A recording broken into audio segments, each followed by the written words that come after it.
If tonight's events happened a few more times, even if Yan'an didn't explode, they would be scared to death by heart attacks. If they couldn't play, couldn't they run? The world was so big, they didn't have to stay in Yan'an. Where wasn't wandering, just wandering. Of course, those with such thoughts were ultimately a minority. There was still a portion of people who wanted to learn more about New Century. So, they quietly followed behind An Rou, trying to find some useful clues. But without exception, these people all died silently, which made them even more wary of New Century.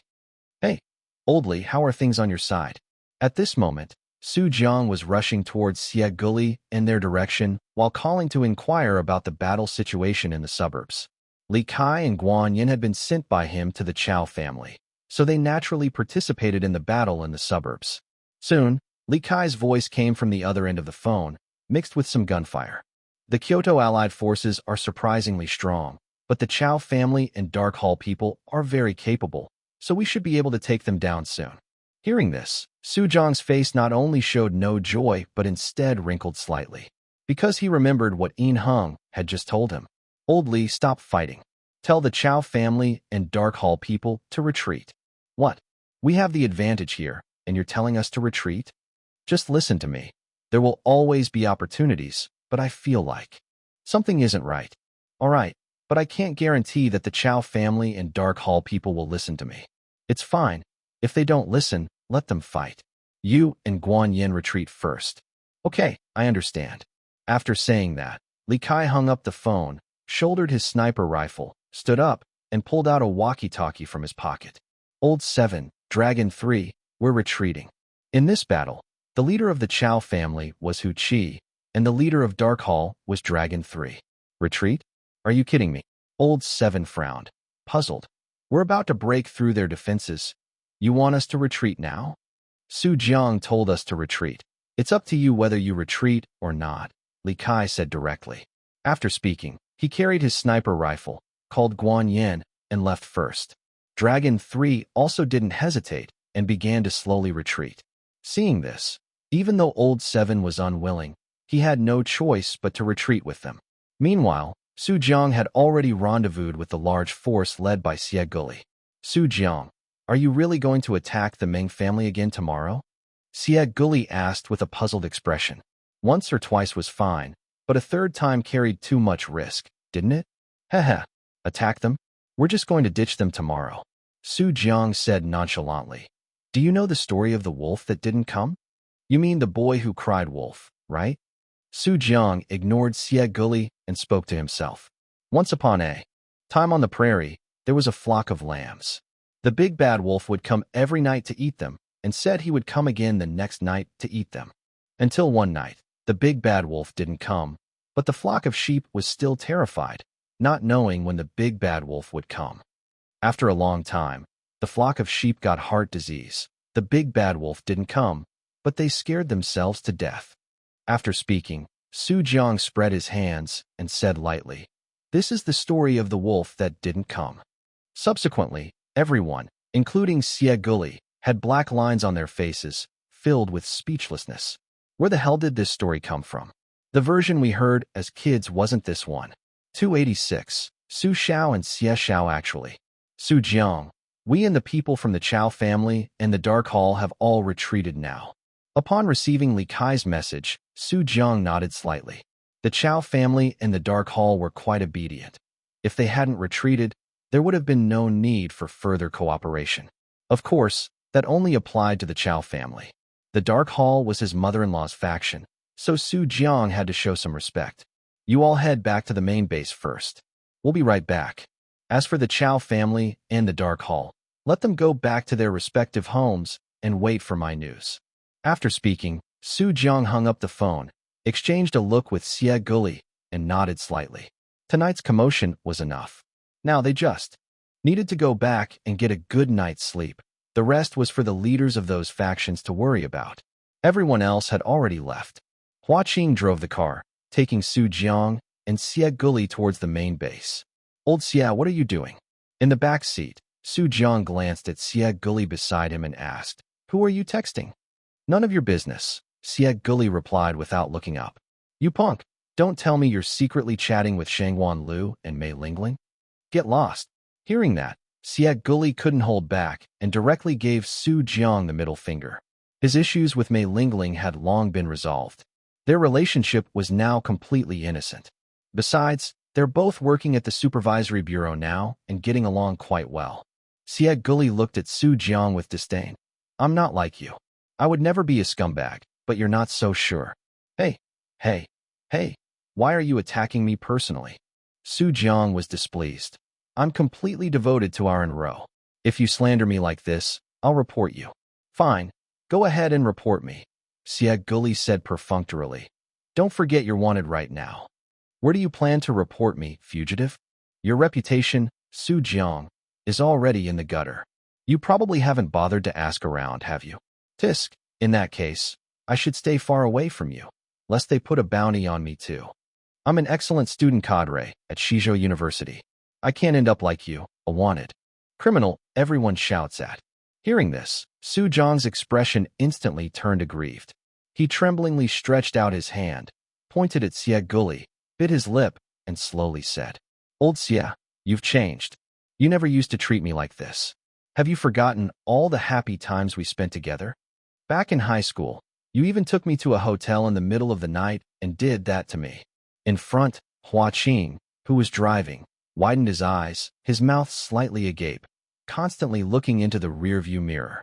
As he drove, his heart was already shocked by Su Jiang's words. Is this something I should be hearing? Am I going to be silenced later? Should I tell the young miss about this? Young Master Su and young Master Xia, actually, back then. Are you out of your mind, Su Jiang? Seeing this, Siak Guli quickly interrupted Su Jiang, scolding. That was a damn esports hotel, and you were the one who asked me to take you there, and I paid for it. You played that broken Yasuo with a 0-8 score, and you single-handedly ruined our team's advantage. Was I wrong to scold you? And that's not all. I just thought you were bad, and then I suggested playing teamfight tactics instead. But then you, that scoundrel, insisted on playing a gambling composition, and getting 8th place was one thing, but you even secretly stole my cards. You're truly not human. As he spoke of this, Siak Guli's emotions became agitated. He hadn't been this agitated even when fighting in West Continent. In the front, Hua Qing breathed a slight sigh of relief upon hearing these words. It seemed he had overthought things. However, from the sound of it, young Master Su in high school was indeed already starting to be inhuman. So, there was no question of him being led astray by others. Purely, Su Jiang was bad before. It just wasn't as obvious back then. Siak Guli, what you're saying is a bit much, Su Jiang said righteously. Didn't I treat you to breakfast afterward and apologize? You still have the nerve to say that. I still suspect you drugged that breakfast. My stomach hurt all afternoon during the exam that day. If you're not feeling well yourself, don't blame it on me. I ate the same breakfast as you, so why am I fine? Anyway, you, that guy, not a single part of your heart is clean. It's always right to stay away from you. Hearing this, Su Jiang tisked, and, with an indifferent expression, turned his head away. Hua Qing looked at the two of them through the rearview mirror and found it somewhat amusing. Although these two bickered every day and couldn't stand each other, everyone knew how good Su Jiang and Siak Guli's relationship was. Siak Guli might talk about how much he disliked Su Jiang, but with a single phone call from Su Jiang, he would rush over from West Continent with his people without hesitation. He was clearly worried about Su Jiang's safety, yet he stubbornly claimed that the school wasn't finished with repairs. And he just came over to wander around because he had nothing to do. To Sundra men. Hua Qing silently complained in his heart. He wouldn't dare to say that out loud. If he did, he'd probably be beaten to death by the two of them working together. Huazi. Su Jiang suddenly spoke, startling Hua Qing, who was still deep in thought. What is it, young Master Su? Yin in high school is just ahead. Stop the car there for a bit. I'm going in to pick something up on the way. Oh, okay. Hua Qing nodded, gently eased off the accelerator, and slowed the car down. Su Jiang looked out the window at Yin in high school. He had just remembered that there were 3 million yuan in the office safe. He had already given up his identity as Su Aoyin, so leaving the money there indefinitely wasn't a good idea. It was better to take it. What a pity, Bai Yu was killed. Otherwise, he might have been able to trick some more money out of her. Wait. Su Jiang suddenly raised an eyebrow, as if he had thought of something. He turned his head to look at Xie Guli and said, "Old Xie, what? You destroyed the Black Dragon Society's headquarters, right?" "Nonsense, didn't you tell me to destroy it?" "You destroyed their headquarters, so what about the spoils of war?" Su Jiang quietly looked at Xie Guli and said, "Don't tell me the Black Dragon Society's headquarters had no money at all." Hearing this, Xie Guli met Su Jiang's gaze with clear eyes. "No, I didn't see a single penny. At the Black Dragon Society. Swear it. Swear to me that you didn't take a single penny from the Black Dragon Society." "I, Xie Guli, swear on my character." "I don't trust your character. Say Chinese people don't lie to Chinese people." Xie Guli's raised hand froze in midair, and he fell silent. Seeing this, Su Jiang completely understood. He gritted his teeth and glared at Xie Guli. "You punk. You're pocketing the stolen money, aren't you?" 287. "You are here. How much money did you swallow, kid?" "What do you mean, swallow? I led my men to take it down. It should have been mine to begin with. I made the plan, and if I hadn't lured by you and them away, how could you have destroyed their headquarters? TCH, without you, I could still have taken it down. Otherwise, you can resurrect by you and them, and I'll show you." Xie Guli looked like a rogue, determined not to hand over a single cent of the money. That was his private stash. He had come all the way from West Continent. Was it easy to earn some extra cash and share it with Su Jiang? Impossible, absolutely impossible. He would rather hand it over to the public than give it to Su Jiang. "Young Master Su, we've arrived." Hua Qing stopped the car steadily and called out to Su Jiang without looking back. Seeing this, Su Jiang glanced at Hua Qing and suddenly had an idea. "Old Xie, get out of the car. I need to discuss something with you." "What can't be said in the car?" "It's a big deal concerning our happy lives." Xie Guli looked at Su Jiang suspiciously, hesitated for a moment, then followed Su Jiang out of the car. He wanted to see what this Su Jiang guy was up to. Hua Qing, on the other hand, stayed obediently in the car, resting his head on the steering wheel, looking very well behaved.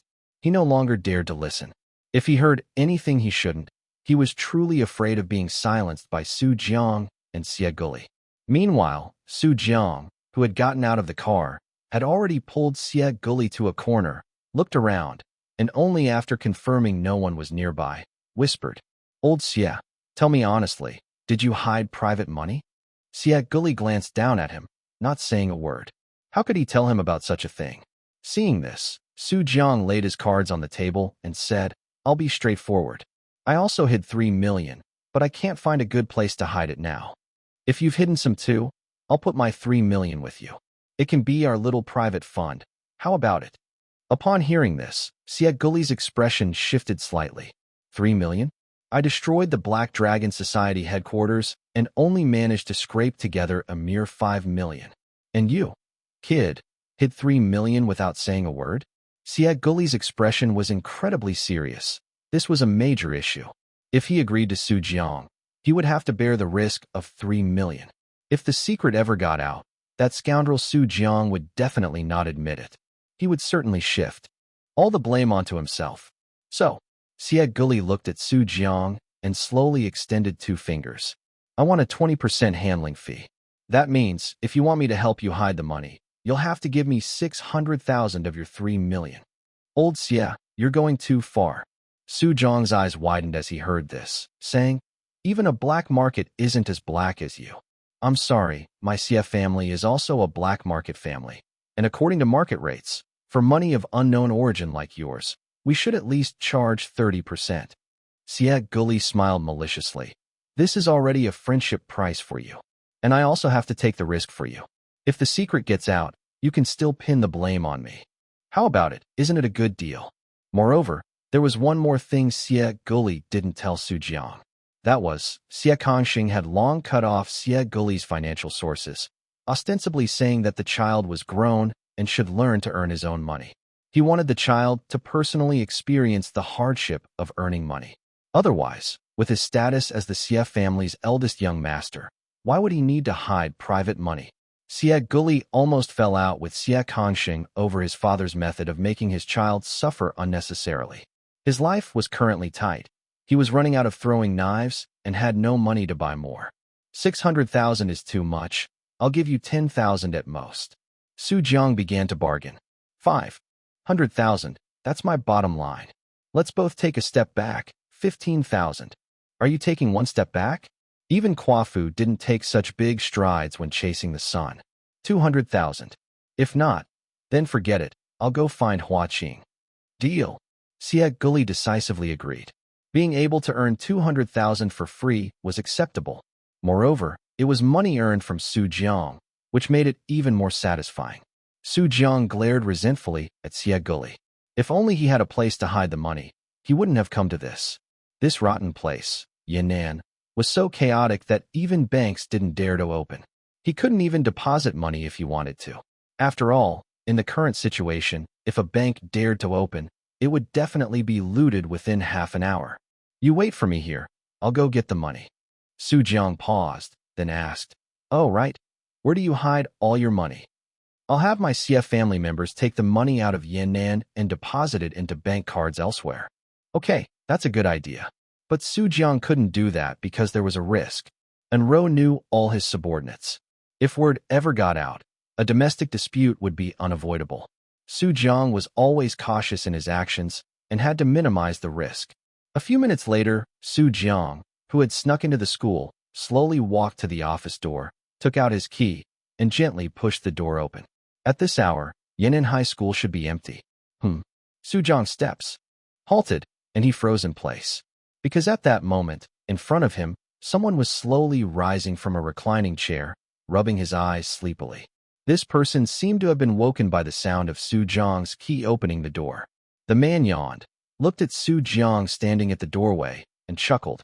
You finally arrived. Su Jiang, I thought you didn't want these 3 million anymore. Hearing the other party call out his name, Su Jiang instantly became alert and asked with a frown. You knew I would come? Yes. Based on your movement patterns, I figured you'd most likely pass through here. The man stood up, stretching his body as he spoke. And I heard you left 3 million here and haven't taken it yet. I thought, with your personality, you definitely wouldn't give up this money, so I just waited here for you. I actually thought you wouldn't come, and I even got sleepy waiting. I didn't expect you to arrive just as I fell asleep. Seriously, I already have some insomnia, and with you doing this, it'll be a bit difficult to fall asleep again. Listening to the man's rambling words, the look of vigilance on Su Jiang's face grew even stronger. He took a deep breath and asked, Who exactly are you? The man paused, then blinked. Oh right, I forgot. This should be the first time you've seen me. After speaking, he slowly stepped forward, walked in front of Su Jiang, extended a hand, and said with a smile, Nice to meet you. Let me introduce myself. My name is Xiang Qingtian. 288. My name is Zhang Yu, not Octopus. My name is Xiang Qingtian. Xiang Qingtian slowly extended his hand and continued. I think you should have heard of me. Su Jiang didn't shake Xiang Qingtian's hand. Instead, he looked at him warily. What Xiang Qingtian just said revealed a lot. First, he knew that Su Jiang had put 3 million here, and he could also track Su Jiang's movements. That meant that every move Su Jiang made after arriving in Yan'an might have been observed by him. So, the location of the main camp might have been exposed long ago. And second, Xiang Qingtian was actually able to deduce that Su Jiang would come for the money based on his movements. This indicated that Xiang Qingtian was a mastermind. And Su Jiang detested masterminds the most. Especially in Mingjia, that guy, always smirking, didn't look like a good person at all. Seeing Su Jiang make no move, Xiang Qingtian withdrew his hand awkwardly. You seem to have some animosity towards me? Xiang Qingtian narrowed his eyes, his tone full of confusion. Why? This should be our first meeting. So why would you be hostile towards me? According to the descriptions from the Shangguan and in Xingchang, you should have a close relationship with the Supervisory Bureau, and you also know my position in the Supervisory Bureau. So, even if you were indifferent to me, I could still understand. But I specifically saw hostility in your eyes. Xiang Qingtian spoke to himself, observing Su Jiang with great interest, as if he had discovered something incredibly surprising. Upon hearing this, Su Jiang's lips curved slightly. It seems you're not omniscient either, are you? Of course, no one in this world is omniscient, Xiang Qingtian replied. Oh, Su Jiang raised an eyebrow. That's interesting. A few hours ago, a man named Yin Hung told me that their faction was omniscient and all-knowing. They were just bragging. Xiang Qingtian waved his hand, then turned and returned to his lounge chair. He lay down, and the chair slowly rocked, making creaking sounds. Su Jiang, although I don't know why you're hostile towards me, it's not a bad thing. Upon hearing this, Su Jiang's brows furrowed slightly. What do you mean by that? Xiang Qingtian looked up, glanced at him, chuckled, and didn't answer the question. Your 3 million is still in the safe, untouched. Don't worry, there's no trap. The reason I'm waiting for you here is simply to meet you. Su Jiang looked at Xiang Qingtian suspiciously. This person was really a bit strange, and a bit unfathomable. With this kind of behavior, Su Jiang couldn't tell whether the other party was a friend or foe for a moment. However, 3 million was definitely a friend. There was no doubt about that. Thinking of this, Su Jiang didn't stand on ceremony and walked directly to the safe, gently opening the door with a key. The large black bag containing 3 million was quietly placed inside. Su Jiang opened it and saw that Wang Yingying's 20 yuan was also quietly inside. It seemed that no one had touched it. You wouldn't have put a tracker or a bomb or something inside, would you? Su Jiang turned his head and asked Xiang Qingtian, who was lying in the lounge chair in the distance. Xiang Qingtian closed his eyes and said softly, If I did, would you not want these 3 million? Su Jiang didn't speak, but instead carefully inspected it. Hearing Su Jiang's movements as he inspected, Xiang Qingtian said helplessly, Stop looking, there's none of that messy stuff. He was affecting his sleep. Su Jiang still ignored him. He didn't listen to a single punctuation mark of what Xiang Qingtian said. After a long while, Su Jiang thoroughly checked it once, and after confirming there were no suspicious items, he unhesitatingly picked up the large bag and walked out. Su Jiang. As he reached the doorway, Xiang Qingtian suddenly opened his eyes and called out to Su Jiang. Su Jiang turned around, looked at Xiang Qingtian, and didn't speak. Have you been to Kyoto? Xiang Qingtian asked. No, Su Jiang shook his head. Then, in your eyes, what do you think Kyoto is like? The most prosperous city in China, a gathering place for major family powers, with the best economy and resources, a magical city where everyone wants to make a career. Su Jiang spread his hands and said, Anyway, that's roughly what I've heard. Then do you think such a Kyoto, such an existence, is reasonable? What do I care if it's reasonable or not? Su Jiang pouted. I'm from Jiangdu, far away from Kyoto. What happens there has nothing to do with me. Then he paused and said, Xiang Qingtian, what exactly do you want to ask? However, Xiang Qingtian just sighed and slowly shook his head. Nothing, you can go. If he hadn't seen the real Kyoto, no matter how much he said, it would just be talking to a brick wall. Su Jiang gave Xiang Qingtian a deep look, then decisively turned and left. Hey, close the door. Xiang Qingtian called out. You have hands and feet, close it yourself. Su Jiang's voice faded into the distance. That damn bastard. Xiang Qingtian cursed under his breath, shook his head, and didn't bother with Su Jiang, that rude fellow. He had figured it out. Su Jiang was using this childish way to get a small revenge on him, still lacking some composure. Forget it. I can still sleep with the door open. After Xiang Qingtian finished speaking, he slowly closed his eyes, and his breathing gradually became even. And the office door was quietly closed by someone during this process. Click. The sound of the door closing made Xiang Qingtian open his eyes again, his brows furrowed. Who was it again? Was he not going to be allowed to sleep? Getting up again, Xiang Qingtian rubbed his eyes, looking at the figure standing before him. Long time no see, Xiang Qingtian.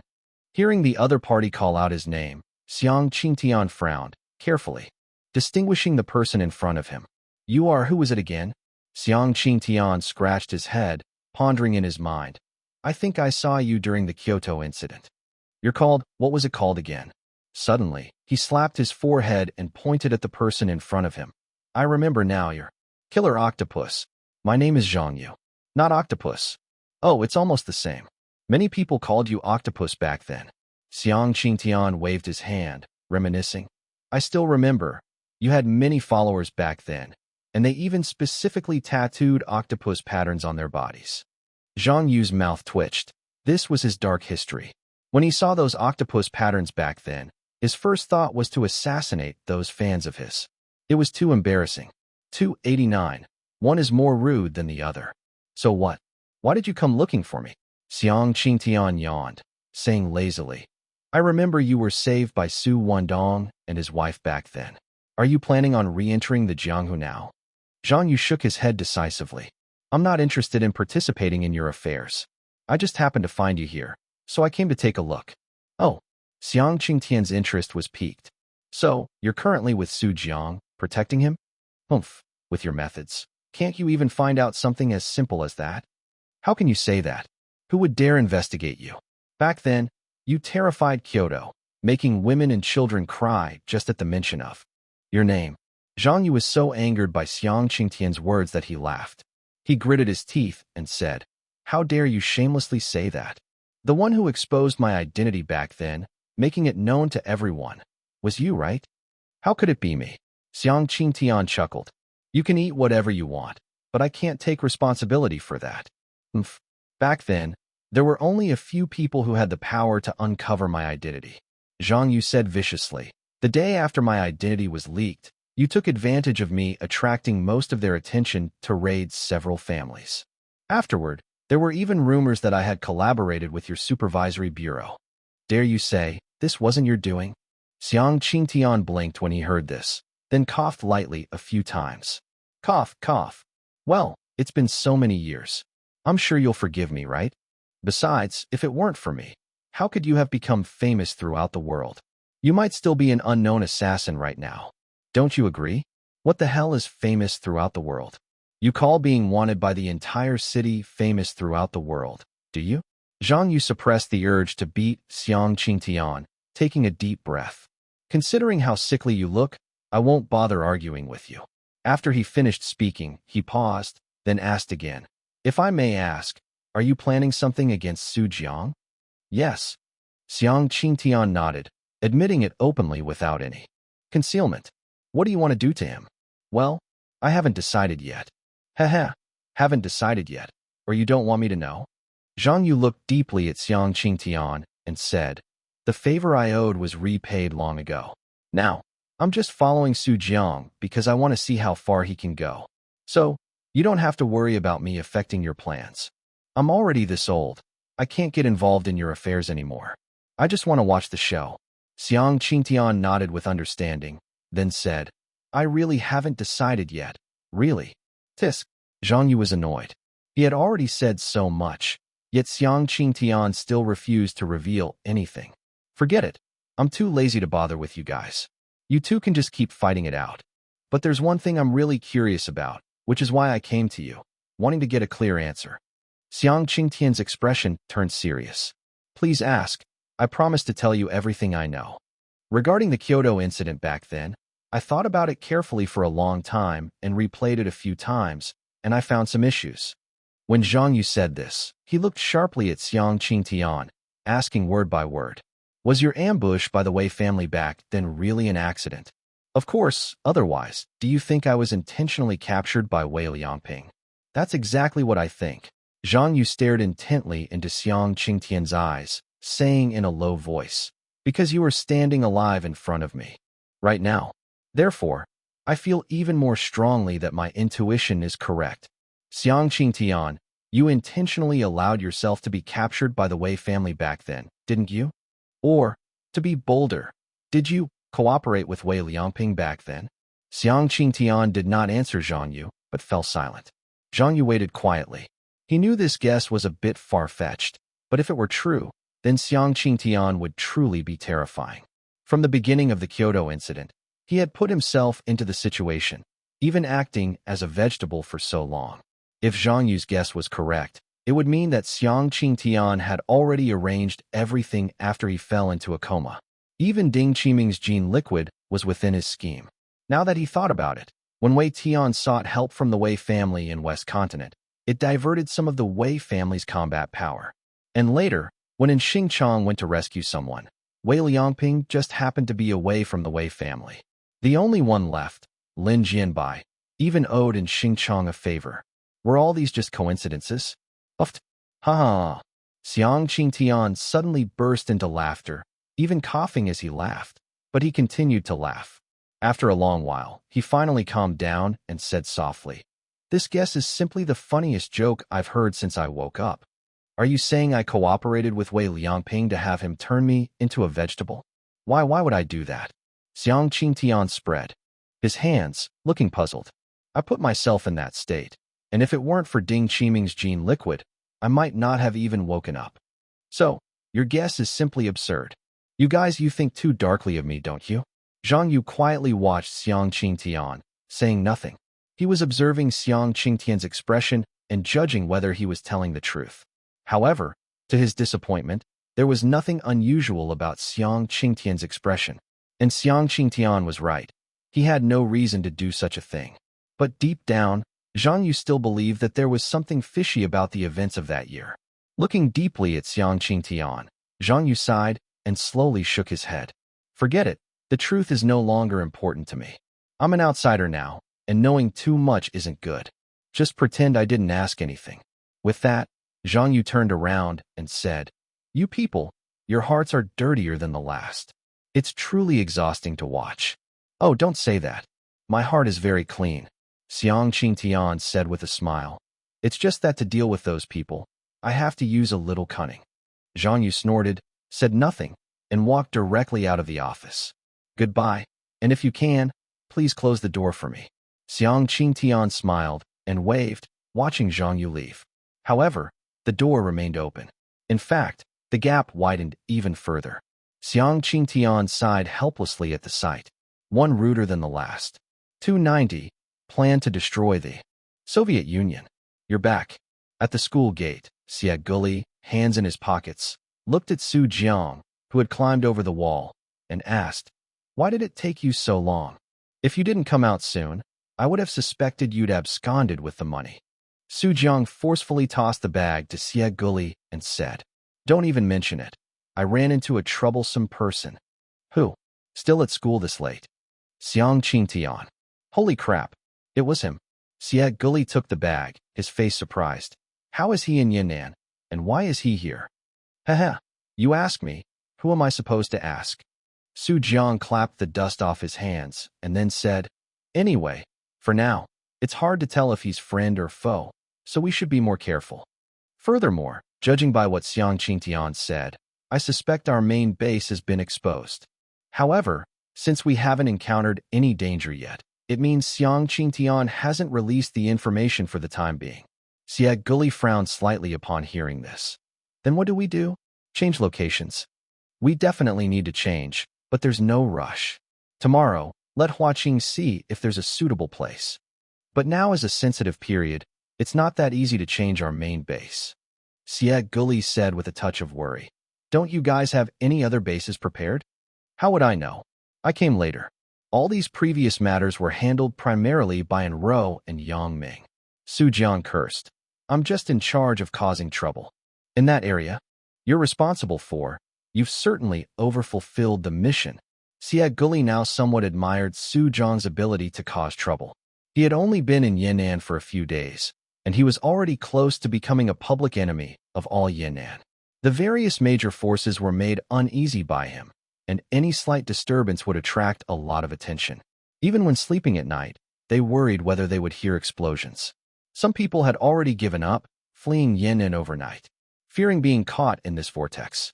When the two returned, Xie Guli opened the trunk and threw the bag containing 3 million into it. "Young Master Su, what did you put in the trunk? I feel like the car tires have sagged quite a bit from the weight." After getting in the car, Hua Qing turned his head and asked curiously. In the back seat, the two looked calmly at Hua Qing, and Su Jiang said indifferently, "Is there anything in your trunk?" "Huh?" Hua Qing was a bit confused. Then, Su Jiang turned his head again and asked Xie Guli, "Did you put anything in the trunk just now?" "What thing? Didn't we get directly into the car as soon as we came back?" Xie Guli said with a strange expression. "I haven't even opened the trunk." "Exactly," Su Jiang nodded, then looked at Hua Qing and asked, "It must be your imagination. There's nothing in the trunk." For a moment, Hua Qing didn't know what to say. As a former professional race car driver, his understanding of cars was like understanding every part of his girlfriend's body. How could he not know if something was in the trunk? However, Su Jiang and Xie Guli's performance clearly indicated that whatever was in the trunk was not something he should ask about. To be safe, Hua Qing still said cautiously, Su, young Master Su, this matter. I have to keep it to myself, right? Su Jiang smiled and nodded, a teachable child indeed. Not even the young miss can know. Of course. Su Jiang's eyes widened a bit, and he said with a hint of threat, if An Rou finds out about tonight's events, Huazi, you can prepare to be on my and old Xie's kill list. Hiss, is it that serious? Hua Qing gasped, becoming even more curious about what was in the trunk. But he didn't dare to ask any more questions, because there were two black and white fiends sitting in the back. His life was more important. Drive back to the main base. Upon hearing this, Hua Qing stomped on the accelerator, and the car sped forward. Meanwhile, at the Meng family. Inside the house, Meng Jiangnan clutched his wound, slumped on the sofa, his face extremely gloomy. What do we do now? He spoke, asking Wei Liangping opposite him. All our trump cards have been exposed. Lin Jianbai's existence has also been discovered by them, which is very disadvantageous for us. Wei Liangping sat on the sofa, playing with a silver-white lighter, constantly making clicking sounds. Hearing Meng Jiangnan's words, he pondered for a moment, then said, since they've all been discovered, then let's maximize their effect before they're ready. Maximize the effect? What do you mean? Didn't Su Jiang say he's coming back tomorrow night? Hard to say. What that guy says and what he does are two completely different things. Who knows if he'll come tomorrow night? Wei Liangping shook his head slightly and said, it doesn't matter, whether he comes or not is irrelevant. After being targeted and beaten twice by him, it's time for us to take the initiative. Hearing this, Meng Jiangnan's pupils constricted slightly. You mean you're going to actively attack Su Jiang? Exactly. Wei Liangping nodded and said, now, with the Chao family and Dark Hall helping him, Su Jiang has grown powerful and established himself. Moreover, he clearly wants to be our enemy. There's no possibility of resolving the animosity. Since that's the case, let's seize this opportunity, go all out, and kill Su Jiang. Meng Jiangnan frowned upon hearing this. Then when do we make our move? The sooner the better. Wei Liangping's eyes were cold and his tone sinister. Let Lin Jianbai find Su Jiang's location, and you go contact the Kyoto Allied forces and ask if they are willing to cooperate. If they are willing to cooperate, they can send people over to block the Chao family and Dark Hall. I will lead the Meng family, along with Lin Jianbai, to surround and kill Su Jiang. This time, we must go all out and not leave Su Jiang any chance to escape. Hearing Wei Liangping's tone, Meng Jiangnan secretly gasped. Is another battle going to break out so soon? Moreover, this time it was Wei Liangping who initiated the battle, which might be even more intense than the previous ones. I'll contact the Kyoto Allied forces, Meng Jiangnan said decisively. They were just targeted by the combined forces of the Chao family and Dark Hall, and they're full of suppressed anger. Furthermore, Su Jiang publicly killed Tang Ji, which is a complete provocation to them. I believe they will help us. Upon hearing this, Wei Liangping nodded and reiterated, remember, have them send all their combat power. To deal with someone like Su Jiang, we must use our full strength. If Su Jiang escapes this time, then the trouble will be immense. Meng Jiangnan nodded heavily. Don't worry, no matter what, I won't let Su Jiang escape. This plan will be called Exterminate Su. Wei Liangping's eyes gleamed with ferocity, and his voice was low. He had to eliminate Su Jiang before Xiang Qingtian made any moves. Otherwise, if those two formed an alliance, it would truly be a huge problem. 291, moving in full swing. By the time Su Jiang and the two others returned to the base camp, everyone had already been waiting for a long time. Su Jiang, why did you make us retreat? Li Kai, seeing Su Jiang return, immediately said, the Dark Hall didn't hesitate to retreat, but the Chao family's guy named Old Seven seems to have an opinion about your decision. An opinion? Su Jiang sneered. Even if he has an opinion, he can keep it to himself. We're only in a cooperative relationship with the Chao family. Why do we have to consider their feelings in everything? If they're willing to follow orders, then they can work. If not, then we each do our own thing. It's that simple. Besides, I told that old guy Chow Heron beforehand that he must follow my command, and he agreed. Hearing this, Li Kai nodded slightly and said nothing more. Then, Su Jiang turned his head to look at An Rou. An Rou, have you tracked down that guy's whereabouts?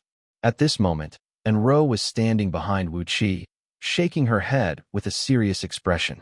After receiving your message, I've been monitoring that guy named Yin Heng with Sister Wu Qi.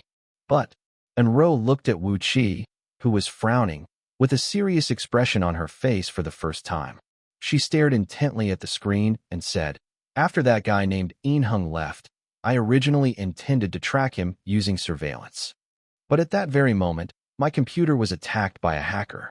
By the time I reacted, Yin Heng's whereabouts could no longer be traced. Clearly, within New Century, there's also a high-level hacker, and they probably already knew our location, otherwise, they wouldn't have been able to attack my computer so precisely. Su Jiang's brows furrowed deeply upon hearing this. You mean New Century already knows the location of our base camp? That's right. Wu Qi nodded with great certainty. Everyone's expressions instantly turned grim. The exposure of the base camp's location was not good news. This meant that they could be attacked at any time. And worst of all, it was known by the New Century faction. But at this moment, Su Jiang had a bad feeling. New Century has a high-level hacker. They know his every move. Xiang Qingtian knows all his movements. The base camp's location is exposed. No way, Su Jiang murmured, thinking of a possibility. Xiang Qingtian is connected to New Century. Either he's the second in command, or he's the so-called leader. Wu Qi, when did Xiang Qingtian arrive in Yan'an? Last night, Wu Qi quickly replied. This was no secret, as Xiang Qingtian did not conceal his identity when he came to Yan'an. Many forces received this news that very night. Arrived in Yan'an last night, and tonight, New Century, which never shows its face, had a third in command appear.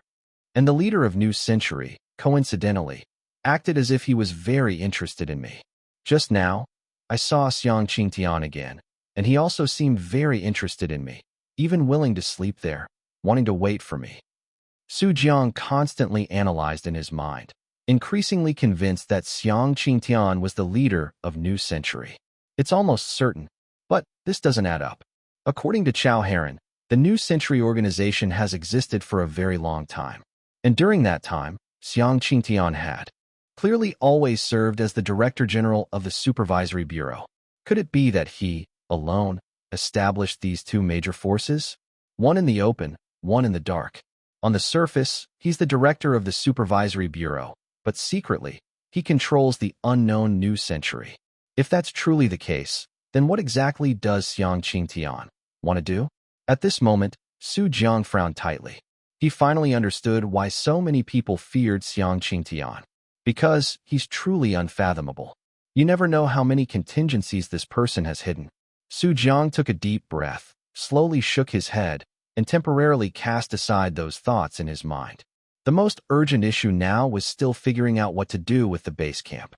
An Rou, do we have any other bases? Yes. An Rou nodded and quickly said, we originally chose 3 locations as base camps as a precaution. I'm not sure if the other 2 have been exposed, but they are definitely safer than the current one. In that case, let's go. Su Jiang made a decisive decision and said directly, no rest, we'll move tonight. Currently, the number of people in Yan'an who want to kill Su Jiang is simply countless. If the location of the base camp were truly exposed, the consequences would be unimaginable. It's likely that within half an hour, someone would come knocking. So, for the rest of the time, everyone began the bustling task of moving. However, during the move, it was unexpectedly noisy with everyone's voices mixed together, and the entire base camp instantly became boisterous. Su Jiang, don't you dare touch my sniper rifle. Li Kai cursed angrily. I see both your hands are carrying things. I'll help you move some. Su Jiang retorted. Funny, I'm also carrying things. Why don't I see you helping me move? Xie Guli scoffed. You want me to carry everything for you? Am I your dad? Su Jiang retorted. Su Jiang, help me move my luggage. I still have a box I can't lift. An Rou shouted from inside the house. Hey, are you guys hungry? How about I make you some noodles? Guan Yin had no luggage, so he started thinking about noodles. Wang Yingying. Explain to me why there's a gun in your backpack. Wang Jiang softly exclaimed. Is it not normal for a high school student like me to have a gun in my backpack? Wang Yingying replied coolly, hands in her pockets. I also think there's nothing wrong with it. Young Master Su, a university student, carries a backpack full of explosives everywhere he goes. Hua Qing stepped forward to speak for Wang Yingying. Can that be the same? Wang Jiang was speechless. You have to look on the bright side. At least, she only carried one gun. If she were like Su Jiang, carrying a backpack full of explosives, then that would be a big problem. Yang Ming watched the commotion from the side, adding fuel to the fire. Su Jiang, put down my sniper rifle. Li Kai's angry roar sounded again. Wu Qi stood in front of the computer desk, quietly watching this scene, feeling a headache coming on. So noisy. It's just moving. How did they manage to turn it into such a chaotic mess? It was utterly disorganized. Fortunately, she didn't have much luggage, only some electronic devices, which she had already packed. But looking at the situation, it would probably take a while to finish, so Wu Qi simply pulled out her earphones and started listening to music, blocking out the surrounding noise. 292. He must be very tired. 2.5 hours later, inside a large villa somewhere in Yan'an. Is this our new base camp? As Su Jiang got out of the car and saw the luxurious villa in front of him, he opened his mouth in shock. No, why is there such a nice place here? Why were we staying in that doghouse before? The difference between this villa and that dilapidated house is too great. Su Jiang didn't understand. He truly didn't understand. Was this the feeling of enduring hardship unnecessarily? What do you know? This place is very expensive, and weren't we trying to keep a low profile back then? Li Kai said indifferently. Besides, there were no other residents around the previous place, which made it more suitable for our operations. At this moment, Xie Guli raised an eyebrow and suddenly said, as far as I know, a villa of this caliber would cost at least several million to buy, right? Where did you get the money? As soon as he spoke, Yang Ming, Li Kai, and the others all turned their gazes to An Rou, because when they came to investigate the situation, An Rou paid for the villa. Su Jiang's mouth twitched, and he suddenly had an ominous premonition. An Rou blinked and said as a matter of course, I bought it with the money in my bank card. Which bank card? Su Jiang asked cautiously. Of course, it's the one where you deposited 30 million. An Rou said with a giggle. My brother said that money was originally meant for me. It was just transferred through your hands. And Mingjia, you son of TCH. I will never rest until I get my revenge on you. Su Jiang clenched his fists. No wonder he gave the 30 million so readily back then. It turns out the An family's assets were originally left for An Rou. It was just put into Su Jiang's pocket to warm up for a while. Oh no, it didn't even get warm. No wonder that guy stopped talking about the bride price later. It turns out he dug a huge pit here. So that's how it is. Old Su, you've really gone to great expense. We won't be polite. Xie Guli smiled brightly, patted Su Jiang's shoulder, and happily moved his belongings inside. The others also thanked Su Jiang, but there was a hint of schadenfreude in their expressions. Su Jiang was so angry that his teeth itched. He wished he could pull out a grenade and blow these people up. Seeing this, An Rou took advantage of everyone moving, secretly hooked her arm through Su Jiang's, and coaxed him in a low voice. Oh, don't be angry. Look on the bright side, we've bought a home here in Yan'an, and we can come to stay whenever we have time in the future. And I also put both our names on the property deed. As soon as she said this, Su Jiang's expression instantly softened. What she said made sense. If it really didn't work out, he could just sell the villa later. He'd sell it to that old man, Chao Heron. His family is quite wealthy. If that didn't work, he'd kidnap Chao He and Chao Ran again and force that old man to buy the house. If he didn't buy it, they wouldn't release them. As soon as he thought of this, Su Jiang's mood instantly improved. Seeing this, An Rou knew he had been placated. Su Jiang, this guy, was sometimes quite easy to coax, mainly because he couldn't resist An Rou's sugar-coated bullets. After moving into the villa, Wu Qi first installed all the equipment to check if they were being monitored nearby. The failure to track Yin Heng had dealt her a considerable blow, leaving Wu Qi unable to swallow her anger, and her expression was much more serious than usual.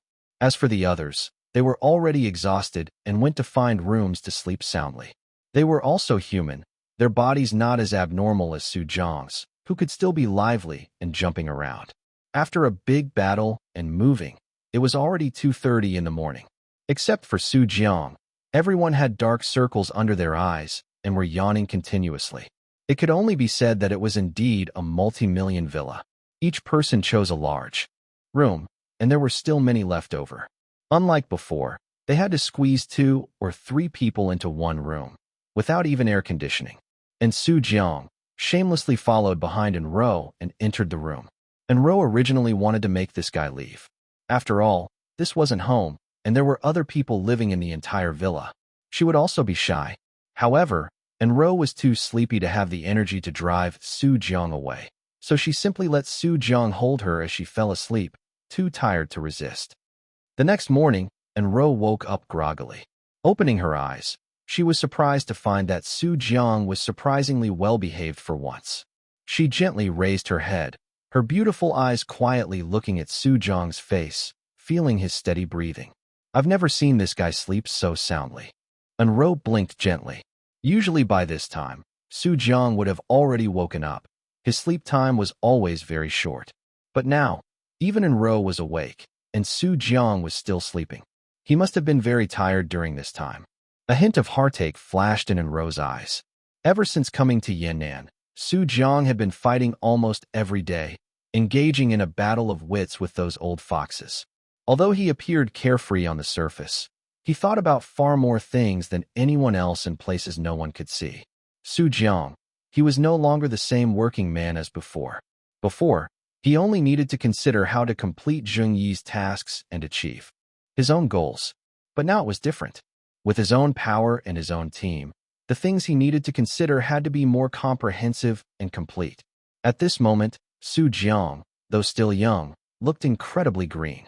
But it was undeniable that in the eyes of the outside world, he was already a leader of a major force, even to the extent that Wei Liangping would spare no effort to eliminate him quickly. An Rou reached out her hand, gently smoothed Su Jiang's hair, then hugged him and murmured softly, "No matter what, I will always be by your side." Thump, thump, thump. At this moment, the door was knocked, and Hua Qing's voice came from outside. "Miss, is young Master Su with you? I've looked everywhere and can't find him." Upon hearing this, An Rou's face instantly flushed. Looking at Su Jiang so close, she didn't know how to answer for a moment. At this moment, Su Jiang was also woken up by Hua Qing's knocking. He slightly opened his eyes and glanced at the door. "I'm here," he said indifferently. An Rou's cheeks were flushed, and she buried her head in Su Jiang's embrace, too embarrassed to speak. "Young Master Su, Dragon 3 from the Dark Hall contacted us, saying he wants to meet you." "Got it. I'll be out in a bit." After Su Jiang finished speaking, he gently stroked An Rou's head. "Are you shy?" he teased. "No." An Rou buried her head in his chest, mumbling. Su Jiang chuckled upon hearing this and said nothing, just quietly holding An Rou. At this moment, his eyes were full of love, and he immediately made a decision in his heart. After the situation in Yan'an is resolved, I'll find an opportunity to propose to An Rou. He didn't want to wait any longer. He just wanted to marry the girl in his arms and return to a peaceful daily life as soon as possible. 293. Strawberry Candied Haws. Inside Xiang Qingtian's office at Yan'an High School, sunlight streamed directly onto Xiang Qingtian's face through the open door, bringing him a hint of warmth in the winter. Fortunately, Yan'an's winter wasn't too cold, or Xiang Qingtian would have definitely been frozen awake last night. Xiang Qingtian mumbled, slowly opening his eyes to see a young man sitting on a sofa not far away. It seemed the man had arrived long ago but hadn't disturbed Xiang Qingtian's sleep, instead waiting quietly by his side. "Awake." Inheng smiled slightly and said softly, "I thought you'd sleep a bit longer." Xiang Qingtian glanced at him, stood up, and stretched lazily, looking a bit tired. Then, he slowly walked out the door, spread his arms, and basked in the warmth of the sun. "It's been a long time since I've enjoyed such comfortable sunlight," Xiang Qingtian couldn't help but exclaim. Inheng stood behind him, nodding. "Indeed, Yan'an is cloudy year-round. Sunshine is quite rare here." Xiang Qingtian's eyes narrowed slightly. With his back to Inheng, he asked, "Inheng, you met Su Jiang yesterday. What do you think of him?" Courageous, resourceful, and cunning. In Hung paused, then added, moreover, I can't see through him. His actions are erratic, seemingly driven entirely by whim, acting on impulse without considering the consequences. In my opinion, he's still a bit too young and impetuous. He shouldn't be a cause for concern. Hearing In Heng's assessment, Xiang Qingtian suddenly smiled and shook his head. Is that your evaluation of Su Jiang? Yes, In Heng replied, neither humble nor arrogant. Xiang Qingtian didn't speak further but asked, is there something you came to see me about? I just received news that Wei Liangping is making moves, inquiring everywhere about Su Jiang's hiding place. In Heng said expressionlessly, and Ming Jiangnan is also contacting the Kyoto Allied forces. It seems both sides intend to cooperate. I suspect they are planning to make a move on Su Jiang. Heh. Wei Liangping is certainly quick to act. Xiang Qingtian's eyes held a smile as he continued. It seems the situation is developing exactly as we planned. In Heng nodded, then added, but the problem is, Su Jiang seems to have realized their hiding place was exposed. He moved out of that location overnight last night. Upon hearing this, Xiang Qingtian's eyebrows slightly raised. This was somewhat unexpected. Could it be because of him? Is that little fellow so sensitive? Can we find their new hiding place now? Xiang Qingtian asked. In Heng shook his head. Time is limited. We can only find a general area. To precisely pinpoint it, it would take at least 2 days to determine their exact hiding spot. Xiang Qingtian pondered for a moment upon hearing this, and then a decision was made in his heart. It doesn't matter. Leak Su Jiang's approximate location to Wei Liangping, but be careful not to let him notice. Also, have everyone prepare. It's time for us to act. In Heng didn't hesitate, nodding gently. All right, I'll go do it now. After In Heng left, Xiang Qingtian gazed at the dazzling sun in the sky, slowly closing his eyes and muttering to himself. Su Jiang, have you experienced the feeling of loss? Humans are creatures who must lose something to gain understanding. Time is running out. Let me see if you truly have what it takes. Meanwhile, on a street in Yan'an. Boss, 1 ice sugar gourd, strawberry flavor.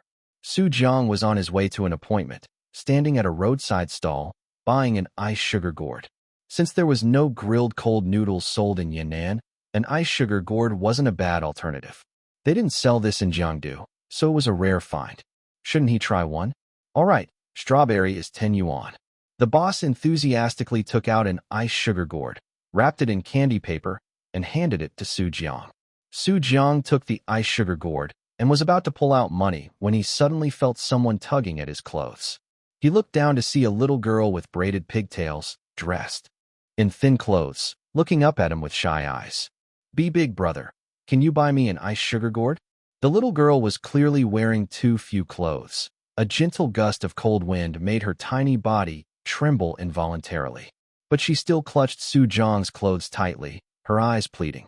I swear, I'll earn money to pay you back later, the little girl said with a trembling voice. Oh, you're here again? The ice sugar gourd boss had a headache when he saw the little girl. He said to Su Jiang, this little girl, it's not the first time she's done something like this. Every day, she says her mother is sick in bed and she wants her mother to eat ice sugar gourd. But in this day and age, scammers are everywhere.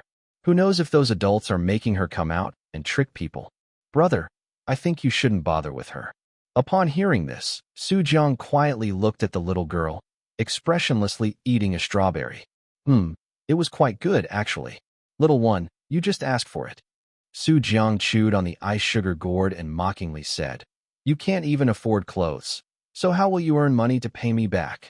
Upon hearing this, the little girl's face showed a hint of fear, and her hand clutching Su Jiang's loosened. Her eyes were red, holding back tears, and she choked out, I am sorry. Slap.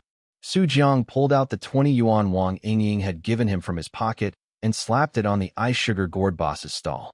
Boss, another. Strawberry 1. The boss took the money, then took out another strawberry ice sugar gourd and handed it to Su Jiang. After taking it, Su Jiang squatted down and looked at the little girl in front of him. What's your name? The little girl sobbed and said, my mother calls me Xiao Shi. She from Hope. Hope.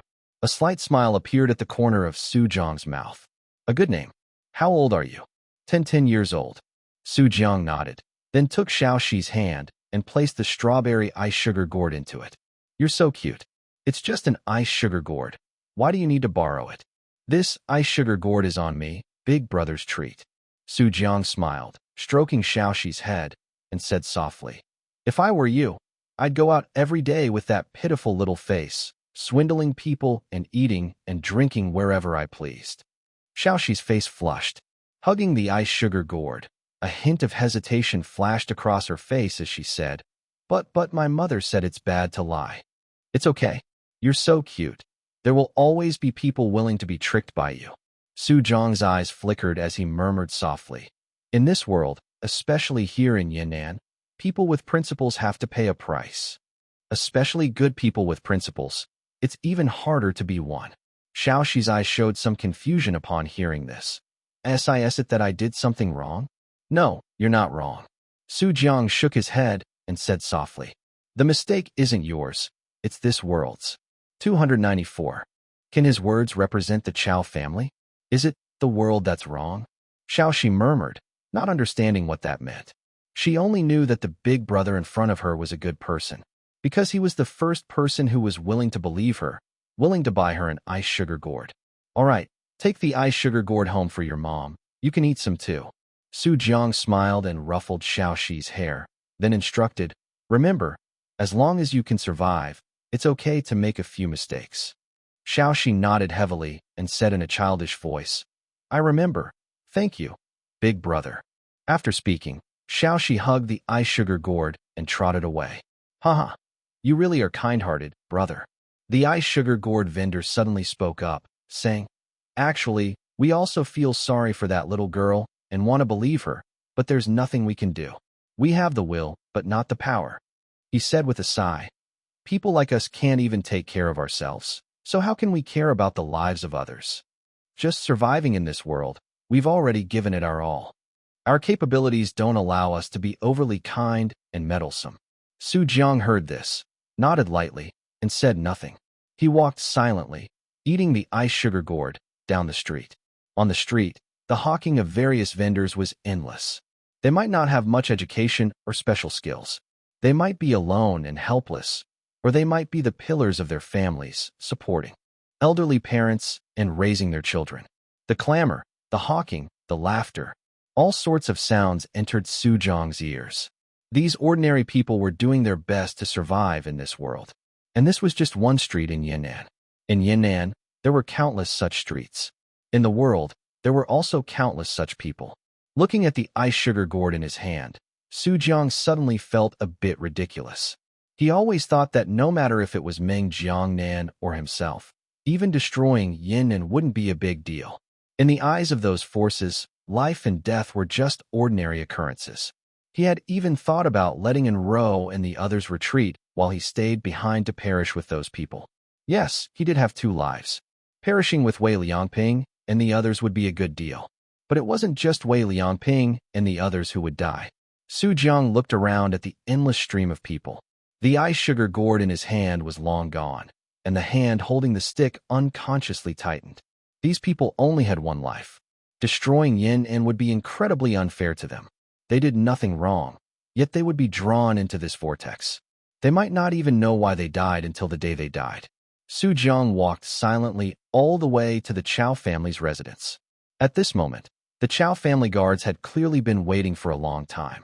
He was about to tell Su Jiang to enter, but just as he opened his mouth, the words stopped at his lips. Huh, why does Su Jiang look so strange today? The guard couldn't quite put his finger on what was strange, but in his eyes, Su Jiang seemed to have changed. If the previous Su Jiang was sharp and aggressive, the current Su Jiang seemed to have reined everything in, giving off a sense of calm. Dragon 3 called me, Su Jiang said in a faint voice. Please come in. The guard was stunned for a moment, then quickly said, the family head and the others have been waiting for a long time. Su Jiang nodded, stepped inside, and walked towards the familiar reception hall. Without knocking, Su Jiang pushed the door open directly. Creak. Inside, Zhu Ruxue and Chao Heron sat opposite each other on the sofa, with Dragon 3 and Hu Qi standing behind them respectively. Hearing the door open, All four of their gazes immediately fell on Su Jiang. "Sorry, I'm late," Su Jiang said softly, then closed the door, pulled over a chair, and sat down. Zhu Ruxue and Chao Heron both raised their eyebrows at this, exchanging glances. "What's wrong with this child? Teenage depression?" "Su Jiang, why did you make us retreat yesterday?" Hu Qi couldn't help but speak first. "Don't you know? Yesterday we were about to break through the Kyoto Allied Forces' defenses. Once successful, taking them down wouldn't have been a problem." Su Jiang heard this, lightly raised his eyes, and looked at Hu Qi. "I know, so what?" Hu Qi heard Su Jiang's tone and became even more annoyed. "So, if we missed this opportunity, how will we find the next one? We cooperated with you, but we didn't get any benefits. Yesterday, several brothers even died. Because of your single word to retreat, all our previous efforts were wasted. Don't you think you should be responsible for this?" As soon as these words were spoken, the atmosphere in the room instantly solidified. After a long while, Su Jiang suddenly chuckled and turned to look at Chao Heron. "Do his words represent your Chao family?" He didn't believe that Hu Qi would dare to say such things to him in such a setting without Chao Heron's permission. Clearly, this old fellow Chao Heron also had some opinions about last night's retreat. That's why he tacitly allowed Hu Qi to question Su Jiang like this. If it had been Chao Heron himself doing the questioning, the meaning represented would have been different. If even a few words went wrong, it could very likely lead to the collapse of the alliance. Therefore, having Hu Qi do the questioning was the best choice. This way, he could express his dissatisfaction without blowing things out of proportion. However, Chao Heron didn't expect that Su Jiang, this young man, would be able to see through this directly. Do his words represent the Chao family? One sentence directly put the pressure on Chao Heron. Zhu Ruxue looked at Su Jiang with a hint of admiration. "This mind, it's not much worse than in Mingjia's. An Rou really knows how to pick people." At this moment, Chao Heron looked at Su Jiang and chuckled softly. Of course Hu Qi didn't mean that. "Su Jiang, please understand, this fellow old seven suffered quite a bit in the fight last night, so he has some grievances. We agreed yesterday that all actions would be under your command, so what you did was perfectly fine. It's just that this fellow old seven was too impetuous." With that, Chao Heron even turned back and glared at Hu Qi. "Your salary for this month is gone. Consider it a punishment.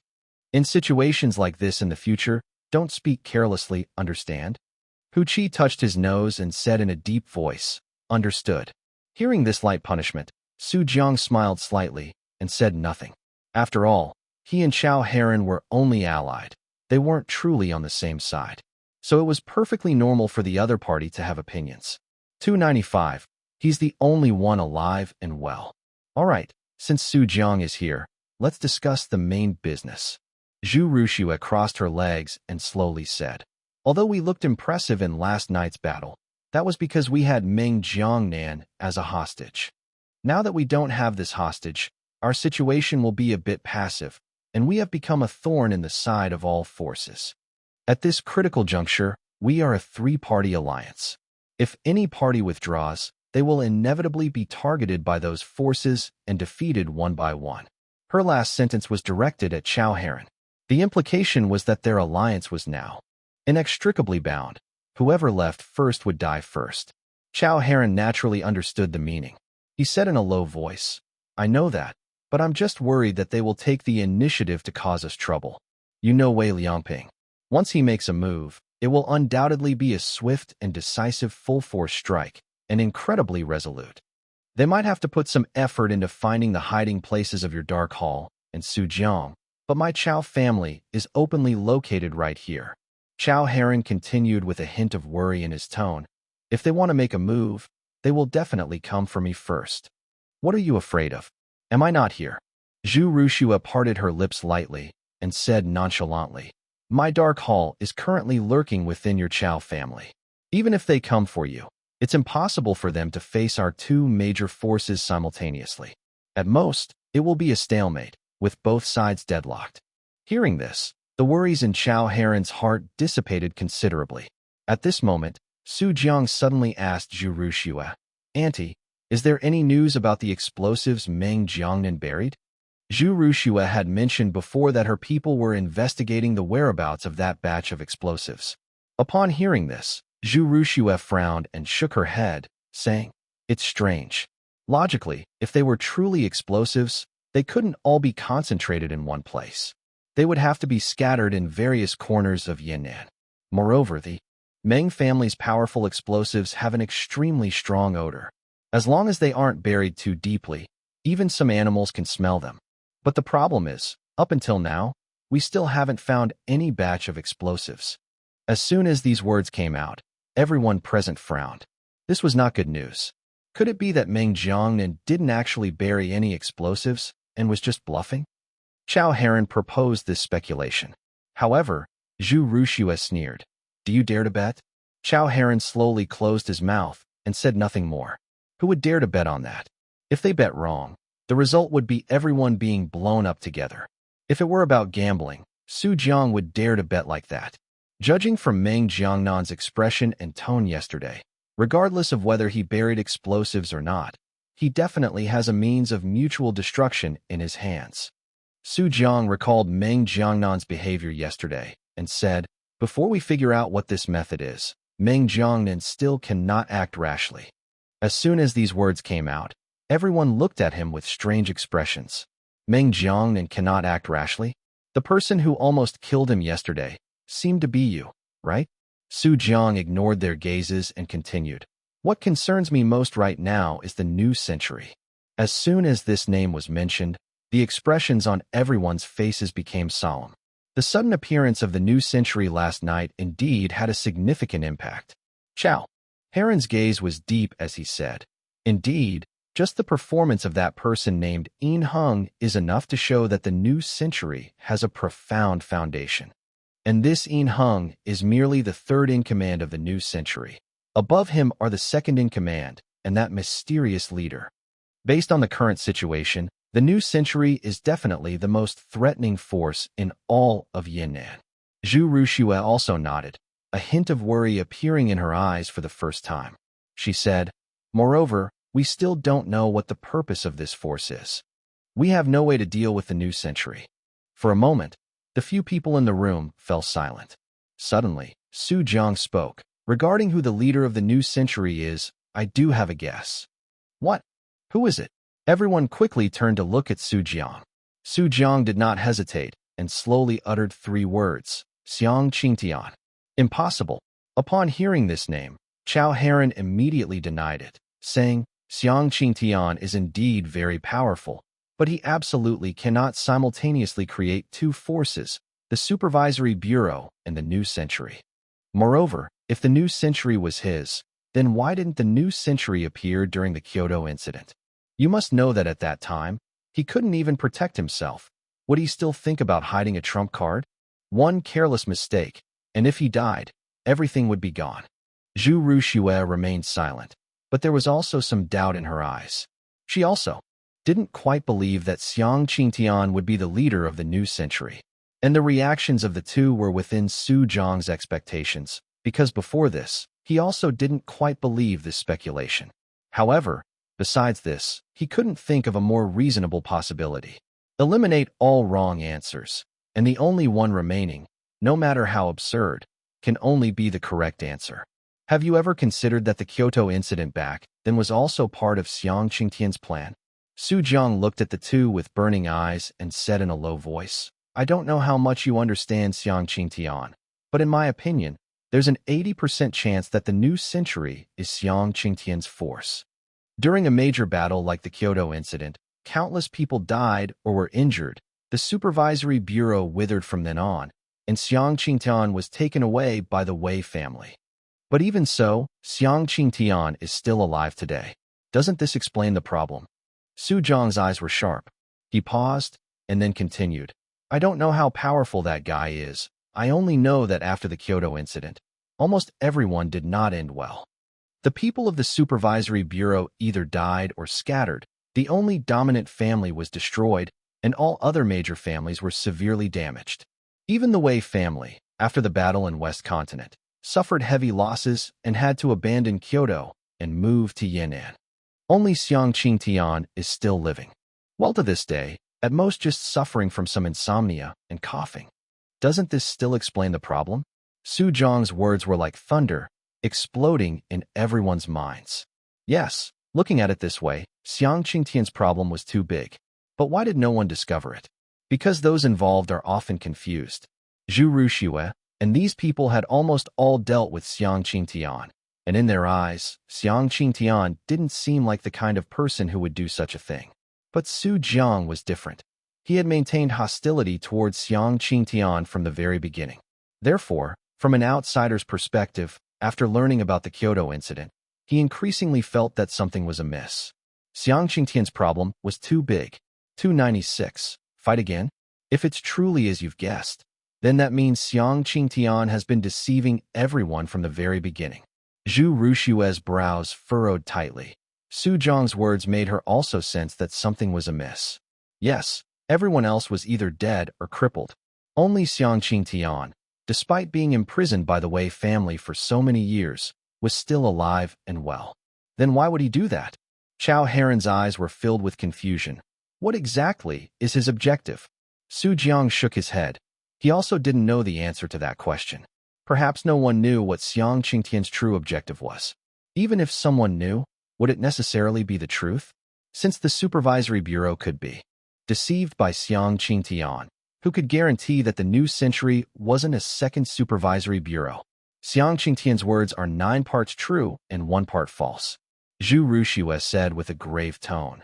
But it's precisely that 1 part false that can completely twist black and white, making people believe it wholeheartedly. Su Jiang nodded in agreement upon hearing this. Although he had only met Xiang Qingtian for the first time yesterday, he vaguely felt that he and Xiang Qingtian were quite similar in some aspects. For example, they could lie without batting an eye, and they could trick everyone into circles. All in all, Xiang Qingtian's objective is unclear, and he has always been hiding in the shadows, so we must be wary. Su Jiang looked at everyone and continued. But the most urgent matter at hand is how to respond to the attacks from various forces that are coming. After last night, they had already become a thorn in the side of various forces. At such a time, as long as there was a leader to rally the troops, countless people would follow and attack Su Jiang and his group. And this leader, it could be guessed even with one's knees, would most likely be Wei Liangping. Zhu Ruxue nodded and said, based on my understanding of Wei Liangping, he would absolutely not act without a certain degree of confidence. After much thought, I believe there's only one possibility for Wei Liangping to act. That is to find allies. Allies? Chao Heron frowned deeply. Are you talking about the Kyoto Allied forces? Exactly. Zhu Ruxue nodded. Only the Kyoto Allied forces are qualified to team up with Wei Liangping. And last night, Su Jiang and they have completely formed a grudge. Wei Liangping wants to kill Su Jiang, and the Kyoto Allied forces also want revenge on Su Jiang. With such a common goal, there's a high possibility of the two sides joining forces.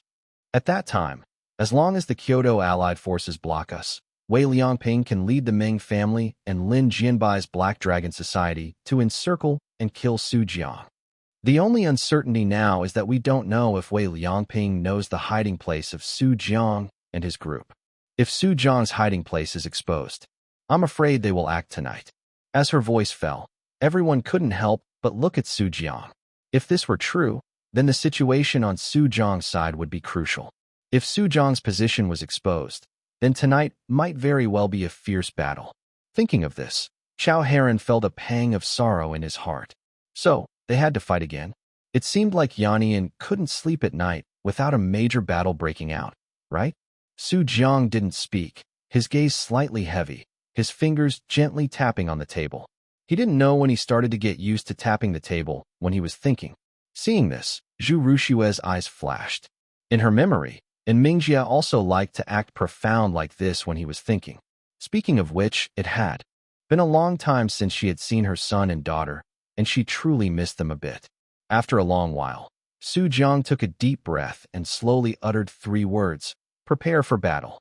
Hearing these 3 words, Chao Heron covered his face in agony. He knew it would come to this. I'm not sure if the location has been exposed, but we must always prepare for the worst. Su Jiang's gaze was sharp as he swept his eyes over everyone. If Wei Liangping truly intends to act tonight, then the ones who will likely come to stop you will be those people from the Kyoto Allied forces. Upon hearing this, Zhu Rushua's expression grew a few shades more solemn. Their main combat strength is concentrated in the suburbs. It's impossible for them to bring all their combat strength over at once in such a short time. But even so, merely stopping you all is enough, right? Su Jiang asked. Zhu Rushue and Chao Heron remained silent, acknowledging this statement. The Kyoto Allied forces were not just a single-family force, but a coalition of several major forces in Kyoto, and their combat strength would certainly not be weak. Seeing this, Su Jiang stood up and said, "It's all right. You all just prepare for battle normally. The rest, just leave it to me." With that, Su Jiang stepped forward and walked out. "Where are you going?" Chao Heron couldn't help but ask. Su Jiang paused, a faint smile on his lips, and replied without turning his head. "I'm going to the suburbs to have a chat with my friends from the Kyoto Allied forces." After speaking, Su Jiang walked straight out, his figure quickly disappearing from everyone's sight, leaving the group standing there, somewhat stunned. "Where did he say he was going?" Chao Heron asked blankly. "He said he was going to the suburbs." Zhu Rushue rubbed her forehead, feeling a headache coming on. "And he even said he was going to chat with his friends from the Kyoto Allied forces. Are you two even friends? Those people over there probably want to kill you right now, okay? Forget it. Let's just listen to him for now and prepare for battle." Zhu Rushue said softly. Anyway, that little fellow said to leave everything to him. The implication was that they only needed to prepare for battle, and Su Jiang would come up with the solutions.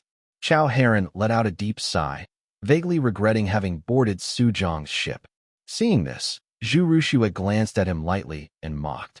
"You really are going backward the older you get. Are you so timid and afraid of trouble now?" "Nonsense. I have so many people under me now, and my son and daughter. I have to consider them more, don't I?" Chao Heron looked at Zhu Rushue, dissatisfied. "It's easy for you to talk when you're not in my shoes. If my son had even half of An Mingjia's cleverness, I wouldn't be so worried." Those two, Chao He and Chao Ran, their two brains combined weren't enough for An Mingjia to play with one hand. Sometimes Chao Heron truly envied how that bastard Xinchang could have such a smart son, who was also handsome. What's more, his daughter was also beautiful and found such an outrageous boyfriend as Su Jiang. Damn it, did the family's ancestral grave smoke with good fortune? No, smoking with good fortune wasn't enough. It was probably blown up on the day An Mingjia was born. Zhu Rushue heard this and smiled even more happily. After all, having these two precious children had always been her greatest source of pride. Now there was also Su Jiang, so it could be said that even if she and An Xinchang were to die the next second, there would be nothing to worry about. With Su Jiang and An Mingjia around, she believed that no one in this world would dare to harm a single hair on An Rou. 297. Su Jiang is impersonating again. Yan'an, suburbs. Inside a room at the Kyoto Allied Forces base, three figures sat around a circular table, their expressions all solemn. These three were the leaders who controlled the Kyoto Allied Forces. They came from the three great families of Kyoto, the Gao family, the Song family, and the Hua family. At this moment, the person from the Gao family, named Gao Zhan, was the first to speak, breaking the silence. "Just now, Meng Jiangnan contacted us, saying he wanted to join forces to deal with Su Jiang. What do you all think?" Song Xinju crossed his arms, snorted coldly, and said, "What else is there to think? It's just making a deal with the devil." Just then, a clear, pleasant voice rang out, carrying a hint of charm. "Although it's making a deal with the devil, our goals don't conflict. We both want to deal with Su Jiang." Hua Qinyan chuckled softly and continued, "In my opinion, cooperating with them is fine. It's a good opportunity for us to smoothly enter Yan'an." Gao Zhan's face showed hesitation, and he said, "If it's cooperating with Meng Jiangnan, it's fine, but behind Meng Jiangnan is Wei Liangping. That guy is much more dangerous than Meng Jiangnan. Just one Black Dragon Society makes many people sweat. Who knows how many other Black Dragon Society-like organizations he has under him? What if he backstabs us then?" Hua Qinyan frowned upon hearing this. "Then we just watch? We were bullied right to our doorstep last night. Can you swallow that?" As soon as she said this, Gao Zhan and Song Xinju's faces immediately turned grim. How could they swallow it? Not only were they attacked at their doorstep, but Tang Ji was even publicly killed by Su Jiang. If they could still tolerate such a provocation, their respective families in Kyoto would become a laughingstock. Oomph. If you had listened to me last night and released the experimental subject, the Chow family in Dark Hall would definitely have been annihilated. Song Shinju said, "Are you out of your mind? If we release the experimental subject, who can control it?" Hua Qianyan cursed unceremoniously. "You know how dangerous the experimental subject is. That's a last resort. All right, stop arguing." Gao Zhan raised his hand, interrupting their quarrel, and then said, "Since that's the case, let's cooperate with Wei Liangping this one time. Anyway, our mission is just to stop the Chow family and Dark Hall. The ones truly dealing with Su Jiang are Wei Liangping and his people. Same as before, raise your hand if you agree to this operation." After speaking, Gao Zhan was the first to raise his hand.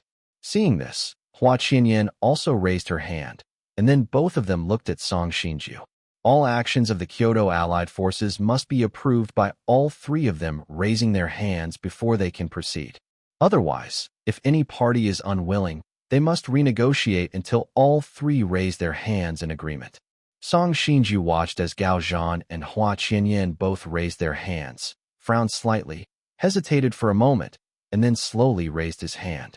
However, when his hand was halfway up, there was a sudden knock on the door. Thump, thump, thump. Gao Zhan frowned, displeased, and said, "Who is it? Don't you know there should be no interruptions while the leaders are discussing?" I'm very sorry, Leader Gao, but this matter is too important, so I had no choice but to disturb you." "Important matter? Speak, what is it?" "There's someone outside who said he wants to see the three leaders. He what?" "Finish it in one go," Gao Zhan said impatiently. He claims to be the leader of New Century." "What did you say?" Hearing this, all three of them, Gao Zhan, Song Shinju, and Hua Qianyan, suddenly stood up from their chairs, their faces showing a hint of shock. "The leader of New Century. What's his name?" Hua Qianyan quickly asked. "He said his name is Xiang Qingtian." Boom. This name, like a thunderclap, exploded in the minds of the three. Xiang Qingtian is the leader of New Century? Did he come alone? Gao Zhan asked. "Yes, no one else was seen." "Let him in." "Yes." The person outside responded and quickly left. The three inside the room all had solemn expressions, looking at each other, no one sitting down. Soon, the door was knocked again. Thump, thump, thump. Gao Zhan swallowed and slowly said, "Please come in." The door was pushed open, and a man in a thick cotton coat gently stepped in. Cough, cough. "Three leaders, nice to meet you for the first time." The man's face was a bit pale, and his voice was somewhat weak as he said, "Let me introduce myself. I am Xiang Qingtian." Gao Zhan and the other two immediately became wary. They didn't need the man to introduce himself. They naturally knew that the person in front of them was Xiang Qingtian. This face, this tone, this courage to come alone to the Kyoto Allied forces. There was no mistake, this guy was Xiang Qingtian. Seeing the expressions on their faces, Su Jiang knew they believed him. Xiang Qingtian naturally wouldn't expose his identity and come here. The Xiang Qingtian in front of Gao Zhan and the others was Su Jiang in disguise. After meeting Xiang Qingtian once yesterday, Su Jiang was already able to imitate a hint of Xiang Qingtian's essence. Simply put, showing off. That kind of showing off where one remains unfazed even when Mount Tai collapses. That kind of showing off where everything is under control. Mastering this point, Su Jiang's impersonation of Xiang Qingtian showed no flaws whatsoever. Cough, cough. "Excuse me, can we sit down and talk?" Su Jiang smiled, his face pale. "My body just recovered, so I'm a bit fragile and can't stand for long." With that, he pulled over a stool and sat down on his own. Gao Zhan and the other two did not sit down, but looked at the person in front of them with solemn expressions. "Xiang Qingtian, are you really the leader of New Century?" "Of course, genuine." "How can you prove it?" Su Jiang heard this, his lips curled slightly, and he said playfully, "Do I need to prove it to you? If the patriarchs of your three families asked that, I might be able to chat with them. With all due respect, you three, just forget about it." Su Jiang smiled and shook his head, his tone carrying a hint of disdain. "You are not qualified enough." As soon as this was said, the faces of the three were filled with displeasure. This was simply humiliating them to their faces. Xiang Qingtian, don't forget, this is our territory. Song Xinju said grimly. As long as we wish, your life and death are within our thoughts. As his voice fell, the atmosphere immediately became silent. After a long while, Su Jiang suddenly burst out laughing. Ha, this is truly interesting. It's been a long time since anyone dared to say such words to me. Then, with a smile in his eyes, he looked at the three and slowly said, how about you try to kill me? Let's see. Will it be me, Xiang Qingtian, who dies? Or will your Kyoto allied forces be annihilated?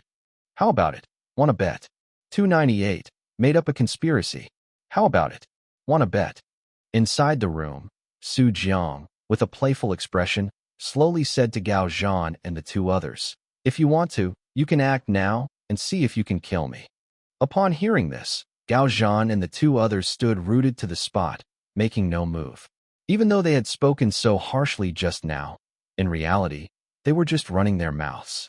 If they killed Xiang Qingtian, wouldn't New Century fight them to the death?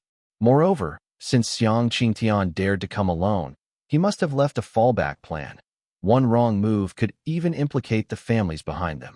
Therefore, they dared not act rashly. Su Jiang took in their reactions, remaining calm on the surface, but internally, he was ecstatic. This identity of Xiang Qingtian was simply too good. He had said so much, yet Gao Zhan and the two others could still swallow their anger. Su Jiang was certain that if he had used his true identity to say those words just now, Gao Zhan and the two others would have already made their move before the second sentence. It really had to be. Xiang Qingtian, his deterrent power was immense. Xiang Qingtian, you came to find us. There must be something else, right?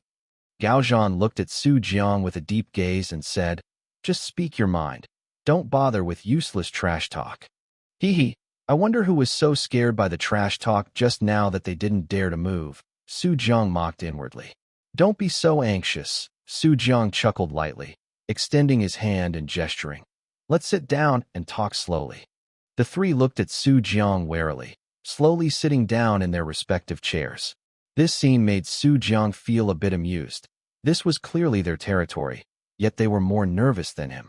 After Gao Zhan and the two others sat down, Su Jiang slowly said, if I'm not mistaken, you plan to team up with Wei Liangping tonight to deal with that fellow Su Jiang, right?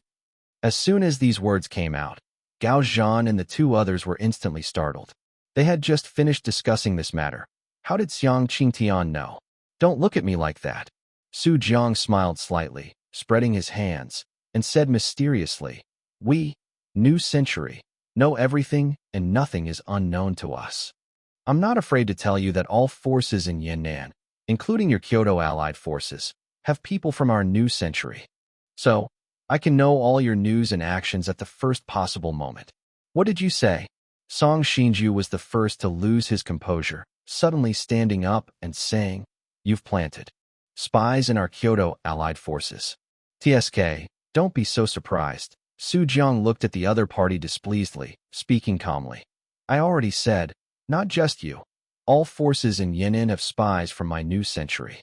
Even on Su Jiang's side, I have my people, so I know all their actions perfectly clear. For a moment, Gao Zhan and the two others' faces flickered between light and dark. This news was truly somewhat unexpected for them. Is New Century really that terrifying? Gao Zhan asked in a deep voice. What exactly is the goal of your New Century? What are you planning by planting spies in various forces? To this, Su Jiang merely smiled slightly and uttered two words, guess. How the hell would I know what New Century wants to do? As for the spies, he is Xiang Qingtian now, and if he says there are, then there are. Anyway, they couldn't possibly dig out the spies. Su Jiang just wanted to make them lose sleep at night. Your forces have spies from New Century. Are you scared? Can you still sleep? Su Jiang, on the other hand, could sleep. If this continued, other forces would be physically and mentally exhausted, while they would be full of energy.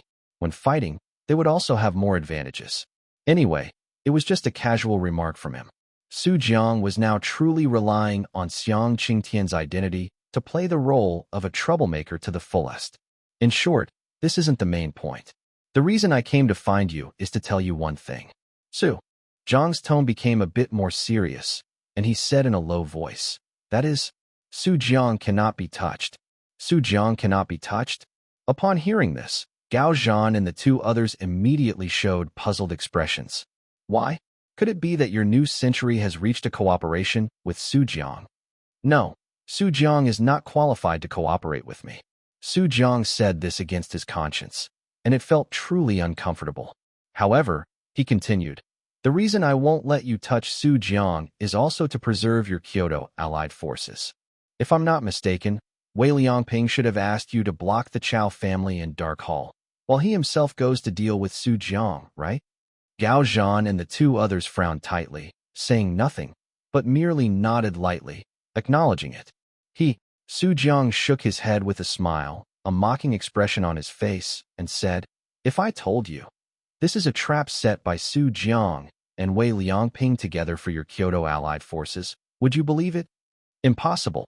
Song Xinju heard this and said without hesitation, the relationship between Su Jiang and the Meng family is known throughout Yan'an. It has reached an irreconcilable point. They absolutely cannot team up. Gao Zhan and Hua Qianyan also couldn't help but nod. Su Jiang and Wei Liangping teaming up? This was simply a fantasy. You are simply utterly foolish. Su Jiang's undisguised insult made Gao Zhan and the two others' faces turn red with anger. However, before the three of them could speak, Su Jiang continued, think carefully about everything that happened last night. Su Jiang has a grudge with the Meng family, but that doesn't mean he has a grudge with Wei Liangping. Last night, what was Wei Liangping's attitude towards you when your Kyoto allied forces declared neutrality? Without waiting for their answer, Su Jiang said decisively. He said, there is no neutrality in Yan'an. Is the meaning behind this not obvious enough? Immediately after, Su Jiang slowly stood up, his gaze burning as he said, moreover, have you forgotten that Wei Liangping once publicly stated his desire to cooperate with Su Jiang? Why would he say such a thing publicly? Why couldn't he talk to Su Jiang privately? Because he just wants to put on a show with Su Jiang. He wants you to know that there is no possibility of cooperation between him and Su Jiang. Only in this way can he make you drop your guard, so that he can team up with Su Jiang at a critical moment and catch you off guard. At this point, Su Jiang sighed deeply, looking at the three in front of him with some disappointment. Otherwise, why would he be so eager to contact you the very next day? I'm not afraid to tell you, if you go to the Chao family tonight, you will be ambushed and killed by Wei Liangping and Su Jiang. 299. Everything for the Alliance. I originally thought you would see through this, but it turns out I overestimated you. Su Jiang shook his head with a bitter smile, then said, thankfully I came. Things haven't reached an irreversible point yet. Meanwhile, Gao Zhan and the two others were already utterly shocked by Su Jiang's words. Su Jiang and Wei Liangping had been cooperating in secret all along. Everything last night was just a play, making all the major forces in Yan'an believe that Su Jiang and Wei Liangping were at odds. That Su Jiang, at such a young age, actually possesses such a vicious scheme, Hua Qianyan said with some lingering fear. If that's truly the case, then tonight's events are a complete trap set specifically for us. That Su Jiang doesn't have such a vicious scheme. As soon as Su Jiang heard the other party scolding him, he quickly shifted the blame, saying, only that Wei Liangping could come up with such a vicious plot. All of this is being led by Wei Liangping. At these words, Gao Zhan and the two others couldn't help but nod. They were all from Kyoto forces, so they had naturally dealt with Wei Liangping before. Wei Liangping's schemes and methods were extraordinary. Back then, only Xiang Qingtian could steadily suppress him. But isn't all of this just your speculation? Gao Zhan looked at Su Jiang and said seriously, without evidence, we can't possibly believe you. Haha. Wanting evidence is actually very simple. Su Jiang smiled indifferently. As long as you go to the Chao family tonight, just see if Su Jiang appears at the Chao family. According to what Wei Liangping told you, he would deal with Su Jiang, and you only needed to stop the Chao family and Dark Hall. But if Su Jiang is also at the Chao family, Su Jiang didn't continue, because by speaking to this point, it was already very clear. If Su Jiang appeared at the Chao family, it would mean that Wei Liangping had deceived them. Then, the matter of Su Jiang and Wei Liangping joining forces would be confirmed. Gao Zhan saw Su Jiang's expression and had already believed him 70 to 80% in his heart. But if this was the case, how could they break the situation?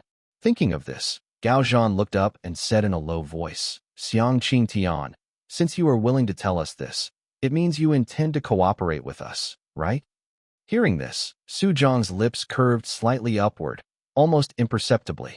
The fish had taken the bait. Su Jiang knew that Gao Zhan and the others would believe him, because he had fabricated a conspiracy for them. Finally, he would expose this conspiracy, making Gao Zhan and the other two believe they had grasped the truth of the matter. And once they identified the truth they had grasped, they would believe it without a doubt. Of course, otherwise why would I bother to travel all this way to you? Su Jiang said softly. After all, you also know my relationship with Wei Liangping. I will definitely be his enemy. He and Su Jiang cooperating makes their power too vast. Even New Century cannot contend with it, which is why I came to you. Gao Zhan and the two others relaxed their brows upon hearing this, while also feeling a bit excited in their hearts. After all, their cooperation partner was Xiang Qingtian. In Kyoto, he was an existence they could only look up to. Only their patriarchs were qualified to speak a few words with him. Now he had become their ally. How could they not be excited? Gao Zhan took a deep breath, calmed his emotions, and then said in a low voice, All right, if it's truly as you say, and Su Jiang appears at the Chow family tonight, then we will follow your arrangements. Hearing this, a brilliant smile appeared on Su Jiang's face. Since that's the case, let's discuss how to prepare a big surprise for Wei Liangping. 2.5 hours later, the room door opened, and Su Jiang slowly walked out, surrounded by Gao Zhan and the two others. The three saw Su Jiang off outside the main camp. Gao Zhan looked at Su Jiang and said with a solemn expression, Then, from now on, we are allies. Su Jiang nodded gently, then reached out and patted Gao Zhan's shoulder. Rest assured, I, Xiang Qingtian, will never betray an ally. Hearing this, the three felt even more at ease. After you leave, we will report this matter to our families. Song Shinju said in a low voice. You've helped us this time, so the past grievances between you and our families should be wiped clean. And the families should also take some action against Wei Liangping. Su Jiang raised an eyebrow. Slightly upon hearing this, not speaking, but just nodding gently, he thought to himself, I'm afraid after tonight, you and Xiang Qingtian will become sworn enemies. However, what did that have to do with Su Jiang? Su Jiang was a very simple, good student. Su Jiang knew nothing. All right, everyone, this is as far as you need to see me off. Su Jiang waved his hand lightly and said solemnly, Everything, for our alliance. Gao Zhan and the two others nodded solemnly. Everything, for the alliance. Su Jiang turned and left, refusing the three's kind offer to send a car to drive him back. After leaving the three's sight, Su Jiang hailed a taxi and headed towards the city center. After confirming that no one was following him, Su Jiang found a secluded corner and restored his original appearance. He took out his phone and made a call. Huazi, come pick me up. After hanging up, Su Jiang stretched lazily. This act had been truly exhausting. But then again, the identity of Xiang Qingtian was really useful. It gave him a thrill. Wei Liangping, you bastard, you actually really want to get me. Originally, I didn't want to fight tonight. I wanted to rest for a night. But since you were so heartless, then don't blame me for being unjust. Jia. Su Jiang rubbed his palms, laughing like a villain, somewhat looking forward to tonight's arrival. At the same time, inside the Meng family, Wei Liangping sat on the sofa and said in a low voice, How is it? Has Su Jiang's location been confirmed? Time is too tight. We can only pinpoint a general area. Meng Jiangnan frowned and said, However, there are only a few villas in that area. With some effort, he can still be found. The Kyoto Allied forces also just got back to me. Just as you judged, they also hate Su Jiang to the bone and have agreed to join forces with us. Tonight, they will send 2/3 of their combat power into Yan'an to help us stop the Chow family and Dark Hall. Wei Liangping nodded slowly upon hearing this, his eyes darkening as he said, Then, we just wait for nightfall. 300, the second move in full swing. Young Master Su, shouldn't you be at the Chow family's place? Why did you come here? In the black car, Hua Qing asked while driving. Oh, it's nothing. Su Jiang looked out the window and said calmly, I just took a stroll around the Kyoto Allied Forces place. Screech. As soon as he finished speaking, the car suddenly stopped with a harsh, ear-piercing sound. Hua Qing looked bewildered and couldn't help but turn back, saying, Su, young Master Su, you went to the Kyoto Allied Forces? Yeah, what's there to be so surprised about? Are they all right? Shouldn't you be worried about me first? Su Jiang said irritably, drive back first. I'll explain everything when we get there. Upon hearing this, Hua Qing obediently restarted the engine and drove towards the villa. A short while later, after the two returned to the villa, Su Jiang entered first, scanned everyone, and then clapped his hands. Everyone, get ready to move. Everyone. Are you sick? Xie Guli directly cursed, crossing his legs. We just painstakingly moved in last night. Where are we moving to now? Is your organization's main business a moving company? Su Jiang directly gave him the middle finger. You don't know a damn thing. Xie Guli's expression darkened, and a black throwing knife instantly appeared in his hand. Curse me again. So what if I curse you? Su Jiang wasn't afraid at all, and said impolitely, one-on-one, I could beat the shit out of you even if I let you have one hand. Seeing this, Xie Guli's mouth twitched, and he put the throwing knife away. Then, he looked at Su Jiang mockingly, not making a sound, and mouthed 3 words, 3 million yuan. I haven't given away your 3 million yuan in private savings yet. Immediately after, Xie Guli looked at An Rou again, the smile on his face self-evident. If your An Rou knew you had 3 million in private savings. Su Jiang completely understood Xie Guli's meaning and secretly clenched his fists. Xie Guli, you bastard. I treated you like a brother, and you actually used such a despicable and vulgar method to threaten me. All right, you wait. You'll pay this debt back to your Su sooner or later. Apologize, Xie Guli said indifferently. Sorry, I was wrong, you bastard. Su Jiang said neither humbly nor arrogantly. Seeing this, everyone looked at Su Jiang with surprise, that they could actually hear the words, I'm sorry, come out of this guy's mouth. You're not Su Jiang, are you? Are you someone impersonating him? Or are you possessed by something? Su Jiang disdained everyone's gazes. In this day and age, to get by, either your wallet or your face has to be thick, right? Stop messing around. Quickly explain what's going on. And Rose stood with her hands on her hips, looking at Su Jiang angrily. Why do we have to move again? She had finally packed her luggage yesterday, and today she spent time arranging her belongings. But as soon as she finished all that, Su Jiang came back and wanted to move again. If there wasn't a reasonable explanation, An Rou was going to ride Su Jiang and beat him up. It's like this. Seeing this, Su Jiang quickly explained the whole story from beginning to end. 10 odd minutes later. So, we now have to move into the Chow family's place before tonight. Su Jiang said sternly. And we have to do it quietly, without being discovered. As soon as he finished speaking, there was a rapid clatter of keyboard keys from Wu Qi's side. Soon, Wu Qi spoke. There are no suspicious personnel nearby. If we leave now, it's safe. Su Jiang gave her a thumbs up. With this efficiency, he definitely had to give her a raise later. Seeing this, An Rou sighed helplessly. It seemed they really had to leave quickly. Moving again. Although she said she was unwilling, An Rou still obediently went back to her room to pack her things. And so, it was another bustling move. An Rou, I'll help you move things. Su Jiang quickly offered his services. Go away. I don't want to see you right now. An Rou chased Su Jiang out. Su Jiang, my sniper rifle is missing. Did you hide it? Li Kai roared. What sniper rifle? Isn't that what you're holding? This is your gun, damn it. Where's my new gun? What's yours and mine? They're everyone's. I'm going to fight you. Brother Guan, I'm a little hungry. How about you cook me a bowl of noodles?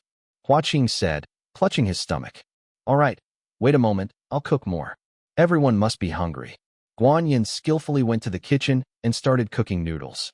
Su Jiang, don't throw your backpack around. It's full of grenades. What if they explode? Yang Ming said, holding a backpack and frowning. What the hell? Su Jiang, while fighting with Li Kai, took a quick glance. That's not mine. That's Wang Yingying's school bag, right? Hearing this, Wang Xiang, who was packing his things, instantly looked at Wang Yingying. What's wrong? Wang Yingying said, hands in her pockets, frowning in confusion. Is it normal for a high school student like me to carry grenades in her school bag? Su Jiang, you've corrupted my sister, damn it. Wang Xiang cursed angrily. You're full of crap. Your sister was already bad. What does it have to do with me? Su Jiang retorted. Funny, before she met you, her backpack at most contained a small handgun, Xie Guli. Mocked. Su Jiang glared at Xie Guli, suppressing the urge to fight him. After all, his leverage was still in Xie Guli's hands. For a time, the entire villa was in chaos, with noisy sounds everywhere. Wu Qi looked at the familiar scene before her, sighed deeply, and once again put on her headphones, plugging her ears. These people simply had no organizational discipline whatsoever. In the afternoon, the setting sun shone on the twilight street.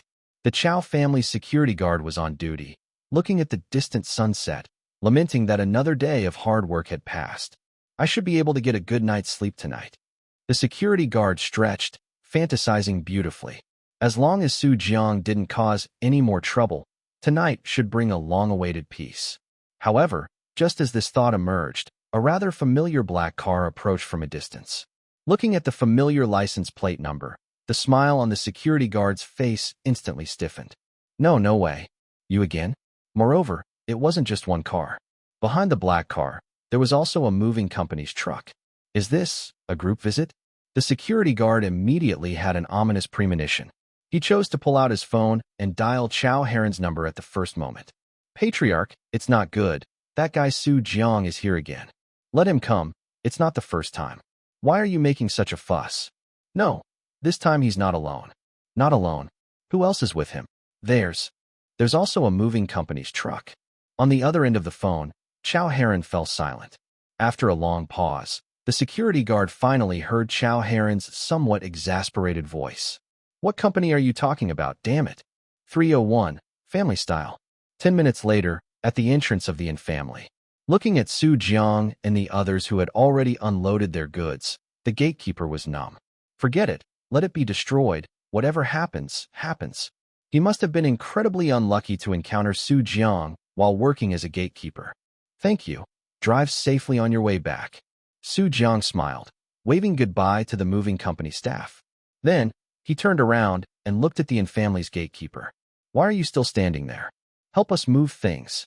The gatekeeper's mouth twitched, and he cautiously said, Young Master Su, what is this all about? Can't you tell? Su Jiang pointed to the pile of luggage beside him and said matter-of-factly, Of course, we're moving. I know it's moving, damn it. But the key is, this is the An family. You're moving into the An family? Just as the gatekeeper felt conflicted, footsteps sounded behind him. He turned around and saw that Chow Heron had arrived with Chow He. Seeing Chow Heron appear, the gatekeeper breathed a sigh of relief. Finally, he was here. If he hadn't come, he really wouldn't have known how to handle this matter. As soon as Chow Heron walked over, he saw Su Jiang and the others with the pile of luggage. He frowned and said, Su Jiang, what's going on here? Su Jiang replied somewhat impatiently. I already said, we're moving. Why are you moving here? Nonsense, we're allies. When we formed an alliance, we didn't say you were moving in. Chow Heron's face showed some resistance. He really didn't want these people to move in. Mainly, he didn't want Su Jiang to move in. He was afraid the An family would explode. Uncle Chow, long time no see.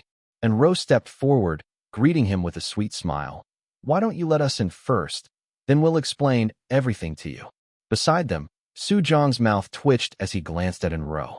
He remembered that when he mentioned Chow Heron to An Rou before, An Rou said she didn't remember this old man at all.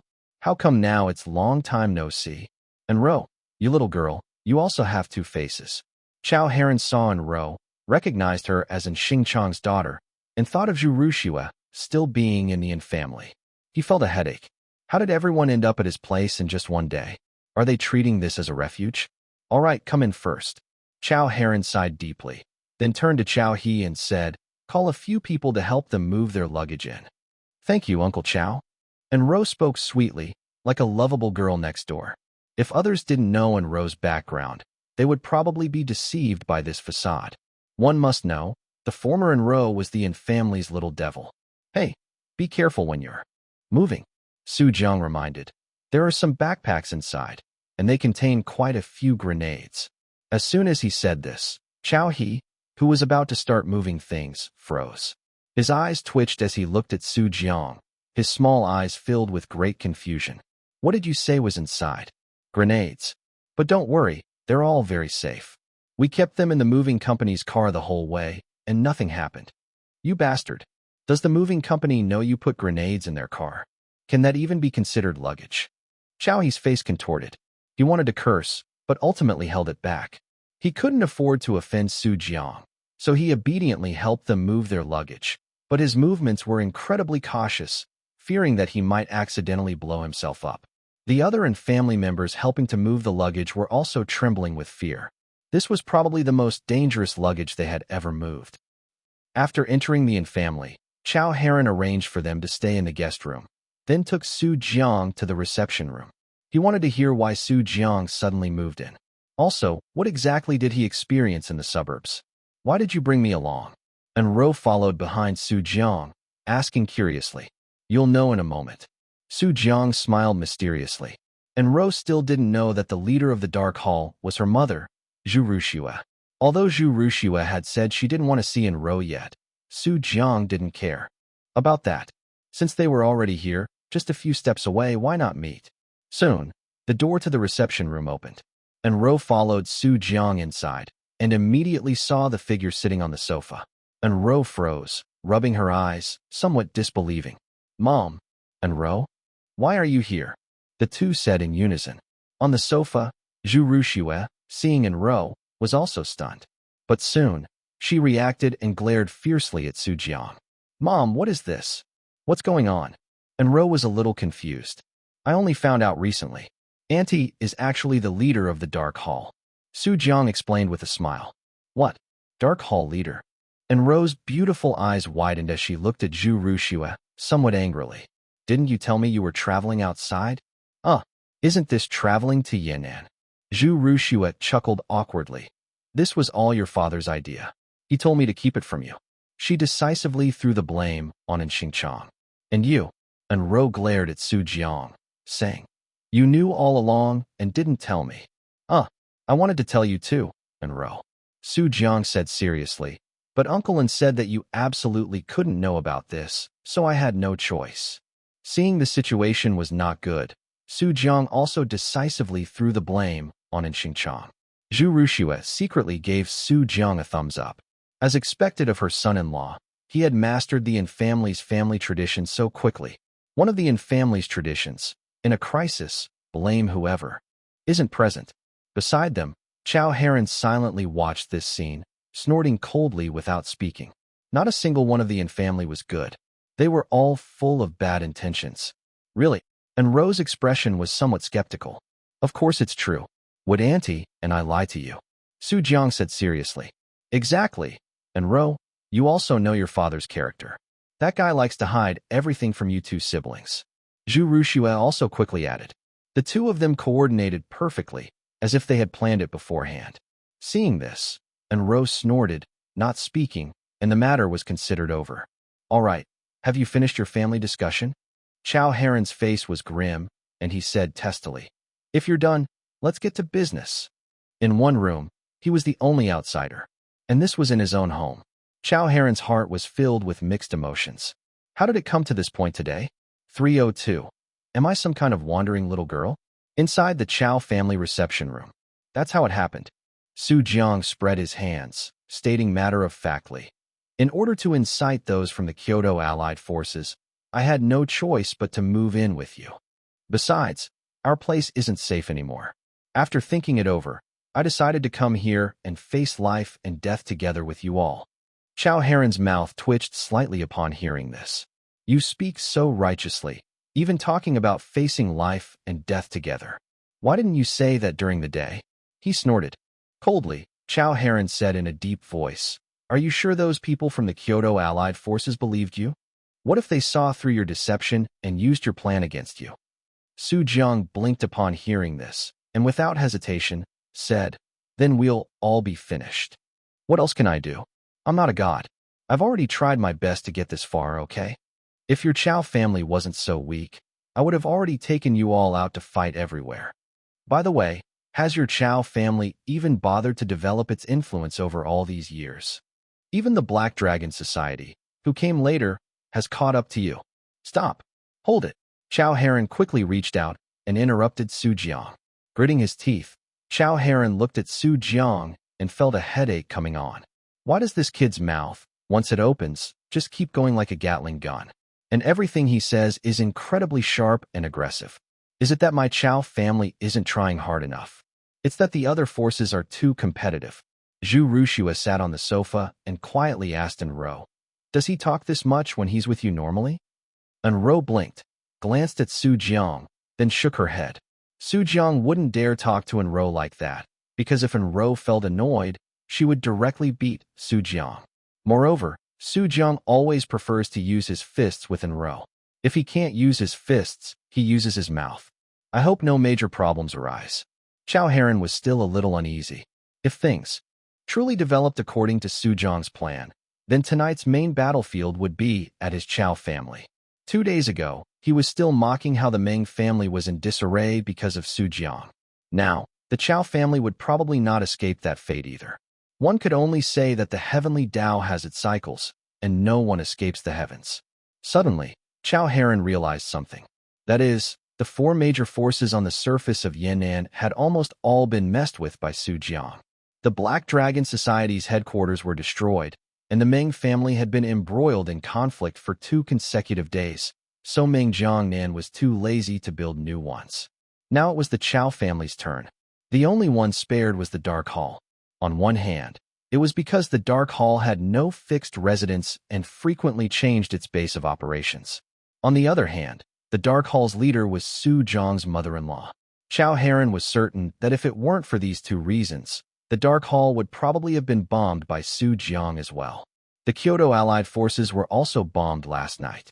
This guy, Su Jiang, just bombs wherever he goes. Thinking of this, Chow Heron suddenly looked at Su Jiang and said, "After tonight, you'd better move out immediately." As soon as he said this, before Su Jiang could reply, An Rou, who was beside him, looked bewildered, a huge question mark appearing above her head. Again with the moving? Was she, An Rou, some kind of wandering little girl? Why did she have to move every day? "Uncle Chow, are you kicking us out?" An Rou looked pitiful, her beautiful large eyes gazing at Chow Heron. Did we do something wrong? She didn't want to move anymore, absolutely not. Seeing this, Chow Heron felt a headache and quickly explained, "I didn't mean that. I mainly want Su Jiang to get lost." Su Jiang. "Lao Chow, aren't you being a bit too much? I'm still here. When you say things like that, don't you consider my feelings?" Chow Heron. "Watch your mouth." Zhu Rushua was not polite at all, directly scolding. "Su Jiang is my son-in-law. If you kick him out, you're kicking us out. Did you feed to dogs the kindness our olden showed you on the isolated island battlefield back then?" As soon as she said this, Chow Heron's face was as unpleasant as if he had eaten excrement. If he had known this day would come, he would rather have been killed by Meng Jiangnan back then than ask in Xinjiang for help. How many nursing homes must I have bombed in my previous life to end up with your entire family? I was wrong. Is that enough? Chow Heron wanted to cry, but had no tears, raising both hands. "You can stay as long as you want, okay?" "Thank you, Uncle Chow." An Rou immediately smiled sweetly. "I knew Uncle Chow was a good person." Chow Heron forced a smile. "Still giving out good person cards? Your family doesn't even treat me as a human. All right, now that everything's clear, let's prepare for battle." Su Jiang stood up, clapped his hands, and said, "Let's try to kill Wei Liangping today, then kill Xiang Qingtian tomorrow, so we can rush back to Jiangdu for New Year's." Chow Heron just chuckled at this. He treated Su Jiang's words as a fart. He turned and walked out of the reception room, preparing combat supplies. Zhu Rushua, meanwhile, pulled An Rou aside to chat about what had happened over the years. When girls chat, it takes time. So, Su Jiang planned to take this opportunity to sleep and rest for a while. Strictly speaking, he wasn't actually tired. But since he was idle anyway, there was no harm in sleeping more, right? In the evening, darkness enveloped the sky, and the Meng family was silent. Inside the house, Meng Jiangnan looked at the message on his phone and smiled slightly. After investigation, We can roughly determine Su Jiang's location. Wei Liangping leaned back on the sofa, slowly opening his eyes when he heard Meng Jiangnan's words. Are you all ready? We can depart at any time.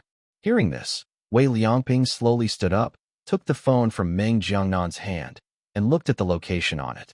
What about the Kyoto Allied forces? They have already entered Yan'an and are currently lurking near the Chao family, awaiting orders. Wei Liangping nodded, then looked at Meng Jiangnan with a slight hesitation. After a long pause, he said, You won't be going on this operation. Ah. Meng Jiangnan was startled. Why not? Wei Liangping looked at him calmly, without speaking. Why else? To send you to be a hostage to Su Jiang again? You stay at home and guard that thing well. Wei Liangping said in a deep voice, That's our last resort. There must be no accidents, understand? Meng Jiangnan frowned slightly upon hearing this, and after a long silence, he nodded. Okay, then I'll wait for you to return.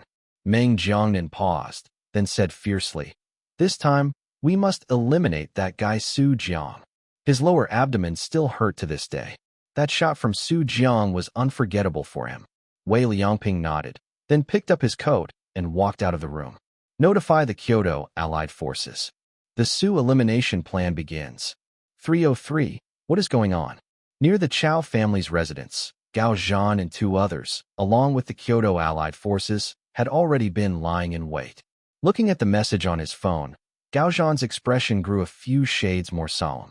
Wei Liangping sent word that we can make our move. As soon as he spoke, Song Xinju and Hua Qinyan exchanged glances. Then what should we do? Hua Qinyan frowned. Are we really going to do as Xiang Qingtian says? Whether Xiang Qingtian lied to us or not, we'll know if we just go see if Su Jiang is at the Chao family's residence, won't we? Song Xinju said coldly. Didn't he say that people from New Century would come out to help us then? If the people from New Century don't show up, then we'll just retreat. Hearing this, Gao Zhan and Hua Qinyan nodded. At this point, it was the only thing they could do. Then let's go. Gao Zhan pulled out his walkie-talkie and whispered, Everyone listen up, begin the operation. As his voice fell, figures constantly emerged from all directions, forming a siege, moving towards the Chao family's residence. On the other side, Wei Liangping also led the Meng family's people to surround the villa where Su Jiang and the others had been previously. Wei Liangping looked at the villa before him, his brows tightly furrowed. Why was it so quiet inside? Something was wrong, 12 tenths wrong. An ominous premonition instantly surged into his heart, and Wei Liangping didn't hesitate, directly shouting loudly. Go inside and see. Yes. Several people immediately responded and rushed into the villa with guns drawn. In a moment, one person ran out, shouting, There's no one inside. Upon hearing this, Wei Liangping's pupils sharply contracted.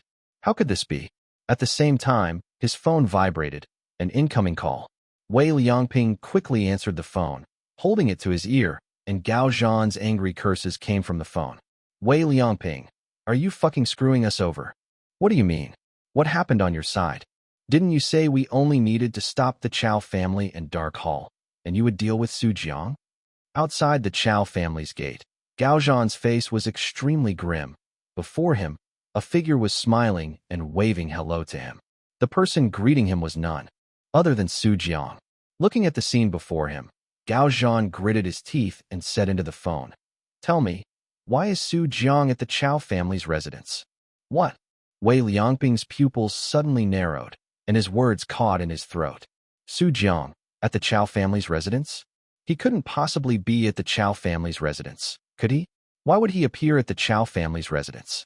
For a moment, countless doubts surfaced in Wei Liangping's mind.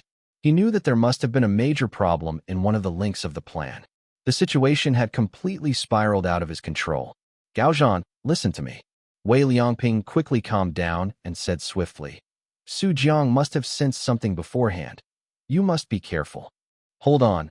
We'll rush over to support you immediately. After speaking, Wei Liangping directly hung up the phone. He didn't immediately lead his people to the Chao family's residence, but instead made another call. Hello, it's me.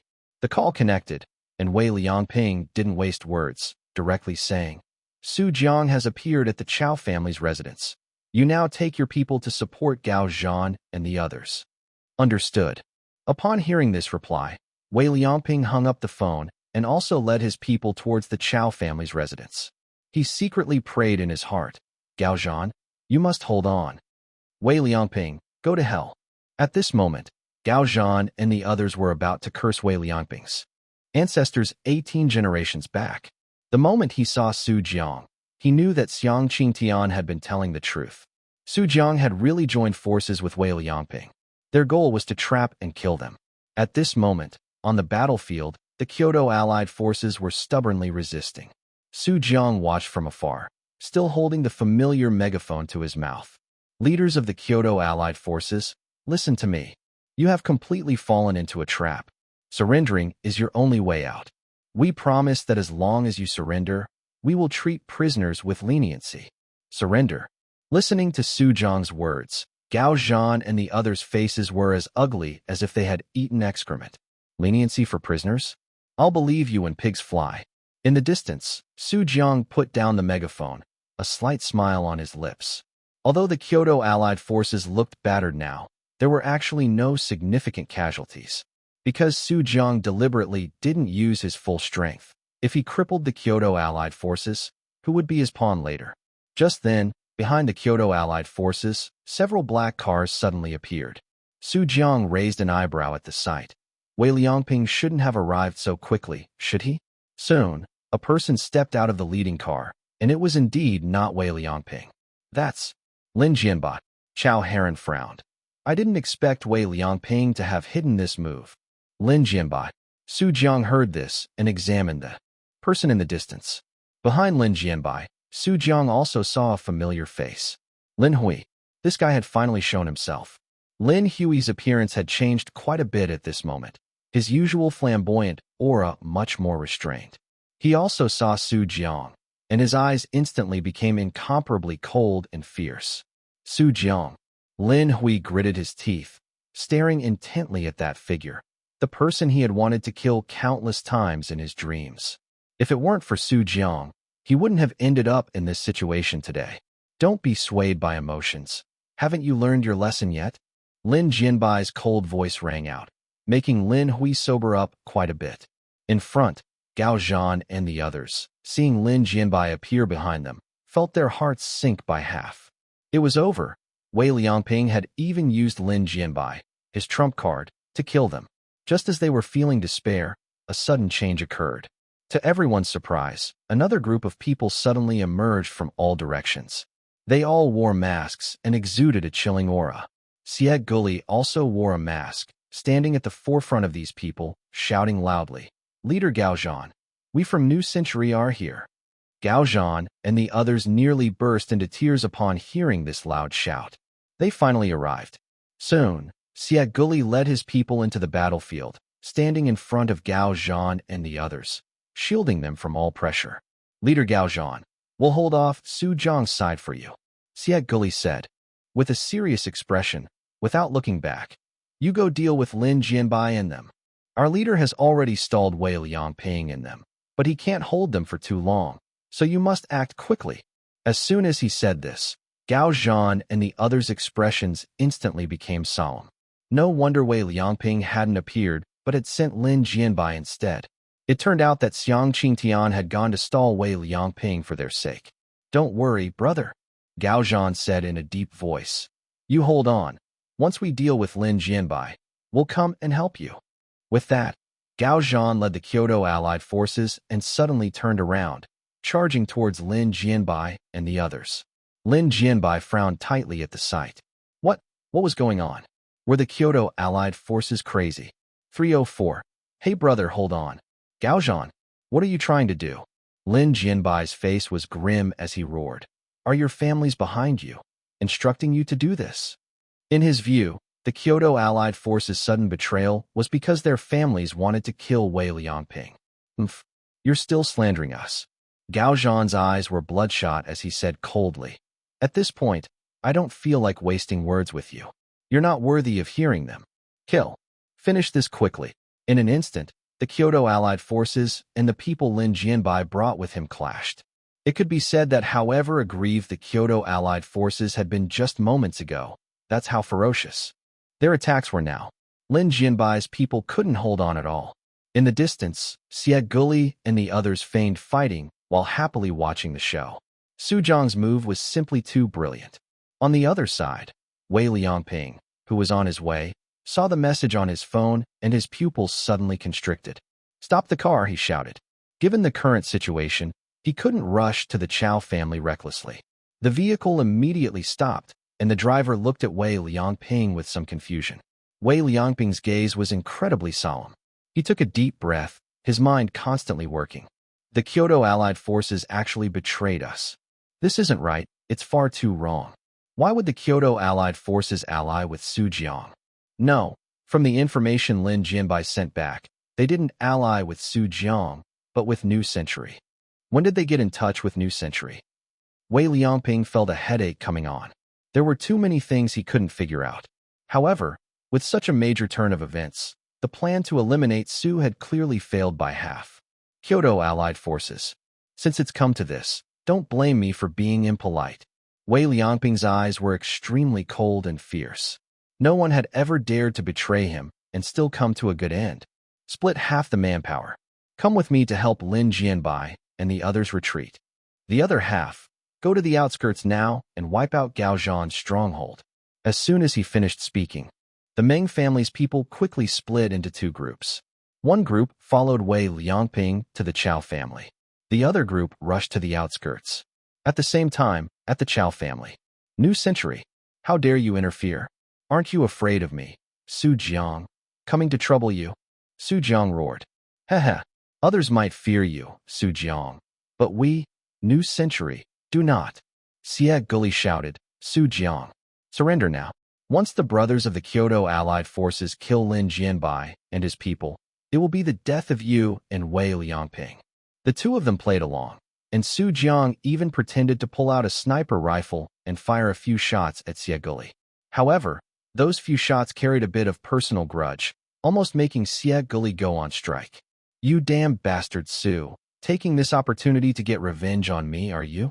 Xie Guli gritted his teeth and whispered, you just wait. After this is over, if you don't give me a satisfactory explanation, I'll donate all 3 million of your money. Behind him, Song Xinju looked back at Xie Guli and secretly sighed. As expected of a master from New Century, he could even dodge that guy Su Jiang's bullets. Su Jiang's sniping skills had long spread among the major forces in Yan'an. So far, only Black Hawk could barely dodge them at a certain distance. And now, the person in front of him could also dodge them, suggesting extremely high strength. Could it be that this person was the second in command of New Century? Thinking of this, Song Xinju quickly shouted towards Xie Guli, brother, hold on, we'll come and help you right away.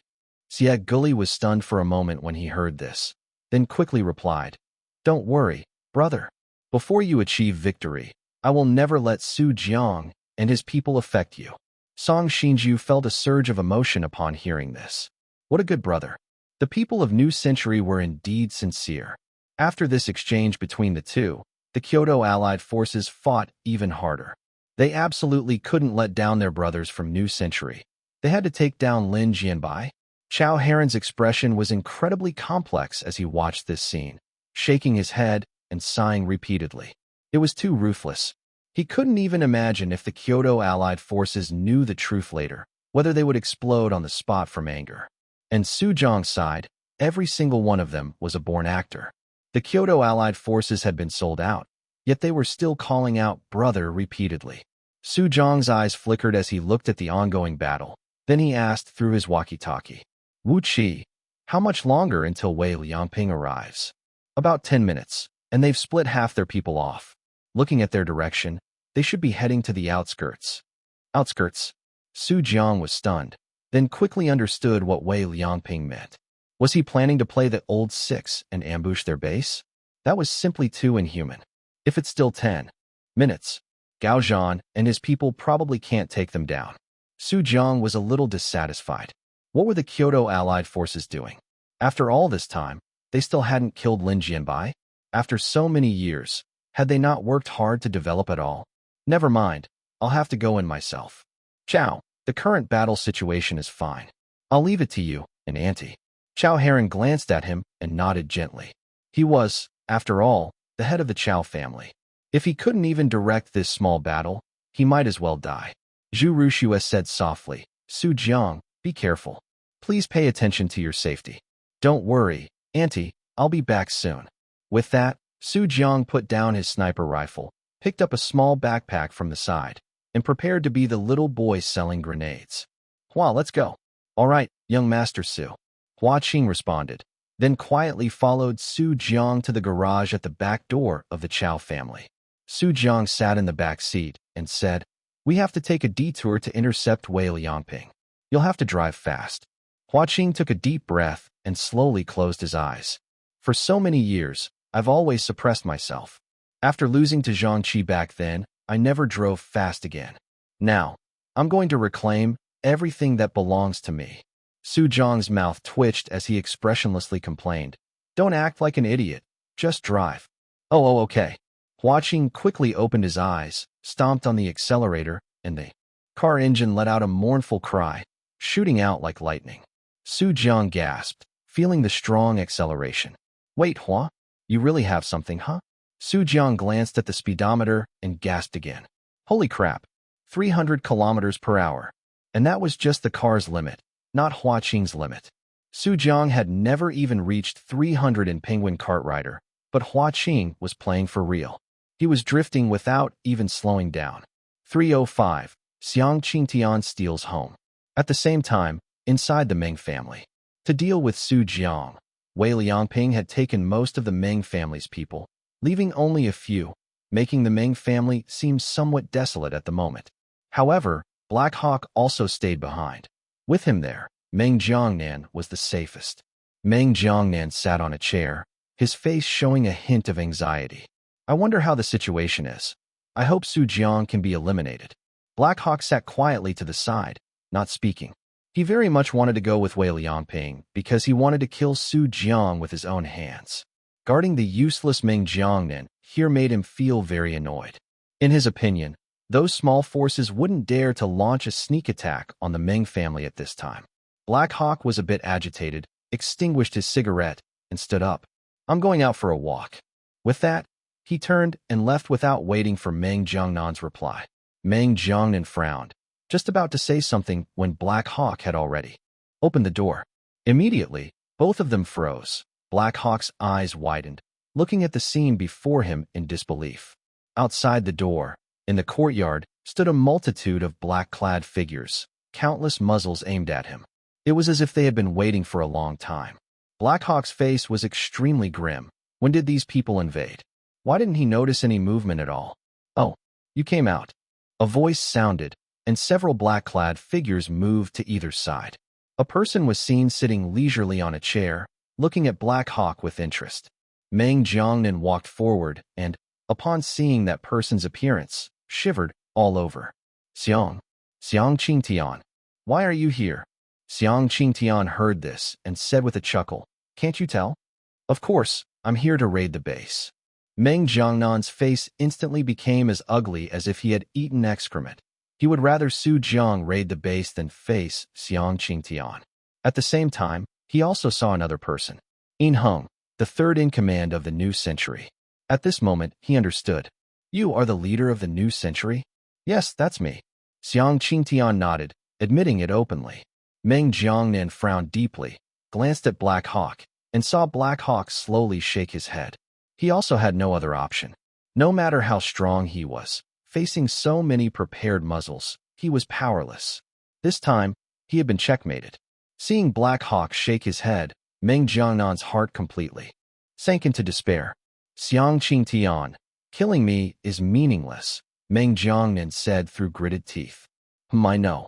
Xiang Qingtian stood up and said softly, don't worry, I'm not here to kill you.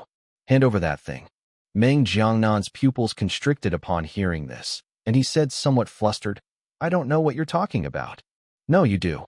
Xiang Qingtian's tone was playful. What I want is that activator.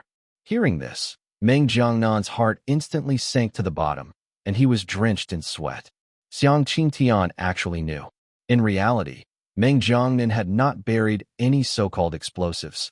That was merely a lie to deceive the outside world. Because Yan'an was not the isolated island battlefield. Yunan's area was several times that of the isolated island battlefield. The amount of explosives needed to blow up the entire Yan'an would be an astronomical figure, completely impossible. However, he did indeed possess the means to destroy Yan'an. After a long period of secret plotting with Wei Liangping, they came up with another path. Artificial earthquakes. Using a device to cause a large-scale earthquake in Yan'an, thereby achieving the effect of destroying Yan'an. This matter was an absolute secret, known only to him and Wei Liangping. And the location of the activator for that earthquake device was also known only to the two of them. How did this Xiang Qingtian know? Since you know, what do you intend to do with that thing? Meng Jiangnan asked in a deep voice. Does that even need asking? Xiang Qingtian said naturally. My goal, of course, is to destroy Yan'an. Are you crazy? Meng Jiangnan blurted out. What good would destroying Yan'an do you? Xiang Qingtian smiled silently. Guess. Meng Jiangnan immediately felt uncomfortable. He hated talking to people like Xiang Qingtian the most. Always with the you guess, he wanted to say, I'll guess your grandpa. Seeing this, Xiang Qingtian laughed. It's fine if you don't say. Those guys are busy outside right now, and we have plenty of time. I have quite a few people here who are experienced in torturing people. I guarantee it will make you feel very good. Hearing this, Meng Jiangnan's eye twitched. Before he could speak, Black Hawk beside him silently raised both hands. I surrender, he said indifferently. He was just an employee. There was no need to fight to the death. And in this situation, he would be crazy to resist. Xiang Qingtian heard this, sized up Black Hawk, and raised an eyebrow. I remember you. Wasn't it you who was hunted by Ghost for a week back then, right? I didn't expect you could escape from him. You have some skill. Meng Jiangnan's eyes widened upon hearing this, looking at Black Hawk. Didn't you say you fought Ghost to a standstill? So, you were just unilaterally hunted by him? Black Hawk's expression remained unchanged. He didn't look at Meng Jiangnan's eyes, remaining composed. Xiang Qingtian nodded in satisfaction. Good. A wise man submits to circumstances. Then, he turned his head and looked at Meng Jiangnan. He has surrendered. What about you? Meng Jiangnan's face was grim, and he sighed softly. I'll give you the activator, but you must promise not to kill me. If you really must kill me, just give me a quick death. Xiang Qingtian heard this and shook his head gently. Don't worry, I'll only take the item. I won't kill you. Meng Jiangnan looked at him deeply, then said in a low voice, Follow me. With that, he turned and walked into the house. Xiang Qingtian stepped to follow. Yinheng quickly reminded him, Leader, be careful of traps. Xiang Qingtian merely smiled lightly, not caring, and followed Meng Jiangnan into the house. On the other side, Su Jiang was completely awestruck by Hua Qing. Huazi, oh no, coach. When we go back, teach me how to drive. I really want to improve. In this short time, Su Jiang had been conquered by Hua Qing's driving skills. Young Master Su, you're joking. My skills are far inferior to yours. Hua Qing scratched his head, looking humble. At this moment, they had already reached Wei Liangping's inevitable path. Then young Master Su, the rest is up to you. I'll find a safe place to stay first. Hua Qing knew his place. He couldn't participate in the upcoming battle. Su Jiang nodded slightly, put on his small backpack, opened the car door, and got out. He walked to the middle of the road, stretched his limbs, and took a deep breath. Next, he would, by himself, stop Wei Liangping and his group. 306. Wei Liangping, do you eat carrots? After Hua Qing parked the car, he found a corner to hide in, cautiously observing Su Jiang in the middle of the road. Su Jiang, with a very handsome flick of his backpack, instantly threw several grenades precisely to his desired positions. He slung the sniper rifle onto his back, holding only a pistol in his hand. In the distance, the roar of cars faintly echoed. Wei Liangping and his team were about to arrive. Su Jiang still stood in the center of the road, taking a deep breath, his tone carrying a hint of desolation. Throughout all this time, I have experienced countless life and death crises. Being able to reach this point step by step is entirely due to my outstanding wisdom and my unyielding, tenacious will. Today, let me show you just how much effort I, Su Jiang, put in to achieve what I have today. Beside him, Hua Qing listened, his face filled with admiration. As expected of young Master Su, his demeanor, his aura, all were maximized. In the distance, Wei Liangping's motorcade had already appeared in Su Jiang's line of sight. Su Jiang took a deep breath, his gaze extremely solemn, and he shouted inwardly. System. Cheat on. Gun shadow flowing wind. Activate. Shameless. The system had received professional training and usually didn't speak unless it truly couldn't hold back. However, Su Jiang didn't care about that. A familiar power surged through his entire body, bringing a confident smile to his face. He calmly walked backward a few steps, ensuring he wouldn't be caught in the explosion later. Then, Su Jiang, a smile on his face, gently raised his hand and lifted his gun. There's someone ahead. In Wei Liangping's car, the driver looked puzzled and slammed on the horn, but the person in the middle of the road still didn't react. Damn it! Are they looking for death? The driver's road rage instantly flared up, and just as he rolled down the window, preparing to curse, he saw Su Jiang slowly raise his gun. The car window instantly rolled back up, and his road rage was cured in an instant.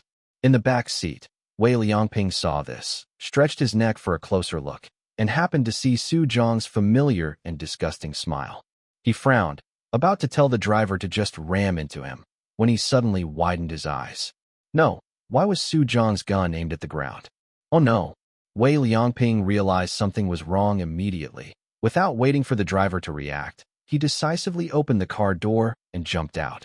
The moment he jumped out of the car, Su Jiang also pulled the trigger. Bang! The bullet accurately hit the grenade already thrown on the ground, and the explosive force instantly flipped the car over. Wei Liangping wasn't much better off. Even though he immediately lay down on the ground, his body sustained considerable injuries. Ambush! Wei Liangping ignored his injuries and roared. The cars behind immediately rushed forward, blocking in front of Wei Liangping. There are grenades on the ground. Watch out and dodge, Wei Liangping reminded. Su Jiang was expressionless, standing in the middle of the road, calmly firing his gun. Bang! Boom! Bang! Boom! After a few shots, the street had already turned into a sea of fire, and almost none of Wei Liangping's vehicles could move. Su Jiang! Wei Liangping roared, then ordered the remaining people. Concentrate all fire on Su Jiang. Don't let him escape. However, no sooner had he finished speaking than Su Jiang had already run a considerable distance. Showing off felt good for a moment, but facing so many people, he still couldn't handle it. Blowing them up and then leaving was the best option. Wei Liangping, if you have the guts, come chase me. Su Jiang shouted back without turning his head. Didn't you go to all this trouble just to kill me? Now I'm right here, come and catch me. Why are you guys running so slowly? Why aren't you driving? Is it because you don't like it? Wei Liangping, why are your eyes so red? Wei Liangping, are you a rabbit? Wei Liangping, do you eat carrots? Su Jiang was still running, and Su Jiang's mouth was still spewing insults. Behind him, Wei Liangping was almost driven mad with anger. Without vehicles, they struggled to chase Su Jiang, let alone go to the Chow family now. Su Jiang. Just then, an angry roar sounded, and a black motorcycle rushed out, heading straight for Su Jiang. And the figure on that motorcycle was none other than Feng Zhe, who had previously escaped from West Continent. For all this time, he had been secretly acting as Wei Liangping's bodyguard, and now seeing this situation, he could no longer hold back and charged out. If it weren't for Su Jiang, he wouldn't have been so humiliatingly captured by the Supervisory Bureau in West Continent. Nor would he have been schemed against by Shangwan Pengyi, causing Wei Tian to die for nothing. All of this was because of Su Jiang. Feng Zhe, kill him. Wei Liangping was overjoyed at the sight and quickly shouted. Su Jiang heard the commotion and couldn't help but look back, meeting Feng Zhe's gaze. A hint of confusion flashed in Su Jiang's eyes. Who the hell are you? Uft. Hearing Su Jiang's words, Feng Zhe almost spat out a mouthful of old blood. He considered Su Jiang a mortal enemy, yet the other party couldn't even remember who he was. Su Jiang. Bang, bang, bang. Feng Zhe angrily pulled out his gun, aimed at Su Jiang, and pulled the trigger several times in succession. However, Su Jiang easily dodged them all. This guy is a bit weak. Su Jiang muttered silently. Charging up with such momentum, he had thought it was some formidable opponent. But after these few shots, let alone Black Hawk, he probably wasn't even as good as Black Warehouse, who gave him the courage to charge up to his death. However, Su Jiang's gaze was fixed on Feng Zhe's motorcycle, and his eyes suddenly lit up. He was just worrying about not having a vehicle, and here one was delivered right to him. Without hesitation, Su Jiang directly turned around, pulled a grenade from his pocket, and threw it over. What? Feng Zhe saw the grenade in the air, his eyes widened, and he realized something was wrong. He decisively pulled out his gun, and before the grenade could get close to him, he pulled the trigger, detonating the grenade. Boom! The explosion of the grenade caused him to break and lean sideways, shielding his head with his hand, temporarily losing his vision. When he lowered his hand, Su Jiang's figure was already gone from his sight. Damn it! Did he still get away? Feng Zhe was somewhat unwilling and was about to start his motorcycle to continue the chase. From behind him, a chilling voice sounded. Here comes the little flying stick. What? Feng Zhe was startled. Before he could turn his head, he felt a heavy blow to the back of his head from a stick. His eyes went black, and Feng Zhe fell straight off the motorcycle. At this moment, Su Jiang finally recognized the person's face. Tisk, isn't this that idiot who walked right into the trap back then? What a good person, even specially delivering a motorcycle to me. I even suspect if you're on my side, acting as an undercover agent for Wei Liangping. Given how foolish you are, I won't kill you. Su Jiang kicked Feng Zhe aside, got on the motorcycle, and looked back at Wei Liangping and the others who were about to catch up. He raised his hand and waved at them. Bye-bye, old Wei. Let's play again next time. After saying that, Su Jiang was about to ride away when he suddenly paused, his smile freezing on his face. He had forgotten a very important thing. He had never ridden a motorcycle before. 307. It's all thanks to Su Jiang. Damn it. This isn't like an electric bike at all. Su Jiang cursed, not knowing how to start the motorcycle. He only knew how to ride an electric bike, and he thought this thing wouldn't be much different from one. For a moment, Su Jiang, unable to start the motorcycle, felt his face flush. He had just spoken harshly to Wei Liangping, and now, if he got off the motorcycle and ran, how embarrassing would that be? Young Master Su, I'll do it. At this moment, Hua Qing's voice rang out as he ran from Su Jiang's side. Su Jiang immediately breathed a sigh of relief. Thankfully, Hua Qing was there. He quickly moved back, letting Hua Qing ride in front. Vroom, vroom, vroom.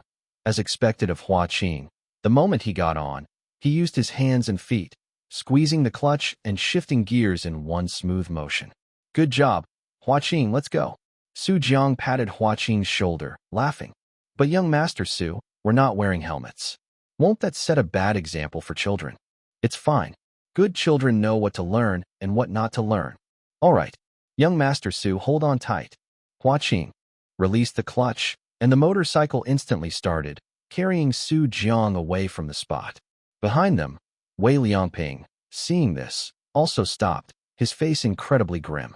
Su Jiang. He gritted his teeth, then glanced at Feng Zhe, who was still unconscious on the ground. Useless. Wei family head. What should we do now? What else can we do? Hurry and find some cars. Wei Liangping roared. Without cars, are we going to run to meet Lin Jianbai? The person trembled from the shouting and quickly said, Yes. We'll go find cars right away. After that person left, Wei Liangping snorted coldly, taking deep breaths to calm his agitated emotions. It was a mess. Everything was a mess. Nothing that happened tonight was within his plans. It was all because of Su Jiang, that troublemaker. He had even used Lin Jianbai, his trump card, and now, that trump card was at risk of being wiped out. Fortunately, things haven't reached the worst point yet. Wei Liangping exhaled softly, murmuring, as long as Meng Jiangnan guards that thing without problems, then it's not a big deal. Thinking this, his emotions calmed down quite a bit. Is this your starter? Inside the Meng family residence, Xiang Qingtian looked at the starting device before him with interest. It was a bit smaller than he had imagined. Meng Jiangnan stood by, his expression somewhat complex as he nodded. That's right. As long as you're within a certain range of the earthquake device, press this starter, and 2 hours later, the earthquake will cover the entire Yan'an. The starter requires a fingerprint to activate. Currently, only my fingerprint and Wei Liangping's can activate it. Xiang Qingtian nodded thoughtfully, then asked, "What's the range you're talking about?" "Basically, as long as it doesn't go beyond the suburbs, it's fine." "How many earthquake devices are there? Where are they?" Hearing this, a trace of hesitation flashed across Meng Jiangnan's face. If he told him even this, then they would truly have no value left. Xiang Qingtian, seeing this, smiled and said, "What? At this point, do you think it's meaningful to hide this?" Meng Jiangnan's conflicted expression flashed, and then he sighed, saying in a low voice, "There are a total of 4 earthquake devices located in the southeast, southwest, and northwest corners of Yan'an. One of them is right beneath my Meng family residence." "Oh, playing the dark under the lamp." Xiang Qingtian chuckled. "Wei Liangping's idea, right?" Meng Jiangnan remained silent, not answering. "Who made these 4 earthquake devices?" "Someone from the Wei family. I heard he's an expert in this field, and also a professor at Kyoto University." "What's his name?" "I don't know. Wei Liangping wouldn't let me know too much information." Xiang Qingtian nodded slightly upon hearing this. He reached out and stroked his chin, musing, "A Kyoto University professor, an expert in earthquakes, and also a Wei family member. I probably know who it is. Is that guy still alive?" Meng Jiangnan shook his head. "I don't know, but I guess he should still be alive because he's still useful to Wei Liangping." "Weren't you quite loyal to Wei Liangping?" Xiang Qingtian asked curiously. "Why are you telling me everything I ask now?" Meng Jiangnan gave a bitter smile. "In this world, in the face of life and death, who can be loyal to whom? Compared to life, which one most people would choose, you can guess with your knees, right?" Xiang Qingtian nodded in agreement. That makes sense." He didn't despise Meng Jiangnan's way of survival. Most people in this world are like this. Compared to life, nothing else matters. Everything else can be abandoned. Except for a few people who regard some things as more important than their own lives. And those things, some say, are beliefs, and others say are other miscellaneous things. But there is no doubt that when a person finds something more important than life, he gains the power to fear no death. 2 people move this thing. Xiang Qingtian called for a few people to carry the starter out. Meng Jiangnan watched silently, saying in a low voice, "Xiang Qingtian, are you really going to destroy Yan'an?" "Nonsense. Why else would I snatch your starter?" "The reason?" "You guess." Meng Jiangnan shut up. He really didn't want to talk to Xiang Qingtian anymore. Xiang Qingtian glanced at him, smiled, and shook his head. "You'll know when the time comes, but for the next few days, we'll need your cooperation. After all, as you said, the starter needs your fingerprint. Of course, if you're willing to give us your finger, we wouldn't mind either." Meng Jiangnan heard this and decisively said, "I will cooperate with you." Xiang Qingtian nodded in satisfaction, then said, "First, write down the exact locations of those 4 earthquake devices for me. You'll need to show your face later." "Show my face? What do you mean?" "You'll know later." Xiang Qingtian smiled mysteriously, then took the starter and Meng Jiangnan with him, leaving the Meng family residence. As for Black Hawk, he didn't bother with him, nor did he kill him. For Xiang Qingtian now, there was only one thing he cared about, or rather, one person. Soon, Xiang Qingtian brought Meng Jiangnan to an abandoned factory, where people from New Century also stood at the entrance. Zhang Pengfu leaned against the door, looking up at Xiang Qingtian as he got out of the car. "Did you get it?" "Yes, it went quite smoothly."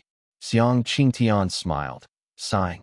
"Speaking of which, thanks to Su Jiang and the others, they attracted all those forces away. And he even impersonated us, making all the major forces believe that we, New Century, were also on the Chao family's battlefield. We really owe him a lot." Zhang Pengfu heard this and gave Xiang Qingtian a deep look. Just as Xiang Qingtian said, everything had gone too smoothly. But behind this situation, was there really no involvement of Xiang Qingtian's methods? Zhang Pengfu was somewhat unconvinced, but he had no evidence. "Are you already on your end?" Xiang Qingtian asked. Zhang Pengfu nodded. "Already prepared, just waiting for you." "Then let's begin." 308. I want the meatballs to be spicy. In Yan'an, on the battlefield at the Chao family's side, Li Kai had taken Su Zhang's place, holding a megaphone and shouting from afar. You bastards from New Century, it's still not too late to scram now. Haha, what? Are you scared? Sieg Gully sneered. Umph. You refuse a toast only to drink a forfeit. Everyone charge. Kill them all. Leave no one alive. Li Kai said grimly. Brothers, for the sake of our Kyoto Allied Forces brothers behind us, we must hold on no matter what. Sieg Gully roared. For a moment, an incredibly bizarre scene appeared on the battlefield. The sounds of battle on Sieg Gully's side rose and fell, sounding incredibly tragic. But there truly were no casualties at all. Conversely, on the other side, the battlefield between the Kyoto Allied Forces and Lin Jianbai. Although the sounds of battle were not loud, bodies truly lay strewn across the field, and the numbers of both sides were continuously decreasing. Lin Jianbai had clearly also noticed this problem and immediately sensed that something was amiss. Gaozhan, stop fighting for now, look back, something's not right. The New Century people might be putting on a show with Su Jiang in them. However, no matter how, Lin Jianbai shouted. Gaozhan and the others did not look back. Heh. Lin Jianbai, you're also quite a figure. Now that the battle situation is unfavorable to you, are you even resorting to such lies? Hua Qinyan sneered. No matter what, you absolutely cannot escape today.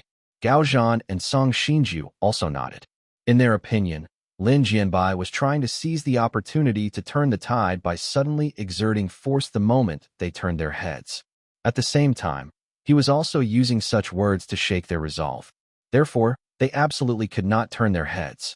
Seeing this, Lin Jianbai was so angry he started cursing directly. You idiots, are you out of your minds? How could Kyoto send you 3 fools to Yan'an? You're helping them count money even after being sold. What do you have between your 2 ears? At this moment, Sieg Gully's voice rang out again. Brother Gaozhan, don't believe their words. You've met our leader. He would absolutely never backstab an ally. Upon hearing this, the 3 of them, Gaozhan, Hua Qinyan, and Song Xinju, became even more convinced that Lin Jianbai had sinister intentions. Yes, they had all met Xiang Qingtian. A person like that wouldn't need to team up with Su Jiang and put on a show to deceive them. Don't worry, brother. We, the Kyoto Allied Forces, absolutely trust our allies. Gaozhan shouted without turning his head, then waved his hand and once again directed everyone to launch an attack. Damn it, Lin Hui panted, clutching his injured arm, and retreated, looking at Lin Jianbai and asking, I can't hold on. What do we do now? Lin Jianbai's brows were tightly furrowed. According to his calculations, Wei Liangping should have arrived by now. But there was still no sign of Wei Liangping, so it was highly probable that something had gone wrong. As soon as he thought of this, a hint of determination flashed in Lin Jianbai's eyes, and he said in a low voice, We can only save ourselves. Release that thing. Upon hearing this, Lin Hui didn't hesitate and immediately ran towards the rear. There was a large truck there, which they had driven over, and inside it was an experimental subject, just like Feng Haoshuan. Lin Hui ran to the back of the truck, forcefully pulled out the pin, and opened the door. Inside, a person lay quietly, seemingly asleep. Unlike Feng Haoshuan's monstrous appearance, this experimental subject in front of them looked more human. Without hesitation, Lin Hui decisively took out a tube of light green injection from a nearby box and fiercely jabbed it into the experimental subject's neck. After injecting the unknown light green liquid, Lin Hui stood up, his eyes fixed on him. 1 second, 2 seconds. After a full 10 seconds, the experimental subject suddenly opened his eyes, his mouth agape, his voice hoarse. Wei Liang, die. Damn it. Wei. Seeing this, Lin Hui's eyes darkened. He actually still retained a trace of consciousness. It seems this experimental subject number 2 is easier to control than that useless Feng Haoshuan. Immediately after, experimental subject number 2 suddenly stood up, roared, and punched a large hole in the carriage. Lin Hui quickly dodged, moving away from experimental subject number 2. Experimental subject number 2 stepped out from the large hole, panting and looking around, his voice incredibly hoarse. Wei. Damn it. Wei. His appearance immediately attracted the attention of countless people. Seeing this, Lin Jianbai quickly took advantage of their stunned state and led his people to retreat. Gao Zhan and the others stared intently at the person who had suddenly appeared, swallowing a mouthful of saliva with difficulty. Hey, Gao Zhan, that wouldn't be an experimental subject, would it? Hua Qianyan said with a blank expression.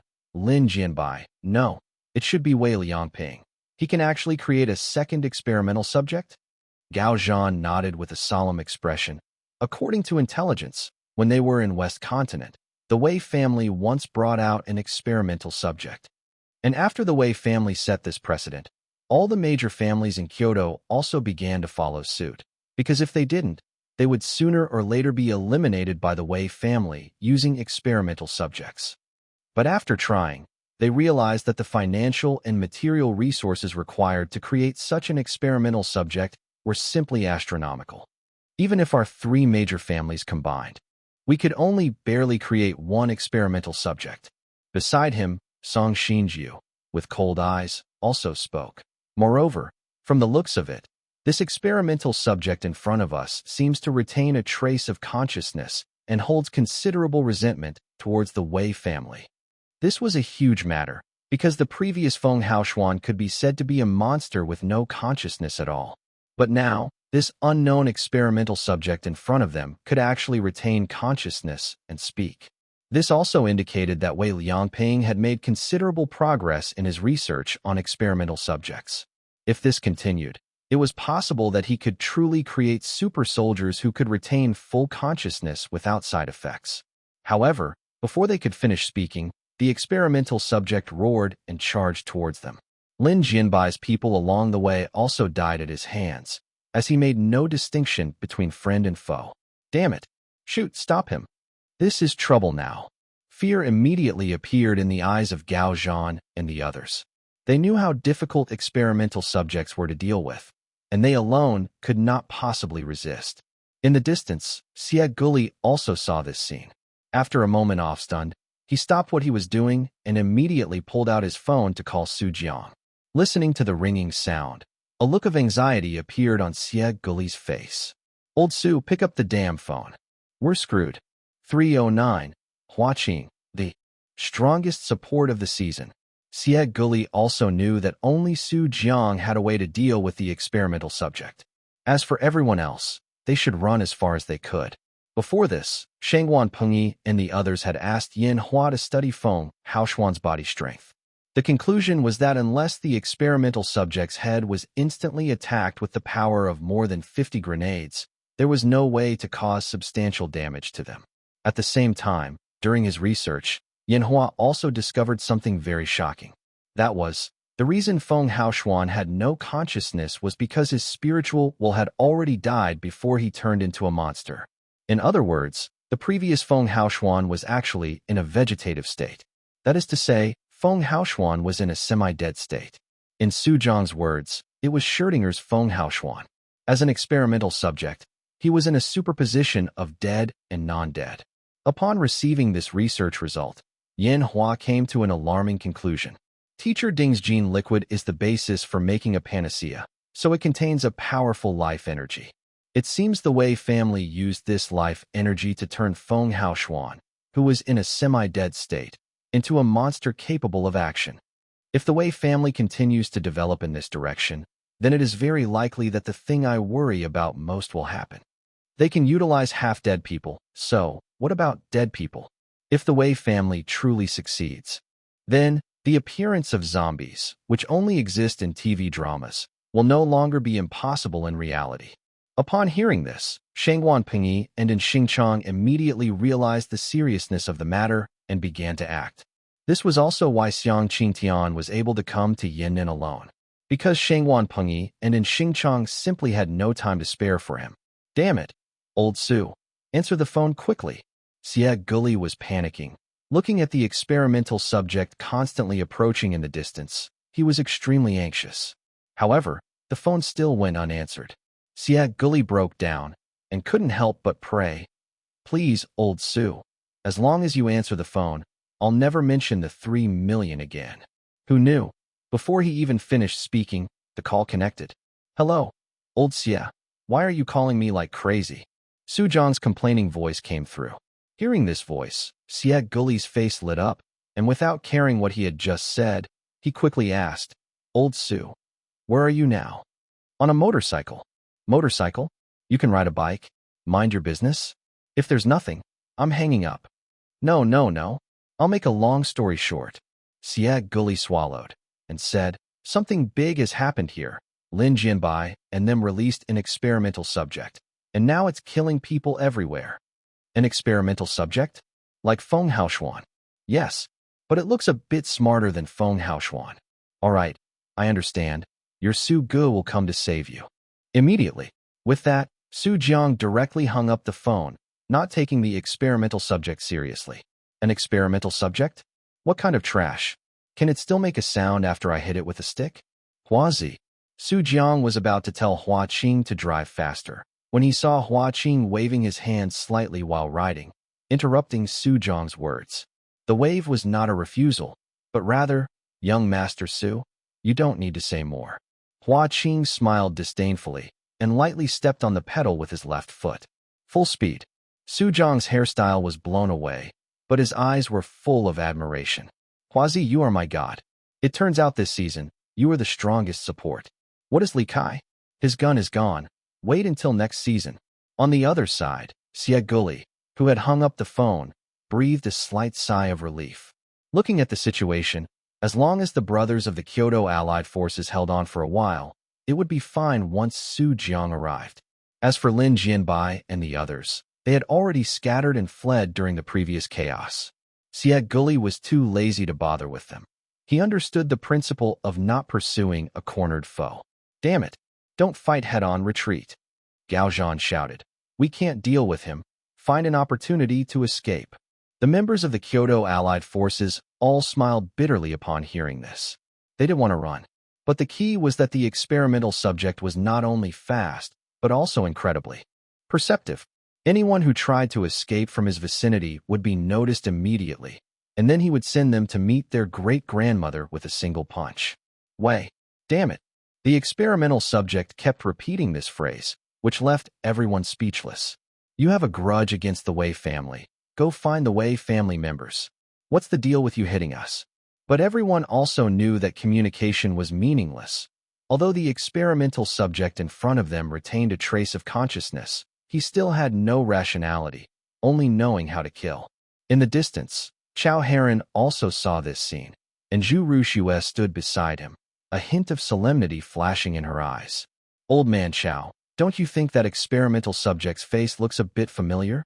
Chao Heron nodded deeply upon hearing this. "I was just about to say the same thing. It's like I've seen him somewhere before." With that, he carefully examined the other party's face again, trying hard to identify him. Suddenly, Zhu Ruxue spoke. "I know who he is." "Who?" "Qin Feng's son, Qin Ange." Zhu Ruxue said with a complex expression. When the Qin family was destroyed back then, Qin Feng, as the head of the Qin family, naturally perished with his family, dying in that battle. His son, Qin Ange, was also said to have been killed by the Wei family, but now it seems Wei Liangping did not kill Qin Ange. Instead, he turned him into this inhuman, ghost-like appearance.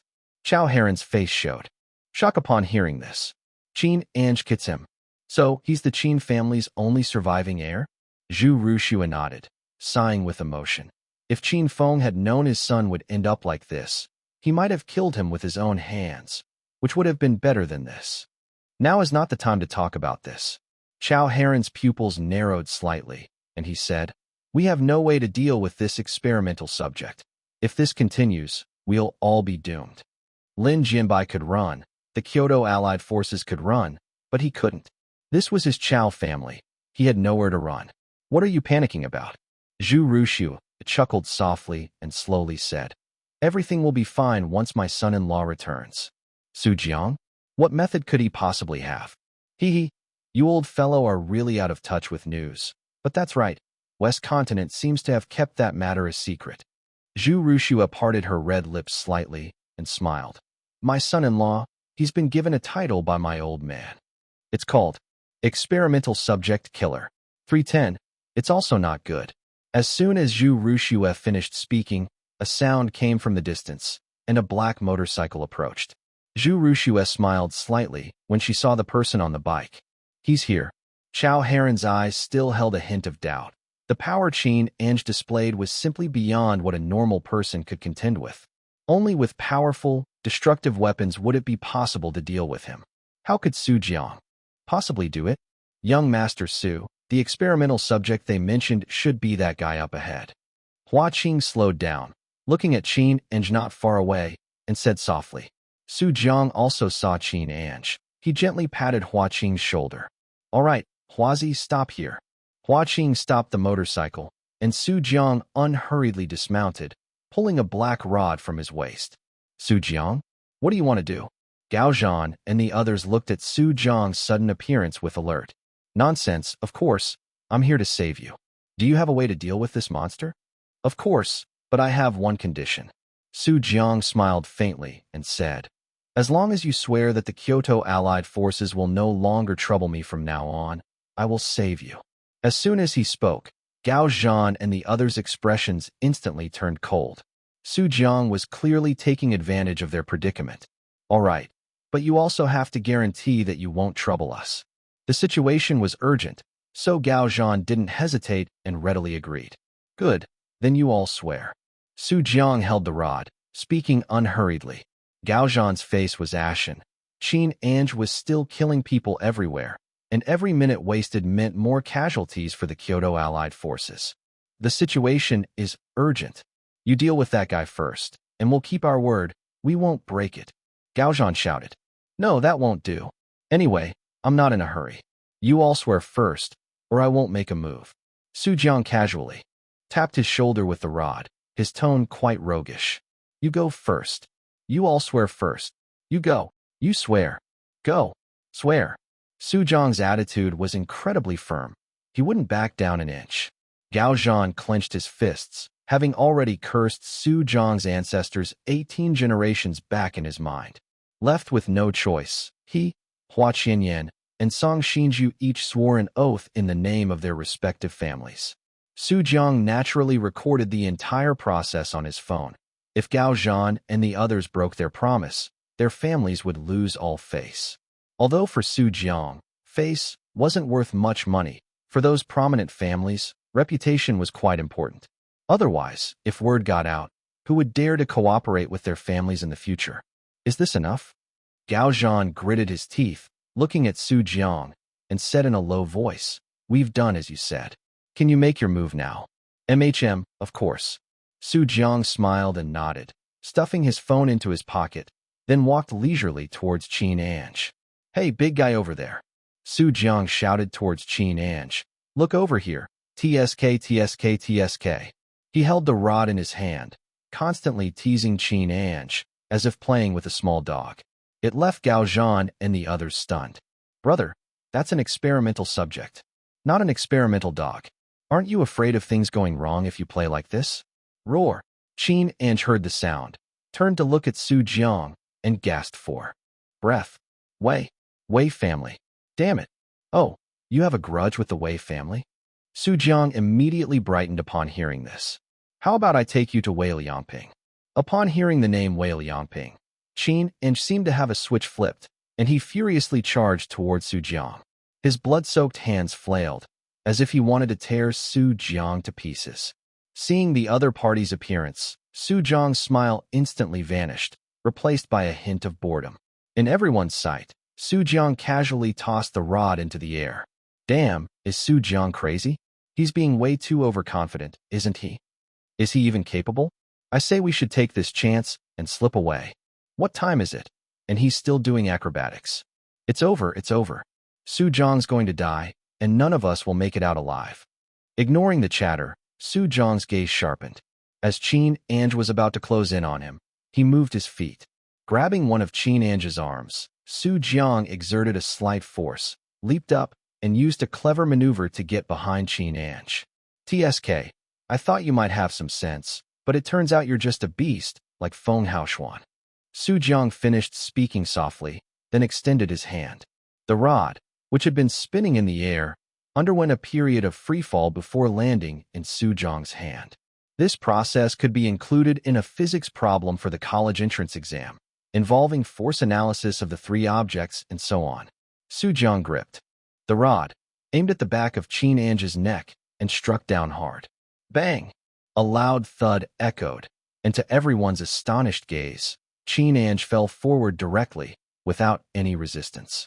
Su Jiang stepped on his back, looking down at Qin Ange, and said indifferently, "What I hate most are people like you who attack without even a greeting. No class, either." From a distance, Chao Heron's mouth was wide enough to fit a watermelon when he saw this scene. This is solved." He pointed incredulously at Su Jiang in the distance and asked Zhu Rushua, "Just one hit, and he took down the Wei family's experimental subject?"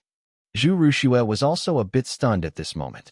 She only knew that Su Jiang had a way to deal with the experimental subjects, but she didn't expect the method to be so direct. It was even a bit abstract. Hitting someone on the back of the neck can indeed knock them out, but this isn't a normal person. This is an experimental subject that bullets can't even threaten, and you solved him with one hit? You're making us look useless. Is it possible that these experimental subjects actually have a weakness, and their weakness is the back of their neck? Chao Heron boldly speculated, earning him a roll of Zhu Rushua's eyes. "Fine, next time there's an experimental subject, you go up and hit him on the back of the neck with a rod, and see if it works." "I was joking." Chao Heron fell silent. He also realized how foolish his previous guess was. The Wei family had been in Kyoto for so many years, spent so much money, raised so many mercenaries and assassins, and poured so much effort into creating these experimental subjects. If there truly was such a brain-dead weakness as the back of the neck, then Wei Liangping would have committed suicide in shame long ago. It could only be said that the problem wasn't the experimental subject. It was Su Jiang. This guy was too outrageous. 311, can you stop me? On the Chao family battlefield, Gao Zhan and the others stared blankly at the scene before them, rubbing their eyes in disbelief. The experimental subject, which had just been like it was in a berserk state, was actually taken care of by Su Jiang with a single stick?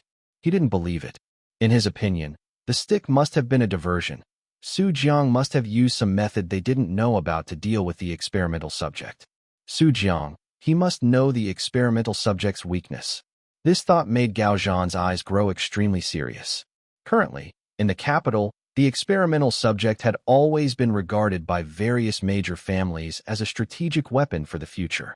To this day, they still hadn't discovered any fatal weaknesses in the experimental subject. Yet Su Jiang possessed such a simple method to restrain the experimental subject. This news must be sent back to the capital. Gao Zhan thought to himself. Su Jiang's threat could no longer be ignored. This person, perhaps, was even more dangerous than Xiang Qingtian. What are you still standing there for? Not leaving? Su Jiang looked at Gao Zhan with a playful expression and said, "Or are you saying you want to go against the oath you just made and take the opportunity to attack me?" Gao Zhan naturally had no such intention, but at this moment, he looked back and noticed something was off. Why were everyone from the new century and the Chao family completely unharmed? Su Jiang saw what he was thinking at the moment and directly said, "Don't think about it. They are all my people." "What?" Gao Zhan's pupils contracted. Before he could finish speaking, Xie Guli took off his mask and greeted Gao Zhan with a smile. Hi, your grandpa." Gao Zhan already wanted to curse. What exactly was going on?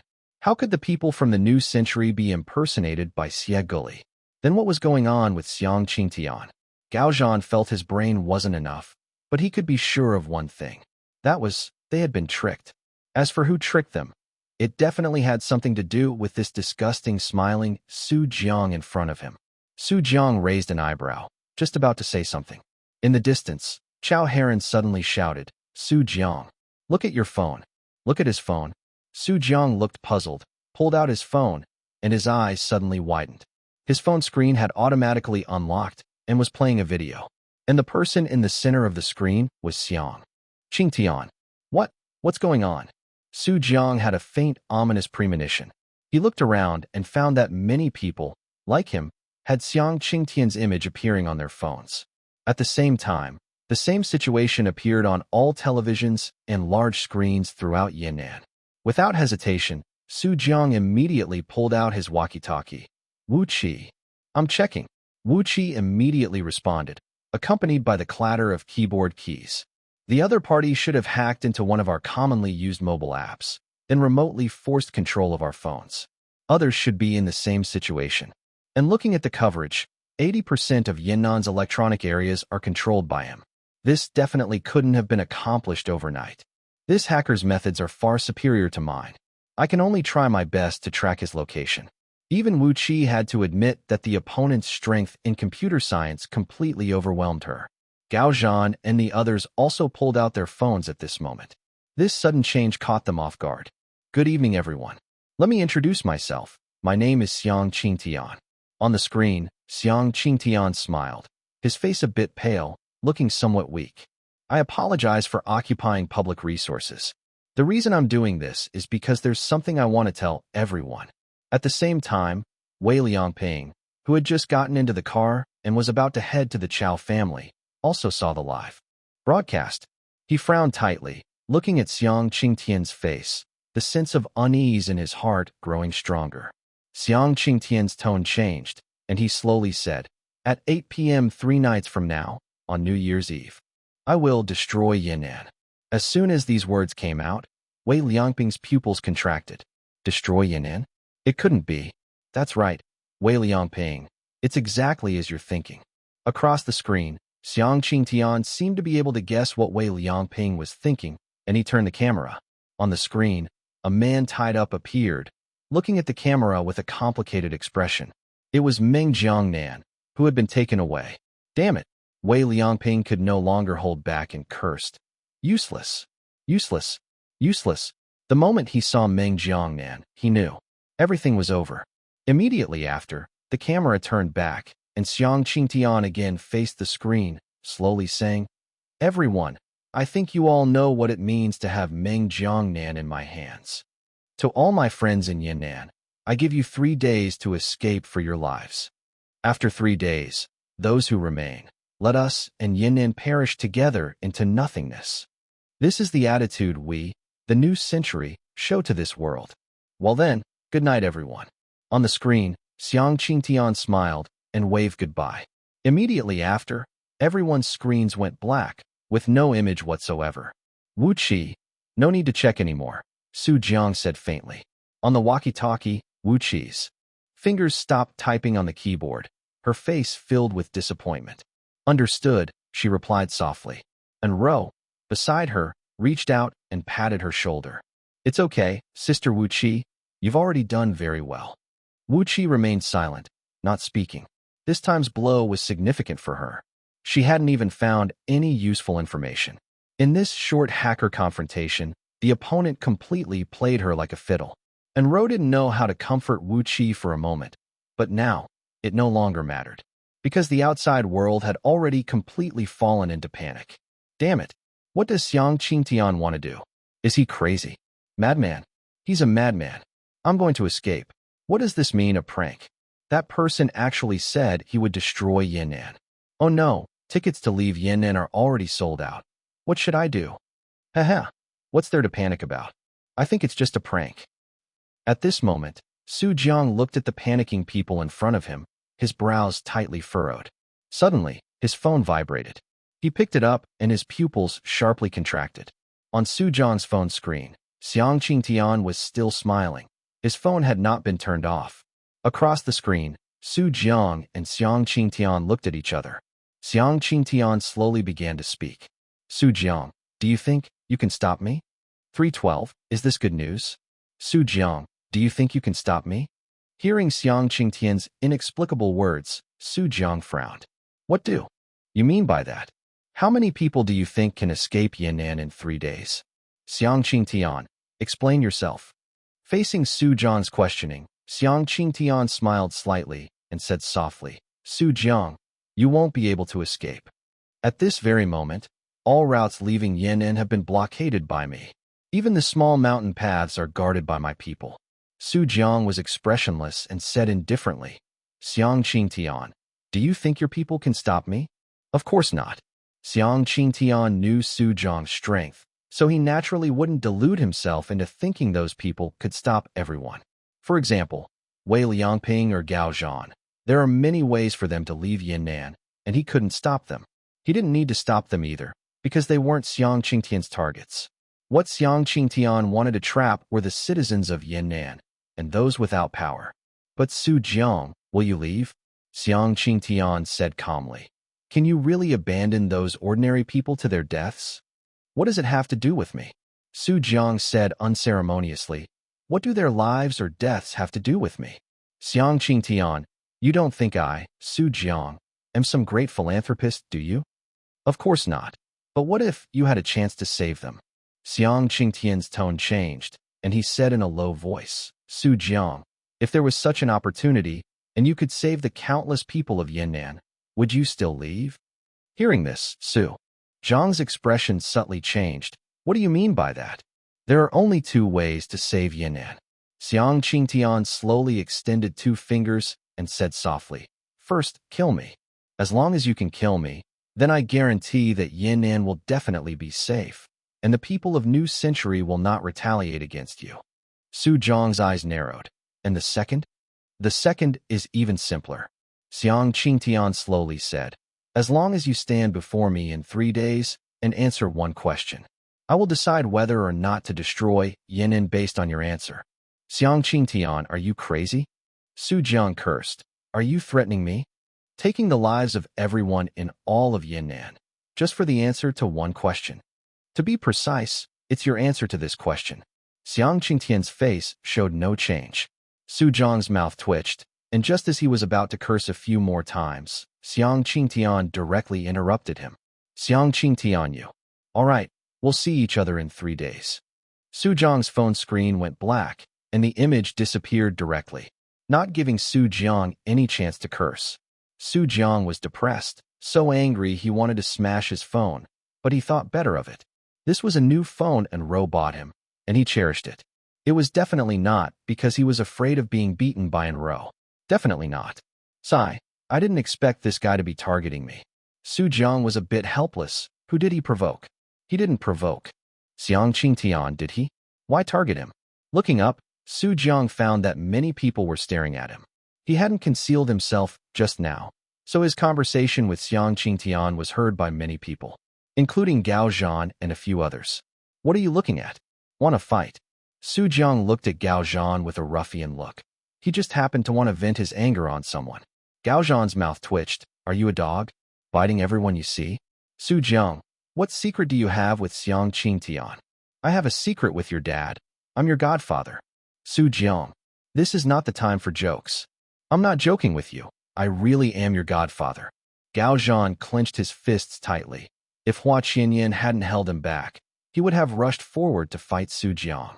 Although he definitely couldn't win, he had to show his spirit. Su Jiang felt a bit regretful that Gao Zhan didn't make a move. After all, they had just agreed not to provoke each other first. Su Jiang was a man of his word. Suddenly, Su Jiang's eyebrows raised, and a playful look appeared on his face. Gao Zhan, I have a good news and a bad news. Which one do you want to hear first? Su Jiang, what tricks are you trying to pull now? Oh, come on. Choose quickly. I guarantee you won't regret it after you choose. Gao Zhan's face showed hesitation. Why did the atmosphere suddenly become so strange? Hua Qianyan gently poked his arm, and he sighed, saying indifferently, the good news. The good news is, your home has been robbed. Su Jiang smiled brightly. It wasn't me this time. It was Wei Liangping's people. If you go now, you might still make it. What? Gao Zhan looked shocked, then cursed angrily. Is this supposed to be good news? Besides robbing homes, can't you do anything else? Why are you cursing me? I didn't do this. Su Jiang said, feeling a bit wronged. What about the bad news? Hua Qianyan quickly asked. The bad news is if you don't leave now, Wei Liangping and Lin Jianbai will catch up and surround you soon. Wu Qi had just informed Su Jiang that Wei Liangping had already met up with Lin Jianbai and was on their way here. Hearing Su Jiang's words, Gao Zhan and the others couldn't stay any longer. Regardless of whether Su Jiang was telling the truth or not, they had to hurry back. Being robbed was a small matter. The key was the experimental subject at home. If something happened to the experimental subject, it would be troublesome. Everyone retreat. Gao Zhan stared fixedly at Su Jiang, gritting his teeth as he ordered the Kyoto Allied forces to retreat. However, There weren't many people left in the Kyoto Allied forces now. They had fought a battle with Lin Jianbai, and many were killed by Qin Ange. Now, Su Jiang alone could take down all of the Kyoto Allied forces. They no longer posed any threat. Looking at the retreating backs of the Kyoto Allied forces, Su Jiang sighed and shook his head. TSK, how miserable. The most miserable. Tonight were probably them. Everyone else was showing off. Only the Kyoto Allied forces were getting beaten. Now they were even robbed, returning with a bunch of defeated soldiers to put out the fire. Su Jiang almost couldn't bear to harm them anymore. Sigh, why did they say they wanted to be neutral in the first place? At the very least, if they had shown their stance then and sided with Wei Liangping, it would have been better than now. Su Jiang stretched, then sat cross-legged on Qin Ange. Xie Guli walked forward, lit a cigarette for himself, and then took out another one to offer to Su Jiang. Su Jiang waved his hand. No, thanks. An Rou didn't like the smell of smoke, so he now ate lollipops. A specially imported candy. 313. The past was the past. The present is the present. Oh, the schoolgate smoking incident back then, you really threw yourself into it, smoking like there was no tomorrow. Xie Guli teased. How come you've reformed now? Heh, what do you know? Su Jiang said with disdain. Have you ever eaten imported candy? Do you know what imported lollipops taste like? You poor loser who only knows how to smoke. Su Jiang's taunting skill was still maxed out. This was considered his second self-created skill. Special skill, taunt. The first was his voice alteration. Xie Guli was somewhat dumbfounded by Su Jiang's insults. I, the eldest young master of the Xie family, and you call me a poor loser? Xie Guli snorted, too lazy to bother with Su Jiang. If his father hadn't frozen his bank card, all of Su Jiang's possessions combined wouldn't amount to a fraction of what was in his card. Of course, that didn't include the 30 million, which belonged to An Rou and had nothing to do with Su Jiang. Su Jiang's only substantial asset now was the 3 million, which was still in Xie Guli's hands. However, Xie Guli had no intention of keeping the money. He didn't value it. Only an uncultured poor loser like Su Jiang would treat 3 million as a treasure. The two of them remained like that, one standing and smoking, the other sitting and yawning. Behind them, the Chao family's people were cleaning up the battlefield. How do you plan to deal with Xiang Qingtian? Xie Guli asked. What else can I do? I'll sleep first and talk about it tomorrow. Su Jiang said indifferently. Anyway, he said there are still 3 days, so what's the rush? TSK, you look just like someone who used to pile up their homework until the end of the semester during high school holidays. So what? It's not like I didn't finish it back then. Don't think I don't know you paid someone to write it for you. And then at the beginning of the semester, you mocked those who hadn't finished their homework. Damn, how did you know that? Guess what my part-time job was during that holiday? You weren't that ghostwriter, were you? Haha, back then. I even wrote a few lines cursing the teacher in your homework book, but the teacher didn't see it, which was a bit disappointing. Xie Guli, you son of a... The following is a omission of Su Jiang's 10,000 words of profanity. It could only be said that it was no wonder these two could get along. Neither of them was any good. At this moment, the sound of a car approaching from a distance was heard, and Su Jiang and Xie Guli turned their heads, looking in that direction. Tisk, they're so slow, Su Jiang grumbled. The people arriving were Wei Liangping, Lin Jianbai, and others. Soon, the car stopped not far away, and after Wei Liangping and the others got out, their eyes immediately focused on Qin Ange, who was beneath Su Jiang. How is that possible? Lin Jianbai's pupils showed shock. That terrifying experimental subject, resembling a monster, had actually been dealt with? Wei Liangping's gaze was equally solemn. Indeed, Su Jiang has a way to deal with the experimental subject. Immediately, he shouted, Su Jiang, give Qin Ange back, and we'll leave immediately. After Feng Haoshuan was captured, Qin Ange became the only experimental subject in Wei Liangping's hands, and he absolutely could not be taken away by Su Jiang again. Qin Ange. Who? Su Jiang looked confused. The person beneath you. Oh, so this big guy is called Qin Ange. Su Jiang smiled slightly and said, This is my spoils of war. If you tell me to return him, and I do, won't I lose face? What are your conditions? Wei Liangping said with a gloomy face. I advise you not to be too greedy. Or else, we don't mind fighting you again. Tisk, why so fierce? Su Jiang chuckled. I can give you the person, but you have to do me a favor. What favor? You should know about Xiang Qingtian's method of destroying Yan'an, right? Su Jiang slowly said. I need you to help me foil Xiang Qingtian's plan. Upon hearing this, Wei Liangping frowned deeply, seemingly pondering, and did not immediately answer Su Jiang. Su Jiang, are you trying to be a hero? Lin Hui mocked. You really are a bleeding heart. However, Su Jiang merely raised his eyes slightly and glanced at Lin Hui. The next second, a black flying dagger suddenly appeared, grazing Lin Hui's cheek and leaving a hideous and terrifying wound. Ugh! Lin Hui clutched his face, screamed, and stared intently at Xie Guli, who was beside Su Jiang. I'm talking to your leader. Why are you interrupting? Su Jiang said indifferently. Lin Hui, you were out of the game as early as Jiang do. If you still want to jump around in front of me, I don't mind sending you to meet the Feng family. Hearing this, Lin Hui's eyes were filled with rage. He turned to look at Lin Jianbai, then at Wei Liangping. Neither of them seemed to have any intention of helping him. Lin Hui gritted his teeth, slowly closed his mouth that wanted to speak, his eyes full of unwillingness. Yes, the identities of the two sides were different now. The past was the past, and now was now. In Jiangdu, he was the rising leader of the Lin family, one of the three giants of Jiangdu, an existence capable of contending with an Mingjia. At that time, Su Jiang was merely a student to him. Later, he only regarded Su Jiang as a powerful subordinate of the An family. But now, the status of both sides had undergone earth-shattering changes. Lin Hui had become Wei Liangping's subordinate, and Su Jiang had already become the leader of a major force. Among those present, only Wei Liangping was qualified to speak directly with Su Jiang. As for the current Lin Hui, Su Jiang didn't even have the interest to kill him. How do you want me to help you? Wei Liangping asked. I haven't thought about it yet. Anyway, there are still 3 days, aren't there? Su Jiang chuckled. I think you also don't want to be driven out of Yan'an by Xiang Qingtian in such a pathetic manner, do you? Wei Liangping did not speak. Su Jiang had indeed hit him where it hurt. Xiang Qingtian's sneak attack and the abduction of Meng Jiangnan were undoubtedly a harsh slap in Wei Liangping's face. Moreover, Wei Liangping and Xiang Qingtian had been fighting for so many years. Su Jiang didn't believe he could swallow this indignity. Sure enough, Wei Liangping spoke. You mean, you want to team up with me to deal with Xiang Qingtian? Su Jiang nodded.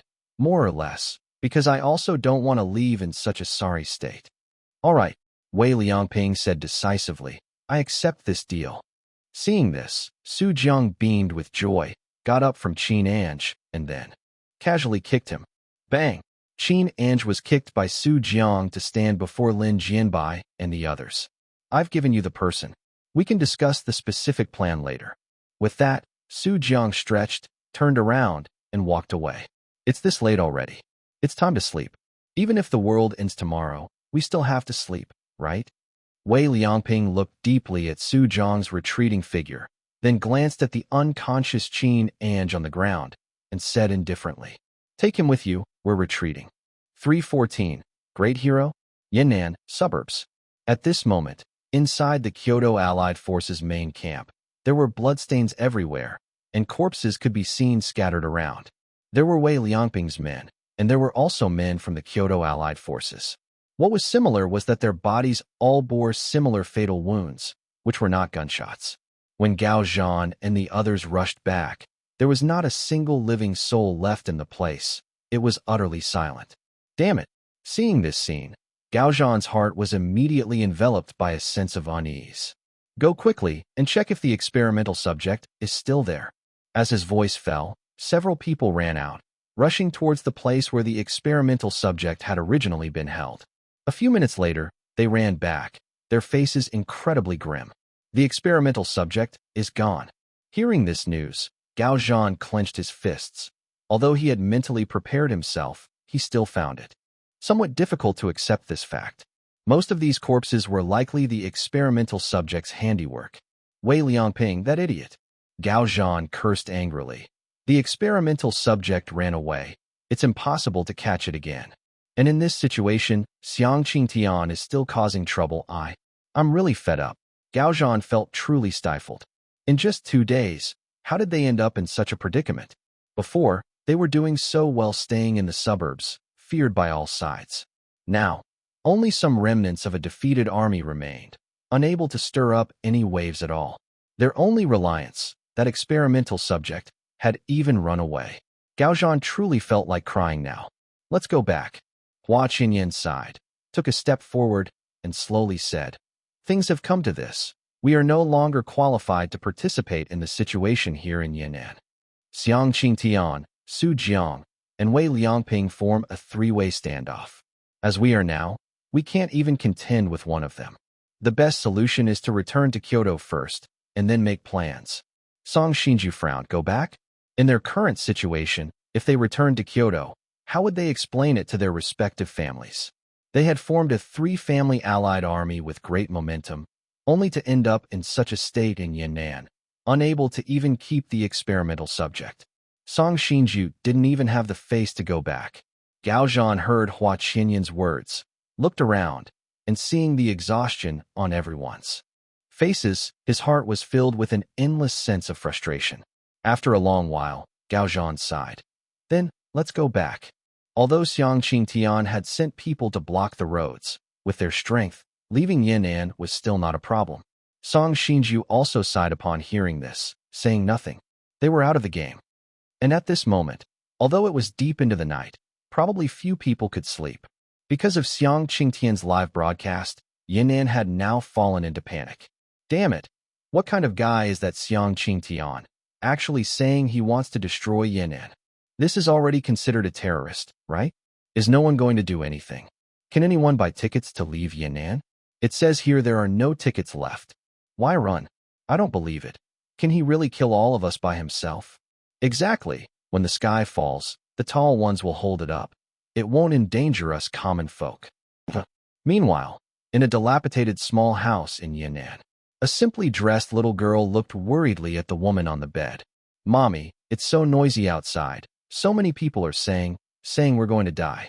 Tears welled up in Xiaoxi's eyes, and she said tearfully, Mommy, will Xiaoxi die?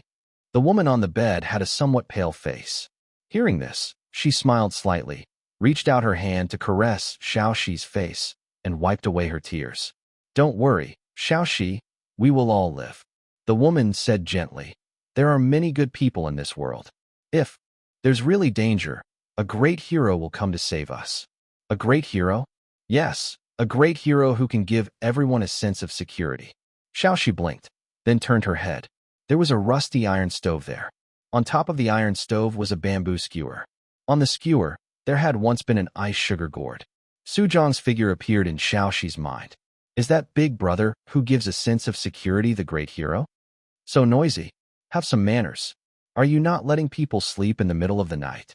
Su Jiang stood by the window, cursing at the noisy street outside. They already said there are 3 days left. Why are you panicking? If you make any more noise, I'll make you die right now. At these words, the noise outside immediately quieted down considerably, because they all knew that those who could live here were ruthless people they couldn't afford to provoke. Seeing this, Su Jiang contentedly closed the window, just about to go to sleep. Suddenly, there was a knock on the door. Su Jiang was startled and opened the door to see An Rou, wearing white pajamas, stood at the door, looking at Su Jiang with an angry expression. Su Jiang immediately felt a bad premonition. If An Rou had come happily, she might have wanted to sleep with him. But now, that furious look, no matter how he thought about it, couldn't be a good thing. Sure enough, the next second, An Rou stepped on Su Jiang's foot. Su Jiang, are you trying to die? Don't you know I'm right next? Door to you. I finally fell asleep, and you woke me up again with those few shouts just now. Do you think I'm not sleeping well and wanting to get up and sleep again? An Rou gritted her teeth, pressing harder and harder on Su Jiang's foot. An accident, purely an accident. Su Jiang quickly pulled his foot back, whispering, I'll be careful next time. Humph. An Rou glared at him, snorted coldly, and turned to go back to her room to sleep. With Zhu Ruxua there, she would absolutely never sleep in the same room as Su Jiang. Just tens of minutes ago, Chao Heron had wanted to organize a discussion on how to deal with Xiang Qingtian. But Su Jiang simply waved his hand, telling them to discuss among themselves while he went back to sleep. Xie Guli and the others followed suit, leaving only Chao Heron bewildered in the wind. You guys, are you that relaxed? There's less than 3 days left, and instead of seizing every minute, you're going to sleep? Chao Heron had no idea that today's young people were already different from his generation. For young people like Su Jiang and the others, even if tomorrow were the end of the world, they couldn't skip their sleep. Su Jiang even started wishing for the end of the world when he was doing homework in high school. Moreover, the world could be destroyed, but only when they were at work or school. Absolutely not on holidays. Su Jiang scratched his head, closed the door, and then dove onto the bed. Although he was a little unaccustomed without An Rou's company, he was already an adult and could sleep alone. Thus, Su Jiang and the others slept. Chao Heron was busy researching countermeasures. And Zhu Ruxue, meanwhile, was drinking red wine and applying a face mask. She also made a phone call. 3:15. We'll talk about the day after tomorrow. The next morning, Su Jiang stretched lazily and walked out of his room. He sniffed lightly, and a faint smell of gunpowder still lingered in the air, causing Su Jiang's brows to furrow slightly.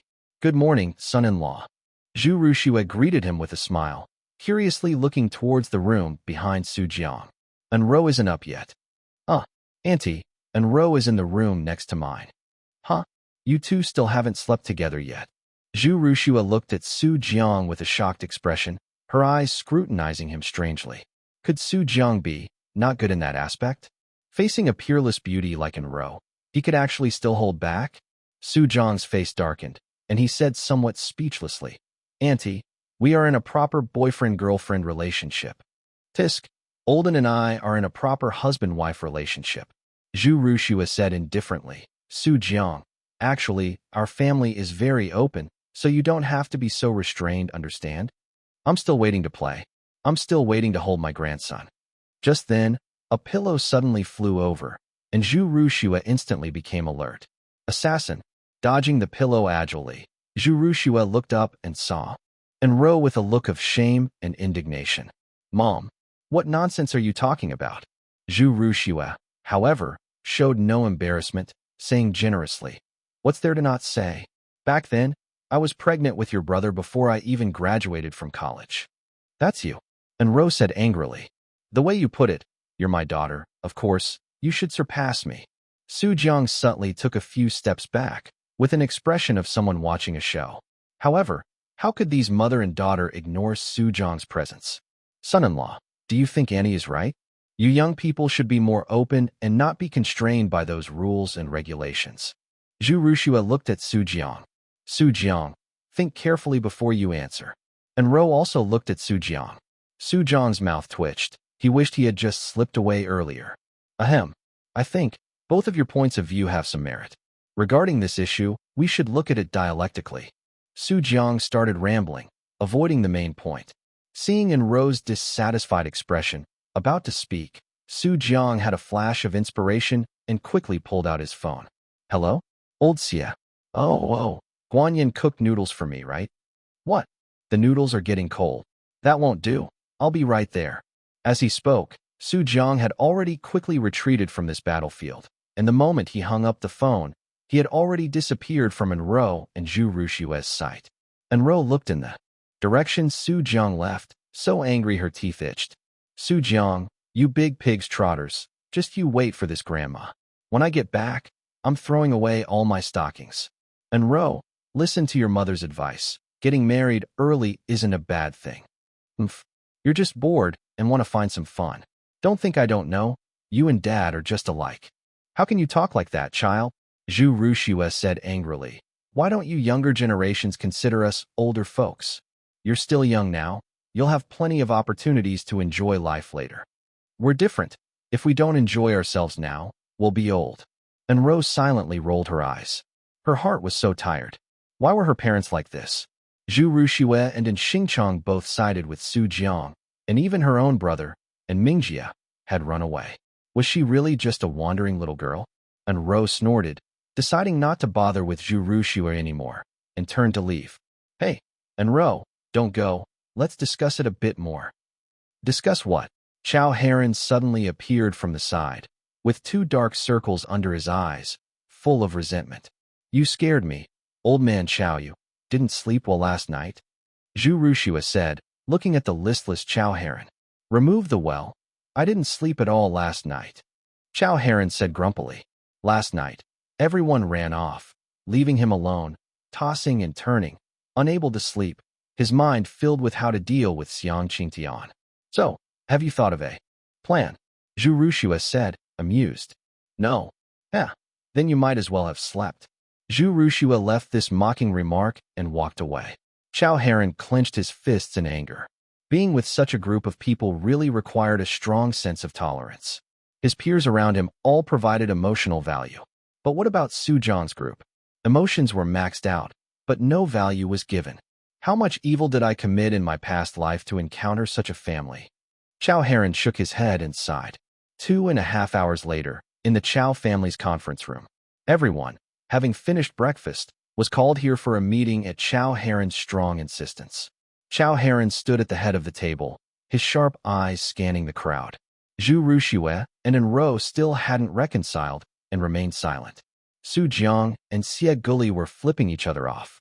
Li Kai was contemplating when he could steal his sniper rifle back. Wu Qi was still dwelling on her previous defeat. The others were also distracted in various ways, causing Chao Heron's eye to twitch continuously. Bang! Chao Heron suddenly slammed the table, startling everyone. All of you, pay attention. We're talking about serious business. The day after tomorrow is when Xiang Qingtian will destroy Yan'an, and you still have the mind to think about other things here? Can't you be a little more reliable? Hearing this, Su Jiang smacked his lips, saying indifferently, What's the rush? We'll talk about the day after tomorrow. The day after tomorrow. Xie Guli scorned. You just have to wait until the last day, don't you? Can't you cure your procrastination? Then what do you say we do? The day after tomorrow is too late. By then, any countermeasures won't have enough time to be set up. Xie Guli said lightly. In my opinion, tomorrow night would be about right, allowing for more room for error. Su Jiang gave a thumbs up. You really do think things through thoroughly. Immediately after, he added, then it's happily decided. We'll think of countermeasures tomorrow night. Su Jiang and Xie Guli tacitly stood up, ready to adjourn the meeting. Bang! Chao Heron slammed the table hard again, causing the two to halt their steps. You two, are you joking with me? Chao Heron gritted his teeth and said, My patience has limits. Don't provoke my bottom line repeatedly.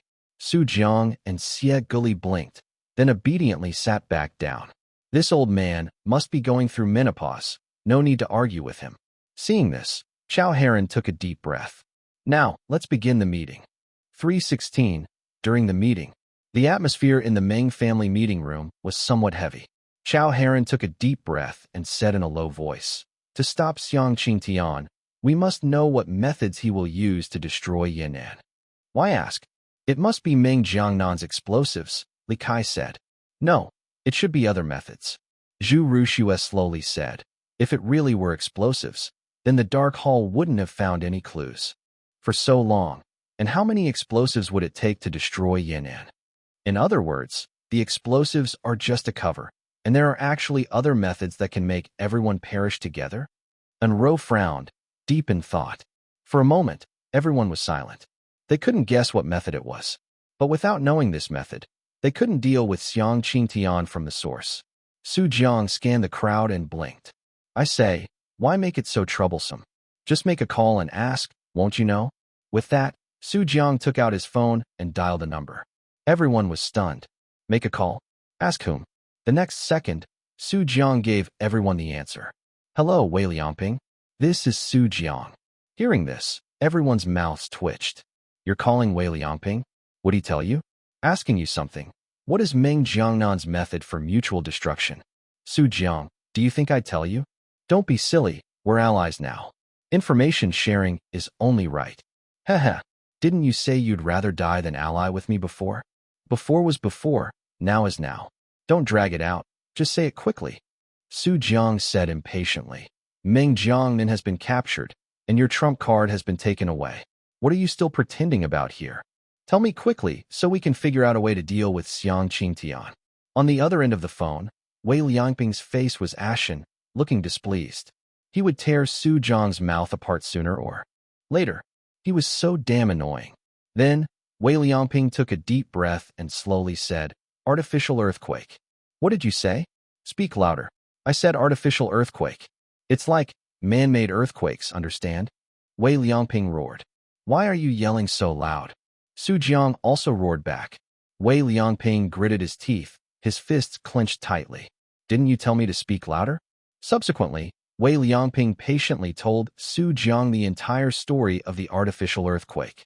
"So, the activator is in Xiang Qingtian's hands now, and only your and Meng Jiangnan's fingerprints can activate the device, right?" "That's right." "Can Xiang Qingtian add his own fingerprints?"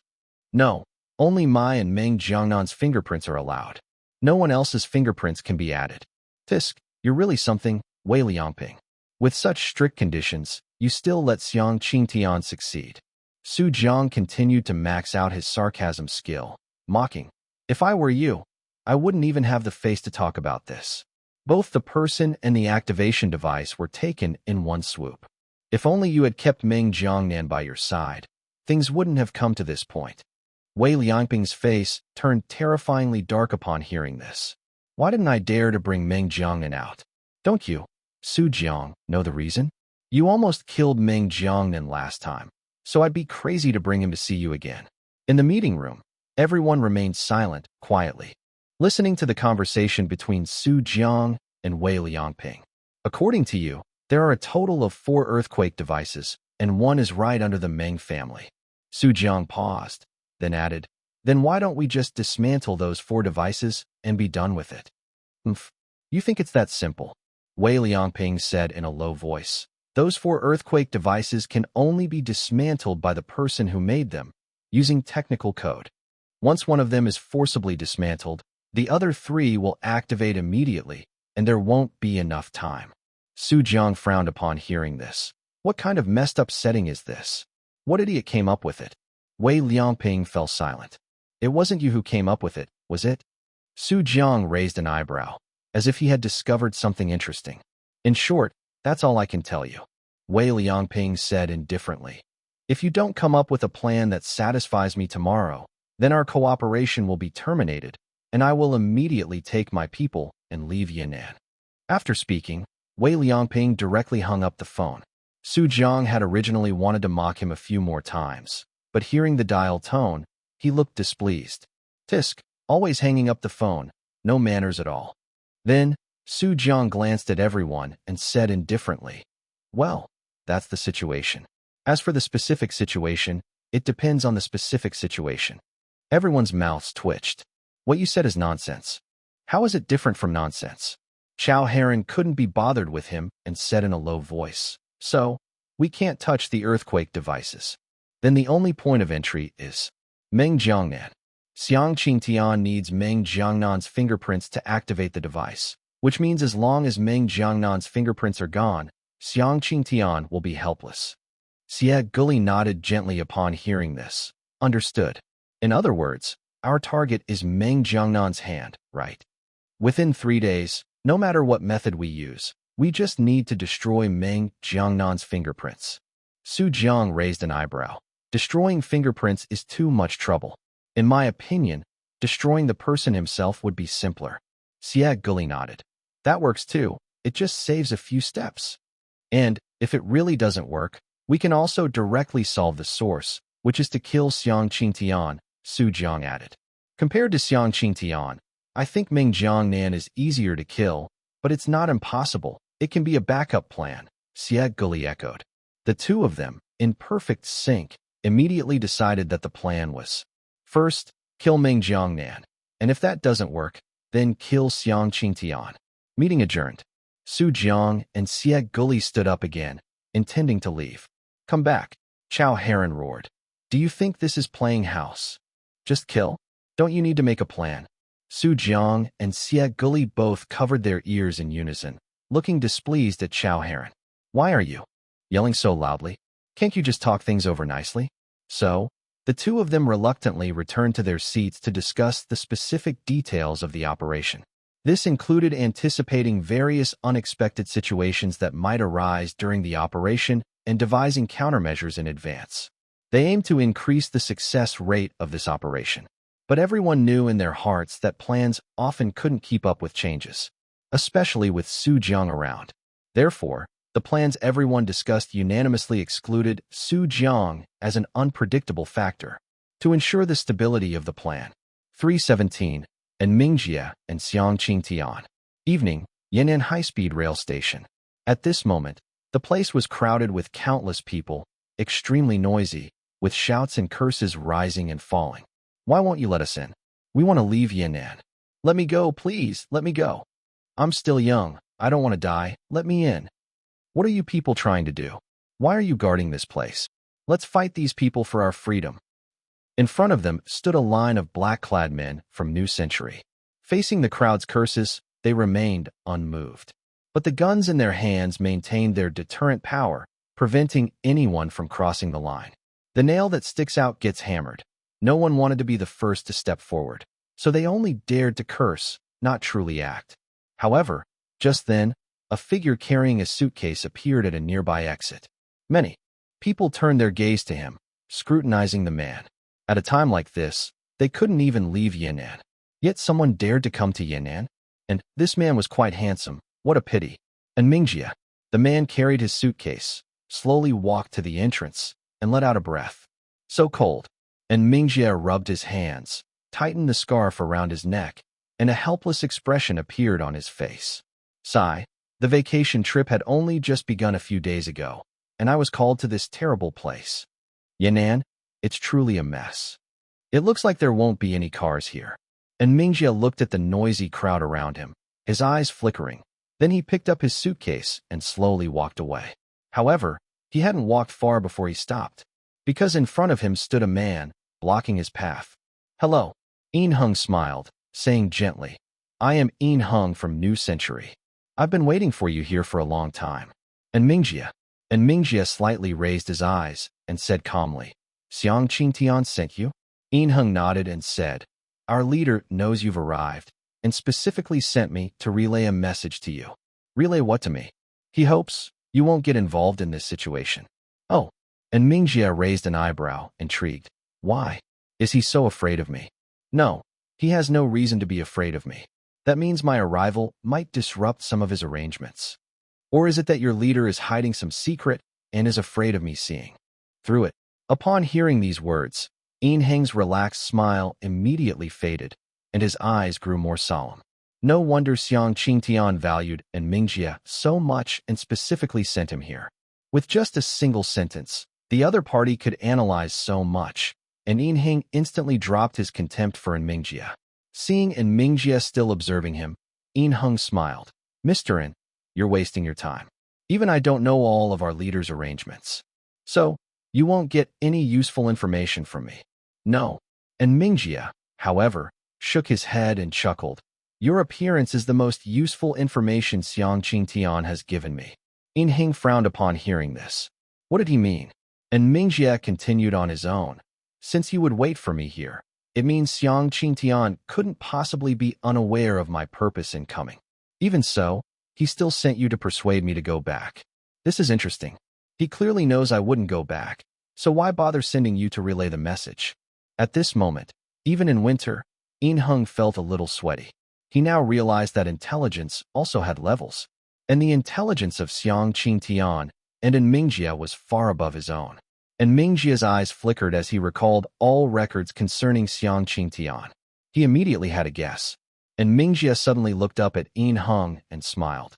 Go back and tell Xiang Qingtian, I probably understand what he means. I will decide whether or not to cooperate with him, based on the situation. That's it. After speaking, and Mingjie picked up his suitcase, stepped forward, and brushed past An Rou. An Rou stood stunned, feeling a bit bewildered. What's going on? What did An Mingjie understand? Didn't the leader just want me to relay a message? Is there another meaning? An Rou turned around, looking at An Mingjie's departing figure, his face filled with confusion. Then, he picked up his phone and dialed Xiang Qingtian's number. Hello, leader? Did you see An Mingjie? Yes, I've just conveyed your message to him. What did he say? He said, he probably understood what you meant and would decide whether or not to cooperate with you based on the situation. On the other end of the phone, Xiang Qingtian fell silent. An Rou waited quietly, not daring to urge him. After a long while, Xiang Qingtian chuckled. It seems this young fellow has studied me quite a bit. The Yin family truly produced an extraordinary individual. Yin Heng blinked, not understanding what Xiang Qingtian meant. Even though he prided himself on being intelligent, in front of these two, he truly couldn't understand a single word. Yet these two seemed to have an innate understanding, grasping each other's meaning through even the smallest gestures. All right, Yin Heng, come back. We also need to make some preparations. Yes, leader. At Yan'an High School, in the principal's office, Xiang Qingtian hung up the phone, then turned to look at Jiang. Pengfu. And Mingjie, he's got something. Xiang Qingtian chuckled. Originally, I was worried about what you would do here, but now it seems that with him around, you should be fine. Zhang Pengfu sat in his chair, his expression blank. It doesn't matter to me. I've long since come to terms with life and death. What are you saying? If you die, what about all the students at Yan'an High School? Xiang Qingtian said with a grin. Without you, Principal Zhang, Yan'an High School would probably have been torn down long ago. Zhang Pengfu took a sip of tea and remained silent. After a long time, Xiang Qingtian's smile faded, and he said seriously, Zhang, I've already arranged everything. Next, I'll leave it to you. Zhang Pengfu nodded, looking at Xiang Qingtian, and sighed. You're really a troublemaker. Don't forget, your body has only just recovered. It's fine, I won't die anyway. Xiang Qingtian didn't care. He yawned and waved his hand, saying, I'm leaving. I'm going back to sleep. Zhang Pengfu watched Xiang Qingtian's departing back, shaking his head with a wry smile. He stood up, closed the office door, and then, alone, he wandered around the small Yan'an High School. Looking at the familiar bricks and tiles on the walls, Zhang Pengfu's eyes held a hint of reluctance. After the new year, school would start. By then, he should still be able to see those children, right? 318, Borrowing and Mingjie. On the street, a taxi drove on the deserted road, and Mingjie leaned back in the rear seat, letting out a soft sigh. He had walked for almost half an hour to hail this taxi. Young man, you're just lucky. Around here, you can count the taxi drivers on one hand now.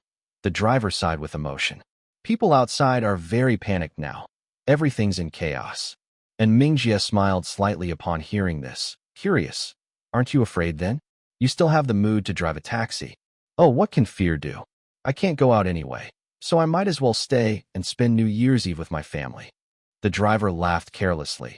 Anyway, the boat will naturally straighten when it reaches the bridge. There will always be a way. By the way, young man, judging by your appearance, you just came from the high-speed rail station, right? Yes, I just arrived in Yan'an. Then you're really unlucky, arriving just at a time like this. And Mingjie smiled bitterly upon hearing this. Perhaps. If it weren't for Zhu Rushue's call, he really wouldn't have wanted to get involved in this mess. But there was no choice. His mother had said such things, so he had to come. And Mingjie, if you don't come, you'd better never come home in this lifetime. Otherwise, your mother, will definitely make you regret it. That's what Zhu Rushue said.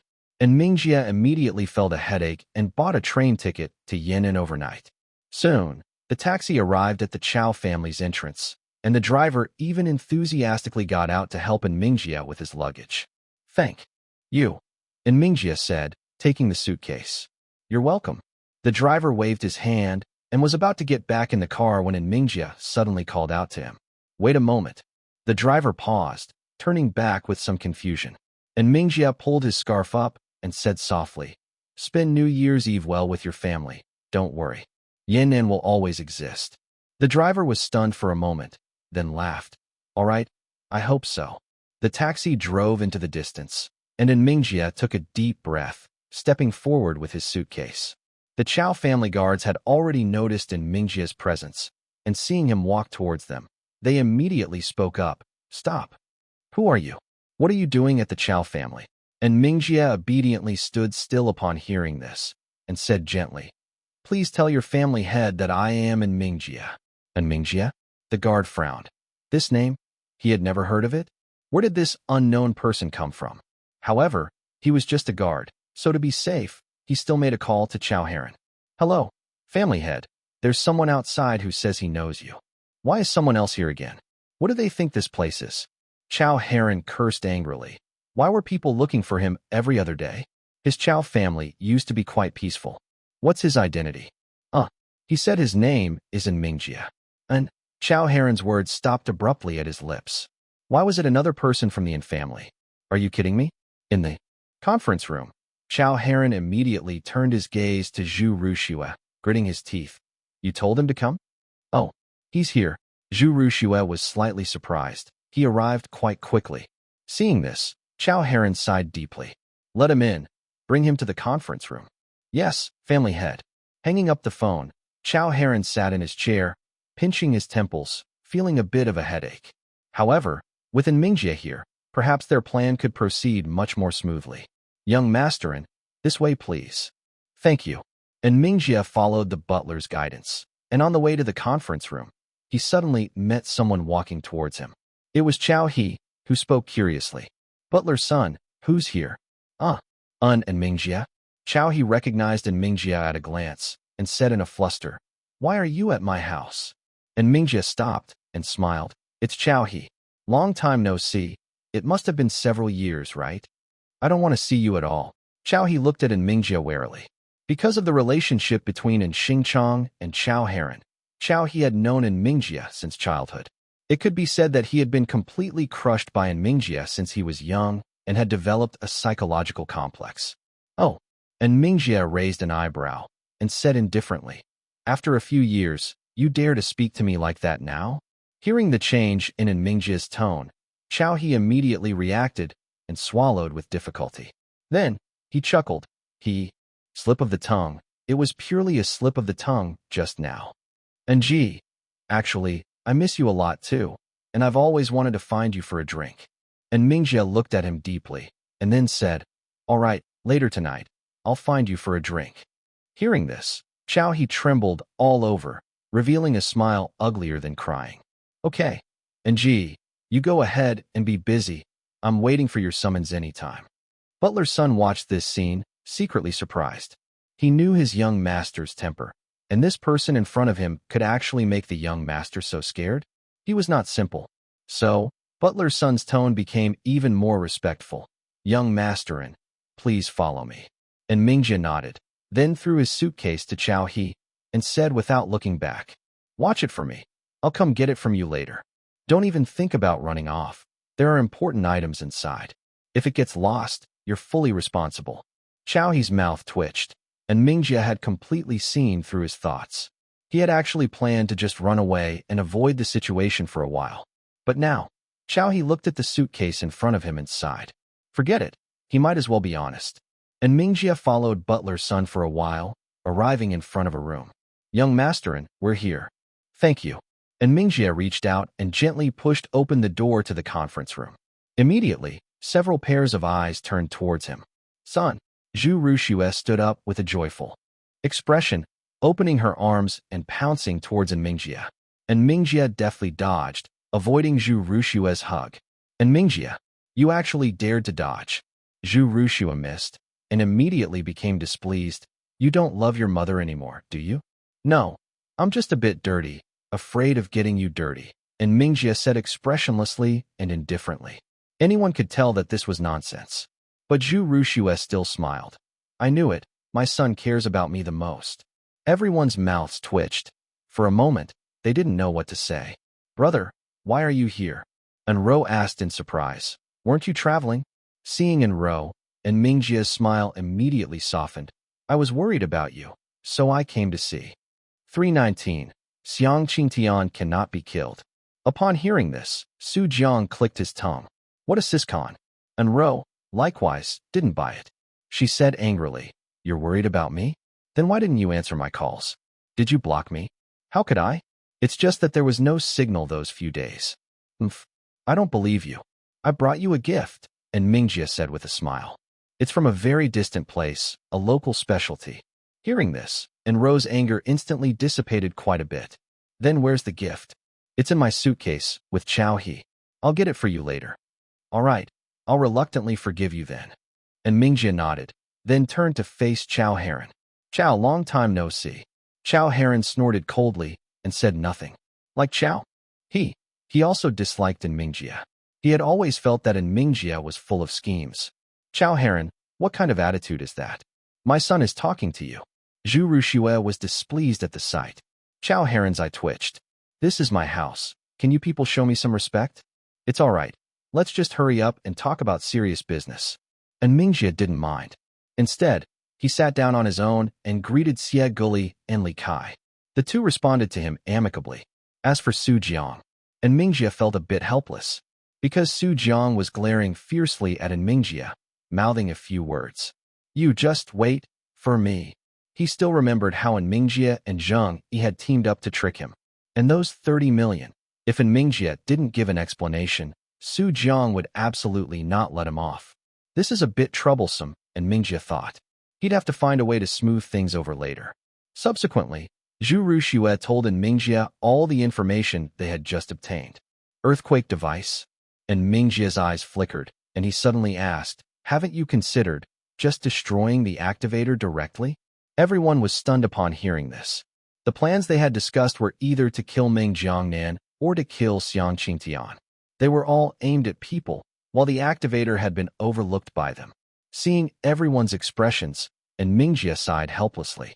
These people, their way of doing things is simply too rough. However, destroying the activator isn't easy either. Xiang Qingtian will definitely hide it where we can't find it. Isn't that simple? An Mingjie laughed and said, wherever Meng Jiangnan is, the activator will be there. So, there's no need for us to rack our brains trying to kill Meng Jiangnan or Xiang Qingtian. We just need to destroy that activation device. Upon hearing this, Su Jiang pondered for a moment. Doing it this way works too. Now the key issue is how to find Xiang Qingtian's whereabouts. This matter can be left to Wei Liangping and his team. And Mingjie said, since it's a collaboration, there must be a division of labor. Let them investigate Xiang Qingtian's location. What if they don't put in effort and can't find anything? Don't worry, they will find it. Why? Xiang Qingtian's target is you, Su Jiang, so he won't keep hiding. He will inevitably deliberately reveal some clues to let you find him. And Mingjie paused, then added, at the same time, everyone knows the importance of Meng Jiangnan, so he will definitely not expose Meng Jiangnan's location. Therefore, the only chance is for you, Su Jiang, when facing Xiang Qingtian, to try and extract clues from him, delay time, and allow us to have time to find Meng Jiangnan. Upon hearing this, Su Jiang said softly, if you can't find Meng Jiangnan by then, I can also kill Xiang Qingtian. No. And Mingjie shook his head and said, Xiang Qingtian cannot be killed. Why? No why. And Mingjie said seriously, Su Jiang, trust me, I won't harm you. Su Jiang's mouth twitched. I'm supposed to trust you? How many times have you tricked me? However, Su Jiang still sighed and nodded slightly. I'll try my best not to kill him. An Rou, on the other hand, blinked, looking at An Mingjie with a hint of confusion in her eyes. How did she feel that her older brother seemed a bit off? But she couldn't pinpoint what was off. It was a very subtle feeling. An Rou shook her head. It must be her imagination. Chao Heron scanned everyone and slowly said, then it's settled for now. Let Wei Liangping first find out Xiang Qingtian's location, and if there are any problems, we'll adapt accordingly. As soon as he finished speaking, Su Jiang called Wei Liangping and informed him about the matter. Wei Liangping naturally agreed, as he was already investigating Xiang Qingtian's location. After finishing the call, Su Jiang was the first to stand up. All right, meeting adjourned. It's dinner time already, let's eat. Everyone also stood up. They had been hungry for a long time. At the same time, at the Meng family, Black Hawk watched Wei Liangping hang up the phone and couldn't help but say, you really cooperated with that guy Su Jiang? Hee hee. In this world, there are no eternal enemies. Wei Liangping laughed and said, as long as interests align, cooperation is always possible. By the way, how is Meng Jiangnan's son doing? Xiang Qingtian didn't make a move on Dream Qingxia. He's currently locked in a room by us, Black Hawk said, somewhat puzzled. You want to use Dream Qingxia to threaten Meng Jiangnan? Let's try it. After all, Meng Jiangnan only has this one son. Wei Liangping said with a sinister look. I refuse to believe that Meng Jiangnan can just watch his son be killed. Black Hawk's expression remained unchanged. He was already accustomed to such matters. We just received news that Gao Zhan and his team have evacuated from the west. The New Century people did not stop them. Now, they should have returned to the capital. Wei Liangping frowned slightly upon hearing this. Is there still no clue about the experimental subject in the suburbs? No. Yan'an is so big. If that experimental subject doesn't make a move, it will probably be very difficult to find. This is really troublesome. If I had known that Gao Zhan and his team were hiding an experimental subject in the suburbs, I wouldn't have sent anyone. Wei Liangping paused, then added, don't worry about that experimental subject for now. The most important thing now is to investigate Xiang Qingtian's whereabouts. Also be prepared. If the situation isn't right, we'll retreat. Black Hawk's eyes flashed upon hearing this, and he said, then should we take the opportunity to cause some trouble for Su Jiang and his team? Upon hearing this, Wei Liangping was somewhat tempted. However, he quickly shook his head. Let's forget it. It's enough to retreat safely. There's no need to provoke Su Jiang. If he gets angry, who knows what he'll do. He was genuinely a little afraid of Su Jiang now. 320. Lycoris Radiata and the Silent Spear Master. Cheers. Inside the Chow family home, everyone raised their glasses and sat around the dining table, the atmosphere harmonious. Except for Chow Heron. At this large table, it was almost entirely in family members. This made him feel a bit desolate. Fortunately, Chow He and Chow Ran were there with him, preventing him from appearing too isolated. Go. Where's the gift you said you'd bring me? An Rou suddenly demanded. And Mingjie heard this, turned to look at Chow He, and said indifferently, where's the box? And gee, I'll go get it for you right away. Chow He immediately got up and ran to fetch An Mingjie's luggage. Seeing this scene, Chow Heron sighed, rubbing his forehead. What a spineless fellow. This is our house. Can't you show some backbone? You're a year older than An Mingjie, and you're calling him go? Chow Heron made up his mind that this couldn't continue. Chow Ran was out of the question, but Chow He, this guy, absolutely needed some tempering. If this continued, how could he confidently hand over the Chow family to Chow He in the future? However, Chow He had no idea what his father was thinking. He scurried over, carrying An Mingjie's luggage. Here, Ng. Thank you. An Mingjie took the luggage and opened it in front of everyone. Everyone craned their necks to look, only to see a black box quietly placed inside. The luggage. What's this? An Rou asked curiously. An Mingjie smiled slowly and took out the black box. This is something I got from an old friend a while ago. As he spoke, An Mingjie opened the box, and everyone's gaze fell upon its contents. Inside the box, 2 handguns lay quietly. One red, one white. Manjisaka, that friend of mine, makes firearms. These are his final works before he retired. Manjisaka. The red gun symbolizes death and rebirth. The white gun symbolizes purity and sanctity. And Mingjie smiled, looked at An Rou, then at Su Jiang, and said meaningfully, these 2 guns, whether in material or feel, are top tier. An Rou blinked. But, wouldn't it be a waste for me to use this gun? Her shooting skills were perhaps only slightly better than Wang Xiang's. Haha, if you don't need it, isn't there still Su Jiang? And Mingjie looked at Su Jiang and smiled. The value of these 2 guns far exceeds 30 million. Upon hearing this, Su Jiang's mouth twitched. He knew it, and Mingjie, this guy, had ill intentions. You, fellow, actually didn't prepare a gift for An Rou at all, did you? Su Jiang had figured it out, and Mingjie intended to use these 2 guns to gain the forgiveness of both An Rou and Su Jiang simultaneously. Go, what is this? An Rou put her hands on her hips, dissatisfied. Who gives a girl something like this? Exactly, what about mine? Zhu Ruxue was equally displeased. Why isn't there a gift for me? And Mingjie was a bit helpless. You called, and I rushed over without stopping. Where would I have time to buy you gifts? He had intended to keep this Manjisaka as a collectible, but now he had to give it away. What more did they want from him? How about you take this first, and consider it me owing you a gift? And Mingjie said softly to An Rou. As for Zhu Ruxue, he naturally ignored her. She's a grown woman. What gifts does she still need? Then next time, you must give me a satisfactory gift. An Rou snorted, indicating her agreement. Meanwhile, Su Jiang, with quick eyes and hands, immediately reached out and snatched the Manjisaka. And Mingjie, you're too much, you actually ignored me. Zhu Rushua angrily pointed at An Mingjie and said, "You don't give me a gift, and you ignore me. You have no heart." And Mingjie slightly raised his gaze, looked at Zhu Rushua indifferently, and said, "If you can tell me my birth year and month right now, I'll listen to you from now on." Zhu Rushua was instantly speechless and fell silent. After a long pause, she laughed somewhat awkwardly. I'm a grown woman. What gifts do I still need? Son, just consider it a joke, okay? And Mingjie snorted coldly, smiling without speaking. On the other side, Su Jiang picked up the Manjusaka, and as soon as he held it, he knew this gun was extraordinary. Although he didn't know if it was worth 30 million, it was certainly very valuable. Xie Guli sat beside Su Jiang, looking at the two guns, one red and one white, and murmured, "Manjusaka? Why do I feel like I've heard that name somewhere before? Where was it? I suddenly can't remember." And Mingjie saw this and said softly, "North City, Mo Chong Master." Mo Chong, are you talking about that legendary firearms manufacturing expert? Xie Guli said with a shocked expression.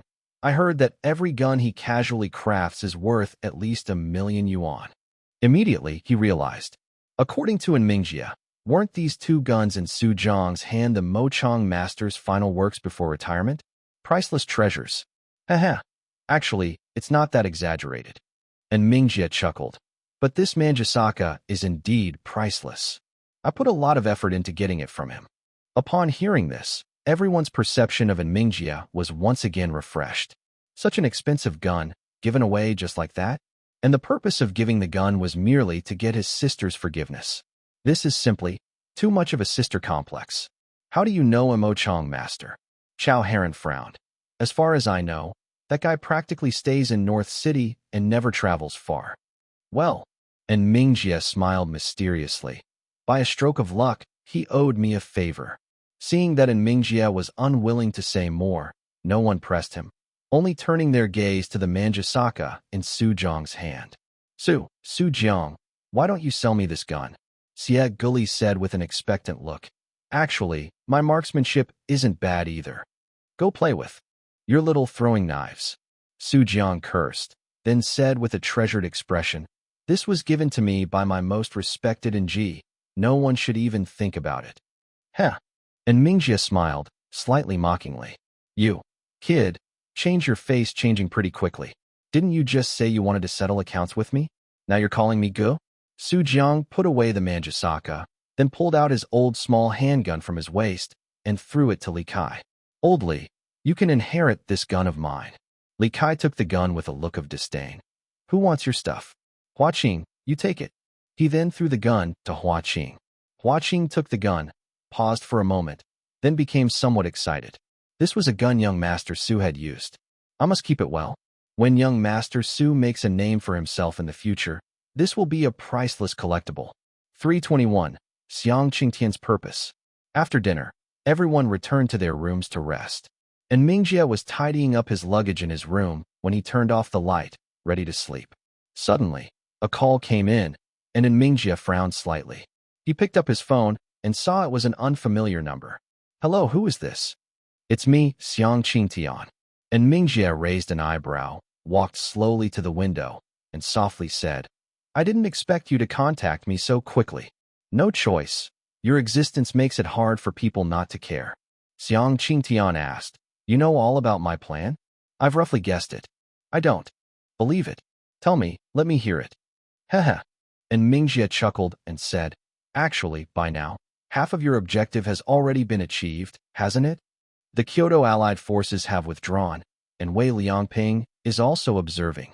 Almost all the major forces in Yan'an, those that rank, have all retreated from Yan'an under your intimidation.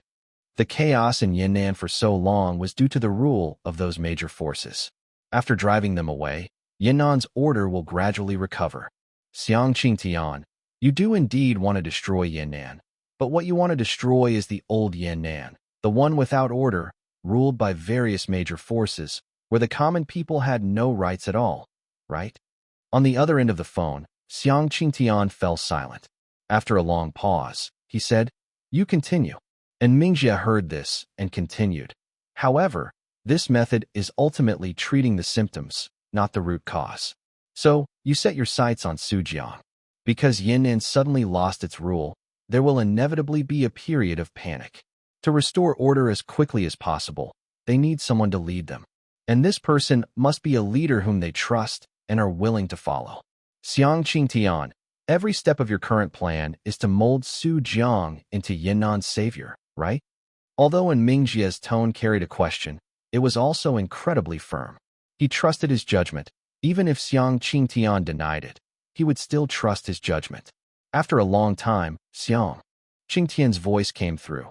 How did you figure all this out? And Mingjia softly said, because I've studied many of your affairs. No matter how deliberately you try to change, when you do things, you always carry some old habits. So when you had Yin Heng deliver the message, I already sensed it. You know my relationship with Su Jiang, and my sister is also here. It's impossible for me to leave Yan'an. But you still sent someone to find me, to persuade me to leave. I thought about it carefully, and there was only one possibility. That is, neither Yan'an nor my sister will be in danger. Only then would you have a reason to make me leave. Hearing these words, Xiang Qingtian on the other end of the phone shook his head with a wry smile. He hadn't expected that with just a small arrangement, and Mingjia could deduce the general situation. And Mingjia, you truly are a great threat. Thank you for the compliment. You are the only person so far who has seen through my plan. Xiang Qingtian chuckled. Even the people under me don't know my true objective. He paused, then added, so what are you going to do? Tell Su Jiang and the others about my plan. And Mingjia shook his head. There's no need. Why? Because your plan won't succeed. And Mingjia smiled slightly and slowly said, if your target were someone else, perhaps it would succeed. But unfortunately, the person you chose is Su Jiang. You attempt to control such an unstable factor, the outcome will not be as you wish. But rest assured, I've already told Su Jiang to spare your life when the time comes. And Mingjia narrowed his eyes slightly, his tone changing, and he said meaningfully, you old folks, stop stirring up trouble. The young people now are not people you can contend with. On the other end of the phone, Xiang Qingtian froze for a moment. Then he suddenly burst out laughing. He hadn't expected that the seemingly gentle and refined young master of the An family would bear such terrifying fangs. Xiang Qingtian couldn't remember how long it had been since he was threatened like this. Spare my life? Then let's wait and see. With that, Xiang Qingtian hung up the phone. And Mingjia also put down his phone, stretched, and let out a long sigh of relief. He looked out the window and sighed with a melancholic expression. Sigh, my vacation plan. He should be attending a wedding in Beijing right now. And Mingjia lay on the bed, bored, staring at the ceiling, lamenting his vacation trip that had fallen apart midway. Never mind, with Mo Chang's personality, he'll probably get married again. I'll make up for it in Beijing then. Or when Su Jiang and An Rou get married. It's fine to have him come over. At that time, if that guy doesn't bring tens of millions in wedding money, he shouldn't even think about stepping through the door. My sister's wedding must be high-end, grand, and classy. I'll have Chao He and Chao Ran be the doormen. Then, and Mingjia now just wanted to quickly resolve the troublesome matters in Yan'an so he could go on vacation again after the new year. Originally, there wasn't much going on in Yan'an, but Zhu Ruxue insisted on calling him over. He thought his sister was in danger and Yan'an was truly finished, so Mingjia rushed back in a hurry. But after seeing Yin Heng, and Mingjia immediately lost interest. Is this it? What a waste of my train ticket money. Should I just sneak away tomorrow? And Mingjia thought, but quickly dismissed the idea. If he really did that, An Rou would probably get angry again, and then he'd have to find a way to coax her. Mo Chang didn't have a second Manjusaka. Thinking about these random things, and Mingjia yawned, closed his eyes, and fell into a steady sleep. The next morning, Su Jiang still hadn't received any news from Wei Liangping. If Wu Qi hadn't occasionally been able to track their movements, Su Jiang would have suspected that Wei Liangping had run away. Compared to Su Jiang and the others' calmness, Chao Heron was getting more and more anxious. Despite everyone advising him to be patient, he still had the An family prepare for an early retreat. It must be said that there was a certain reason why Chao Heron had survived until now. This old man always thought of his escape route first, and if things went wrong, he would immediately run away. And so, The day before New Year's Eve passed peacefully. It wasn't until evening that Jiang received news from Wei Liangping. We've found Xiang Qingtian's location. 322. Jiang's second degree. Xiang Qingtian is hiding in Yan'an High School, and he's alone. This was the message Wei Liangping sent back. Jiang looked at the message, his brows slightly furrowed. Yan'an High School? Why is Xiang Qingtian still there? He remembered that the first time he met Xiang Qingtian was in Yan'an High School, in his own office. This guy doesn't move? Jiang himself had moved twice. Yet Xiang Qingtian was still in the same place. Since we found him, then we'll proceed with the plan tomorrow. Li Kai said. Jiang will confront Xiang Qingtian, and we'll find Meng Jiangnan. Why wait until tomorrow? Can't we do it now? Xie Guli asked. Let's go straight there and catch him off guard. And Mingjie sat on the sofa, calmly drinking tea. No need. Since Xiang Qingtian's location is exposed, it means he has already arranged everything. Going early or late makes no difference. So, it's better to go to bed early tonight and recharge. Jiang nodded upon hearing this. He and Mingjie were on the same page regarding this. At this moment, An Rou's face showed some worry as she asked, what about Wei Liangping and the others? What if they stab us in the back then? Wouldn't that be terrible? As soon as she said this, Jiang and the others turned their heads, looking at An Rou with strange expressions. What's wrong? An Rou felt a bit self-conscious under their gaze and said, did I say something wrong? An Rou, you're still too young. Jiang shook his head and smiled. Wei Liangping will definitely stab us in the back. An Rou's beautiful eyes widened in confusion. Why? At this point, Xie Guli interjected, because Jiang isn't a good person either. If I'm not mistaken, Jiang has already been thinking about how to stab Wei Liangping in the back. Everyone nodded in agreement upon hearing this. Jiang was indeed capable of doing such a thing. Is there anything wrong with that? Jiang asked, puzzled. Wei Liangping is going to stab me in the back, so I can't stab him first. But Wei Liangping doesn't seem to have stabbed us in the back yet, has he? Hua Qing said weakly. Not stabbing us in the back now doesn't mean he won't in the future. Jiang spoke in a lecturing tone, earnestly saying, his inaction doesn't mean he doesn't have the idea. Even if he doesn't have the idea now, it doesn't mean he won't have it in the future. So, to avoid suffering losses and to nip this risk in the bud, we must strike first. This, in finance, is called risk elimination. Hua Qing's eyes lit up upon hearing this, as if he had learned new knowledge, and he quickly pulled out his notebook to write it down. As expected of young Master Su, he even dabbled in financial knowledge. Hua Qing admired Jiang even more. He decided that once young Master Su and the young miss got married, he would become young master. Su's butler. He would definitely achieve great success.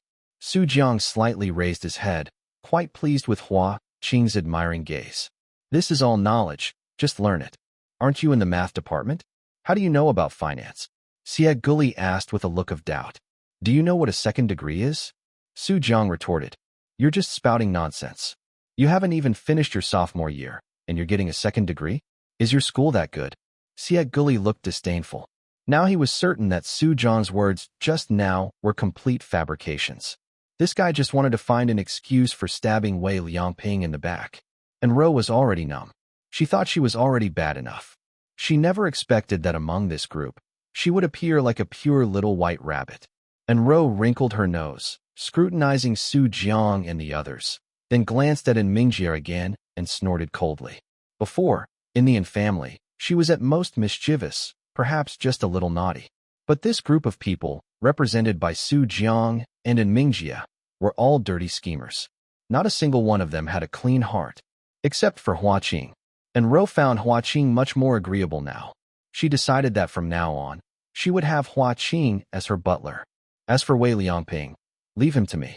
And Mingjie suddenly spoke, saying, give me some manpower, and I'll go play with him. Otherwise, his time in Yan'an would be quite boring. Jiang nodded. Upon hearing this, oh, right, Lin Hui is also under Wei Liangping now.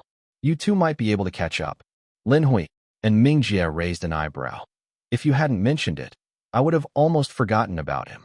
Is he doing so badly now? He started working for Wei Liangping. And in Mingjia's opinion, Lin Hui being the leader of that small family before was better than being someone else's subordinate now. Li Kai nodded in deep agreement upon hearing this. Indeed, I used to think highly of him, but now I can't even be bothered to talk to him. He's not worthy of listening.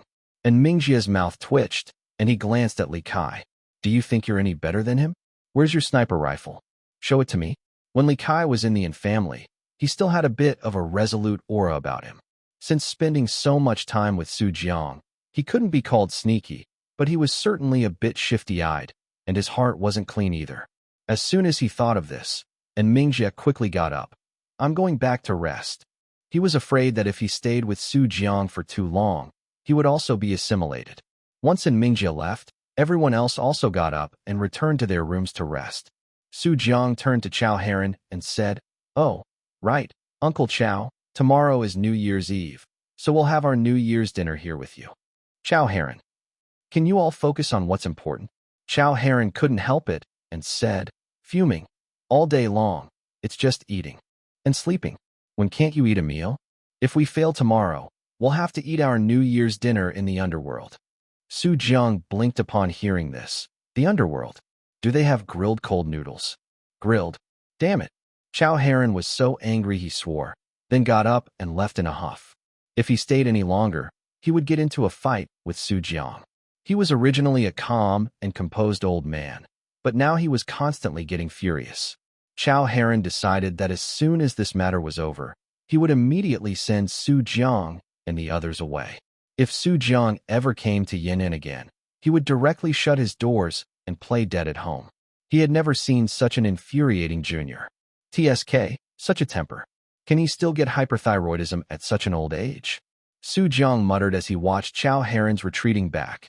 For a moment, in the large room, only Su Jiang and An Rou remained. Seeing that no one was around, Su Jiang immediately pounced on An Rou and hugged her. Boo-hoo-hoo. An Rou, I've been so lonely sleeping these past 2 days, I'm so scared. If tomorrow's operation fails, we'll be kicking the bucket and lying in a coffin. My only wish is to sleep with you tonight. Can you fulfill this tiny wish of mine? An Rou looked at Su Jiang with a disgusted expression. Let go of me. I won't let go. If you don't agree, I won't let go. Su Jiang acted like a rogue. Seeing this, An Rou sighed. If you don't let go, how are we going to go back to sleep? As soon as he heard this, Su Jiang immediately let go. A hint of slyness flashed in An Rou's eyes, and she was about to get up and run away. However, Su Jiang directly reached out and picked An Rou up in a princess carry. Hey, Su Jiang, put me down. Shoo. Be quiet. Don't wake anyone else up.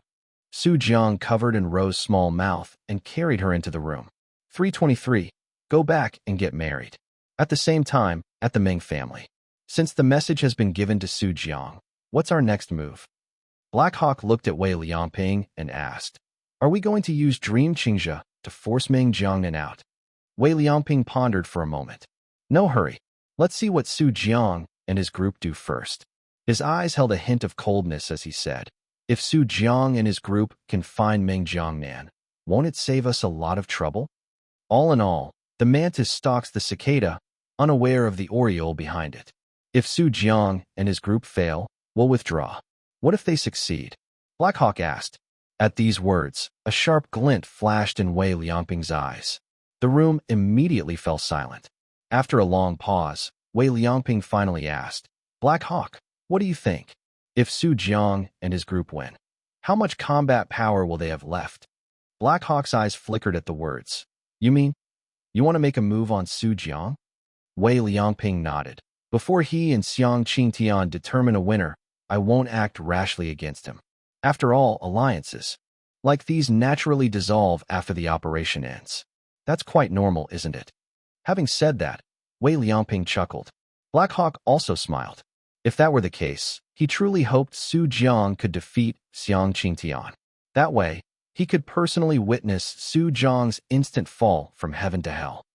At the Chao family, in An Rou's room, Su Jiang, let go of me. Thud. Su Jiang obediently let go, and An Rou fell straight onto the bed.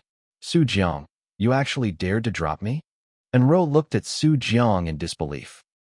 You told me to let go. Su Jiang looked innocent. An Rou clenched her fists, gritting her teeth. Get out. I won't. Su Jiang righteously declared. Is it illegal for me to stay in my girlfriend's room? But you didn't get my permission. Auntie agreed. Huh. An Rou's eyes widened. When did she agree? How about I go ask now? Su Jiang turned, looking as if he was about to go find Zhu Ruxue right away. You come back. An Rou quickly grabbed Su Jiang. Su Jiang revealed a triumphant smile and said, You're the one who didn't let me go, all right. An Rou bit her lip. You only know how to bully me. Su Jiang hugged An Rou and whispered, All right, I won't tease you anymore. Actually, I wanted to talk to you about something serious. Serious? What is it? An Rou looked up in confusion, then suddenly froze. She had never seen such a serious look in Su Jiang's eyes, although she didn't know if he was faking it. Then Su Jiang slowly opened his mouth and said something that made An Rou's entire brain crash. An Rou, after we return to Jiangdu, let's get married? Let's get our marriage certificate first. As for the wedding, how about we hold it after we graduate? An Rou blinked, and it took her a while to react. Are you serious? She asked softly. Serious. Su Jiang affirmed. An Rou's cheeks gradually flushed, and she buried her face in Su Jiang's chest, feeling her heart pound so fast. Then, is this a proposal? Su Jiang awkwardly scratched his head, chuckling. You know, I'm not very good at romance, so I can't do those kinds of things. Including when I confessed to you before. I originally wanted to confess to you in a romantic setting, but I really couldn't figure out how to do it. Upon hearing this, An Rou rolled her eyes at Su Jiang. Just thinking about it made her angry. They had agreed to a surprise, but Su Jiang acted shamelessly, and they ended up becoming a couple without much fanfare. However, she also knew that Su Jiang, that big pig's trotters, was truly a complete idiot when it came to love. Romance? Don't even think about it. But, no engagement ring? An Rou couldn't tolerate this. Su Jiang blinked. To be honest, he really forgot. I'll go buy one now. Su Jiang was about to get up, but An Rou smiled wryly and reached out to stop him. All right, where would you even find rings for sale outside right now? Besides, this is Yan'an. An Rou linked her arm through Su Jiang's, resting her head on his shoulder. I accept. Idiot. An Rou looked up slightly, kissed Su Jiang lightly on the lips, then looked into Su Jiang's eyes, smiling happily as she said, I accept your proposal. But, you have to make up for the ring later, okay? I'm the eldest young lady of the An family. Don't you dare buy some cheap stuff to fob me off. I want something expensive. An Rou smiled slyly. Preferably, the most unique and precious ring in this world. In her heart, anything Su Jiang gave her was the most precious. However, Su Jiang wasn't thinking that way at the moment. The most precious ring? And unique? This reminded him of Manjusaka. Su Jiang mused inwardly. How about I have An Mingjia find that Imo-chan guy later and melt down the Manjusaka to forge a pair of rings? That should be precious enough and unique enough, right? As soon as he thought of this, Su Jiang immediately had a plan. He hugged An Rou and said confidently, Don't worry, I'll definitely give you the most unique ring in this world. All right, if I'm not satisfied then, you just wait. An Rou threatened fiercely. In this atmosphere, the two of them lingered for a long time before slowly falling asleep. Su Jiang had originally intended to go all the way, but An Rou stopped him. What's the rush? After we return to Jiangdu and get our marriage certificate, you can do whatever you want. An Rou's eyes held a hint of cunning, and her fair arms wrapped around Su Jiang's neck, her tone somewhat seductive. It made Su Jiang almost want to carry a train back to Jiangdu overnight. What? You're asking about Yinnan's life and death? What does that have to do with me? I'm busy going back to get married. Early the next morning, as dawn barely broke, Su Jiang frantically knocked on An Mingjia's door. What's wrong? What happened? An Mingjia thought something had gone wrong and quickly opened the door to ask. Big news, huge news. Su Jiang quickly told An Mingjia about his idea of having Imo-chan make rings. Normally, An Mingjia would curse Su Jiang for being crazy. But when it concerned An Rou, that's a good idea. An Mingjia raised an eyebrow. Indeed, only a ring made from Manjusaka can be worthy of my sister. Right. Su Jiang was even more excited when An Mingjia agreed with his idea. All right, leave this to me. I'll make a trip to North City later and find Imo Chong again. And Mingjia patted Su Jiang's shoulder, assuring him. Seeing this, Su Jiang finally felt relieved. 324. It's over, lie down. On New Year's Eve, although Yin An was in a state of panic, on such a day, many people still hung lanterns and pasted couplets, trying to add some festive cheer. For most ordinary people, no matter how chaotic the outside world was, all they could do was live their own lives well. With a monthly salary of 3,000 to 4,000 yuan, they had to buy cars and houses and pay for various trivial expenses, living a regular and difficult life every day. Such people might only be able to truly relax during the new year. At this point, if you tell him that Yan'an is about to be destroyed, he might just chuckle. Then I'd better open that bottle of good wine I've been reluctant to drink. Otherwise, I won't get to drink it later. There are countless people like this. If the end of the world is coming, then find family or best friends to waste time freely together. Perhaps this is humanity's best expression of overcoming death. Meanwhile, at the family, Old Man Chow, I'm just asking you, can you make New Year's Eve dinner or not? Zhu Rushua pointed at Chow Heron's nose and asked, do you think my son-in-law can't defeat Xiang Qingtian? Chow Heron had a headache. It'll still be early enough to make it after he wins. If he loses, everyone will be doomed together. And what New Year's Eve dinner will there be to eat? And go ask the people in the kitchen, do they have the mind to make New Year's Eve dinner? Chow Heron just didn't understand. Why were these people so big-hearted? They were about to take action in a moment, and they were still thinking about eating. At this moment, Su Jiang walked over, slurping a bowl of noodles cooked by Guan Yin. It's fine, Auntie. I'll deal with Xiang Qingtian as soon as possible, and we'll come back early for dinner. Upon hearing this, Zhu Rushua smiled happily. It has to be my son-in-law. This calm attitude in the face of change is many times better than certain people's sons and daughters. Chow Heron's eye twitched. You might as well just read Chow He and Chow Ran's ID cards. To be honest, not to mention Chow Ran, but Chow He was actually quite excellent among his peers. It was just that in Mingjia and Su Jiang were too abnormal. One was full of schemes, and the other not only had schemes, but also terrifying combat power. How could they compare? There was no comparison. Even if you brought out those princelings from the capital, they couldn't compare to these two monsters. Following that, Zhu Rushua still asked with some concern, how is it, son-in-law? Do you have confidence? Although she spoke casually, she was still a little worried. After all, that was Xiang Qingtian. Trying to gain an advantage from Xiang Qingtian was almost impossible. In the capital, if someone said they were going to confront Xiang Qingtian, everyone's first reaction would be to erect a hero's monument for that person. Don't worry, Auntie. Su Jiang slurped a mouthful of noodles and said confidently, I will win. Anyway, he had the system. He didn't believe Xiang Qingtian had one too. Couldn't two lives kill one Xiang Qingtian? Then he, Su Jiang, wouldn't need to be in this line of work, and the system wouldn't be able to stay in the circle either. Young Master Su.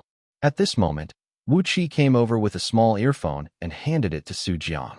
Wear this, and we'll be able to hear your conversation with Xiang Qingtian. This way, once you get clues about Meng Jiangnan from Xiang Qingtian's mouth, we can take action immediately. Seeing this, Su Jiang took the earphone and examined it in front of his eyes for a long time. Actually, he thought it wasn't necessary to be so troublesome, as long as he killed Xiang Qingtian. However, since An Mingjia said Xiang Qingtian couldn't be killed, Su Jiang still decided to trust his brother-in-law. Moreover, if he killed Xiang Qingtian and the other party went back on their word, still activating the device, that would be truly over. Putting on the earphone, Su Jiang chuckled. It's almost time to act. That guy Xiang Qingtian has probably been waiting for me for a long time. Everyone looked at Su Jiang upon hearing this. Old Su, if you really can't do it, just call for help. Your brother Xie will come to save you then. Xie gully teased. Get lost. Su Jiang cursed. And my gun, remember to return it to me when you come back. Li Kai urged. Young Master Su, go for it. Hua Qing waved his fist. Young Master Su, go for it.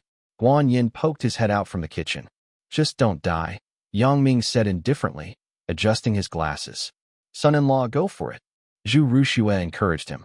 Wang Xiang gave Su Jiang a look, meaning he would wait for him to return. Su Jiang, I'll be right here, waiting for you to come back. An Rou looked at Su Jiang seriously and said slowly, "If you don't come back, I'm not going anywhere." Su Jiang looked at this scene and suddenly lost himself in thought. Had so many people already stood behind him without him realizing it? From being alone in Jiangdu initially, then meeting An Rou, and then getting to know the family members. Later, he had a contentious but ultimately friendly relationship with the people from the Jiangdu Supervisory Bureau, gaining their recognition with Zheng Yi's push. Then he went to West Continent, Yan'an. From the initial Su Jiang to the current Old Su, young Master Su. Su Jiang suddenly realized that along the way, more and more people had gathered around him. He scanned everyone, looking at these incredibly familiar faces, and a feeling welled up in Su Jiang's heart. He didn't want any of these people to die. Su Jiang gave a bitter, somewhat helpless smile. "I'm leaving." He turned and refused Hua Qing's request to drive him. Yan'an High School was not far from here, and at his pace, he could reach it in less than an hour. After Su Jiang left, and Mingjie stretched and said to Chao He, "Bring the people and come with me." Huh? Chao He was a bit confused. Where are we going? And Mingjie smiled slightly. "I'm taking you to play with Wei Liangping." Hearing this, Chao He's heart skipped a beat, and he chuckled awkwardly. Gee, you're joking. How could I be worthy of acting with you?" And Mingjie looked at him silently, not speaking. Chao He's smile immediately faded, and he said honestly, "Okay, gee, I'll go prepare right away." Seeing this, and Mingjie nodded with satisfaction. "I'll give you 10 minutes. I'll wait for you outside." With that, and Mingjie turned and left. Chao He, with a slumped face, quickly went to prepare the manpower. Damn it, what if Yan'an isn't finished, but I'm finished first? Chao He was worried, but he moved quickly, because Mingjie said he only gave him 10 minutes. Hurry up, everyone move faster. Don't make Ji anxious waiting. Seeing this scene, Chao Heron painfully covered his face, because all the people Chao He called away were from the An family. He didn't dare to call Zhu Rushue's Dark Hall. How did he give birth to such a son? He used to find him quite pleasing to the eye, but now he just couldn't stand him no matter how he looked. If only he had known, he would have had another one back then. Chao Heron sighed repeatedly. Since things had come to this, he had also given up. Whatever happens, happens. 3:25, live broadcast. Su Jiang walked along, looking around, and once again passed by the street selling ice sugar gourds. There were far fewer people than before, but the boss selling ice sugar gourds was still there, though a red lantern had been added to his stall. "Boss, 1 ice sugar gourd, strawberry flavor." "Alrighty." "Oh, isn't this the young man from before?" The boss recognized Su Jiang at a glance. After all, buying an ice sugar gourd for Xiao, she had left quite an impression. Then, he took out an ice sugar gourd and said with a smile, "It just so happens I'm about to close up shop. It's New Year's today, so this ice sugar gourd is on me." The boss wrapped the candy paper while saying, "Gotta hurry home to my wife and kids. Who knows if there'll be a tomorrow after today." Su Jiang watched the boss's actions silently, not speaking. Just then, Su Jiang felt his clothes being tugged. He looked down to see a little girl staring at him with wide eyes. "Big brother, Happy New Year." Xiaoxi smiled happily. Since that day, she had often come here, hoping to see Su Jiang again. Finally, today, she saw that familiar figure in front of the ice sugar gourd stall and immediately ran over. Seeing this, Su Jiang chuckled softly, "Happy New Year." Then he pointed to the ice sugar gourd and asked, "Want some?" Xiaoxi shook her head. "Mommy said I shouldn't ask for things from others again and again. People will dislike me." Hearing this, Su Jiang didn't insist. He took the ice sugar gourd and began to eat it by himself. "Big brother, are you the great hero who came to save us?" Xiaoxi asked. "A great hero? What great hero?" Su Jiang asked. "Mommy said that if everyone in Yan'an High School was going to die, a great hero would come to save us." Xiaoxi blinked, looking at Su Jiang, her eyes filled with hope. "Will you save us?" Xiaoxi doesn't want to die, and Xiaoxi doesn't want Mommy to die either. As she spoke, tears welled up in the little girl's eyes. The ice sugar gourd boss saw this and shook his head with a bitter smile. In this world, were there any heroes? Everyone is fending for themselves, not even helping old grandmas cross the road. Being a hero comes with a price. Su Jiang looked at Xiaoxi and asked softly, "So, you've been waiting here every day just for me?" Xiaoxi nodded gently. Su Jiang chuckled, reaching out to pat Xiaoxi's head. Go home quickly. On a day like today, you should be with your mom. As for a great hero, I'm afraid I'm not a great hero. Hearing this, disappointment welled up in Xiaoxi's eyes. However, Su Jiang changed his tone, adding, Yan'an High School will be fine, I promise. Beside them, the Ice Sugar Gourd boss heard Su Jiang's words and shook his head with a smile, assuming Su Jiang was just coaxing a child. Oh, really? Xiaoxi asked. Yes, really, Su Jiang replied. Hearing this, Xiaoxi smiled and nodded happily. Okay, I'll go back and be with mommy now. With that, Xiaoxi turned and trotted away, not forgetting to wave back at Su Jiang. Goodbye, big brother. Su Jiang nodded with a smile, while the Ice Sugar Gourd boss beside him had already packed up his stall.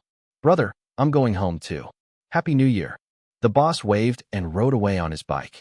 Su Jiang watched the boss's retreating figure, eating the Ice Sugar Gourd in his hand expressionlessly.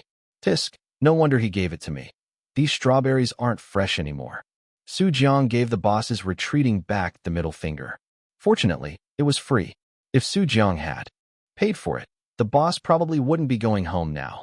Eating the Ice Sugar Gourd, Su Jiang walked unhurriedly towards Yan'an High School. Along the way, he saw many people, some panicked, some disheartened, and some beaming with joy. Soon, the Ice Sugar Gourd was finished, and Su Jiang finally arrived at Yan'an High School. The main gate isn't even locked. Is this a welcome for me? Su Jiang looked at the wide-open iron gate and chuckled. Then, as Su Jiang stepped into the school, he activated the headphones he was wearing. Hello? Can you hear me? Su Jiang called softly. I can hear you. Wu Qi's voice sounded in his ear. Su Jiang nodded slightly, walked to his office, and pushed open the door. It was still that familiar recliner, and on it was still that familiar person. You're here. Hearing the door open, Xiang Qingtian sat up from the recliner, looking at Su Jiang who was standing at the doorway. Xiang Qingtian yawned. You're later than I expected. Su Jiang's lips curved slightly as he said playfully. Are you that impatient? Not really. Xiang Qingtian stood up and said slowly. The last time we met here, you weren't wearing headphones. Hearing this, Su Jiang raised an eyebrow, about to speak, but Xiang Qingtian spoke first. It's okay. You don't have to take them off. Let them listen if they want. With that, he sat on the sofa and said directly, You want to know Meng Jiangnan's whereabouts, right? Meng Jiangnan is currently somewhere in the center of Yan'an City. Xiang Qingtian seemed to have seen through Su Jiang's purpose long ago, smiling indifferently. There are still a few hours until 8 p.m. You can go ahead and search. If you find him, you win. Su Jiang's brows furrowed slightly at this. Since you say that, it means you think we won't find him, right? Haha. Xiang Qingtian said faintly. Su Jiang, do you know how big Yan'an High School is? Do you know how big the city center is? With your limited manpower, trying to find Meng Jiangnan is like looking for a needle in a haystack. Xiang Qingtian calmly took a sip of tea. So, go ahead and search. You'd best search house by house, otherwise, you might miss Meng Jiangnan's hiding place. In fact, he didn't need to remind them. At this moment, Dark Hall and all the remaining members of the Chao family had already been dispatched. Wu Qi was also using various methods to try and locate Meng Jiangnan. Su Jiang looked at Xiang Qingtian and said blandly, How about a few more hints? That won't do. Xiang Qingtian shook his head and chuckled. You have an Mingjia on your side. If I say too much, I won't have any fun. However, as I said before, you have other options. For example, answer me a question. Xiang Qingtian slowly walked to the side and suddenly pulled out a phone stand, then placed his phone on it. Under Su Jiang's puzzled gaze, Xiang Qingtian turned on the phone, and their two figures instantly appeared on the screen. This was a live broadcast. Hello, friends of Yan'an High School, how are you all? Xiang Qingtian smiled at the camera. That's right, it's me again. Remember what I said before? I would destroy Yan'an High School today. However, you are very lucky.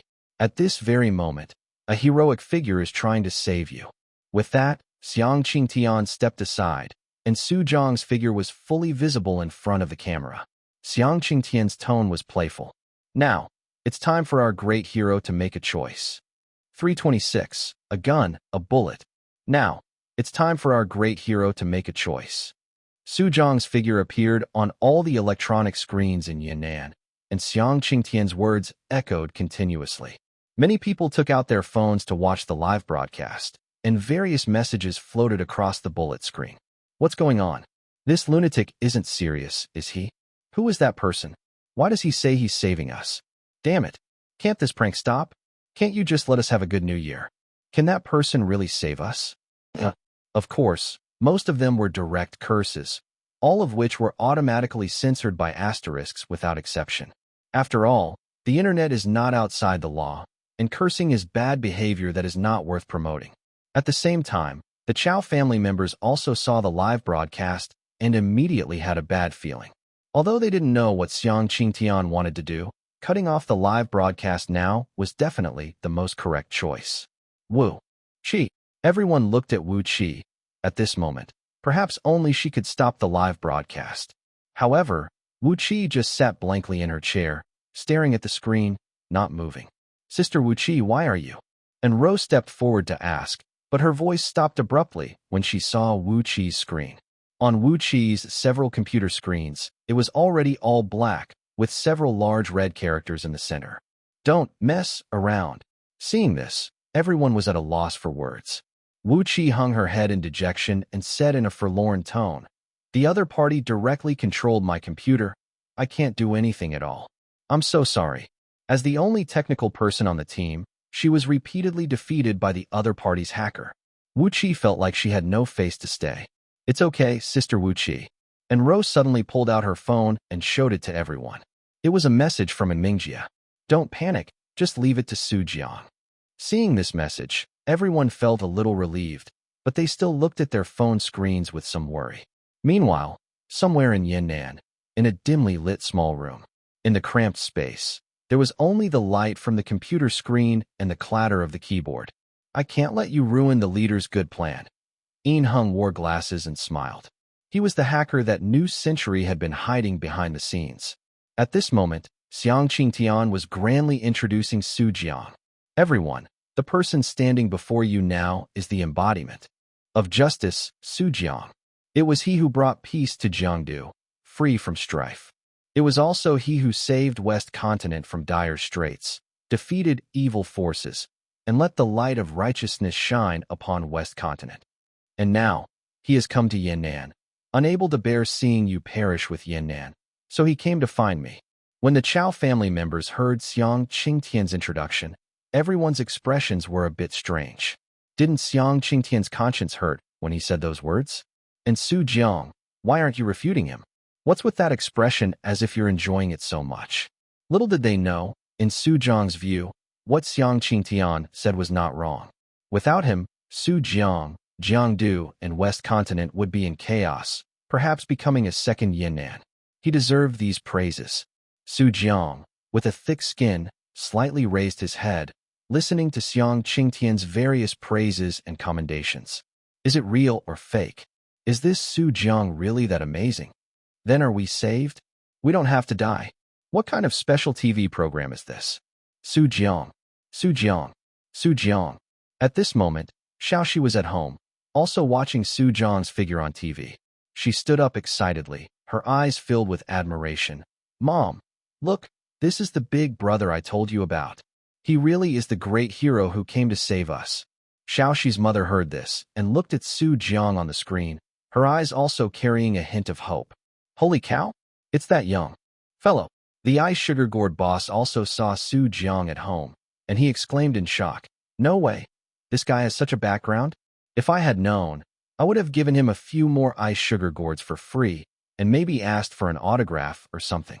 He pointed at Su Jiang and excitedly told his wife and children, "This guy named Su Jiang, I just met him, and I even gave him an ice sugar gourd."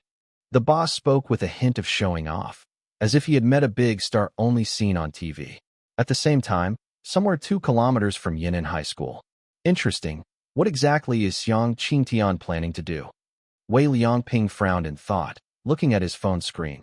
He had been keeping an eye on the situation at Yan'an High School. Once a winner was decided, he would know whether to retreat or fight. "Jianbai, what do you think?"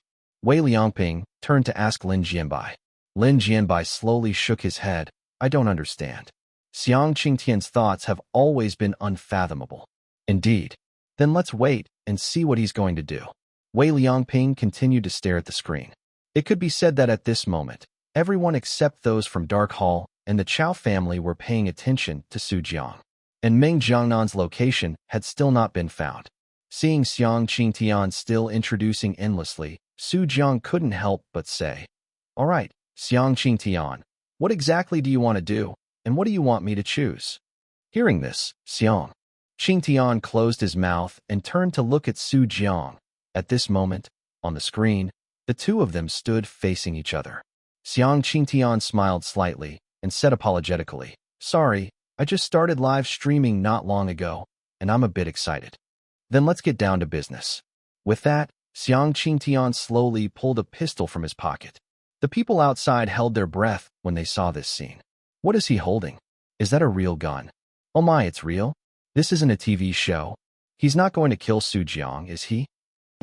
Su Jiang glanced at the gun in Xiang Qingtian's hand, his expression completely unfazed.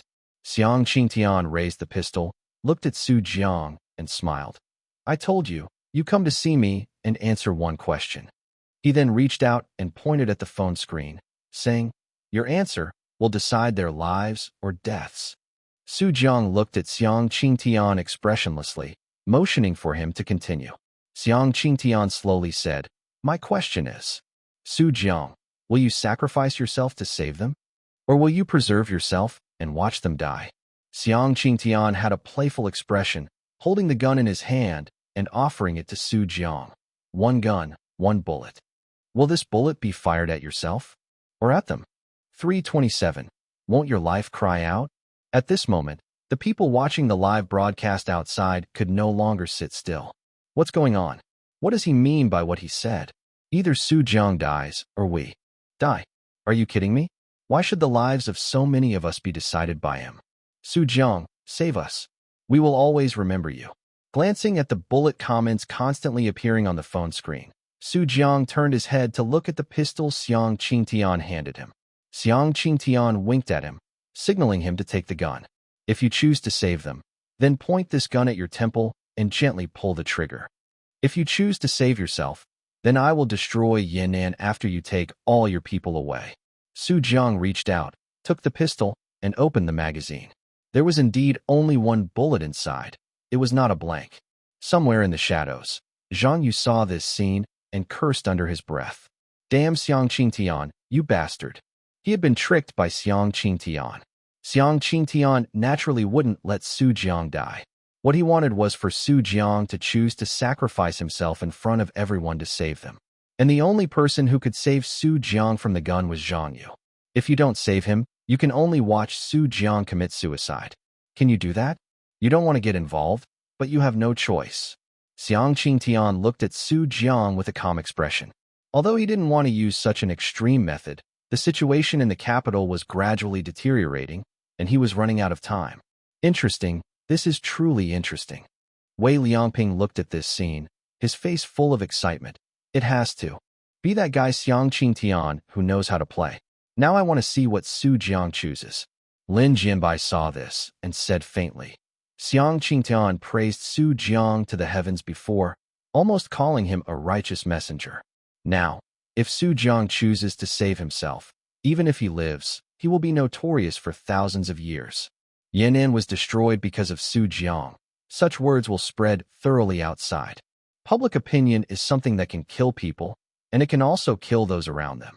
Xiang Qingtian's approach is forcing Su Jiang to a dead end. Wei Liangping nodded, praising, he's truly ruthless. As expected, I hate having Xiang Qingtian as an opponent the most. Having Xiang Qingtian as an enemy was truly difficult. But watching others contend with Xiang Qingtian was an indescribable pleasure. Sacrifice myself to save them? Su Jiang looked at the gun in his hand and murmured to himself.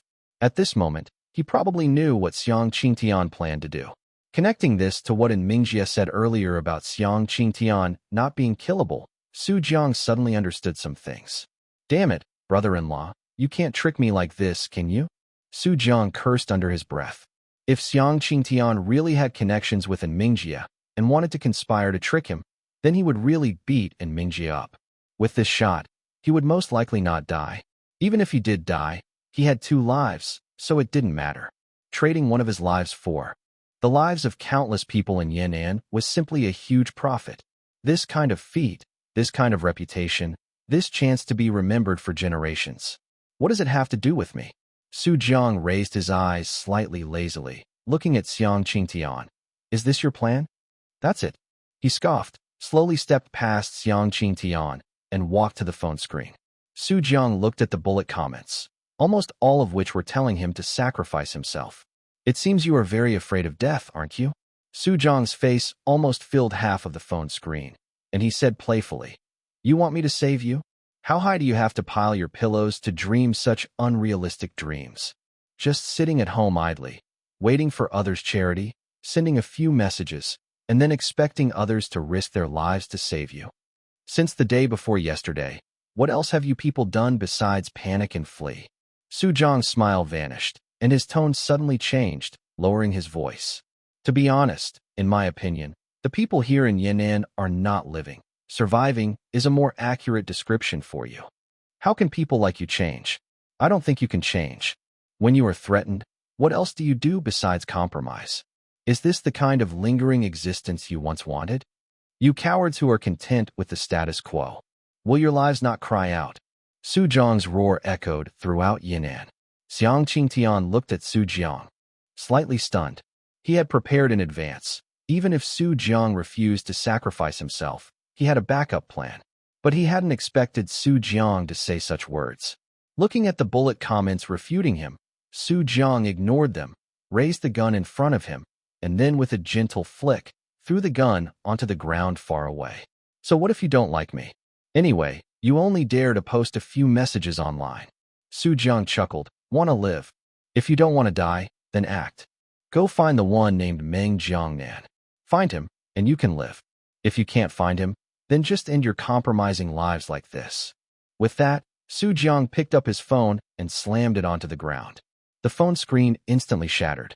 Then, he looked up, grinned at Xiang Qingtian, and said, This is my choice. Are you satisfied?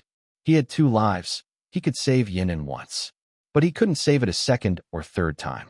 For Su Jiang, saving people was just a result, not a goal. Some things, if not changed fundamentally, no matter how much you do, will be in vain. Xiang Qingtian was silent for a long time, then suddenly laughed.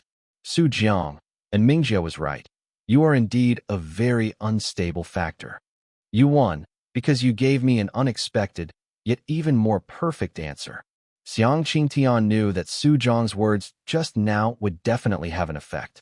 Mobilizing all the people in Yan'an to find Meng Jiangnan, no matter how well he hid, he would definitely be found. And in this way, a seed would be planted in the hearts of everyone in Yan'an. A seed called resistance. Even if major forces came in later, wanting to control Yan'an, it would be a very difficult task to accomplish. Xiang Qingtian stepped forward and gently patted Su Jiang's shoulder. Don't get cocky. Yan'an here is just an appetizer. After the new year, go to the capital. They need you there. Happy New Year. With that, Xiang Qingtian, with a smile on his face, slowly walked out of the office. In the shadows, Jiang Yu saw this scene and shook his head with a smile. How rare to actually see Xiang Qingtian admit defeat. 328, Lively Yanam. At this moment, the people of Yan'an who were watching the live broadcast saw the screen go dark after Su Jiang smashed his phone. After Su Jiang's scathing reprimand, before they could even react, he was gone. They wanted to curse back, but had nowhere to direct their anger. Many people, after a moment off stunned, quickly reacted. Damn it! What kind of person is Su Jiang to talk to us like that? I need him to save me? Who asked him to? Where is that idiot Meng Jiangnan? Find him and let that bastard Su Jiang see if we need his help. Fuck. I've never been cursed like this in my life. If I don't vent this anger today, my New Year's Eve will be wasted. Where is Meng Jiangnan? Meng Jiangnan, get out here. For a time, the crowd was enraged, and countless hot-headed people walked directly out of their homes, shouting Meng Jiangnan's name. Of course, there were also those cursing Su Jiang, but they were a minority. At this moment, The vast majority of people in Yan'an were holding back a surge of anger, and the only person they knew to look for was Meng Jiangnan. Because finding Meng Jiangnan would not only allow them to vent their anger, but also save their lives. It could be said that Su Jiang's words stirred up the entire Yan'an. The whole city was searching for Meng Jiangnan. They were full of motivation. Do we, the people of Yan'an, need you, Su Jiang, to save us? It's just finding someone. Can't we even do that? You said our lives wouldn't shout. Well, we're shouting for you to see now. Meng Jiangnan. Su Jiang. Where are you two bastards? Howls rose and fell, and Yan'an instantly became incredibly lively. The Chao family and the Dark Hall members who were searching for Meng Jiangnan were now a bit confused. Did they still need to search? How come even Su Jiang started to be sought after? Are you sure you can defeat Su Jiang? At the same time, inside the Chao family, there was a deep silence. Chao Heron's mouth twitched. He was the one who felt the most uncomfortable. In the past, Yan'an was basically controlled by several major forces, and ordinary people had no power to resist at all. But now that Su Jiang had stirred things up like this, what would become of his Chao family in Yan'an in the future? The others had withdrawn, and the Dark Hall probably wouldn't stay in Yan'an either, leaving only the Chao family as a major force. And those Yan'an people had just had their will to resist ignited. How would they treat such a major force like his? Would they directly revolt and drive the Chao family out? Old man Chao, why don't you come back to Jiangdu with us?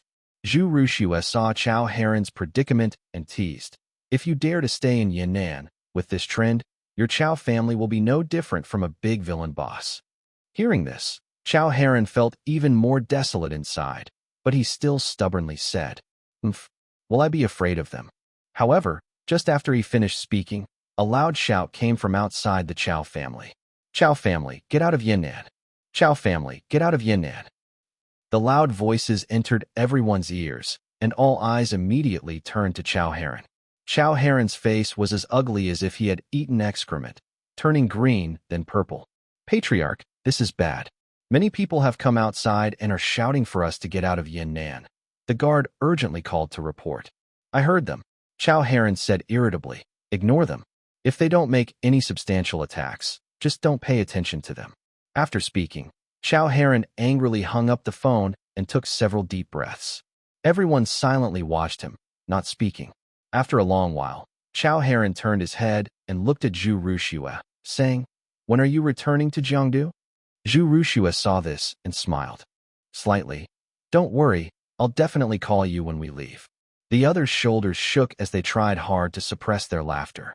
However, everyone was also relieved now, because they knew that Su Jiang had won. There was no thrilling battle, nor were there continuous gunshots. The battle between Su Jiang and people like Xiang Qingtian would not adopt such crude methods, but rather a more subtle confrontation. It was like playing chess, except for in Mingjia, he might decide the victor by playing chess with Xiang Qingtian. But for Su Jiang, it was just one sentence. If this game can be played, then play it. If not, then no one plays. What now? Lin Jianbai looked at Wei Liangping and asked, Should we make a move or retreat? Wei Liangping frowned. He knew that for such a decision, he didn't have much time to hesitate. Currently, inside Yan'an High School, there should only be Su Jiang, and Xiang Qingtian hasn't gone far yet. Even if they brought people, they absolutely cannot withstand our surprise attack. In this way, even if we can't kill Su Jiang, Xiang Qingtian can most likely be killed, because he is not as abnormal as Su Jiang. In a flash, Wei Liangping made a decision. He suddenly looked up and ordered, Act. Prioritize killing Xiang Qingtian. As soon as his voice fell, everyone immediately appeared. Just as they were about to act, a voice suddenly sounded. You said, Who do you want to kill? Wei Liangping trembled all over and spun around sharply to look. He saw a group of black-clad figures standing silently behind a middle-aged man, their gazes like knives, staring at Wei Liangping and his group. Wei Liangping, you really are still dishonest, Zhang Pengfu said slowly. Wei Liangping's gaze was serious as he said, Who are you? Xiang Qingtian's people. That's none of your business. The leader said that since you want to make a move, then don't even think about leaving Yan'an. Haha, with just this small number of people you brought. Wei Liangping looked at the group of black-clad figures and scoffed. If I'm not mistaken, most of your new century people have already gone to the capital to control the situation, right? If I hadn't received news from the capital, I wouldn't dare to openly attack you. Now in Yunnan, Xiang Qingtian only has this many people left under him. What do you have to fight me with? Zhang Pengfu heard this, his expression unchanged, and said, the leader said you cannot leave Yunnan alive. Yeah, Wei Liangping said disdainfully. You? By what right? By me. A voice suddenly sounded, and Wei Liangping's pupils constricted sharply. He turned around again, and Mingjie was smiling and waving at Wei Liangping, laughing. Add me. Is that enough? And Mingjie, how are you here? Wei Liangping began to panic, because he saw the Chao family members standing behind in Mingjie. Zhang Pengfu in front, and Mingjie behind. Under the pincer attack, he probably wouldn't be able to escape. Zhang Pengfu looked at In Mingjie and said blandly, even if you didn't come, I wouldn't die. Aha, then just consider me passing by, In Mingjie said with a smile. 329 it. Chao he was a bit flustered right now. He didn't understand what was happening. Weren't they here to deal with Wei Liangping? Why would New Century's people cooperate with them? And from In Mingjie's appearance, it seemed he had come specifically to support New Century. Hiss. Could it be that In Mingjie had actually been in contact with Xiang Qingtian all along, and was a mole planted on their side? Chao he suddenly felt as if he had grasped some secret. He wouldn't be silenced by In Mingjie, would he? Chao he looked at In Mingjie with suspicion, his eyes full of distrust, as if looking at a traitor. And Mingjie turned his head, and seeing his expression, immediately guessed what he was thinking. This fool. Sighing, and Mingjie said helplessly, it's not what you think. I'll explain it to you when we get back. Chao he remained skeptical, and In Mingjie's brows furrowed. His tone changed as he said, what? Are my words not effective anymore? No, and gee, I was wrong. I shouldn't have doubted you. Chao he spoke quickly, as if reacting instinctively. Seeing this, In Mingjie's brows relaxed, and he withdrew his gaze. He even wondered if Chao he had some strange habit, not feeling good unless he was scolded. And Mingjie, in my opinion, you have no reason to help Xiang Qingtian. Wei Liangping said with a solemn gaze, Xiang Qingtian is a person who is both righteous and evil. No one knows what he truly wants to do. Aren't you afraid he'll stab you in the back when the time comes? Stop trying to sow discord. It's useless. And Mingjie yawned and said indifferently, if you keep talking nonsense, Su Jiang will be here soon. You know his strength. Do you think you'll still have a chance to leave once he arrives? Upon hearing this, Wei Liangping roared without hesitation, attack. As his words fell, Black Hawk suddenly pushed off the ground and sprinted towards a central direction. Black Hawk! Wei Liangping roared in anger. How dare you flee? Black Hawk didn't answer, but instead ran even faster. He wasn't Wei Liangping's subordinate to begin with. The only reason he came to Yan'an was to compete with Ghost. He certainly didn't want to lose his life here. Black Hawk's sudden escape instantly weakened the morale on Wei Liangping's side. The moment they engaged, they fell into a disadvantage. Lin Jianbai wanted to go back to the car to release Qin Ange, but that area had already been breached by An Mingjie, who had many people guarding it, making it impossible to pass. If they continued fighting like this, it wouldn't be long before they were finished. Not to mention, Su Jiang hadn't arrived yet. Once Su Jiang came, even if Qin Ange was released, it would be useless. As things stood, they could only find a way to retreat and save their lives. First, old Wei, let's go. Lin Jianbai roared, covering Wei Liangping as they retreated in the direction Black Hawk had fled. Zhang Pengfu frowned upon seeing this. Only In Mingjie's side had spare manpower to pursue them. And Mingjie, Zhang Pengfu shouted loudly at In Mingjie, have your men pursue them. Don't let Wei Liangping escape. However, In Mingjie merely glanced at the fleeing Wei Liangping and did not listen to Zhang Pengfu. And Mingjie, Zhang Pengfu called out again. If they didn't act soon, Wei Liangping would truly escape. Stop shouting, let him go. And Mingjie said slowly, Wei Liangping still has a use when he returns to Kyoto. Hearing this, Zhang Pengfu turned to look at Wei Liangping's retreating figure, clenching his fists, wanting to pursue him. After an internal struggle, he finally withdrew the foot he had stepped out. Without Wei Liangping and Lin Jianbai, They quickly annihilated the remaining personnel. Why did you let him go? Zhang Pengfu walked up to An Mingjia and said in a low voice, the leader's arrangement was for him to die in Yan'an. What does your leader's arrangement have to do with me? And Mingjia said indifferently, I'm not Xiang Qingtian's subordinate. I just came along to play because I was bored. Zhang Pengfu silently watched An Mingjia. After a long while, he turned and left with his men, leaving only one sentence. I'll repay this favor. If An Mingjia hadn't been there today, he definitely wouldn't have defeated Wei Liangping's people so easily. The probability of him dying here was extremely high. It could be said that An Mingjia's appearance had saved his life. After walking some distance, Zhang Pengfu called Xiang Qingtian. An Mingjia appeared, and Wei Liangping and Lin Jianbai escaped. I know. Should we blockade Yan'an and hunt down Wei Liangping? No need. Let him go if he ran. Xiang Qingtian chuckled softly and said slowly, consider it giving An Mingjia some face. Hearing this, Zhang Pengfu raised an eyebrow. He had never heard of Xiang Qingtian giving anyone face before. But since Xiang Qingtian said so, he would drop the matter. Where are you now? Zhang Pengfu asked. On the way to the high-speed rail station. Xiang Qingtian said indifferently. There are too many variables in Kyoto. I need to go there and keep an eye on things. This time, it might be even more tragic than the Kyoto incident. Hearing this, Zhang Pengfu's eyes also grew a few shades more solemn. He had only recently learned about the situation in Kyoto. Experimental subject riots. Those big families, always researching things they couldn't control, now their retribution had come. Although the scale is not large yet, it's only a matter of time. Moreover, what I'm worried about is that this riot isn't an accident. Perhaps it's premeditated. In the worst-case scenario, I suspect some experimental subject have gained intelligence. Hearing this, Zhang Pengfu quickly said, then I'll go. Back with you. Forget it, Jiang. Xiang Qingtian smiled and interrupted. If you leave, what about your school? Stay in Yan'an and make sure no more trouble crops up there. I'm not talking anymore. I'm at the high-speed rail station. I'm hanging up. Xiang Qingtian hung up the phone. Zhang Pengfu stood frozen, listening to the dial tone from his phone. After a long while, he shook his head with a bitter smile and put down his phone. I hope you're still alive. Zhang Pengfu murmured. In a small grove in a corner of Yan'an, a series of soft sounds continuously emanated, seemingly like the sounds of eating. Suddenly, a figure abruptly stood up from a patch of bushes. Its body was stained with blood, which continuously flowed downwards.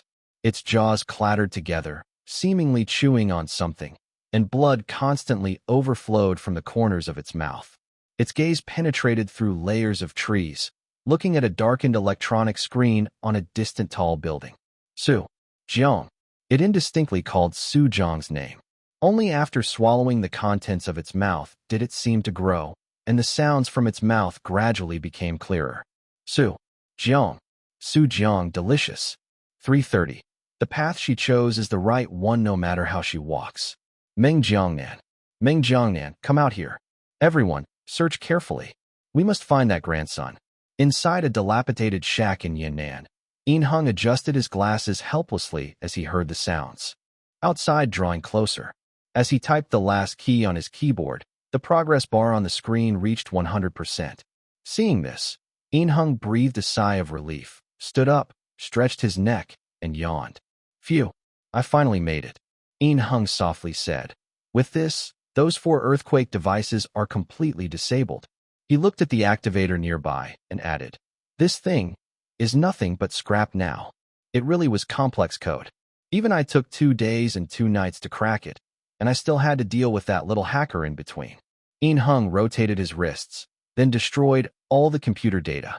While he was doing all this, in a corner of the room, a man tied up and gagged was struggling constantly. It was Meng Jiangnan, whom everyone outside was frantically searching for. After An Hung finished tidying up everything, he slowly walked to the corner and reached out to tear off the seal from Meng Jiangnan's mouth. Shoo! An Hung put his index finger to his lips, signaling Meng Jiangnan not to speak. Right now, the whole of Yan'an is looking for you outside. What do you think will happen to you once they find you? Hearing this, Meng Jiangnan immediately panicked. What exactly do you want to do?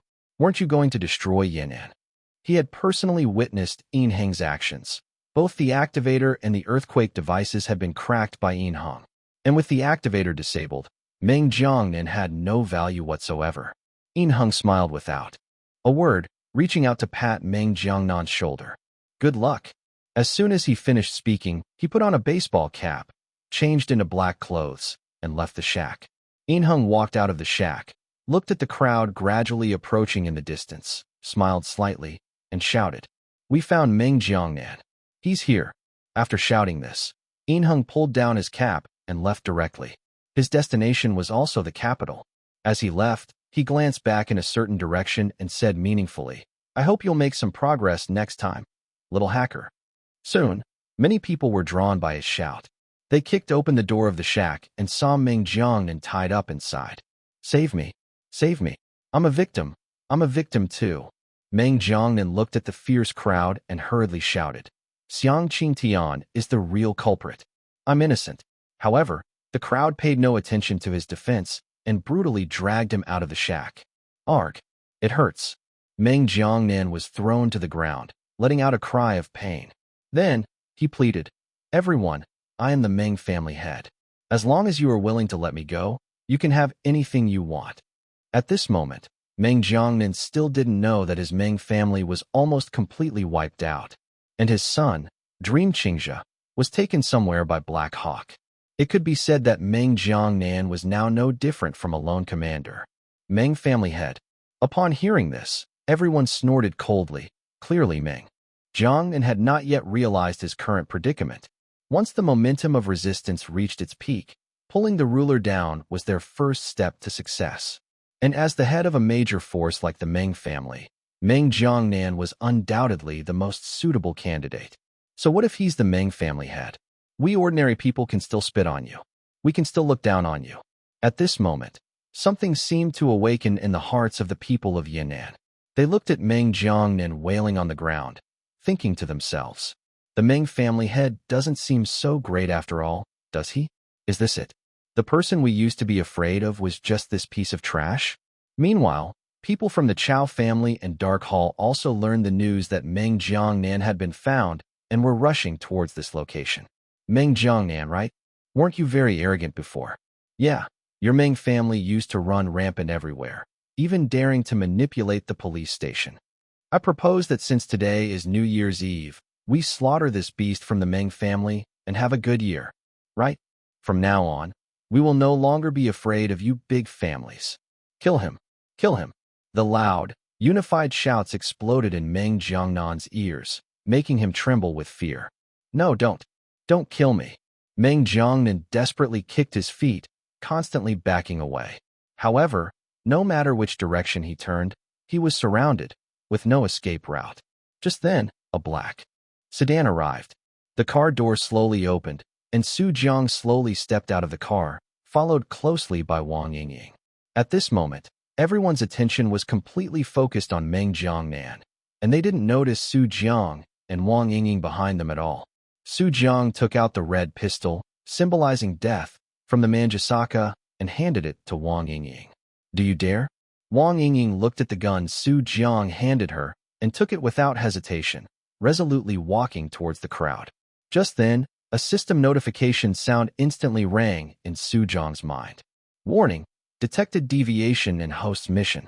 Please guide Wang Yingying onto the right path. Please correct your behavior in time, host. Otherwise it may lead to mission failure and inability to obtain rewards." "Shut up."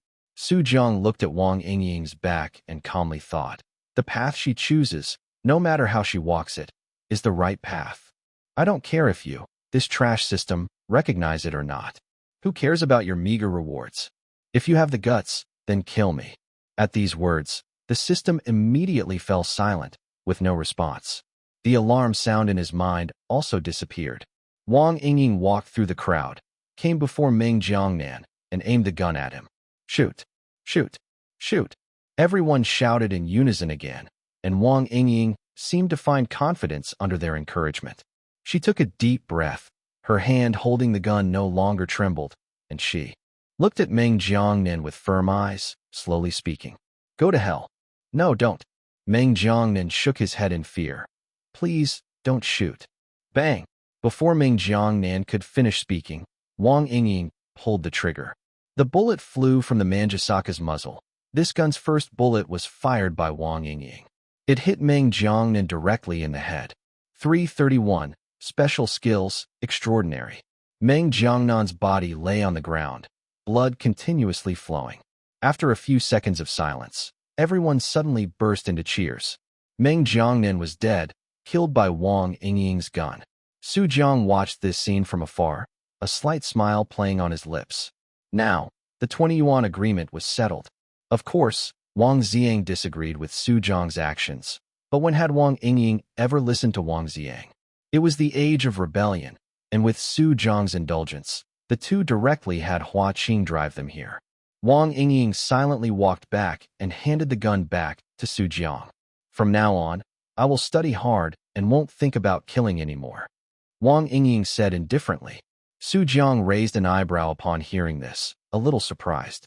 He hadn't expected this girl, at such a young age, to have such strong self-control. Originally, in Su Jiang's plan, if Wang Yingying really intended to go down this path, he would hand her over to Zhu Ruxue. After all, Wang Yingying's personality was quite suitable for Dark Hall. But now it seemed that Wang Yingying's persistence was simply to seek revenge. Now that her revenge was exacted, after returning to Jiangdu for school, she should become a lively and cheerful little girl. Right?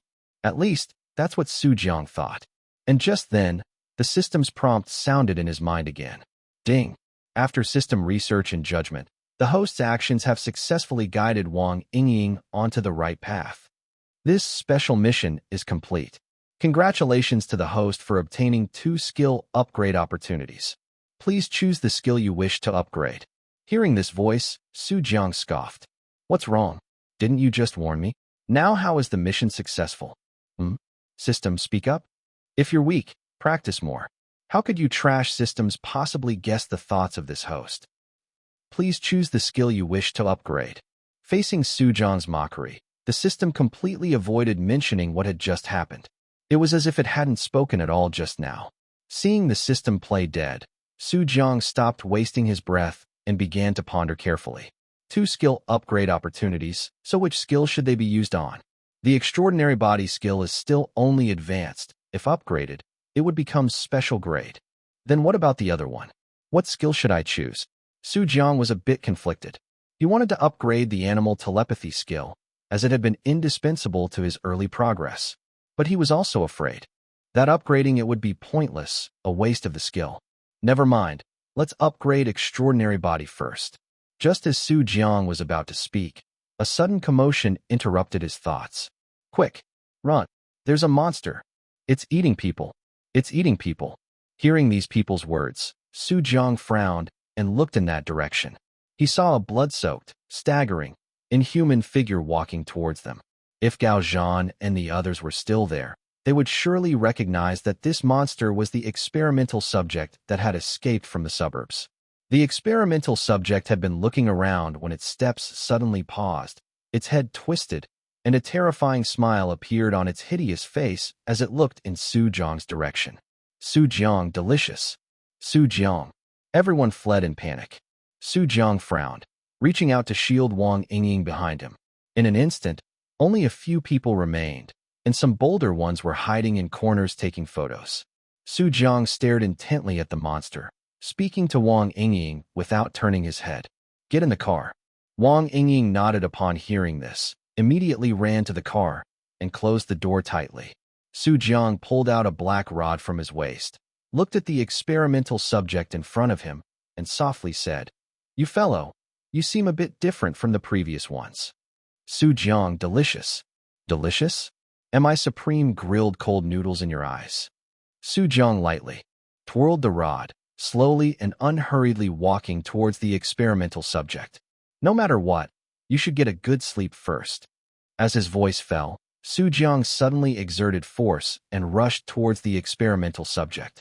He moved to the side, aimed a rod in his hand at its back neck, and swung it down fiercely. However, the anticipated impact did not occur. The experimental subject, with an extremely contorted posture, dodged Su Jiang's attack and quickly widened the distance. Black rod dangerous. It stared intently at the rod in Su Jiang's hand, extremely cautious.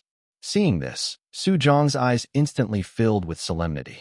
This guy seems to be more rational, evolving so fast. While he was thinking, the experimental subject suddenly rushed towards Su Jiang. Su Jiang's pupils constricted sharply. So fast. Internally cursing, Su Jiang narrowly dodged the attack and quickly spoke in his mind. System, upgrade extraordinary body skill, quick. Ding. Host uses skill upgrade opportunity, skill upgrading. You damn well hurry up, I'm fighting. Su Jiang looked at the experimental subject charging at him again and cursed angrily. In the car, Hua Qing saw the experimental subject's claws about to strike Su Jiang. But Su Jiang showed no reaction, as if he was frozen in place. And Hua Qing couldn't help but anxiously shout, "Young Master Su, be careful. Skill upgrade successful. Congratulations to the host for obtaining the special grade. Skill extraordinary."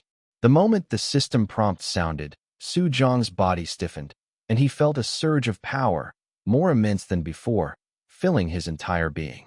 With an instinctive reaction, facing the experimental subject that was already within arm's reach, Su Jiang suddenly lifted his leg and kicked with force. Bang! The experimental subject was kicked dozens of meters away like a cannonball, slamming heavily into a nearby wall, which instantly shattered. Holy crap, that powerful. Su Jiang was stunned. Was he still considered human now? This was not much different from splitting the sky with a sword. Well, it was still quite different. But this was a bit too outrageous, wasn't it? Truly extraordinary, no longer human. Huh? Su Jiang, terrifying. In the distance, the experimental subject crawled out of the rubble, looking at Su Jiang with some fear. Su Jiang, however, curved his lips upward, retracted the rod, and looked at the experimental subject with interest. Since you're an experimental subject, then being my experimental subject is perfectly fine, right? Su Jiang twisted his neck, flexed his wrists, and his gaze instantly sharpened. So now, Teacher Su's little class begins. Today's experimental topic is, without using a dirty blunt weapon, how long can you last before I beat you to death? 332. You call this stealing. Holy crap, is that even human? He can kick that monster so far away. Isn't this just a movie? A movie? Do you think? That bloody smell and those dead people are props. Didn't someone just say they wanted to find Su Jiang and beat him up? Where are they? Don't joke around, buddy. I was just kidding. At this moment, the few brave souls who dared to stay on site all witnessed Su Jiang kicking the monster flying.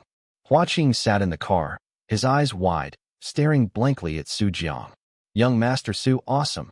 Besides this adjective, Hua Qing couldn't think of any other words to describe Su Jiang in his eyes. His eyes were filled with admiration. Come on, big guy. Su Jiang smiled confidently, beckoned to the monster, and said rather boastfully, only someone like you is worthy of being my opponent. He completely forgot how he had just been chased around by the other party. He just felt that he was incredibly strong now. Su Jiang, dangerous.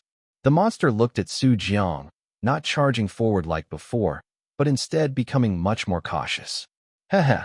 I originally wanted to fight you as an ordinary person. Su Jiang slowly walked towards it. But since you didn't play fair and ambushed me, don't blame me for being impolite. I'm not going to pretend anymore. I'm laying my cards on the table. Su Jiang spread his hands, assumed a stance, and said in a low voice, all of my skills were honed through countless days and nights of hard practice. You guys who take shortcuts with Gene Liquid, with your superficial strength, compared to someone like me who's down to earth. It's like the difference between heaven and earth. Immediately, he stomped the ground, rushing towards the monster at an imperceptible speed. At the same time, Su Jiang shouted in his mind, System, activate cheat. Gun Shadow Flowing Wind, activate. In an instant, Su Jiang's speed burst forth once again as he approached the monster. The super skill combined with Gun Shadow Flowing Wind elevated his strength even further. This is what you call double cheat activation. Holy crap! Su Jiang suddenly let out a loud cry. And with a whoosh, Su Jiang's figure swept past the monster, slamming violently into the wall, continuously breaking through several walls. Rumble! Dust flew everywhere, and everyone was stunned. Experimental subject. Didn't you say you were going to hit me?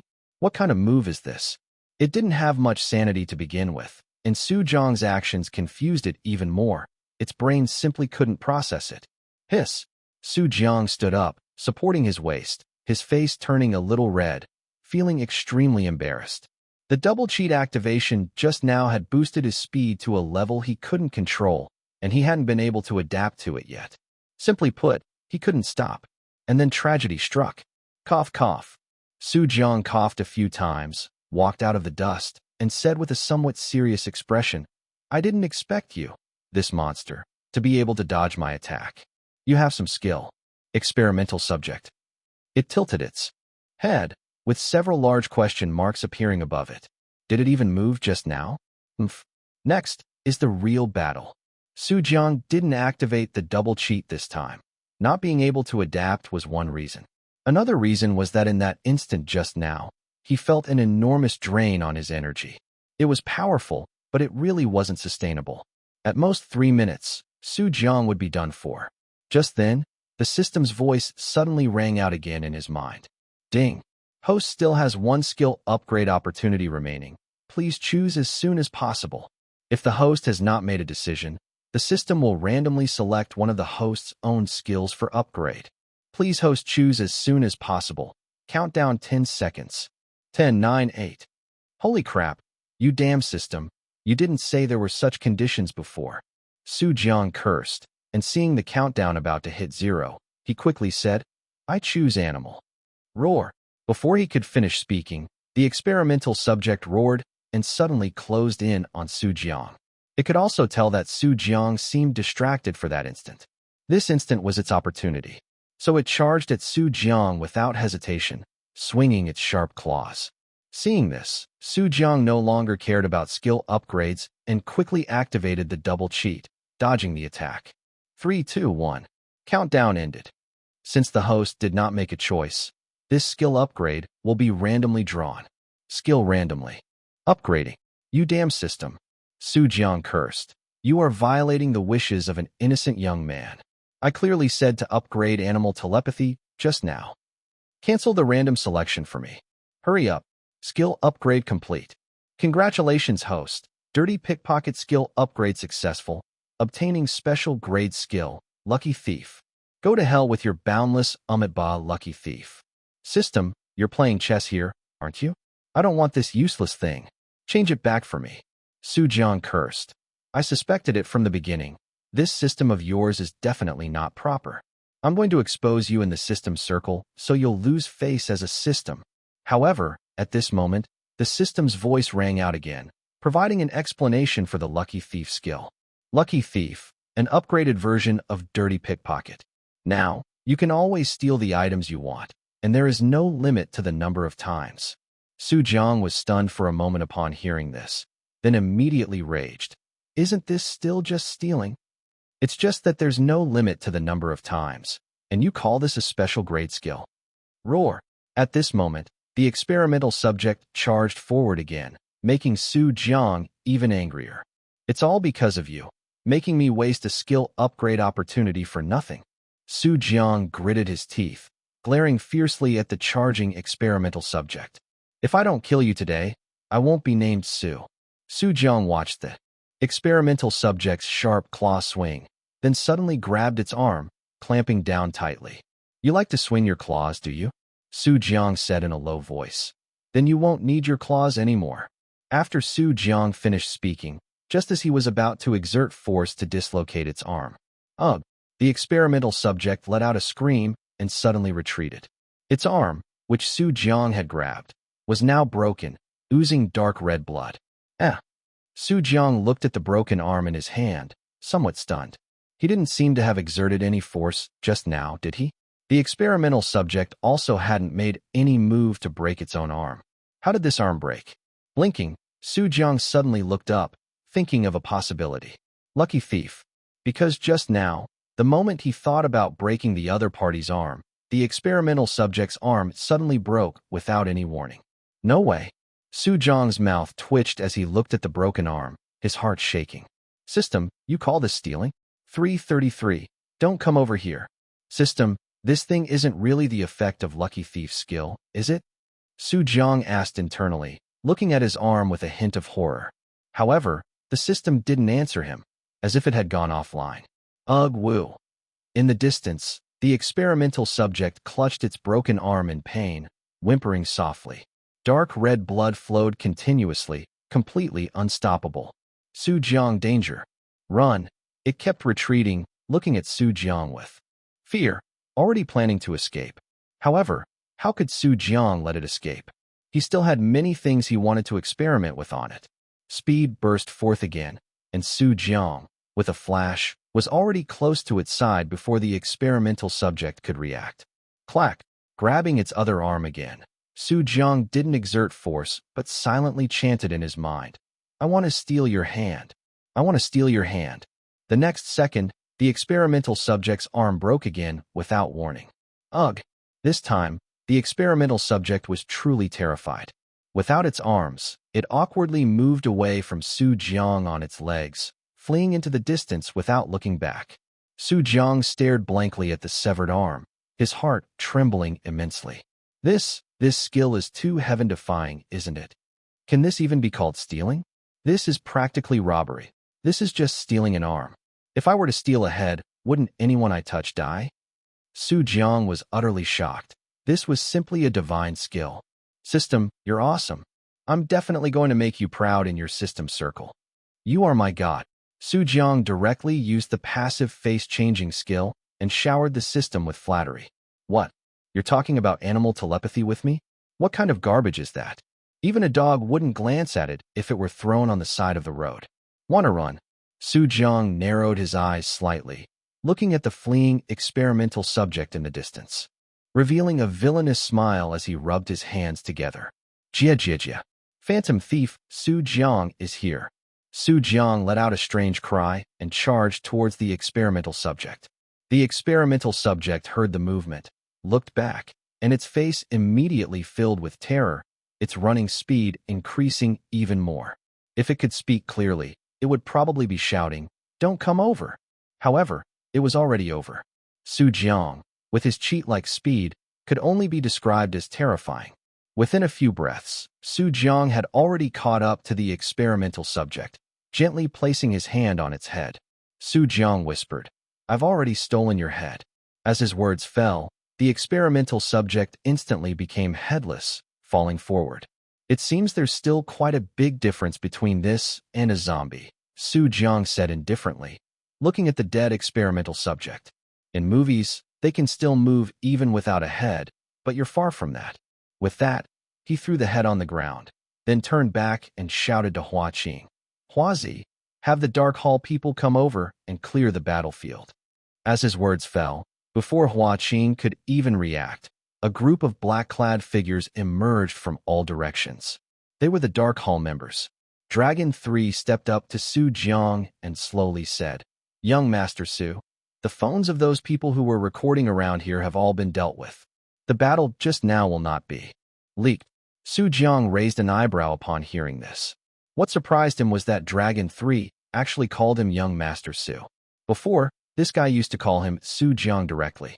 As for the people filming around, to be honest, Su Jiang wasn't too concerned. With the appearance of the experimental subject, no matter how outrageous he acted, it would still be reasonable, right? Around them, the Dark Hall members who were clearing the battlefield were almost all secretly glancing at Su Jiang. The battle just now had a huge impact on them. Su Jiang's mouth twitched slightly at the sight. It seemed he had indeed acted a bit too outrageously just now. "Find out where this experimental subject came from again," Su Jiang said to Dragon 3. "Are experimental subjects just running wild everywhere in society now?" Dragon 3 immediately replied, "It's already been investigated. This experimental subject was hidden by the Kyoto Allied forces in the suburbs." "No wonder, so it was that one." Su Jiang nodded, then patted Dragon 3's shoulder. "You've worked hard. I'll head back first." With that, Su Jiang turned and got into Hua Qing's car. Ignoring Wang Yingying's strange gaze, Su Jiang said indifferently, "Let's go. Back to the Chow family." "All right, young Master Su." Hua Qing responded, lightly stepping on the accelerator, and drove towards the Chow family. 2 hours later, on the high-speed train bound for Kyoto, Xiang Qingtian sat by the window, looking at the Message on his phone. The experimental subject that escaped from the suburbs has been killed by Jiang. Jiang displayed strength beyond his previous capabilities and did not take out that black stick. Preliminary judgment. Jiang possesses the power and means to kill an experimental subject alone. Looking at the message on his phone, Xiang Qingtian chuckled softly. This really is unexpected. Originally, he had left Zhang Pengfu behind to guard against that missing experimental subject. He hadn't expected that the experimental subject would be taken down by Jiang so soon after he left. Indeed, we still need to get Jiang to Kyoto. Xiang Qingtian murmured. Dealing with those abnormal experimental subjects. I can't do it alone. Just then, a broadcast sounded in the carriage. Dear passengers, the next station is Kyoto. Passengers arriving at this station, please prepare to alight in advance. Xiang Qingtian heard the broadcast, stood up, looked around, and shook his head with a bitter smile. He was the only person in his carriage. That's right, who would take a train to Kyoto late at night on New Year's Eve. On such a day of reunion, being all alone like this, it's quite sad to think about. Soon, Xiang Qingtian arrived at the station, got off the train, and walked to the exit with a small suitcase. He paused at the exit, took a deep breath, and looked at the familiar buildings before him. Kyoto, he was back. Beep, beep, a sudden honking sound caught Xiang Qingtian's attention, making him turn to look. He saw a taxi parked by the roadside, its window slowly rolling down. Sir, where to? Xiang Qingtian recognized the driver's face and was stunned for a moment. Then, Xiang Qingtian smiled, walked forward, opened the taxi door, and got into the back seat.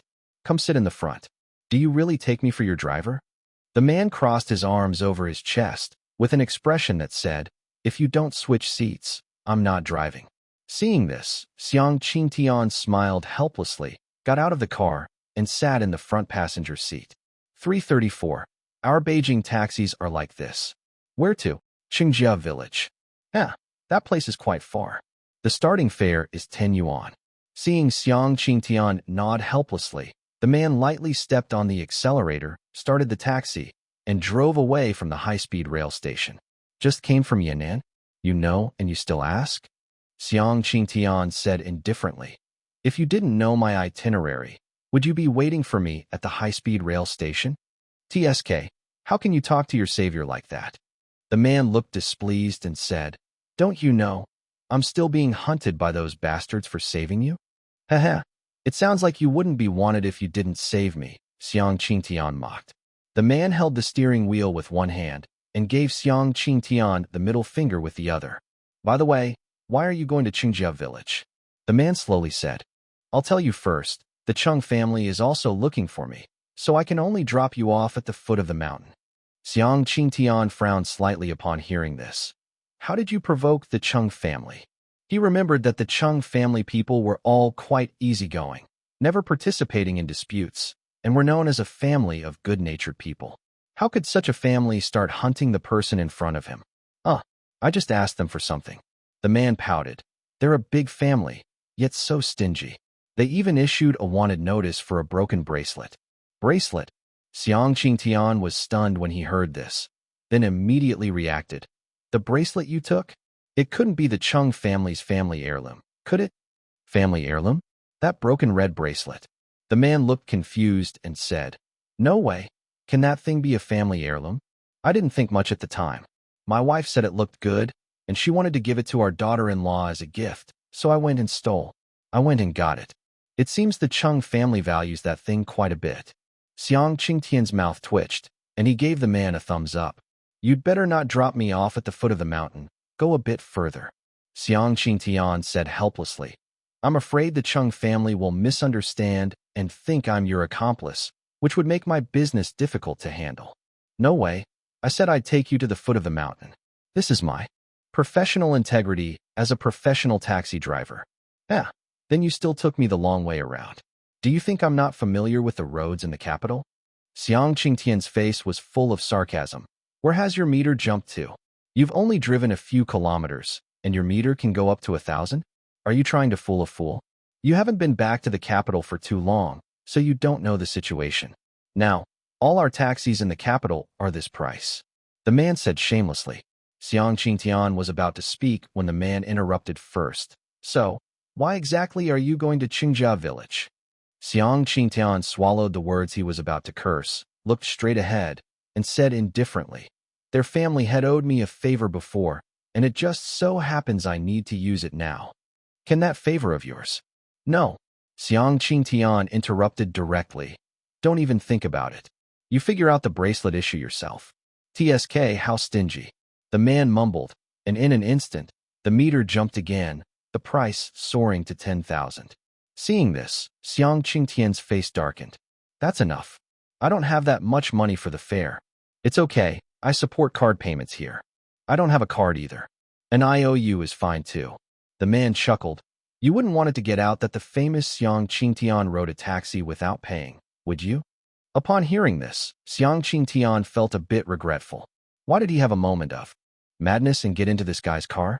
So, are the experimental subjects in the capital all under control now? Xiang Qingtian asked. With those big families working together, they're basically under control, but the man chuckled, then whispered, the experimental subject that orchestrated all of this still hasn't been found. It's basically confirmed now that that guy is an extremely special experimental subject. Perhaps when those families were conducting their research, there was an accident, and ultimately, that monster with powerful thoughts was born. On the surface, it's not much different from a normal human. Its behavior patterns are also pretty much the same, allowing it to perfectly integrate into normal human life. So, all the major families are very panicked now. They can't find it, and they don't know what it's planning. Upon hearing this, Xiang Qingtian's expression instantly became much more serious. So, anyone on the street now could be it? That's right, isn't that terrifying? The man shook his head and sighed. Ding Qiming really left something incredible for this world. Xiang Qingtian nodded, then gritted his teeth and said, you can lament all you want, but can you please make your broken meter stop jumping? If you keep this up, I'm getting out. See, you're getting impatient again. The man said calmly, I already told you, this is how taxis in our capital are. You keep saying our fares are expensive, but have you ever considered whether you've worked hard enough and if your salary has increased over the years? Xiang Qingtian clenched his fists, simply closed his eyes, and couldn't be bothered to listen to the man beside him ramble. Seeing this, the man also stopped talking, but the numbers on the meter jumped even faster. Soon, the taxi drove to the outskirts, and after many twists and turns on the winding mountain road, it arrived at the foot of a mountain. At the entrance of the mountain foot, a long staircase led directly to the top of the mountain. Looking up, one could see a simple wooden gate with 3 large characters written on it. Qingjia Village. Hello, sir. You've reached your destination. The man smiled and pointed to the meter. The total fare is 8,700 yuan. Since it's New Year's Eve, you can just pay 100,000. Card or cash? Xiang Qingtian looked at him silently, not speaking. A maximum of 20 kilometers, and you're charging 100,000 yuan for the fare? Are you really taking me, Xiang Qingtian, for a fool? Hurry up, it won't be good if the Chung family sees me. Xiang Qingtian sighed, pulled out a wad of cash from his pocket, and counted it. A total of 1,600. This is all I have on me, no more. Xiang Qingtian threw the money to the man, then decisively got out of the car. If you want to say I rode without paying, then spread it. See who in the capital would believe what you say now. After speaking, Xiang Qingtian carried his suitcase and began walking step by step up the stairs towards Qingjia village. The man took the wad of cash, looked at Xiang Qingtian's back, and smiled helplessly. What a poor guy. I knew I shouldn't have picked you up. With that, he started the taxi and drove away into the distance. To the right of his seat, the man reached out and flipped over his driver's ID card. On the ID card, there was a photo of the man, and on the right side, his name was written. Su Wendong. 335. Su Zhang's cooking skills. Yan'an, Shangwan family. Cheers. Everyone raised their glasses, clinking them together cheerfully. However, there were only a few dishes on the table, and no one had even touched their chopsticks. Kitchen, hurry up. Get those woks flipping. Zhu Ruxue took a sip of wine and urged the kitchen. Immediately after, she looked at Chow Heron with dissatisfaction. I told you to prepare the New Year's Eve dinner, but you wouldn't listen. Now look, We can't even eat anything hot if it's made fresh. My dark hall has dozens of people waiting outside. At this moment, besides their table, there were also more than a dozen tables set up in the courtyard outside, almost all filled with people from the dark hall and the Shangwan family. Their tables also only had a few dishes, just like Su Jiang's. Chao Heron looked helpless. He hadn't expected so many people. The woks in the kitchen were practically flying, and their hands were. So sore they had to switch chefs countless times. It's all right, Chao. At this moment, Su Jiang suddenly stood up, rolled up his sleeves, and said, I'll show you what I can do. Everyone. You can cook? An Rou asked, full of doubt. She knew Su Jiang's cooking skills. They were only a tiny bit better than hers. And in this situation, they weren't cooking ordinary dishes, but New Year's Eve dinner for nearly 100 people. Heh, if he can cook, I'll take my head off and let him kick it like a ball, Sieg Gully scoffed. Back in high school, he had eaten Su Jiang's cooking before. How should he put it? It was just enough to make you feel very uncomfortable, but not to the point of needing to go to the hospital. Su Jiang heard this and smiled disdainfully. Old Xie, haven't you learned the saying? One should look at a scholar with new eyes after 3 days apart. Just wash your head and wait. I'll be back to play soccer. With that, Su Jiang walked towards the kitchen alone. Seeing this, everyone just smiled, thinking Su Jiang was just going to take a look. Who knew that a short while later, a Shangwan family chef from the kitchen rushed out in a hurry. Ma master, what's the rush? Su Jiang isn't cooking explosives, is he? Chao Heron immediately became nervous. No, it's young Master Su. He's practically taken over the entire kitchen's work by himself. We can't even get a hand in. What did you say? Upon hearing this, everyone couldn't help but stand up and walk towards the kitchen. As soon as they entered the kitchen, they witnessed a scene that left them dumbfounded. They saw Su Jiang alone, flipping an incredibly huge wok, continuously stir-frying with a large ladle. The aroma wafted out, making everyone can't help but swallow their saliva. After young Master Su arrived just now, he immediately took over the wok that usually requires several of us to handle. The chef quickly explained, not only that, young Master Su is also simmering soup on one side, while simultaneously making crispy pork, and now he's stir-frying Kung Pao chicken. Young Master Su has practically taken over the work of all 15 of us, and not only is his efficiency much higher than ours, but the taste of the dishes can even rival that of a top-tier chef. It's simply unheard of. In fact, he didn't need to say it. The aroma of the dishes had already conquered them. Sieg Gully and An Rou kept rubbing their eyes, refusing to believe the scene before them. No, buddy, you seriously know how to cook? Su Jiang stir-fried the dishes while observing everyone's expressions, a slight smile playing on his lips. Cooking, a few hours ago, he naturally didn't know how to do it. However, just now, the system's notification sound rang in his mind. Ding! Congratulations to the host for successfully saving Yan'an and completing the mission, Yan'an's last ray of dawn. Congratulations to the host for acquiring all low-level skills provided by this system. Congratulations to the host for acquiring low-level skill, culinary mastery. Congratulations to the host for acquiring low-level skill, magic mastery. Congratulations to the host for acquiring low-level skill, civil engineering mastery. Congratulations to the host. Various low-level skill notification sounds kept ringing in Su Jiang's mind, making him stunned for a long time. After a good while, the system finally issued the last reward. Congratulations to the host for acquiring special skill, Explosive Madman. What in the world is Explosive Madman? Upon hearing this name, Su Jiang quickly said, Explain it to me immediately. Note, Explosive Madman is a complementary skill to Gun Shadow Flowing Wind. Now, under the Gun Shadow Flowing Wind state, the destructive power caused by the host using firearm ammunition weapons will be doubled. Oh, so this is equivalent to a powerful buff, then? That can be understood. Su Jiang nodded, understanding. From now on, one grenade could have the power of 2. The lethality of 1 bullet would also be equivalent to 2 bullets. Su Jiang hadn't tested its practical utility yet, but he figured it wouldn't be bad.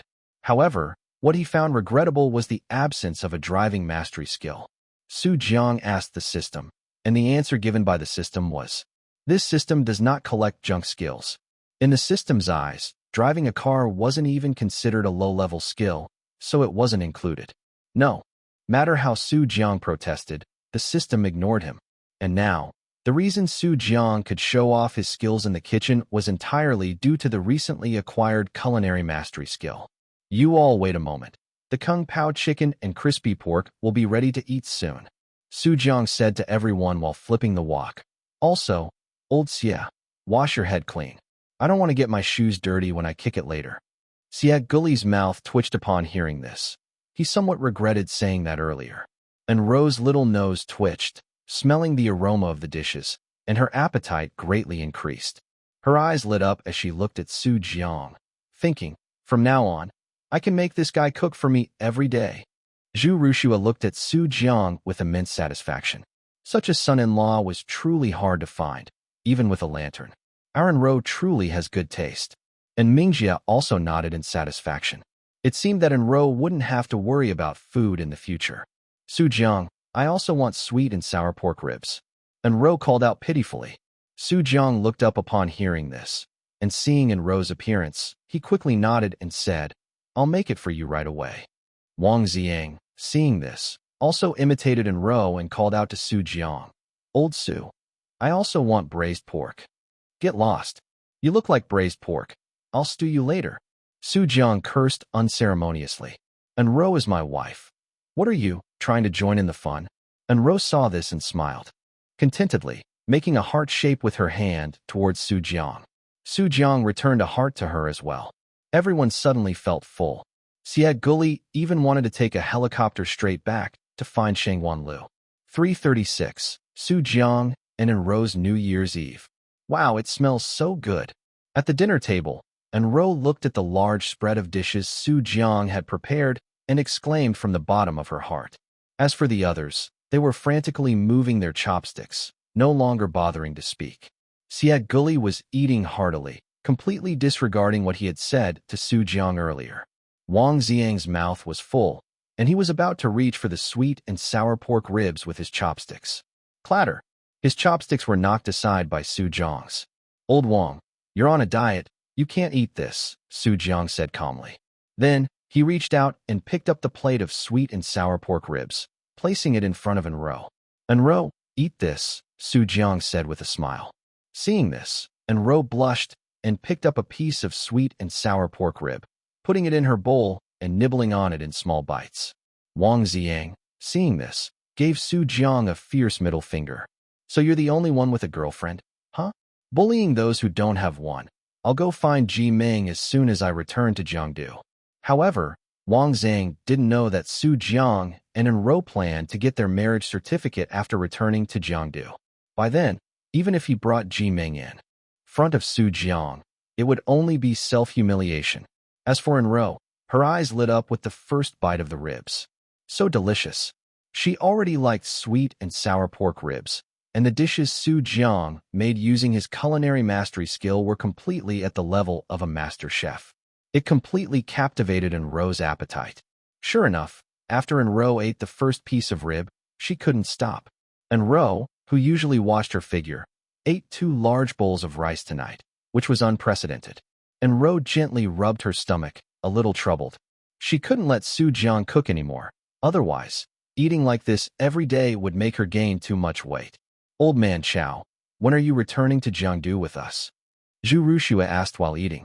As soon as she said this, before Chow Heron could speak, Chow He and Chow Ran's eating movements paused. Going to Jiangdu? Both siblings looked at Chow Heron. Chow Heron, as expected of an old hand, calmly met their gazes, pulled out a tissue to wipe his mouth, and said calmly, the feng shui here in Yan'an is not very good, so after careful consideration, I've decided to move the Meng family to Jiangdu. The Chow siblings blinked upon hearing this, not speaking, just silently watching Chow Heron. Su Jiang secretly gave a thumbs up. He could even come up with an excuse like bad feng shui. It had to be Chow family master. He could say such things without changing his expression. Chow Heron turned his head and looked at Zhu Rushua, saying, when are you returning? So we can prepare in advance. Zhu Rushua heard this and turned to look at Su Jiang. Su Jiang was startled. Why are you looking at me? Then he pondered for a moment. How about the day after tomorrow? Give Chow and them more time to prepare, and we can also take advantage of these 2 days to have a good time. It's rare to come to Yan'an, and we haven't had a good look around yet. Everyone looked at Su Jiang with strange expressions upon hearing this. You call this haven't had a good look around? Which place in Yan'an hasn't been bombed by you? On your first day here, the Black Dragon Society was bombed. On the second day, the Kyoto Allied forces were bombed. And the Ming family was bombed from beginning to end, not having a single day of peace. The Chow family was almost completely bombed after that battle. No one was spared. Almost all of them were messed up by Su Jiang. That's right. I've celebrated the new year in Jiangdu since I was a child. An Rou looked up at Su Jiang and said, I don't even know what it's like to celebrate the new year in Yan'an. Seeing this, Su Jiang immediately understood An Rou's meaning. So he smiled and said, Shall we go for a stroll then? An Rou nodded heavily.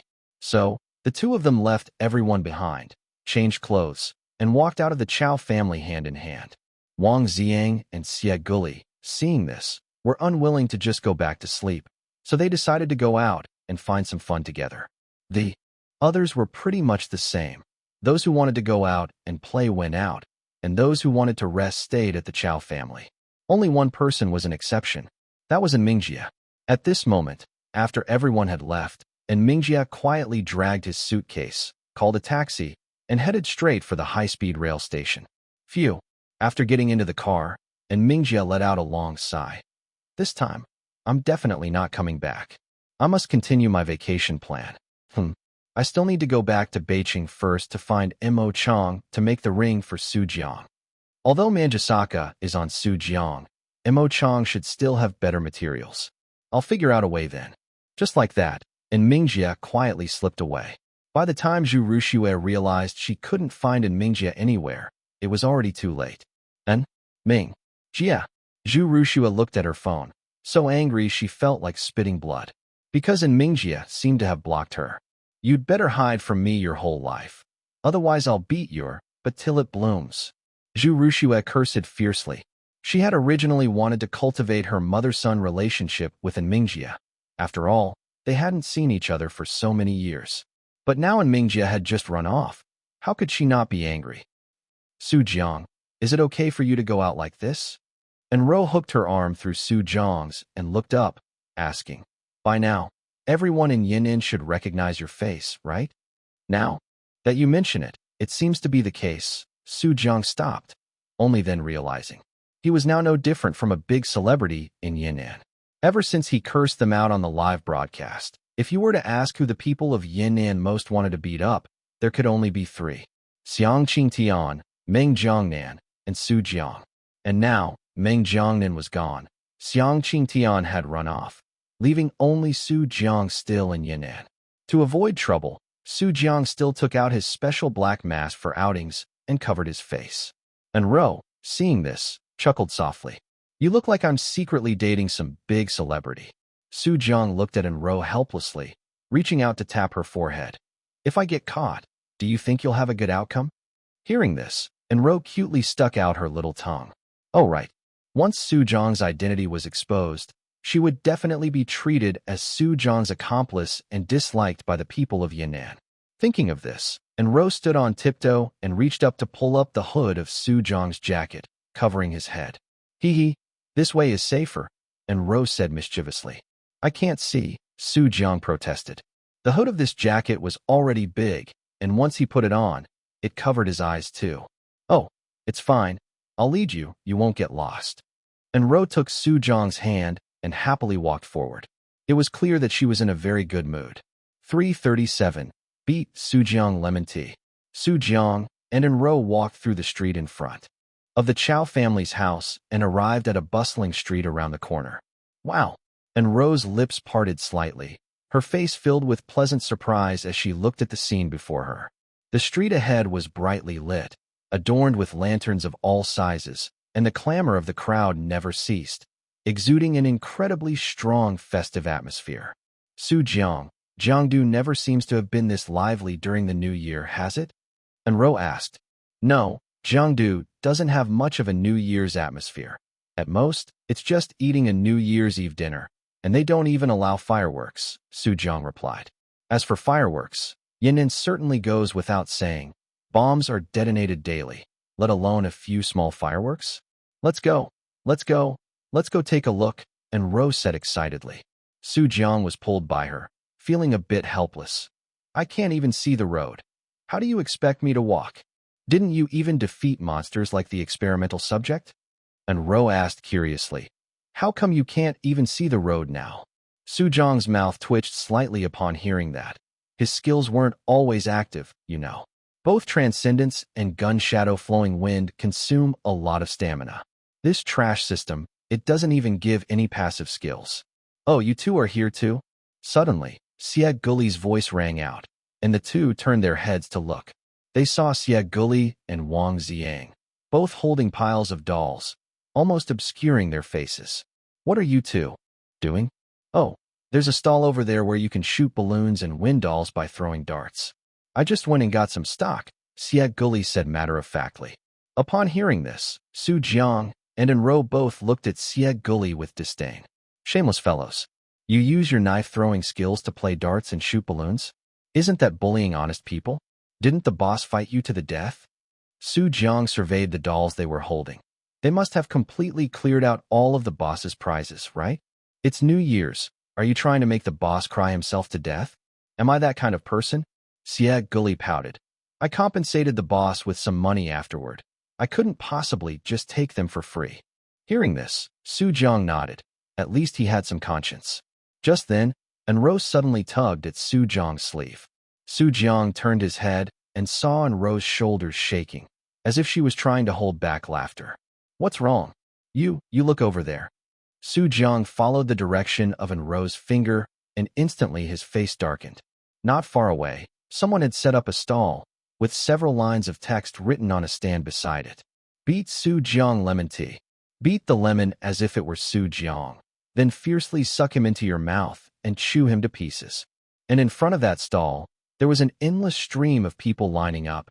Each person who went up grabbed a small hammer and started beating. Jiang vaguely heard them cursing his name while beating the lemons. Holy crap, this person is a genius. Xie Guli also saw this scene and exclaimed, so many people in Yin hate you now. Won't he make a killing? With that, he walked towards that direction, holding the dolls. No, what are you going over there for? Jiang said with a dark expression, unable to help himself. Do you even need to ask? Of course, to line up. Xie Guli turned back and said matter-of-factly, beat Jiang brand lemon tea. This might be the only chance in my life to drink it. I'll drink it no matter the cost. Upon hearing his words, Wang Jiang immediately followed suit, and the two, holding their dolls, joined the very end of the line. An Rou, seeing this, also felt a bit eager to try. Jiang's mouth twitched, and he said in a low voice, you're not allowed to go. You little girl, do you want to beat me up too? Oh, it's just a lemon. It's not really beating you up. An Rou squeezed Jiang's hand and whined. Besides, I'm thirsty too. Let me go buy a cup. She shook Jiang's hand back and forth, her eyes full of longing. Seeing this, Jiang took a deep breath and said helplessly, All right, you go. Seeing Jiang agree, An Rou smiled happily and excitedly ran over to stand behind Wang Jiang in line. Jiang crossed his arms over his chest, glaring fiercely at the three people not far away. Just then, Jiang heard two more familiar voices. Holy crap, Yang Ming, guess what I saw? Beat Jiang lemon tea. How can you not be tempted by this? Jiang's face instantly darkened, and he followed the sound, just in time to see Li Kai and Yang Ming. The two of them, without the slightest hesitation, quickly ran to stand behind An Rou in line. Oh, An Rou, why are you also queuing here? Where's Jiang? Li Kai asked when he saw An Rou. Hey. An Rou hesitated, wondering whether to tell them that Jiang was standing behind them, glaring like a tiger. Before she could decide, Jiang walked up and hooked his hands around Li Kai and Yang Ming's necks, respectively. You two, looking for me? Jiang's voice was gritted. Coincidentally, I also want to ask you too. Why are you queuing here? Upon hearing Jiang's tone, Li Kai immediately felt a bad premonition. Well, Jiang, listen to our sophistry. Oh no, listen to our explanation. I'm not listening. Su Jiang pulled the two forcefully and walked towards a small grove in a corner. After a short while, Su Jiang walked back refreshed, while Li Kai and Yang Ming's faces were bruised and swollen, too embarrassed to face anyone. The two quickly scurried back. Da-da-da, da-da-da. As soon as Su Jiang returned, he saw An Rou and the other two excitedly beating the lemons. Beside them, the boss was still cheering them on, encouraging, "Yes, that's it. Treat the lemon as that Su Jiang and hit him hard." As soon as these words were spoken, An Rou and the other two hammered even harder. Especially Xie Guli. The table was almost cracked by him. The three of them were relieved, but Su Jiang's stress levels went through the roof. "Very good, old Xie and Lao Wang. I've noted you two down." Su Jiang gritted his teeth, writing the two down in his little notebook. What goes around comes around. As for An Rou, Su Jiang didn't bother and couldn't control her anyway. If he were to even note An Rou down in his little notebook, then perhaps what she'd be beating wouldn't be lemons. A wise man knows when to submit to circumstances. An Rou is an exception. He'll let her off this time. Soon, the three's beat Su Jiang lemon tea was ready. An Rou held the lemon tea and took a sip. It tasted quite good. She handed it to Su Jiang. "You try it. It's pretty good." Su Jiang flatly refused. "Try what? His own corpse?" 338. Su Jiang, An Rou graduated. "Su Jiang, why do you have such a long face?" An Rou looked at Su Jiang's face and said unhappily, "This is our first New Year's Eve together since we got together, you know. Why aren't you smiling?" Su Jiang's mouth twitched. "You first put down the lemon tea in your hand, then come talk to me. When you were just violently squeezing that lemon, why didn't you ask me why I wasn't smiling?" Just as Su Jiang was about to speak, he suddenly felt his phone vibrate. Taking out their phones, Su Jiang and An Rou both froze. "Teacher Jiang," An Rou asked with a puzzled expression, "why would he call you at this time? Don't tell me. You failed your final exams." Upon hearing the words "failed exams," Su Jiang immediately jolted. "It's New Year's. Why are you saying such unlucky things? Quickly say pa, pa, pa." An Rou stuck out her tongue and turned her face away. She was naturally joking. With Su Jiang's abilities, failing a course was not something associated with him. However, she had always suspected Su Jiang cheated on his ideological and moral cultivation class. Otherwise, with Su Jiang's ideology and morals, An Rou didn't think he could pass that exam. "It's not another math competition, is it? Wanting me to sign up?" Su Jiang was a bit suspicious, cautiously pressing the answer button. "Hello, Teacher Jiang. You brat. Why did you only answer my call now?" From the other end of the phone, Zhang Yu's loud voice came through.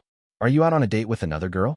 Hearing this, An Rou instantly twisted her head around, her gaze sharply fixed on Su Jiang. "On a date? With another girl?" Su Jiang immediately tensed up and quickly said, "Old Jiang, don't spread rumors randomly during the new year. I'm with An Rou. I don't have any other girls." "No." Zhang Yu's voice sounded puzzled. "Then I must have remembered incorrectly. Old Jiang, don't go too far. Who did you mistake me for?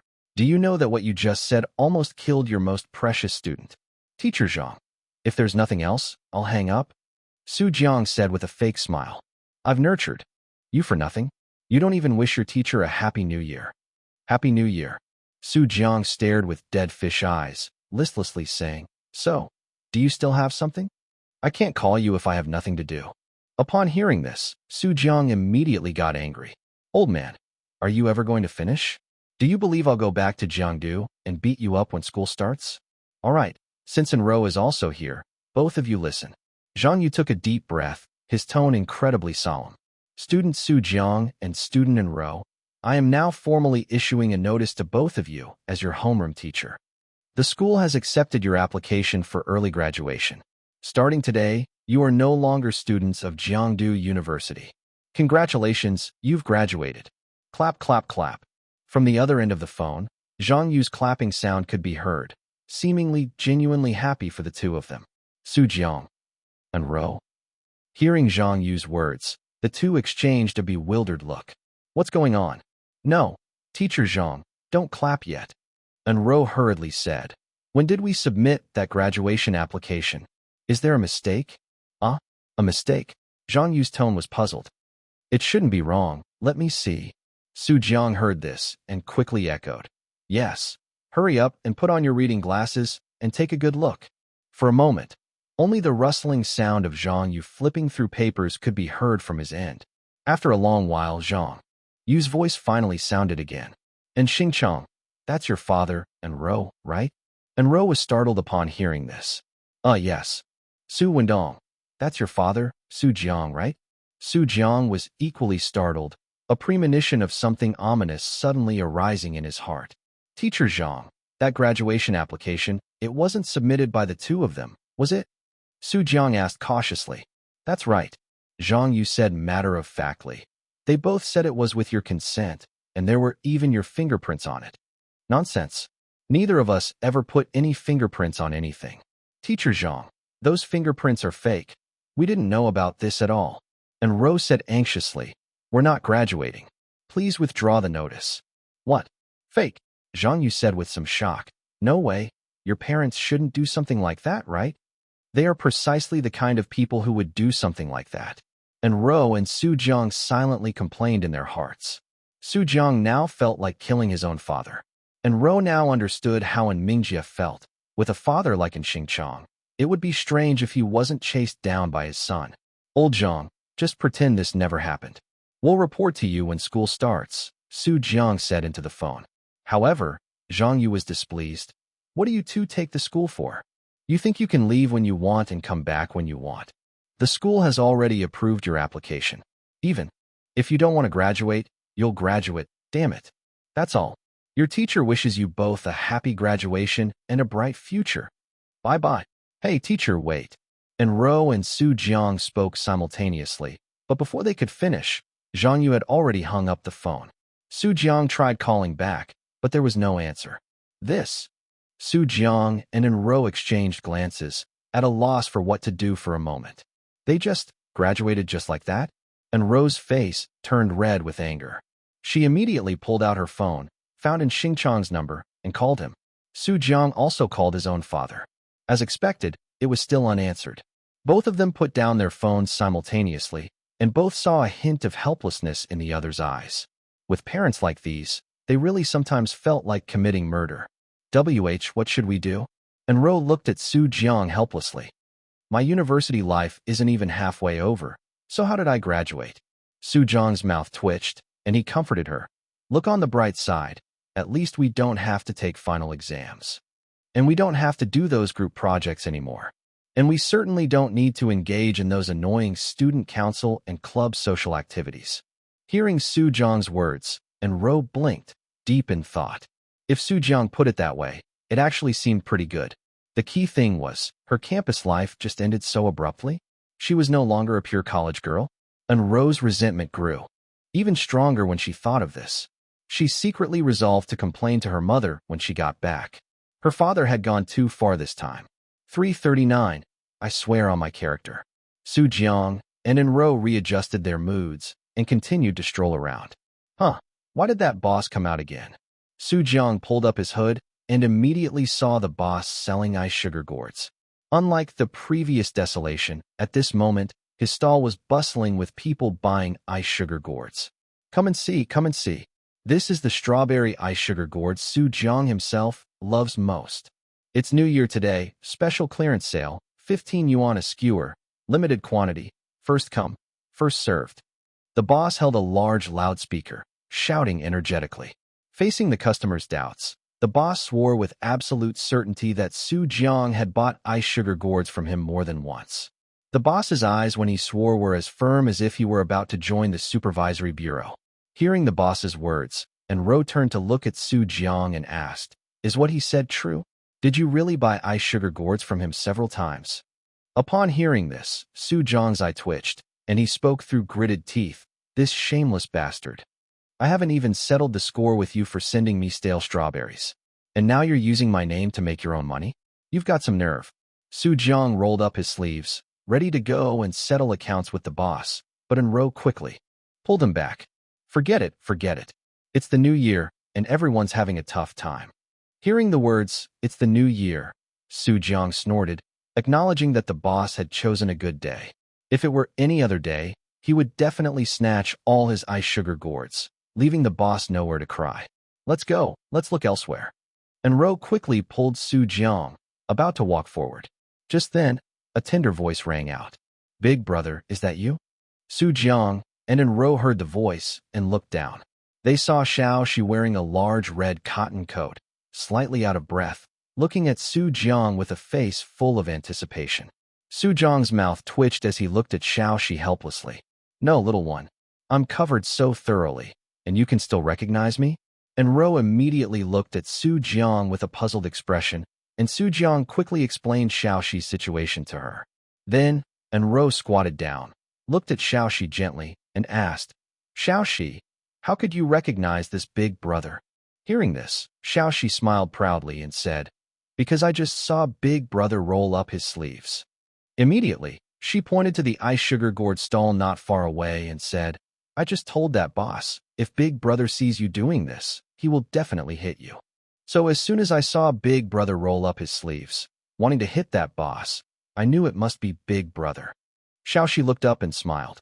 Am I smart? Su Jiang nodded. Next time, don't be so smart. It will ruin my image. Big sister, are you Big Brother's wife? Xiaoxi looked at An Rou, her eyes full of admiration. You are so beautiful. Hearing this, An Rou immediately beamed with joy, growing even fonder of the little girl in front of her.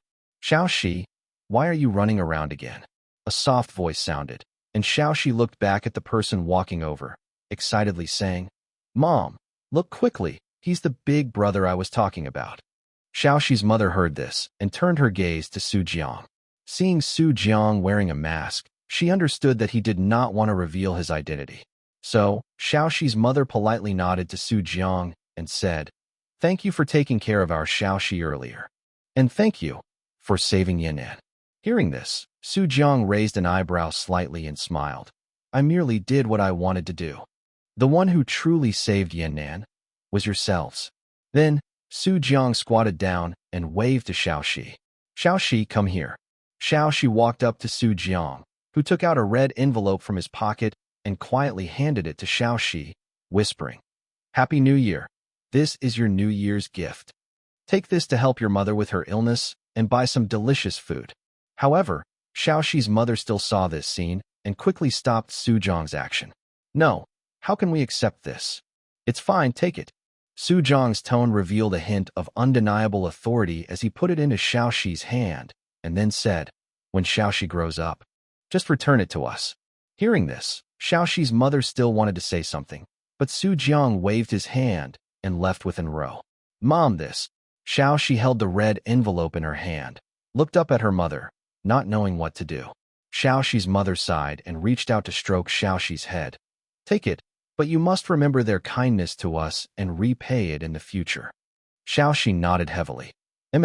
I will definitely study hard, and when I become successful in the future, I will definitely repay Big Brother. Hearing this, Xiaoxi's mother looked at the retreating figures of Su Jiang and An Rou, bowing slightly with gratitude. Then, she took Xiaoxi and turned to leave. When did you prepare the red envelope? An Rou held Su Jiang's arm and asked. Also, where did you get the money? Su Jiang blinked, suddenly not knowing what to say. The money given to Xiaoxi was taken from that 3 million. Xie Guli, in order to mock Su Jiang for not being able to cook, had to agree to transfer the full 3 million to him after being proven wrong. Otherwise, with Su Jiang's personality, how could he let Xie Guli off so easily? That was all my previous savings. Su Jiang quickly pretended to be pitiful. An Rou, you know, all my assets are with you. How much money can I have left? An Rou heard this, looked at Su Jiang suspiciously, and slowly said, Really or fake? Of course it's real. I can swear on my character. If you confess honestly now, I can forgive you. An Rou gazed at Su Jiang and said, If I find out later that you lied to me. Su Jiang looked at An Rou's face, leaning closer, and swallowed with difficulty. I really didn't lie to you. Take a gamble. What if An Rou doesn't find out? That was a full 3 million. Su Jiang knew this was a huge gamble, but as long as he kept Xie Guli's mouth shut, An Rou couldn't possibly know about it. Even if it came out later, he could say it was money he had just received and hadn't had time to hand over. Perfect, not a single flaw could be found. An Rou heard this and stared intently into Su Jiang's eyes, trying to judge whether Su Jiang was lying. Su Jiang started to sweat under her gaze and quickly said, "If you get any closer, I might just kiss you." At these words, An Rou slowly retreated. "Umph, I'll reluctantly believe you this once." Hearing this, Su Jiang secretly breathed a sigh of relief. He had passed this hurdle. 340. Knowledge contest with prizes. Unbeknownst to them, Su Jiang and An Rou had walked to the central plaza of this area. At this moment, the area was surrounded by a crowd, with a huge stage set up in the center, seemingly hosting some event. "Let's go, let's take a look." An Rou, with an excited expression, pulled Su Jiang and squeezed into the crowd. With Su Jiang there, no matter how many people there were, they could easily squeeze to the very front. Soon, the two of them squeezed to the front, looking at the scene on the stage. Clang! They heard the host on the stage, holding a gong, strike it heavily. "Friends, tonight, our annual knowledge quiz competition in Yan'an is about to begin. Friends who haven't signed up yet, hurry up and register. We still follow the old rule. The final winner can take home our ultimate grand prize." After speaking, the host turned sideways, revealing the so-called ultimate grand prize behind him. Seeing the prize, everyone couldn't help but gasp. The latest threefold Huanyo phone. Holy cow, I heard the price of this phone can be equivalent to a car, right? Is the organizer so willing to spend money this year? I'm going to sign up. This is the closest I've ever been to rich people. Su Jiang's mouth twitched as he listened to their words. How much? That broken phone can be worth a car? Am I crazy, or are you all crazy? That thing can't even have a phone case or a tempered film attached. Are your rich people's hobbies so niche now? Su Jiang and An Rou exchanged glances. Then both quickly ran to the registration desk to sign up. Since they were already here, they might as well sign up and play. It was definitely not because they coveted that phone. Soon, both of them each received a number plate. An Rou was number 98, and Su Jiang was number 99. After the 100th number plate was issued, registration closed. Apparently, they only needed 100 participants. Due to limited spots, the remaining friends, unfortunately, can only come again next year. The host comforted them. But it's okay, we have prepared free fruits and snacks for everyone on site as compensation. As for our 100 contestants, please now take your number plates and come up to the stage. Upon hearing this, everyone, holding their number plates, walked onto the stage. Su Jiang and An Rou were among them. The stage was very large, fully capable of accommodating 100 people, with plenty of empty space remaining. Everyone, in front of your seats, there is a buzzer. The rules are very simple. There are a total of 10 questions, and each question is worth 1 point. After 10 questions, the contestant with the most points will be the final winner. He or she can take home the latest threefold Huanyo phone sponsored by Redacted, behind me. The host scanned everyone and slowly said, "If you have any questions, you can raise your hand now, and I can answer them for you." No one raised their hand. If such simple rules were still unclear, they could basically be eliminated early. An Rou looked at Su Jiang with a challenging gaze. For top students like her and Su Jiang, a quiz with prizes was naturally not difficult. She had a mind to compete with Su Jiang, so she whispered, "Su Jiang, dare to compete with me?" Su Jiang raised his eyebrows slightly upon hearing this. "How do you want to compete?" "Let's see who gets more points," An Rou said confidently. "If I win, you have to go back and admit in front of everyone that you are not as smart as me." "What about you?" Su Jiang asked with a mischievous smile. "What if you lose?" "What do you want?" "I want to cook," Su Jiang said without thinking. "Cook what?" An Rou was stunned, not reacting. Su Jiang's mouth twitched. His mouth moved faster than his brain, blurting out what was on his mind. "I mean, if you lose, after we go back to Jiangdu." Su Jiang leaned into An Rou's ear and whispered a few words. Upon hearing Su Jiang's words, An Rou's face instantly turned red, and her beautiful eyes glared at Su Jiang with shame and anger. "You actually dare to make me do that kind of thing?" Su Jiang blinked. "If you don't want to, then forget it. Anyway, you can't win against me." Upon hearing this, An Rou's competitive little flame was instantly ignited. A bet is a bet. Who's afraid of whom? Seeing this, Su Jiang smiled slightly. This was a huge profit. Even if he lost, at most he would lose some face, and that wasn't worth anything anyway. But if he won, Su Jiang's lips couldn't stop curling upwards. Thinking of that scene, he suddenly felt a surge of excitement. All right, everyone, our competition officially begins now. Pay attention to the buzzer in your hands. We only recognize answers given via the buzzer. We do not accept other ways of answering questions. After the host reminded them again, he took out an answer card from his pocket. Please listen to the first question. Everyone, immediately concentrated, their ears perked up, afraid of missing a single word. An Rou's expression was even more serious. She couldn't beat Su Jiang in exams, but in this kind of competition, it might not be the case. Generally, these prize quizzes ask very diverse knowledge, requiring one to know everything from astronomy to geography to answer 1 or 2 questions. And An Rou had studied in these areas, so she was very confident. However, the next second, the question the host read out directly made An Rou freeze. Question: what is something that makes the people above excited and the people below thrilled? An Rou. Everyone. Was this the kind of question they could answer? You said it was a knowledge competition. You didn't say it was this kind of knowledge. Let me off. This isn't a bus to kindergarten. Many people's faces gradually turned red, their hands on the buzzer, hesitating whether to answer this question. Once answered, it would be quite embarrassing. Bang! Just then, Su Jiang decisively and quickly pressed the buzzer, and in an instant, everyone's eyes converged on him. No, buddy. You really dare to answer? And Rou also suddenly turned her head to look at Su Jiang. Good. Our contestant number 99 was the first to press the buzzer. Everyone, don't worry. If he answers incorrectly, you can continue to buzz in. After the host finished speaking, he looked at Su Jiang intently and repeated the question again. Contestant number 99, what is something that makes the people above excited and the people below thrilled? Su Jiang, expressionless, calmly replied, a concert. The host, upon hearing this, took a deep breath and said loudly into the microphone, correct answer. Congratulations to our masked contestant number 99 for being the first to score a point. At this moment, everyone, both on and off the stage, was stunned. Is this how you play? 341. Su Jiang gave a speech accepting the award. An Rou was even more stunned, staring blankly at Su Jiang, the words concert still echoing in her mind. What's wrong? Su Jiang asked in confusion. Why do all of your expressions look so strange? And nothing. An Rou's cheeks flushed, and she turned her head away. She admitted that when she heard the question just now, she also had impure thoughts. This host completely deviates from the usual script. All right, the first question was just a warm-up for everyone. For the upcoming second question, you all must seize the opportunity. After the host finished speaking, he once again pulled out his cue card and read out the second question. Everyone, please listen to the second question.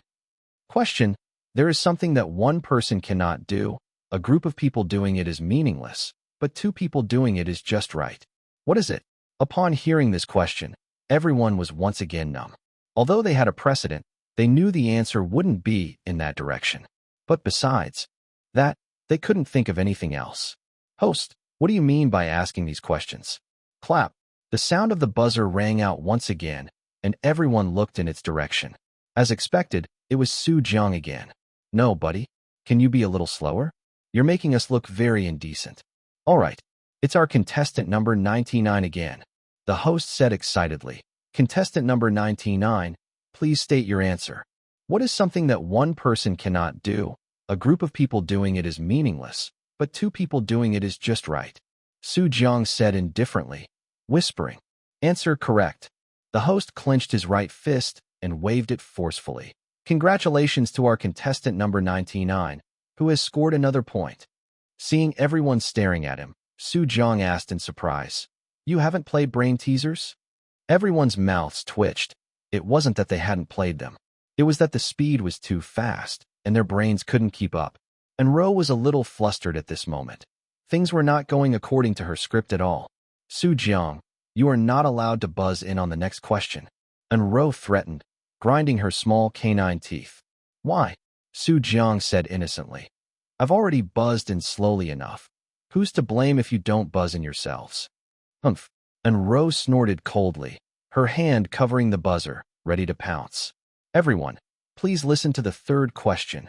In the desert, there are 2 cups of water, 1 cup of poison, and 1 cup of urine. If you were dying of thirst, which cup would you drink? Clap. The moment the host finished his last word, An Rou pressed the buzzer without hesitation. All right, our contestant number 98, this beautiful young lady. The host smiled at An Rou and said, "Please state your answer." An Rou's eyes were a little flustered. She hadn't even thought of an answer. Choose the urine? An Rou answered with some uncertainty. She couldn't possibly drink the poison, could she? Wouldn't that still lead to death? Unfortunately, that is incorrect. The host shook his head and then said, "Are there any other contestants who want to buzz in?" Clap. Jiang pressed the buzzer again. "No, buddy. You've had enough. If this continues, we'll report you for cheating." It's still our contestant number 99. The host extended a hand, signaling Jiang to answer. Jiang looked at An Rou with a strange expression. Didn't it say there were 2 cups of water? Just drink the water. Why bother drinking urine? As soon as these words came out, An Rou's brain immediately crashed. 2 cups of water? Where did the water come from? Congratulations to contestant number 99, correct answer. The host laughed. Everyone, the question I just read was, in the desert, there are 2 cups of water, 1 cup of poison, and 1 cup of urine. If you were dying of thirst, which cup would you drink? So you have a total of 4 cups to choose from. Upon hearing this, everyone's expressions instantly froze on their faces. You can play like this? At the same time, they couldn't help but size up Jiang. What kind of thought process did this guy have? He could even react to that. Oh my, this is truly surprising. I didn't expect our contestant number 99 to have already scored 3 points. If contestant number 99 answers 3 more questions correctly, he can secure the championship early. As soon as these words came out, everyone's gaze towards Jiang instantly changed. They absolutely couldn't let this guy answer any more questions. However, the ideal was plump, but the reality was skinny. Because no matter how fast their hand speed was, it wasn't as fast as Jiang's. For the next few questions, Jiang solved them quickly without exception. 4th question. Why do people in love like to date in dark places? Because love is blind. Jiang score +1. 5th question. There are 10 birds. 1 is killed. Why don't the other 9 fly away? Because they are ostriches. Jiang score +1. 6th question. Snow White has no boyfriend. Name a drink. 7-Up. Jiang score +1. Jiang's score reached 6 points. Jiang's victory was decided. Jiang delivered his acceptance speech. It's quite unexpected. I didn't think this competition would be so easy.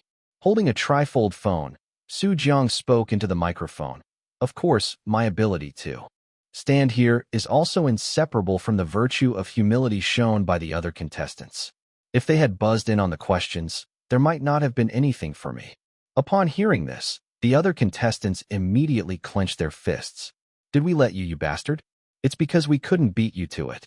They had no idea that in order to be 1 step faster than them in pressing the buzzer, Jiang had directly activated a superhuman skill, making his hand speed incredibly fast. At the same time, I also want to thank my family and parents, as well as those who have silently supported me behind the scenes all this time. Jiang delivered his acceptance speech expressionlessly, and finally, he didn't forget to look at An Rou. Of course, the one I want to thank the most is my girlfriend. I hope she can keep her promise to me. Thank you all. After Jiang finished speaking, there was only a rustle of applause from the audience, but he didn't care. He only knew that he had gotten the phone, and An Rou had lost the bet. Perfect. Beside him, An Rou clutched the corner of her clothes, watching Jiang pose for photos with the organizers on stage. No, I must find a way to renege on the bet just now. An Rou murmured softly. I didn't say anything just now. Jiang glanced at the distracted An Rou and immediately understood that this girl wanted to go back on her word. He snorted coldly inwardly. He had long guessed that An Rou would do this if she lost. Therefore, when they made the bet, Jiang had already secretly recorded it. After returning to Jiangdu, no matter what An Rou did, she wouldn't be able to escape his clutches. Thinking of this, the smile on Jiang's face grew even brighter. 342. Fireworks.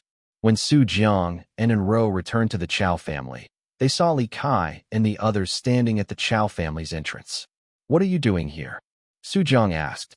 Upon hearing this, Li Kai turned to look at Su Jiang. Then he turned sideways and said, Isn't the New Year countdown starting soon? We found a huge firework in the Chow family's warehouse and are going to set it off. Does Chow Heron know you rummaged through his family's warehouse? That's not the point. Li Kai waved his hand. Don't mind these trivial matters. Su Jiang's mouth twitched. Aren't you afraid Chow Heron will fight you to the death? Just as he thought of this, Chow Heron's figure suddenly appeared. Oh, such a big firework. Where did it come from? Chow Heron asked with interest, looking at the firework. Bought it outside. Li Kai and Xie Guli answered in unison. An Rou covered her face. These people were truly hopeless. Perfect, call everyone out. It's almost midnight. Let's watch the fireworks together. Chow Heron made a call, telling Chow he to gather everyone. I've never seen such a large firework before. An Rou observed it curiously, thinking how beautiful it would be when the firework bloomed in the sky later. Su Jiang also stared intently at the firework. At this moment, a bold idea suddenly popped into his mind, given that there is a large firework in front of him. At the same time, Su Jiang possesses the explosive madman skill. So, what would happen if Su Jiang used the explosive madman skill to light the firework? At this moment, Su Jiang's accursed curiosity came out to cause trouble again. Laoli, setting off fireworks is a very dangerous thing. Let me do it, Su Jiang said decisively. Upon hearing this, Li Kai looked up at him strangely. If you want to do it, then do it. Why the sudden domineering CEO vibe? It's quite disgusting. It's just a firework. What danger could there be? After speaking, he stood up and handed the lighter to Su Jiang. What do you know? This is essentially no different from explosives. Su Jiang took the lighter and warned everyone. You all, stand back. Upon hearing this, everyone moved back a little. Only Xie Guli and Li Kai remained motionless. Xie Guli immediately laughed upon hearing this. Su Jiang, this firework flies into the sky. It won't explode on us. Li Kai nodded in agreement. Su Jiang silently looked at the two of them, not speaking. Forget it. Good words are hard to persuade a ghost who wants to die. Su Jiang squatted down, facing away from everyone, and asked, Is it 12 o'clock yet? Not yet. We'll count down for you in a bit. An Rou looked at the time on her phone with a serious expression. What? You ask why they aren't watching the Spring Festival Gala? Hee hee. Get ready. 10, 9, 8.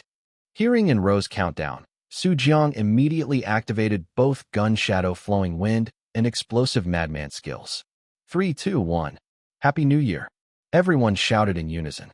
Su Jiang also decisively lit the fuse. Boom! A loud bang immediately startled the residents near the Chow family. What's going on? Is the Chow family fighting again? This commotion, did Su Jiang blow up the Chow family? Probably not. Maybe they're setting off firecrackers. Your firecrackers make this kind of noise? This is clearly the sound of an explosive blast, all right. Half an hour later, Su Jiang faced the dusty crowd and honestly lowered his head. I'm sorry, he said somewhat reluctantly. Actually, I don't think it's entirely my fault. What if the firework itself was just very powerful? Chow Heron stood in front of him, his face terrifyingly dark, making it hard to tell if it was truly dark or just covered in ash. Fortunately, the firework was not a real explosive, and the damage was limited, only leaving them covered in dust and having eaten a lot of dirt. If it had been a real explosive, they would now be on a group tour to the Underworld. Especially Xie Guli and Li Kai, who stood at the very front, took most of the damage head-on. Upon hearing Su Jiang's sophistry, no one believed him even a little. Their instincts told them that Su Jiang was undeniably involved. Su Jiang's face was a bit awkward. He had thought the power might be great, but he didn't expect it to explode the firework right where it was. As the closest person, Su Jiang was not in much better shape. He was as black as a lump of coal from head to toe, and even An Rou kept her distance from him, running off to take a shower. Old Su, honestly, have you been trying to kill us all along? Xie Guli said through gritted teeth. I knew something was up when you suddenly told Li Kai to let you light it. You, kid, are definitely problematic. Upon hearing this, Su Jiang angrily shouted, I warn you, don't slander me randomly here. Who knows how many years that firework has been in the Chow family's warehouse? It might have already expired. My family's warehouse. Chow Heron was stunned upon hearing this. Turning to look at Xie Guli and the other person. Didn't you say that firework was bought? We bought it from the warehouse. What the heck? Our family's warehouse doesn't sell anything outside. So we didn't pay. Upon hearing this, Chow Heron immediately understood. Aren't you just stealing? You're stealing from our family's warehouse, are you? Seeing Chow Heron's attention shift, Su Jiang quickly slipped away. After taking a shower, Su Jiang wanted to go to An Rou's room, but An Rou refused to open the door. Helpless, Su Jiang had no choice but to obediently return to his own room to sleep. 2 days later, it was time for everyone to return to Jiangdu. Zhu Rushua sat on the high-speed train, looking at the scenery outside the window, and sighed with a smile. It's been a long time since I've returned to Jiangdu. I truly miss it. On the seat beside her, Chow Heron, with the Chow family siblings, had an expression completely different from Zhu Rushua's. There was a sense of sorrow, like leaving one's hometown. The rest of the Chow family and Dark Hall members would arrive in Jiangdu one after another later on. An Rou leaned on Su Jiang's shoulder and softly said, "It's been a long time since I've seen White Cat. I wonder if it's gained weight." Upon hearing this, Su Jiang smiled. "You left it so much cat food when you left. It must have gained weight." "Cat food? What cat food?" Hearing Su Jiang's words, An Rou frowned immediately, looking up at Su Jiang. "There was no cat food at home when I left. Didn't I tell you to buy some?" Su Jiang blinked in confusion. "Did you tell me? You didn't buy it, did you?" "No, that silly cat didn't tell me." Su Jiang's mouth twitched. "It should be fine, right? We haven't been gone for long. It should still be alive, right?" And Rou was amused by Su Jiang's words and said in a low voice, "If little White Cat starves to death, you can just wait to be buried with it."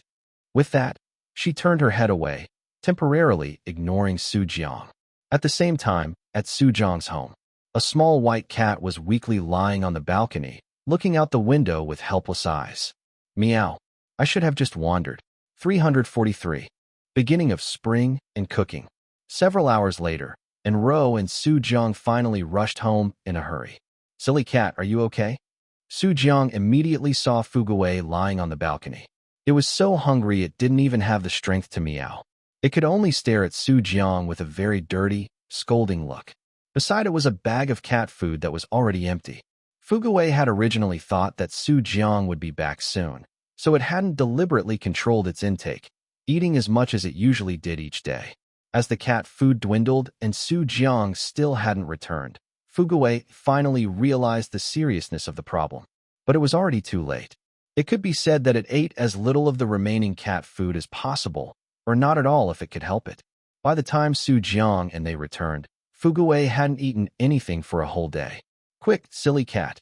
Su Jiang quickly opened the cat food he bought on the way, grabbed Fugawei by the scruff of its neck, and directly threw it into the bag. Fugawei fell into an ocean of cat food and opened its mouth for one word. "Devour. Devour like crazy." Seeing this, Su Jiang breathed a sigh of relief. Fortunately, it's still alive. We didn't come back too late. Hearing Su Jiang's words, Fugawei was too lazy to scold him. It was used to it. And Rou kicked Su Jiang and said angrily, "It's all your fault. You made Fugawei lose so much weight." "It's fine. It's so fat. It should lose some weight anyway," Su Jiang replied. Heartlessly. At this moment, another person entered their home. It was Zhu Rushua. "This is where you two live." Zhu Rushua looked around, observing and nodding with satisfaction. "Not bad. Although it's a bit small, it's very cozy and very suitable for a newlywed couple to live in." Hearing this, An Rou and Su Jiang were instantly dumbfounded. "Mom, what nonsense are you talking about?" And Rou's cheeks flushed as she said, "What newlywed couple?" Su Jiang stood by, not saying a word. Zhu Rushua heard this and teased, "Still shy with me? And Mingjia told me everything.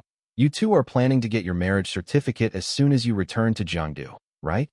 Once you get your marriage certificate, aren't you a newlywed couple?" Zhu Rushua said with a beaming smile. "Moreover, I've already picked out a good day for you two. Tomorrow happens to be the beginning of spring. It symbolizes growing old together, truly an auspicious day for getting your marriage certificate." And Rou's brain instantly crashed upon hearing this. Tomorrow? Get the marriage certificate? Does it have to be so urgent? And when did the beginning of spring symbolize growing old together? That's completely unrelated. An Rou turned to look at Jiang. What are you still standing there for? Say something. Seeing this, Jiang immediately gave An Rou an understanding look. Then, he said to Zhu Ruxue, Auntie, I think going to the Civil Affairs Bureau at 9:09 a.m. tomorrow, symbolizing long and lasting, would be even better. Hearing this, Zhu Ruxue's eyes lit up even more.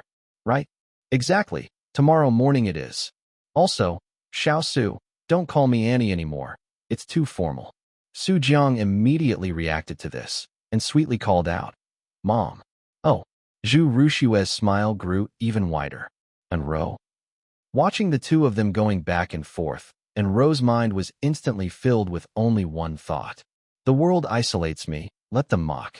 She was adopted, and no one cared about her feelings.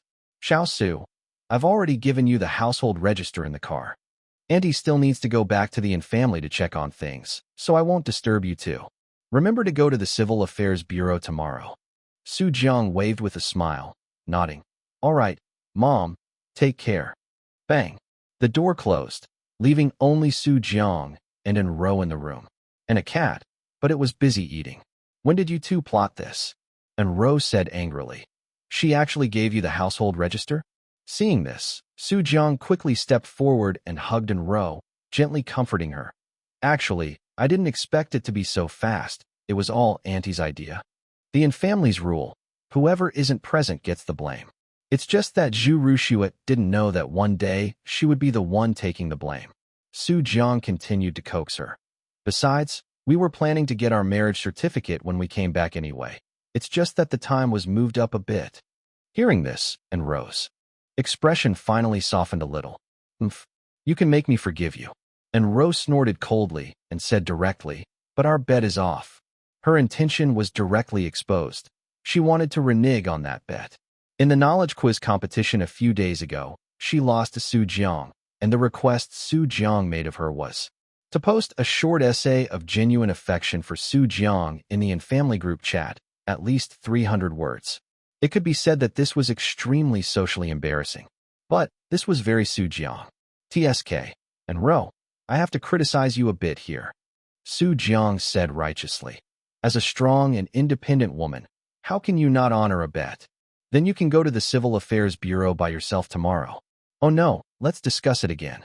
Jiang immediately changed face changing, smiling. As long as An Rou, you're happy, that bet can be voided. Is it really voided? Of course. Good. An Rou immediately smiled, pulled out her phone from behind her, and waved it in front of Jiang. I recorded everything you just said, you know. No backing out. Jiang's mouth twitched. This little girl was actually so cautious too. Fuguwei poked its head out of the cat food bag, looked at the two of them, shook its head helplessly, and continued to lie down and eat.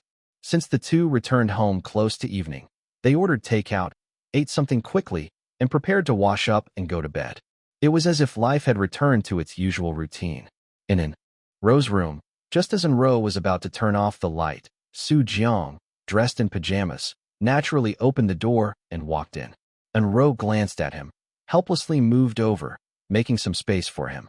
After turning off the light, An Rou was about to fall asleep hugging Jiang when she suddenly felt something was off. Jiang, what do you want to do? She only heard Jiang lean close to her ear and softly say two words. Cook rice. Then, An Rou's mouth was domineeringly sealed, and her clothes were all stolen by Jiang using Lucky Thief. No, Jiang. There's no protection. There is. Auntie gave it to me today. Huh. And Rou's eyes widened, wanting to push Jiang away to take a breather, but she only felt her whole body soft and weak, unable to exert any strength. You slowly. After An Rou finished this sentence, the cook rice button was activated, and it became unstoppable. At this moment, it was just past midnight, and the beginning of spring had arrived. Spring warmth and flowers bloom. The rice was soft, glutinous, and sweet. 3:44. Get a marriage certificate. The next day, at 7 in the morning, sunlight streamed through the window, shining on An Rou's fair skin. She was resting her head on Jiang's arm, her brows slightly furrowed, looking utterly exhausted. Clearly, the cooking process last night had worn her out considerably. The rice even showed faint signs of being overcooked. Jiang gently held An Rou, and before either of them had fully woken up, the phone rang. An Rou let out a soft hum, mumbling with her eyes closed. So noisy, Jiang. Answer the phone. Jiang groggily opened his eyes and reached out a hand to fumble for the phone. He picked it up and saw it was a call from An Rou. Little Sue, have you two gotten up yet? Whether you're up or not, I'm already at the entrance of the Civil Affairs Bureau. I need to see both of you before 8:30. With that, An Rou hung up before Jiang could even react. Jiang blinked, let out a soft breath, and placed his phone on the bedside table. He pulled back the covers and saw the faint red marks on the pink sheets, clearly visible. An Rou, it's time to get up. Jiang patted An Rou's back and whispered, Auntie is rushing us. An Rou shook her head gently, her eyes still closed, and murmured, I'm so sleepy. How about we go another day? Auntie will kill us if we do that. Jiang was a bit helpless. He reached out and gently pinched An Rou. Come on, get up. An Rou slowly opened her eyes and slapped away Jiang's dog paw. Haven't you pinched enough last night? She glared at Jiang, saying with a hint of resentment, I told you I couldn't hold on last night, but you still continued. Hiss. As An Rou spoke, she seemed to have moved a certain part, and a wave of pain hit her, making her gasp. Jiang looked at An Rou, hinting mischievously, Anyway, it's still early. How about we get lost? An Rou hit Jiang's chest. You still want to? She would really die. Then let's just hug for a bit. Jiang kissed An Rou's lips comfortingly, then gently held her. You can sleep for another half an hour. I'll wake you up later. Hearing this, An Rou immediately closed her eyes and quickly fell asleep. She was genuinely very sleepy. She had only fallen asleep around 3 in the morning last night. However, the time for a second sleep is always short. Soon, An Rou was woken up again by Jiang. It's time to get up, or Auntie will start rushing us again. An Rou reluctantly got up, her brows slightly furrowed, still feeling some pain. Jiang, help me get dressed. An Rou instructed Jiang to help her put on her clothes. In the past, she might have asked Jiang to leave when she was changing. But after last night, their relationship had become intimately close. All those shy feelings had completely vanished. After getting dressed, An Rou walked to the bathroom in a rather strange posture and began to wash up. Jiang watched her walk, blinked, and felt a little embarrassed. He really hadn't controlled himself last night. Because they needed to take photos, An Rou uncharacteristically put on some light makeup. Silly cat, watch the house. The two of them left the house, hailed a taxi, and headed straight for the Civil Affairs Bureau. Oh, going to the Civil Affairs Bureau? Are you two getting married today? The taxi driver looked at them through the rearview mirror and smiled. You two are a perfect match, a talented man and a beautiful woman. Jiang heard this and immediately smiled. Thank you, big brother. Oh, it just so happens that today you two are my first fare, so I'll give you a free ride to share in the good fortune. The driver's tone was hearty. Hearing this, Jiang gave him an even bigger thumbs up. Sure enough, it had to be the warm and harmonious Jiangdu. If this were Yan'an, the driver would probably be raising the price on the spot.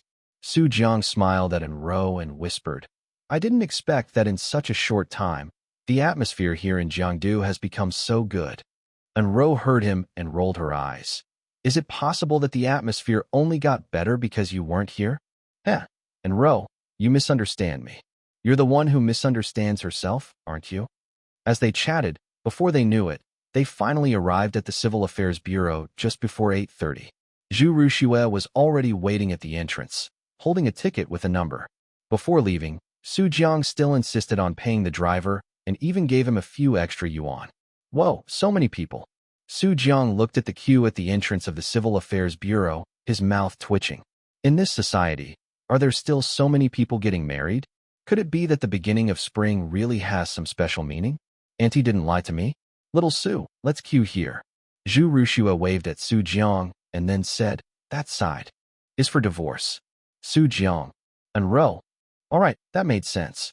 Compared to the divorce queue, there were far fewer people queuing for marriage. Do you want to wait? An Rou looked at the two and said, it's not 9:09 yet. An Rou's mouth twitched, and she said, "Mom, can you not be so superstitious? When would it not be the same?" Hearing this, Zhu Rushua didn't say anything and directly led them to queue. After queuing for a short while, it was their turn. The male party is Mr. Su Jiang. The female party is Ms. An Rou. The clerk looked at their documents and then said, "Are you two here to register your marriage?" Su Jiang and An Rou both nodded simultaneously. After confirming their mutual consent, the clerk quickly led them to the photo area. At Zhu Rushua's request, both of them wore white shirts today. "All right, please look at the camera, smile, don't blink." The photographer helped them take pictures, and his lips unconsciously curved into a slight smile. There was no other way. Su Jiang and An Rou's looks were simply too outstanding. No matter how they were photographed, they looked good.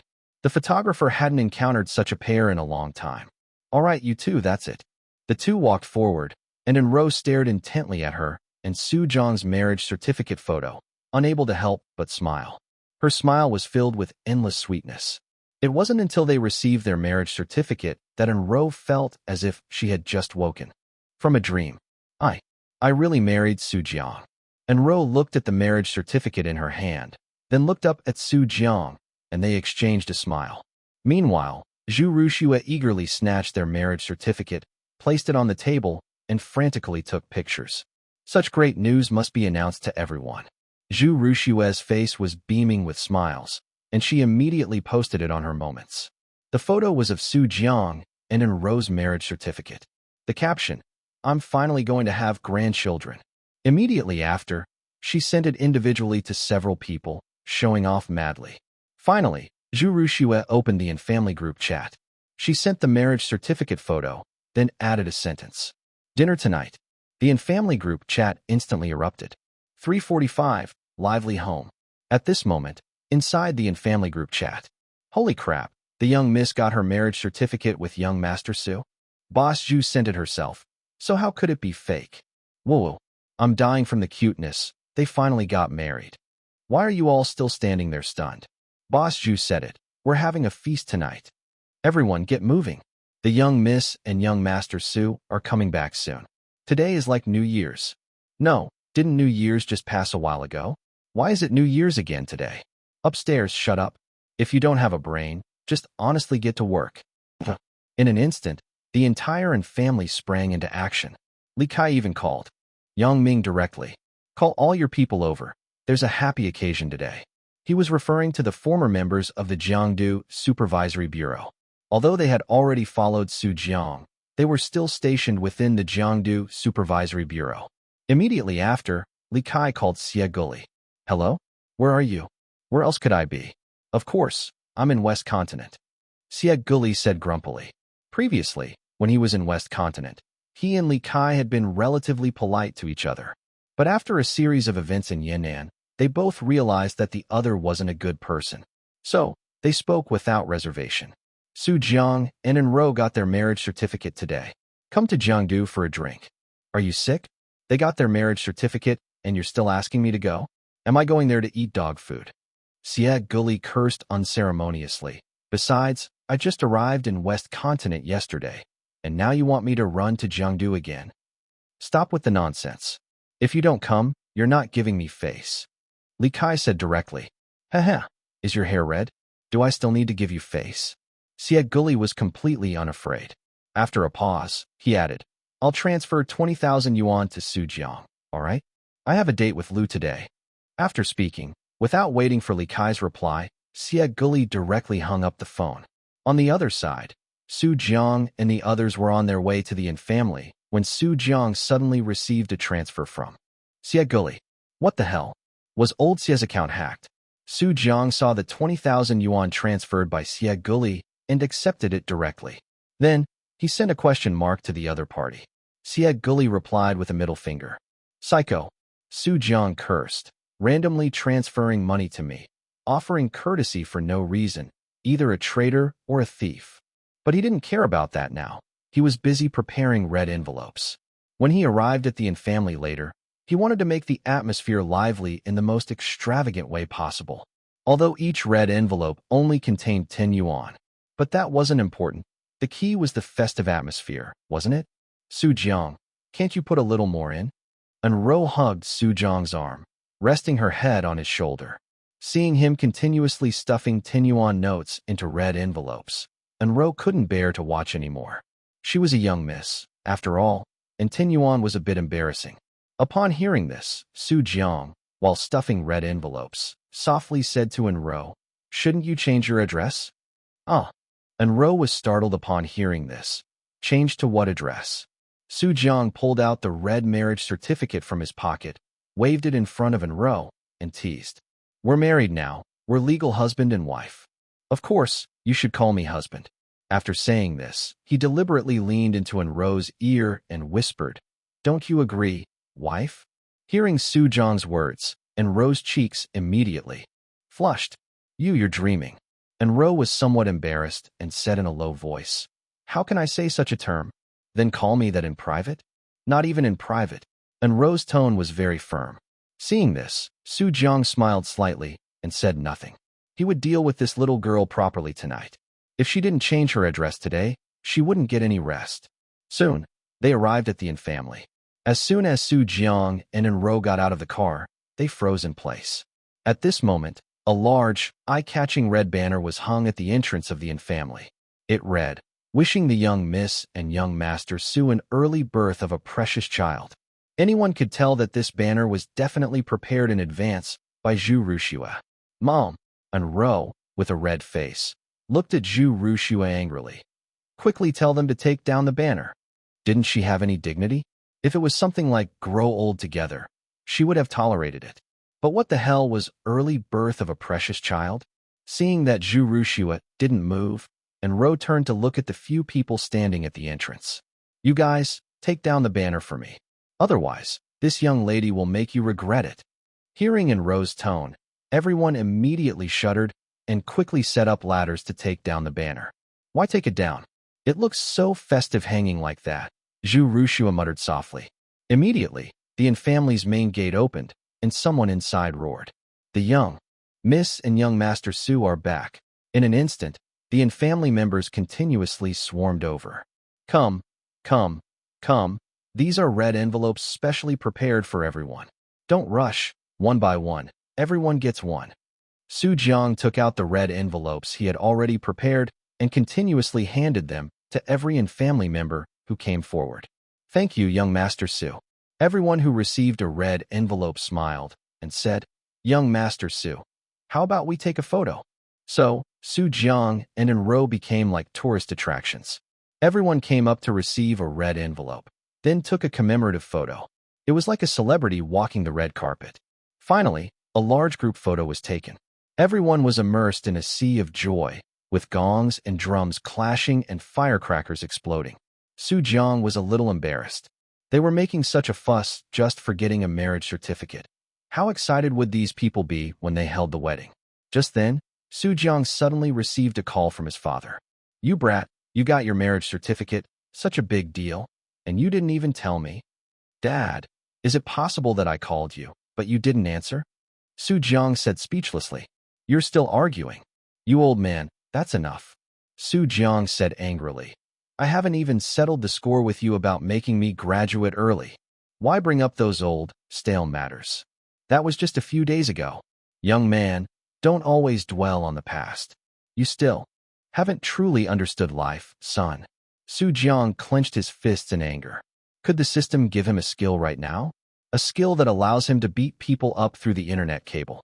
"Let me tell you, your mother was especially angry when she heard this news," Su Wendong said earnestly. "But I've appeased her for you. She told me to warn you, getting the certificate is fine, but she must be present at the wedding. Remember, this is your mother's warning, not a message." "All right, I've conveyed it. Goodbye." "You old man, wait a minute." Su Jiang originally wanted to ask something. However, Su Wendong had already hung up the phone. 346, son-in-law, come and save me. This old man. He just hangs up the phone without a word. I wonder who he learned that from. Su Jiang helplessly put down his phone and sighed. He had no idea what those two were so busy with in the capital. They were like missing persons. Only they ever called Su Jiang, and when Su Jiang called them, it was always unanswered. Old Su, hearing someone call him, Su Jiang turned his head and saw Wang Xiang's sour face. Jiming was standing next to him. Li Kai naturally hadn't forgotten to invite them both. Wang Xiang rushed forward, hooked Su Jiang's neck, and whispered, "You sly dog. You got married without saying a word. Also, what's with you graduating early? Why can't I graduate early?" Wang Xiang's tone was quite aggrieved. When he learned that Su Jiang and An Rou had graduated, he immediately sought out Jiang Yu. However, Jiang Yu only gave him one sentence over the phone. "You want to graduate early with those pathetic grades? I'm doing you a favor by not giving you an academic warning. Now get lost." Then, Jiang Yu hung up the phone, which made Wang Xiang very sad. "Huh, do you think I wanted to graduate early?" Su Jiang looked at Wang Xiang and said, "Cherish your time in school now. That's a past many people dream of." Wang Xiang was stunned by these words. Could these really be words that Su Jiang would say? "Oh, right. Where are Uncle Wang and your sister? They're doing the enrollment procedures. They already got in touch yesterday." "That fast? Which school?" "Jiangdu First High School." Hearing this, Su Jiang was taken aback. "Jiangdu First High School? Isn't that the school I used to attend?" "That's right." Wang Xiang nodded, stating matter-of-factly, "Jiangdu First High School has the best educational resources. I wouldn't feel at ease putting her anywhere else. I remember that school has very high score requirements. Can Wang Yingying get in?" "Who are you looking down on?" Wang Xiang scoffed. "Don't you know my sister is a top student, the #1 in Yan'an High School?" "Huh?" Su Jiang was shocked. He really didn't know that little girl's grades were so good. Wait, then why did she take classes in the art program? Can't she have a hobby? Don't tell me Chao Rant's grades are also very good. Isn't that obvious? Wang Xiang glared at him, stating matter-of-factly, "She's from a prominent family after all. She had one-on-one tutors for every subject. So how could her grades not be good? Her grades are similar to Yingying's, which is why the two of them have always been at odds." Su Jiang's mouth twitched slightly at this, which he indeed hadn't expected, and he couldn't help but feel a little sad. While others worked themselves to the bone studying, children from wealthy families enjoyed one-on-one tutoring every day and could even cultivate other hobbies. One day, he would fight against these capitalists.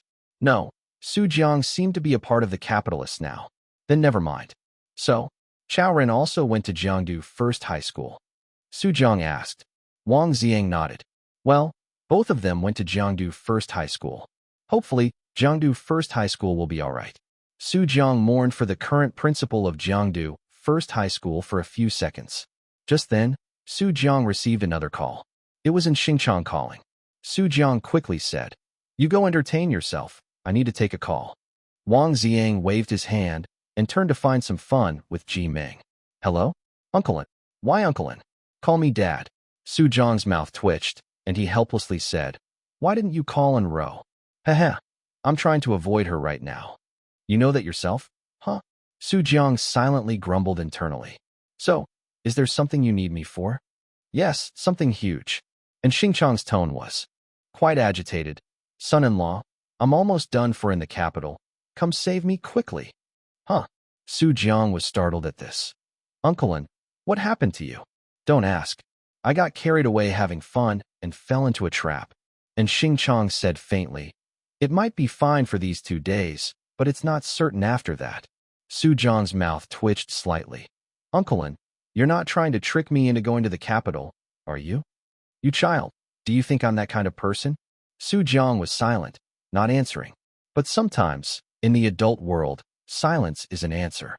And Xingqiang clicked his tongue and said, "I did do some shady things in the past, but I can swear on my character that my current situation is really dangerous, son-in-law. I can only last 2 or 3 more days at most. Hurry and come to the capital to save me. If you come too late, you'll have to collect your father-in-law's corpse.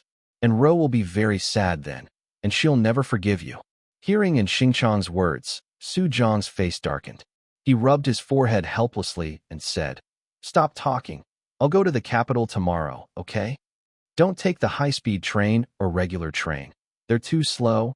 You won't even make it in time to collect my corpse." And Xingqiang instructed, "You must take a plane. That's fast, and take first class. It shows status, understand?" "Understood. Uncle An, if you don't have anything else, I'll hang up now." "Hey, wait." And Xingqiang's words stopped abruptly here. After a long pause, he said, "Never mind, that's it. Son-in-law, I'll be waiting for you in the capital. You must come." And Xingqiang hadn't even finished speaking when Su Jiang hung up the phone.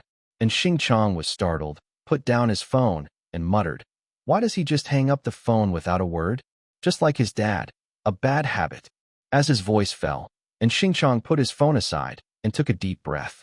In a small, dim room, and Xingqiang lay alone on the bed, smoking a cigarette and staring blankly at the ceiling. Around him, countless bandages and gauze were scattered, almost every one stained with blood. And Xingqiang slightly turned his head and looked to his left. His left sleeve lay empty and flat on the bedsheet, also soaked in blood. And Xingqiang gave a helpless, bitter smile and sighed. "Never mind, it's just one hand. It's good to be alive. And that idiot Su Wendong can't be reached. I can only hope that guy Su Jiang comes over quickly." In his current condition, he didn't dare to go out at all. With only one hand, his marksmanship was probably less than half of what it used to be. Going out now would be no different from seeking death. Just as he was about to close his eyes and sleep for a while, his phone suddenly vibrated. And Xingqiang turned his head to look. Caller ID, Su Big Bastard. He pressed the answer button and heard Su Wendong's voice. "Hello? Are you still alive? 347. This table is dirty. Yeah, why don't you wait until my funeral to call me?" And Xingqiang scoffed. "You're really something, Su Wendong. I'm on the brink of death here, and you're off driving a taxi?" Su Wendong chuckled at that. "Wasn't I picking up Xiang Qingtian? I wanted to see what he was up to. Where are you now? If you're not too far, I'll come save you." And Xingqiang heard him and said teasingly, "All right, I'm currently surrounded by the Gao, Hua, and Song families. Come on over." Upon hearing in Xingqiang's words, Su Wendong fell silent. After a long pause, he slowly said, "Olden, I'll definitely give you a grand funeral." "Get lost, Su Wendong. I knew you weren't reliable. Luckily, I called Su Jiang." And Xingqiang cursed angrily. "If I had to rely on you, I'd have died 1,000 times over." "You called Su Jiang?" Su Wendong was startled. "You told him to come to the capital?" Su Wendong immediately grew angry. "And Xingqiang, why didn't you discuss such a big matter with me beforehand? He's my son-in-law now. Why do I need to discuss calling him with you?" And Xingqiang scoffed. "What? Now you're worried about him? No, if you do this, I won't have any time to prepare." Su Wendong said with a hint of anxiety. "I was planning to pass my bounty to him. Now you're having him come so suddenly, and I haven't even prepared to shift the blame." And Xingqiang's mouth twitched. "Su Wendong, I beg you, just be a human. Everyone else scams their fathers, but with you, it turns into scamming your son? You Su family are all sick. You Su Wendong are the sickest." And Xingqiang cursed irritably. "TSK, I was going to come save you, but since you're cursing me like this, forget it." "No, Su Gu, I was just speaking too loudly." And Xingqiang immediately performed face-changing and cried out, "Please, bring people to save me. I really can't hold on much longer." "What's the rush?" Su Wendong said nonchalantly. "Olden, I remember you hid a few bottles of aged good wine, right?" And Xingqiang heard him and immediately thought, "This is not good. What wine? There's none. I won't waste words with you. I only need one bottle. If you agree, I'll bring people to save you." And Xingqiang's fists clenched. "You, Su Wendong, are taking advantage of the situation, aren't you? Just you wait. I'll get my revenge eventually. All right, save me, and I'll give you a bottle." "All right, I've recorded it. Don't even think about backing out." Su Wendong said lightly. "Stay where you are and don't move. Wait for my message." "Wait for your what message?" Before Xingqiang could finish asking, Su Wendong hung up the phone. "Damn it, these father and son are definitely biological." And Xingqiang cursed. The way they suddenly hung up the phone was almost identical. "Forget it. Since things have come to this, I might as well get some sleep first." And Xingqiang put down his phone, slowly closed his eyes, and conserved his energy. Jiangdu City and family. Su Jiang put down his phone and in a glance saw An Rou, Wang Xiang, Li Kai, and Hua Qing gathered around a table, playing mahjong. In such a short time, they were already playing? Su Jiang's eyelids twitched slightly as he walked towards them. "Whoosh. Miss, I'm sorry I won again." Hua Qing looked at the other three and smiled. all one suit. As Su Jiang walked over, he saw that Hua Qing had already thoroughly defeated the three of them. Huazi, you're so fierce. Su Jiang asked in surprise. Did you play a lot before? Hua Qing heard him and chuckled honestly. When I was an undercover agent in the Feng family, I managed one of their underground casinos. Su Jiang raised an eyebrow. Huazi was truly too versatile. Can he be nerfed next season? Su Jiang, I lost everything. An Rou looked at the empty table and looked up at Su Jiang, feeling wronged. She was originally just a beginner, but facing an old hand like Hua Qing, she didn't even have a beginner's protection period. Su Jiang heard her, smiled, and rubbed An Rou's head, saying softly, "Let me." An Rou nodded, then pulled over a small stool and watched Su Jiang fight. Young Master Su, if I win, please don't get angry. Hua Qing chuckled innocently. How could I? We're just having some fun. Su Jiang narrowed his eyes and smiled, thinking to himself, dare to win against my wife. I must make you spit out everything, principle and interest. Hua Qing might be strong, but he didn't have a cheat. But Su Jiang did. Low-level skill, gambling, mastery, plus gun shadow flowing wind. Su Jiang could guarantee that at this moment, even if a magician like Mo Qian came, his hand speed wouldn't be as fast as his. Hua Qing wouldn't even dream of seeing through his techniques. Normally, for such a game, Su Jiang would disdain to use such cheating methods. But who made his wife get bullied? Win, self-draw. After just a few rounds, Su Jiang had already gotten back everything he had lost before, and even won a little extra. Hua Qing was sweating profusely, his eyes more serious than ever. He knew that Su Jiang definitely had a trick, otherwise he couldn't be so fierce. But the key was, even though he stared intently at Su Jiang's hands the whole time, he couldn't see anything out of the ordinary. As for Wang Jiang and Li Kai, their minds were already numb from playing. This table is so dirty. This was the thought that spontaneously arose in both their minds. Whether Hua Qing won or Su Jiang won, they always lost. In this round, Su Jiang directly got a heavenly hand at the start.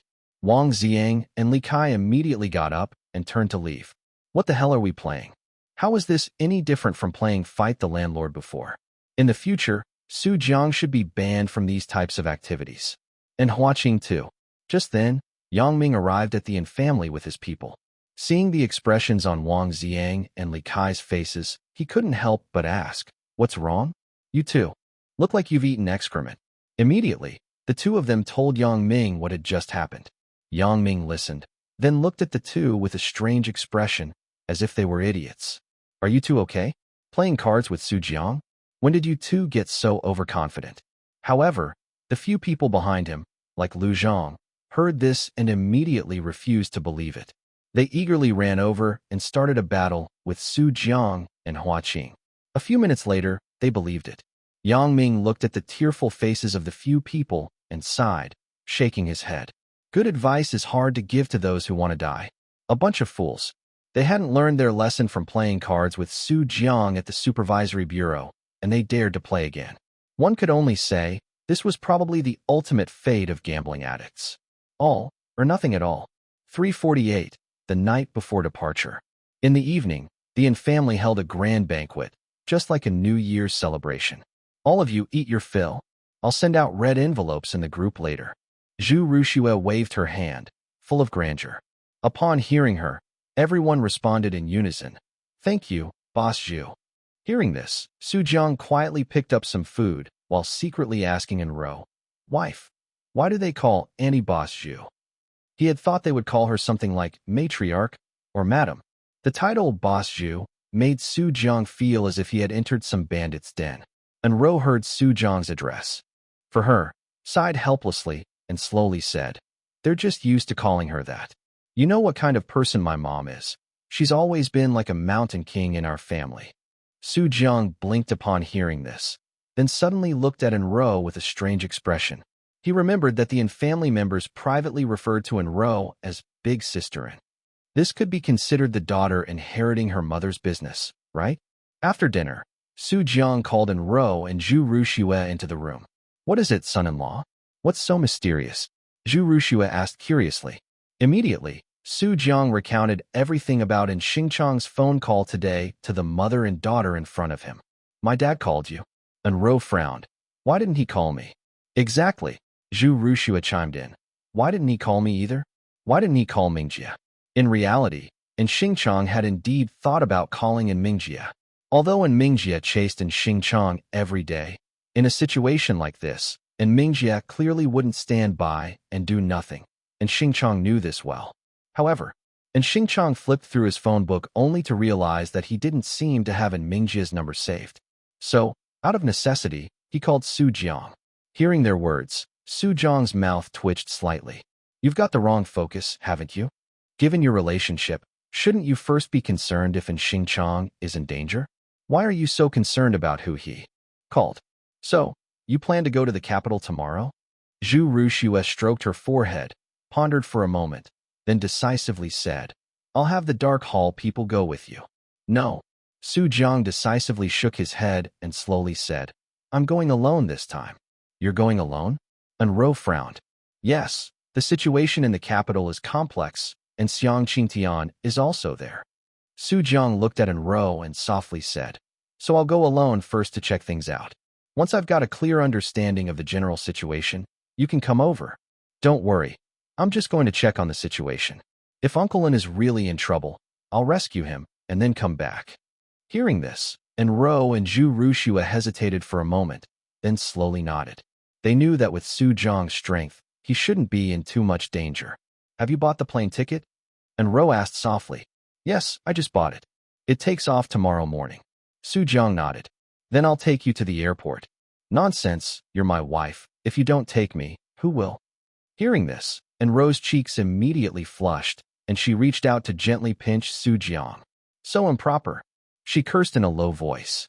Zhu Rushua, with an expression of having had her fill of public displays of affection, then said, Xiao Su, you must remember to prioritize your own safety. I'm still waiting for you to come back so I can hold my grandchild. Su Jiang's mouth twitched. Don't worry, Auntie, I will. Then, I'll go help you pack some luggage now. An Rou said, then went to prepare a suitcase for Su Jiang. Oh, no need. I'll just carry a satchel. A satchel? Have you forgotten you're taking a plane? An Rou turned back, glaring at Su Jiang. Do you want to be shot as a terrorist when you go through security? Su Jiang was speechless. It was purely out of habit. He used to carry a satchel everywhere, and even if he didn't, he'd have Li Kai and the others bring it by car. Without a satchel, he felt quite unaccustomed. So Su Jiang watched helplessly as An Rou stuffed a bunch of random things into a pink suitcase.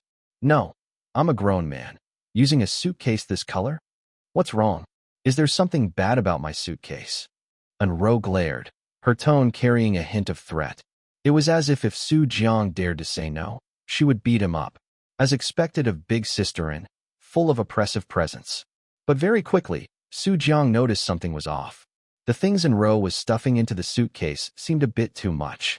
No, why am I bringing so many masks? Su Jiang couldn't help but ask. Nonsense, most people in the capital now recognize your white face. Aren't you going to cover it up?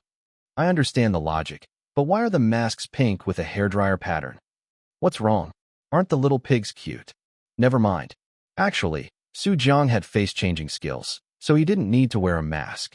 However, Su Jiang decided to stay silent for now, otherwise he was definitely going to get beaten up later. And Rou must be annoyed right now. She had only been back for a few days, and today they had just gotten their marriage certificate. She hadn't even had time to be intimate with Su Jiang yet, and he was already running off to the capital again. Su Jiang looked at An Rou, who was still packing, then suddenly squatted down, extended his arms, and picked An Rou up in a princess carry. An Rou was startled, looking up at Su Jiang. What are you doing?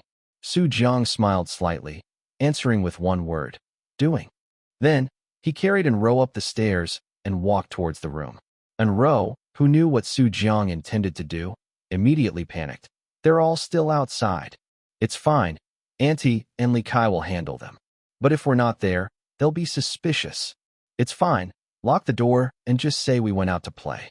Clang. As he spoke, Su Jiang had already closed the door. But, Su Jiang reached out and turned off the light. After a long while, their lips parted. Although it was in complete darkness, Su Jiang's eyes could still see An Rou's flushed face and hazy eyes. At this moment, An Rou also seemed to no longer care, reaching out to hook her arms around Su Jiang's neck and whispering, "Don't be like yesterday." Su Jiang smiled slightly, also leaning close to her ear and whispering, "That depends on what you call me." An Rou understood immediately what Su Jiang was referring to. Impossible. Don't even think about it," she said stubbornly. Su Jiang didn't speak.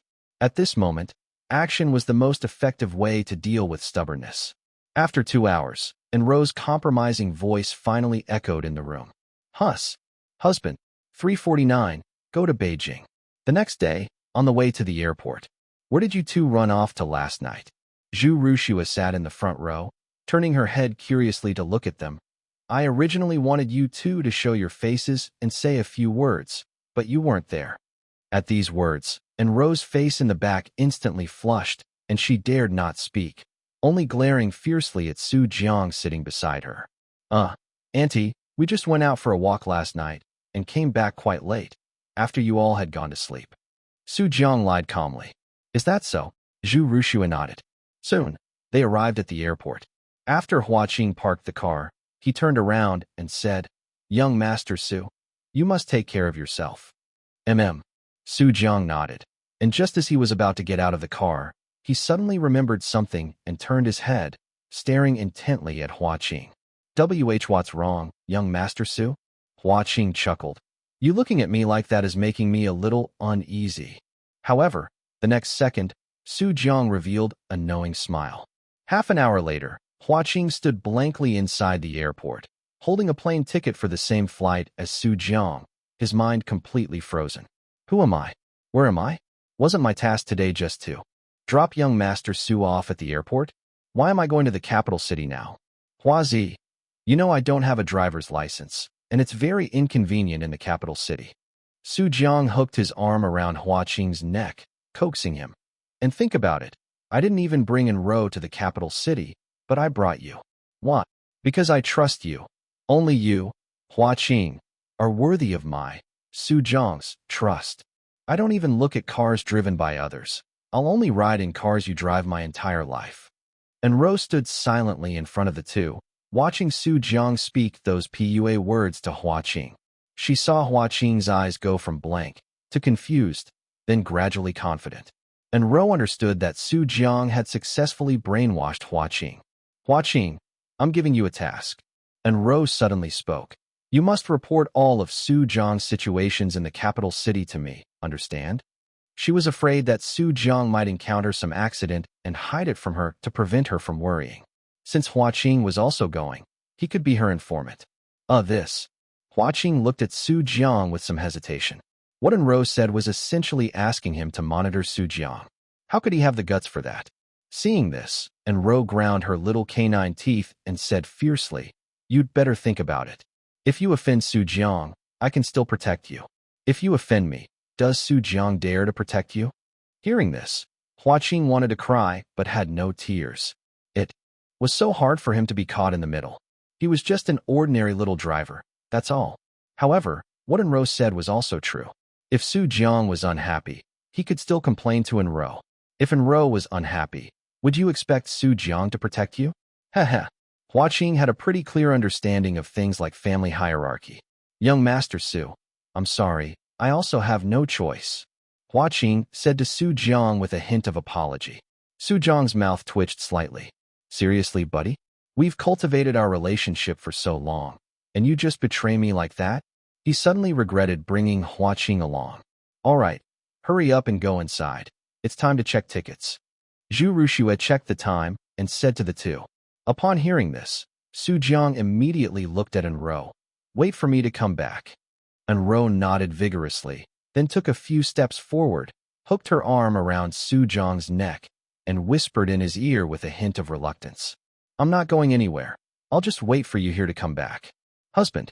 Hearing this, Su Jiang, much to his chagrin, swallowed a mouthful of saliva, just as he met An Rou's mischievous eyes. This little girl was teasing him again. Su Jiang suppressed the surging feeling in his heart and quickly pulled Huaqing to go through security. Just like that, Under An Rou's farewell gaze, Su Jiang and Hua Qing's figures gradually faded into the distance. Shall we go back too? Zhu Rushue rubbed An Rou's head and teased. Tisk, they say a short separation makes the heart grow fonder, and you two are having a short separation on your second day of marriage. An Rou gave her a slight glare and retorted, You and my dad have been separated for how many years? I haven't seen you two grow fonder at all. Humph. You're still young, what do you know? Zhu Rushue's lips curved into a smile. Even if your dad and I don't see each other, every day is like a honeymoon. How disgusting. An Rou looked at Zhu Rushue with disdain. Brat. Zhu Rushue playfully hit An Rou. The two walked to the airport entrance, talking as they went, waiting for Azuo and Ayu to drive over and pick them up. Su Jiang and Hua Qing passed through security and were waiting in the departure lounge. Suddenly, Su Jiang received a call from his father. Hello, son. I heard you're coming to the capital city. Uncle An told you? How is he? He's all right, won't die. When will you arrive? Su Jiang glanced at his ticket and said calmly, In about 4 hours. 4 hours, that's fine. Su Wendong said slowly, Listen, I'll keep it short. Olden is currently surrounded by people from the Gao, Hua, and Song families. Because of what you did to these 3 families in Yan'an, they are now hunting down everyone connected to you in the capital city. That idiot Olden accidentally fell into their trap, which is why he's asking for your help. Hearing this, Su Jiang's expression immediately turned somewhat grim. 3 faces appeared in his mind. Gao Zhan, Hua Qianyan, and Song Xinju. He hadn't expected them to target people connected to him. He should have nipped it in the bud back then. No, even if he had killed those 3 back then, it would have been useless. Given the nature of these 3 families, they might have retaliated even more fiercely. If he truly wanted to nip it in the bud, he would have to completely annihilate these 3 families. Send me the addresses of these 3 families. Su Jiang said calmly. I was just about to send them to you. Su Wendong chuckled and said, I'm also ready here. Once you arrive in the capital city, we'll begin our operation. I'll take people to rescue in Xingchang, who is surrounded, and you'll be responsible for raiding their homes. The distance between these 3 families isn't far. Can you take on all 3 families by yourself? Hearing this, Su Jiang smiled slightly. You should be considering if they can resist me. Good. You're truly my son. Your bragging is even better than mine. Su Wendong paused, then added, You don't need to do too much. Just attract their attention. Once I rescue Olden, we'll retreat. That's all for now. We'll talk about the details once you land. Hanging up, Su Wendong hung up the phone. Su Jiang slowly put down his phone, his gaze calm as still water. Retreat? Impossible. Such a big event as his, young master Su's, arrival in the capital city, of course, had to be announced to everyone. In the capital city, he, Su Jiang, had arrived. Anyone with grievances could come find him, if they weren't afraid of death. The capital city arc begins in the next chapter. 350, please wait a moment. 4 hours later, in the capital, Su Wendong called Su Jiang, but there was no answer. What's wrong with this kid? Su Wendong looked at his phone in confusion. Wasn't it agreed to be 4 hours? Why is he completely out of touch? If this continues, it's questionable whether in Xingchang can hold on. At the same time, on the flight from Jiangdu to the capital, young Master Su, do you think An Family Head can hold on? Hua Qing looked at the leisurely Su Jiang beside him and couldn't help but ask with some worry. Our flight was delayed for over an hour. What's there to panic about? Su Jiang said carelessly. This is called force majeure, and it's not something we can control. It's only a little over an hour. They can hold on. Upon hearing this, Hua Qing gradually let go of his worries and lay down with Su Jiang. Anyway, they were on the plane and couldn't go anywhere, so they might as well enjoy the current tranquility. Once they arrived in the capital, it would clearly be impossible to sit down so quietly again. Thinking of this, Hua Qing directly waved to the flight attendant. Hello, please get me a cola. Sprite is fine too. If not, then Fanta. Upon hearing this, Su Jiang also raised his hand and said the exact same thing. The flight attendant was stunned. She had been working in first class for so many years, and this was the first time she had encountered someone asking for drinks like this. However, out of professional ethics, she still showed a sweet smile and brought over all the drinks they wanted. Thank you. The two politely thanked her, drinking their drinks while looking at the scenery outside the window. The afterglow of the sunset was so beautiful it was captivating, yellow like poop. Meanwhile, on the other side, upon learning that Su Jiang had not yet arrived in the capital, and Xingqiang was so angry that he cursed loudly into the phone. Damn it! Can any of your Su family be reliable? Blame me? That kid himself said 4 hours. If you want to curse, curse him. Su Wendong smacked his lips and said nonchalantly. But if you curse my son, you're not allowed to curse me anymore, okay? And Xingqiang's mouth twitched. He was truly screwed. He must have been out of his mind to rely on these two Sus to save him. So where are you now? Me? Of course, near you, ready to step in and save you at any moment. Slurp slurp. What was that noise just now? Huh? No noise at all. Slurp slurp. You damn it. You're eating noodles, right? Tisk. Anyway, my son hasn't arrived yet. Shouldn't I eat some breakfast? You want me to save you on an empty stomach? Su Wendong sat in a noodle shop, eating noodles and criticizing. And Xingqiang, do you have any conscience? This time, saving you is a near-death experience. Maybe this is the last bowl of noodles I'll ever eat in my life. If I die, you can't let me be a hungry ghost, right? Boss, please add another fried egg. And Xingqiang clenched his fists tightly. If he had known, he wouldn't have waited. If he had rushed out earlier, there might have been a chance of survival. Now, he had no choice but to rely on this unreliable father and son duo. Sigh. Consider me begging you. Hurry up, otherwise there will truly only be my corpse left for you to collect. Why are you telling me this? Go tell the pilot of Su Jiang's flight. And Xingqiang took a deep breath, hung up the phone directly, and didn't want to say another word to Su Wendong. At worst, he would die. He would rather go out and fight than be directly angered to death by Su Wendong. And Xingqiang endured another long and uncomfortable hour. It was no different from living a year and a day. He hadn't felt so hard-pressed even when he was in high school. Back then, he could just drop out, but now he could only wait endlessly. A little over an hour later, Su Jiang and Hua Qing finally landed in the capital. After collecting their luggage, the two walked to the airport exit and simultaneously let out a satisfied burp. They had almost filled themselves just by drinking beverages on the plane. Taking out his phone, sure enough, Su Wendong had called him 3 times. And Xingqiang had called 50 times. Su Jiang's mouth twitched. The most recent call was 3 minutes ago, so he should still be alive. So he quickly called in Xingqiang back. And Xingqiang answered instantly. My ancestor. You finally answered my call. And Xingqiang said with a crying voice. If you didn't answer, I would really break down. Su Jiang's mouth twitched slightly, and he quickly said, Uncle An, don't worry, my flight was delayed, but I've already arrived in the capital. Good son-in-law, you must hurry and save me. And Xingqiang nodded heavily. Wait a moment, Uncle An, my dad is calling. I'll answer it first. Hello? Hello.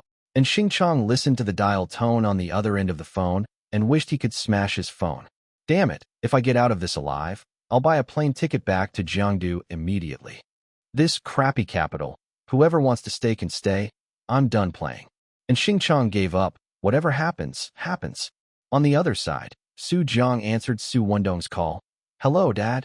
You brat, didn't you say 4 hours? What can I do if the flight was delayed? Stop talking nonsense. Where are you now? At the airport, where else? Quickly take a taxi and go raid their home. Cause some trouble, so I can act. Wait a moment. Su Jiang interrupted Su Wendong and said, First, tell me where I can get weapons. I came by plane. I don't have any guns or ammunition on me. How can I raid their home? Hearing this, Su Wendong was stunned. At this point, where was he supposed to get explosives for him? Let me think. How about this? You wait at the airport for a while. I'll have your mother's side send someone to deliver them to you. What else do you need? Say it all at once. My mom. Su Jiang was startled for a moment, then said, I want a backpack full of explosives, grenades would be best, and then a sniper rifle. After Su Jiang rattled off a long list, Su Wendong said faintly, Got it. Wait patiently at the airport. He then hung up the phone and sent a message to Su Jiang's mother, Hong Jieyu. Son is in the capital, needs some weapons, have someone deliver them to the airport. After sending this message, Su Wendong hesitated for a while, then sent another message to An Xingqiang. You'll have to wait a bit longer. Su Jiang doesn't have any weapons. After sending the message, Su Wendong put down his phone and focused on eating the fried egg he had just added. Meanwhile, Xingchong looked at the message from Su Wendong with a blank expression, calmly put his phone aside, and sighed deeply. Let it be destroyed. He was truly exhausted. 351. Gao family birthday banquet in Chumu. At this moment, in the Gao family residence in the capital, today happened to be the 60th birthday of Gao Weiji, the Gao family head. So the Gao family held a grand banquet, inviting families of all sizes from the capital to gather. Although it was impossible for everyone to come, other families would more or less send a few people over to show support and give gifts. Gao Weiji, the Gao family head, was greeting guests with a beaming smile. Holding a birthday banquet was just an excuse. The true purpose was to use this opportunity to establish connections with other families and deepen relationships, which was the top priority. Gao Zhan followed behind Gao Weiji, constantly checking messages on his phone. Suddenly, he stepped slightly forward and whispered in Gao Weiji's ear, "Father, we just received news that someone saw a person resembling Su Wendong near our encirclement."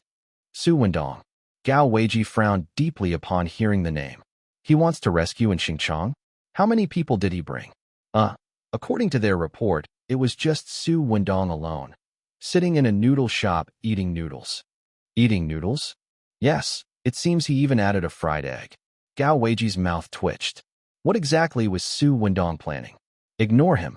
No matter what, Su Wendong can't rescue in Xingchong from the combined forces of our three families. Gao Weiji paused, then frowned in thought for a moment, and added, "Send word to the Hua family and Song family to send more people over. This time, we might even be able to capture Su Wendong as well." Gao Zhan nodded quickly. "Yes, I'll go notify them right away." He walked to a corner and relayed everything Gao Weiji had just said to the Hua family and Song family, word for word. After Gao Zhan came out, he was called out. "Hey, Gao Zhan." Gao Zhan turned his head at the sound, frowning slightly. "Deng. Shun, Mo Yuan, why are you here?" "Of course, we came specifically to mock you," Deng Shun said with a sneer. "I heard you guys were utterly defeated and fled in disarray by a little kid in Yan'an. How could I not come to enjoy that?" Mo Yuan also nodded, saying, "Moreover, you even lost the experimental subject. This matter has spread throughout the capital. Now, people in our circle have given you a nickname, the Three Stooges. Hua Qinyan and Song Xinju haven't dared to show their faces lately, so we had no choice but to come see you." Hearing their words, Gao Zhan said in a low voice, "You too? Are you looking for trouble?" "Huh, what, aren't we just stating facts? You simply don't know how terrifying Su Jiang is." "Ha ha ha, Mo Yuan, listen to what he's saying. He's actually been beaten to this extent." Deng Shun and Mo Yuan's undisguised mockery made the anger on Gao Zhan's face grow even more intense. If it weren't for his father's birthday banquet today, he probably would have made a move already. I'm too lazy to waste words with you two. When you encounter Su Jiang in the future, you'll know. Now, our three families have already issued a warrant for Su Jiang in the capital, putting him on the capital's most wanted list. Isn't that enough to show how terrifying that guy is?" Gao Zhan looked at the two, saying seriously, "He's only in his early 20s, and he's already on the most wanted list. Even Xiang Qingtian couldn't do that back then. Could he?" Hearing this, the smiles on Deng Shun and Mo Yuan's faces also subsided somewhat. The capital's most wanted list was a list established by the major forces in the capital a long time ago. There were always only 10 people on the list. These 10 people were all enemies who, after discussion by the major forces, were deemed a threat to the capital's stability. Therefore, anyone on the most wanted list would be killed on sight by the major forces in the capital. Currently, the number one person on the capital's most wanted list was Xiang Qingtian, and the last person, the 10th, was Su Jiang. "If you ask me, you're making too much of a fuss." Deng Shun pouted. "What kind of waves can a kid in his early 20s stir up? I bet his name won't be on that most wanted list for long." Gao Zhan looked at the two meaningfully upon hearing this, but said nothing.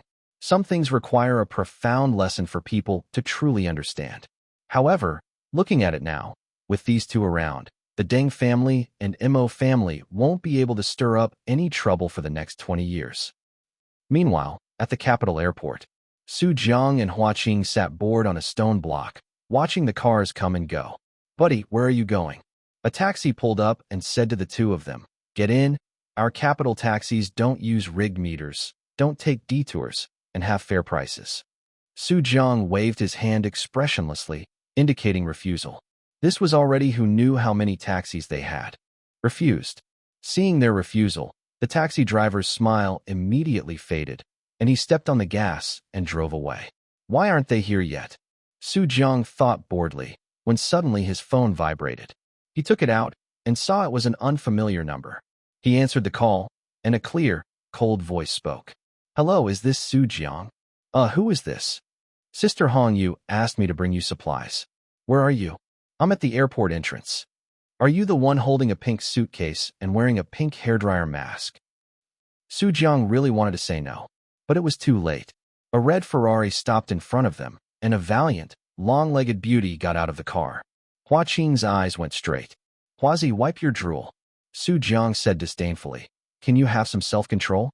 Although those legs were long, they weren't as fair as my An Rou's. The long-legged beauty walked towards Su Jiang and said, "You must be Su Jiang, right? My name is Chu Mu. I'm sort of your mother's subordinate. Your mother sent me." Su Jiang's mouth twitched. Why did that sound like an insult? Hua Qing quickly ran up, looking eagerly at Chu Mu. "Hello, Sister Chu Mu. I'm Hua Qing." Chu Mu glanced at Hua Qing, nodded slightly, then said to Su Jiang, "Everything you need is in the car. Shall we leave now?" Are you coming too?" My driving skills are pretty good. Your mother told me to take you and run at critical moments." Hearing this, Su Jiang looked at Hua Qing. Beside him. Then, he smiled and said, "Sister Chu Mu, this Hua Qing next to me, his driving skills aren't bad either." Hearing this, Chu Mu finally seriously assessed Hua Qing. Su Jiang secretly raised an eyebrow. "Hua Qing, young Master Su can only help you this much. Whether you can seize the opportunity is entirely up to you." 352. You are surrounded by me. Screech. The red Ferrari sped through the streets of the capital, Hua Qing in the driver's seat, displaying his superb driving skills. Chu Mu sat in the passenger seat, raising an eyebrow slightly, and said calmly, "Your driving skills are indeed excellent. Did you used to race cars?" Hearing this, Hua Qing stammered, Yes, I used to be a professional racer." "Can you drive other vehicles?" Chu Mu had a playful look on her face and chuckled, "Like armored vehicles and such." At these words, both Hua Qing and Su Jiang were stunned. "Sister Chu Mu, were you in the military?" "What? Didn't your mom tell you?" Chu Mu looked back at Su Jiang, then said, "Never mind, you'll know eventually. Let's focus on the main task for now. Sister Chu Mu, what is my mom doing? Why didn't she come herself?" "Red Boss is busy looking for the whereabouts of that missing experimental subject." "A missing experimental subject?" Hearing this, Su Jiang frowned slightly. "Can you explain in more detail?" Seeing that there was still some time before they reached the Gao family, Chu Mu began. "Some time ago, the experimental subject riot in the capital caused quite a stir. However, with the joint efforts of various forces, those rioting experimental subjects were finally imprisoned. But there was one experimental subject whose whereabouts have not been found. And this experimental subject is very likely to have developed a certain level of intelligence, capable of quickly learning our normal human behavior, making it difficult to find. Currently, Red Boss is fully investigating clues about that experimental subject, so she doesn't have time to see you." After Chu Mu finished explaining, Su Jiang looked thoughtful. Hua Qing suddenly asked, "Why do you think it possesses intelligence?" "Young Master Su and I have also seen a few experimental subjects, and they don't look like they could develop intelligence at all." Hearing this, Chu Mu gave Hua Qing a calm glance and said, "Initially, everyone was like you and didn't think in that direction, only assuming that experimental subject was just a lucky fish that slipped through the net. Until some time ago, some families in the capital received a letter. Surveillance footage showed a hooded figure secretly placing the letters at the entrances of various families in the middle of the night and then leaving." "What was written on the letter?" Su Jiang asked curiously. He felt that the letter must be the reason they concluded the experimental subject had intelligence. Chu Mu took a deep breath and whispered. The letter had a crooked sentence written on it. "I am the nightmare, We are new humans. As these words were spoken, the temperature in the car seemed to drop instantly by a few degrees. This sentence, was it written by that missing experimental subject? Hua Qing said with some disbelief. The experimental subjects I saw before, let alone writing, couldn't even speak clearly. At this moment, Su Jiang spoke. That is to say, either this experimental subject is indeed very special, having developed intelligence due to some accident, or these experimental subjects can evolve. Su Jiang said in a low voice, and they evolve incredibly fast. Chumu looked at Su Jiang in surprise and said, Red Boss's judgment is the same as yours. She believes that if the experimental subjects are left unchecked like this, sooner or later, everyone will be finished. Su Jiang said nothing, but sighed deeply, quietly looking out the window. Old man Ding, why did you have to die so quickly? You were so amazing. If you were still alive now, making a couple of potions to make those experimental subjects return to normal should be a piece of cake, right? However, Ding Qiming had not anticipated the emergence of the experimental subjects, nor would he have thought that his original gene liquid would lead to such massive consequences. It's true that scientific research can change the world, but whether it's for good or bad, no one can say for sure. It's a double-edged sword. However, given Ding Qiming's personality, if he were to start over, he would still resolutely develop the gene liquid. This was his life's work. If he gave up, then the panacea would be gone. This made Su Jiang sigh.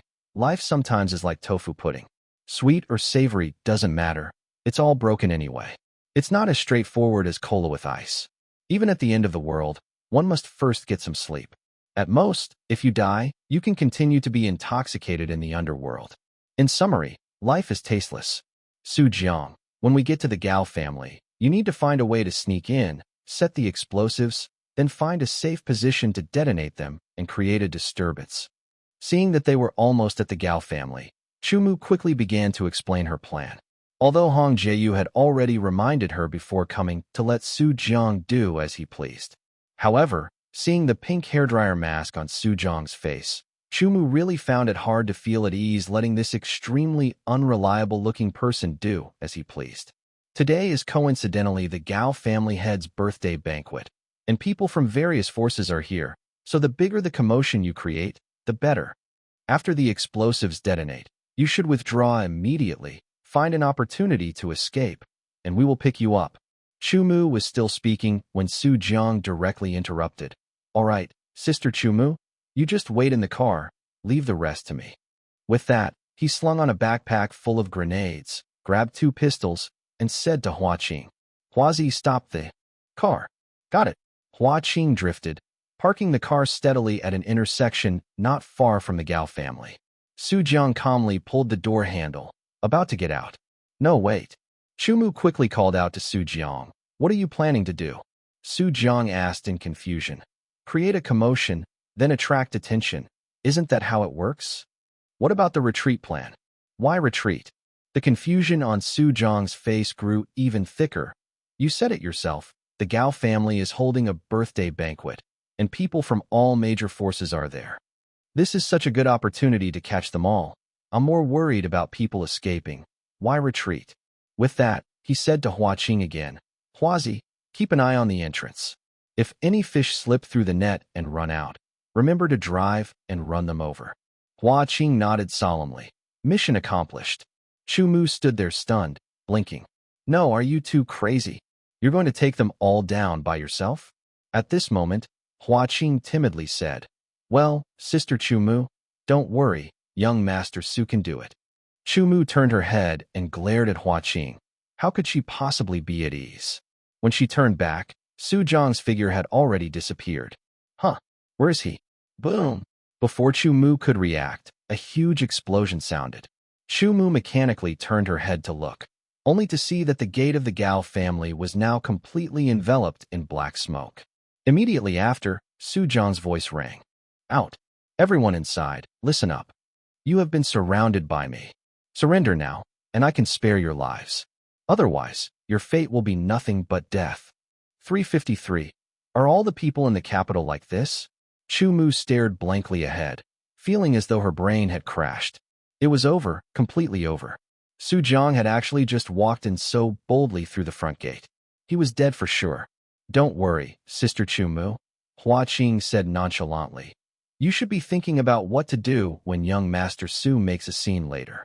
Chu Mu was completely unable to hear Hua Qing's words at this moment. She already didn't know what to do. If Red Boss's son died here, she would truly wish she were dead. Thinking of this, Chu Mu quickly opened the car door and ran out. Now, perhaps there was still time to save Su Jiang and flee. Su Jiang, you. Chu Mu ran forward, about to speak, but Su Jiang raised a hand to interrupt her. Su Jiang looked straight ahead and said calmly, Sister Chu Mu, please make a call to my dad and tell him that I've already started here. With that, he slowly stepped forward and entered the Gao family's main gate. You? Seeing this, Chu Mu stomped her feet in anger, her long legs making Hua Qing stare in fascination. Forget it, I don't care anymore. Chu Mu directly sent a message to Su Wendong, informing him about Su Jiang's situation. Immediately, she also stepped forward, following Su Jiang into the Gao family residence. Cough, cough, cough. Who is it? Who is so bold as to dare trespass into my Gao family? Attention, everyone, be on alert. Gao Zhan quickly ran to Gao Weiji's side and helped him up. Dad, are you all right? Cough, cough. I'm fine. Gao Weiji waved his hand, his eyes filled with fury, to dare so brazenly blow up my Gao family's gate. This is a declaration of war against our Gao family. No matter who it is, they absolutely cannot be allowed to leave today. They must pay the price. Gao Zhan nodded quickly upon hearing this. Then he looked up at the figure emerging from the dust and smoke. Suddenly, he had an ominous premonition. This arrogant behavior, and the tone and voice from just now. No way. Gao Zhan swallowed hard. If it really was that guy, then the trouble would be immense. Please, don't let it be that guy. Just like that, under Gao Zhan's prayer-like gaze, Su Jiang's figure fully appeared. Gao Zhan's heart instantly sank to the bottom. Gao Weiji looked at the appearing Su Jiang, frowning, vaguely feeling that this face was somewhat familiar. Who are you? Gao Weiji asked. Me? Su Jiang was momentarily stunned, then chuckled. I thought I was quite famous. I didn't expect my recognition to still be lacking. Then he tilted his head slightly, with a playful tone. Gao Zhan, you tell him, who am I? Everyone's gaze immediately converged on Gao Zhan. Gao Zhan, with a hint of fear in his eyes, gritted his teeth and said, He is Su Jiang. As soon as these words were uttered, everyone was momentarily stunned, then quickly reacted. Su Jiang? The Su Jiang ranked 10th on the wanted list. Su Wendong's son?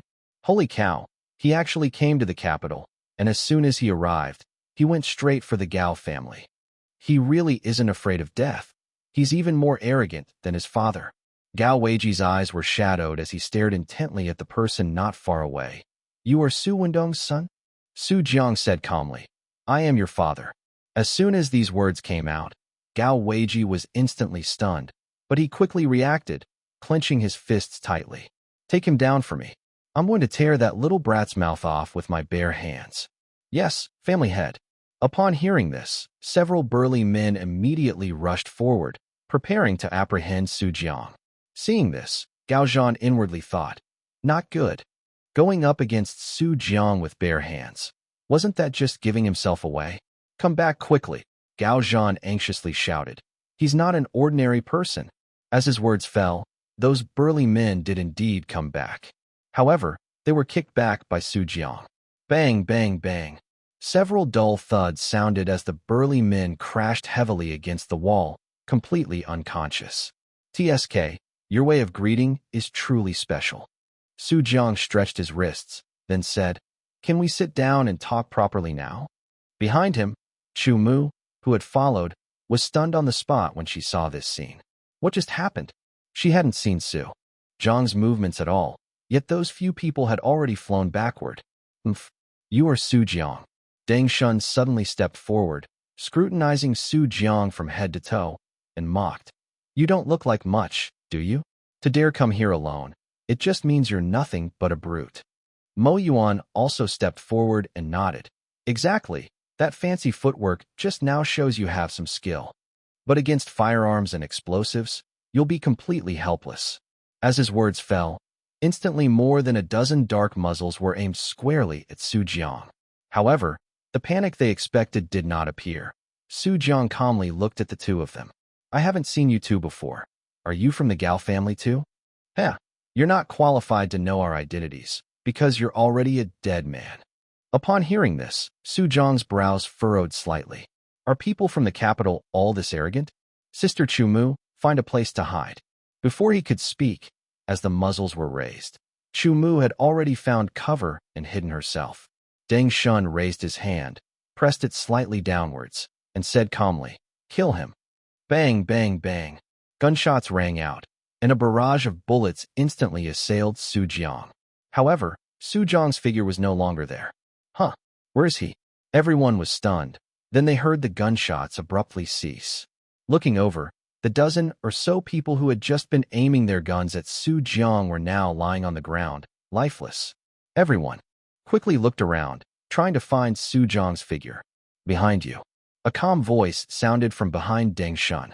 Deng Shun was so scared that he broke out in a cold sweat, abruptly turning his head to see Su Jiang's handsome white face.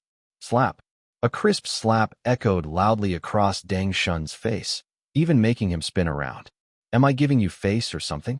Su Jiang said with disdain. And you say I'm not qualified to know? Do you think I really want to know? Deng Shun covered his face, dizzily pointing at Su Jiang. You. Slap. You what you? I'm asking you a question. Do you think your status is something special? I. Slap. How would I? Answer my question. Deng Shun, covering his swollen face, truly wanted to cry at this moment. I want to answer. But did you even give me a chance to speak? 354. Would the experimental subjects also be afraid? Clap. Clap. Clap. Inside the Gao family residence, everyone was stunned as they watched Su Jiang continuously slap Deng Shun.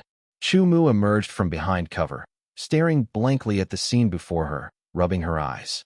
What just happened? Shouldn't Su Jiang have been riddled with bullets by now? Why was the person who just fired dead, while Su Jiang was actually slapping someone? And the person he was slapping was... Wait, could that person be Deng Shun? Chu Mu recognized the person and was even more surprised. Beside her, Gao Zhan tightly gripped Gao Weiji's hand and whispered, Father, Su Jiang is not someone we can contend with. We must release the experimental subject. Hearing this, Gao Weiji looked gravely at Su Jiang, then at the fallen bodies. After 2 seconds of hesitation, he decisively nodded. Release all 3 experimental subjects. Yes, Gao Zhan answered, and quickly ran to the back. On the other side, Mo Yuan was already trembling with fear upon seeing Deng Shun being slapped. Clap. Speak. What's your identity? Tell Su Mi to scare me.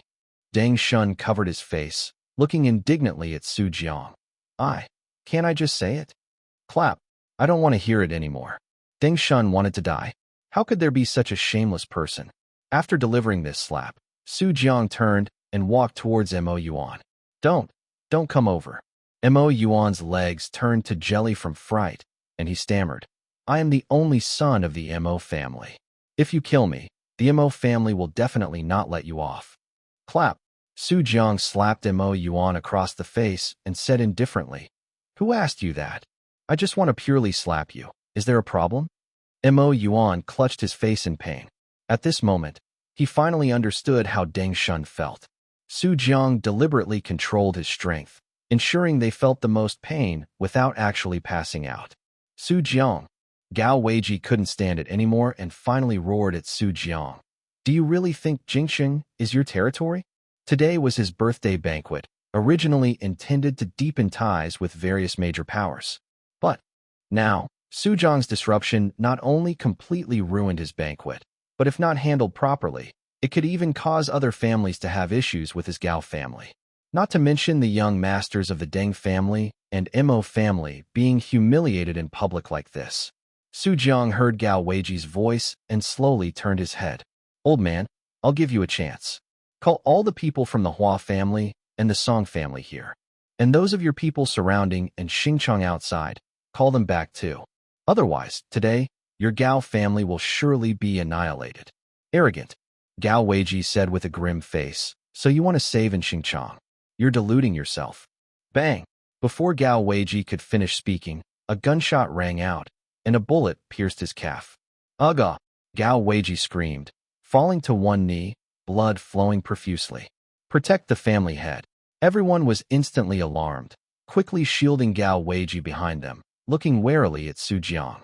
Su Jiang held the gun in his hand and said indifferently, "Forget it. I'm too lazy to talk nonsense with you. You're not worthy of listening. Blowing up your Gao family, then going to the Hua family and Song family, it's all the same. I've changed my mind. I will save the people, and you will also die." Hearing these incredibly arrogant words, the Gao family's anger immediately flared up. "Who are you looking down on?" Chu Mu stood at the entrance, staring blankly at Su Jiang's back, as if seeing two shadows. One was Su Wendong's shadow. The other was Xiang Qingtian's shadow. This Su Jiang, his tone of voice is exactly like Xiang Qingtian's, but his style of action is a bit like Su Boss. Chu Mu blinked. She now had no intention of stopping Su Jiang at all. Instead, she was somewhat anticipating how many more times this young man would shock her today. Roar! Just then, a deafening roar sounded, and everyone looked in that direction. In the distance, 3 giant figures were charging towards them.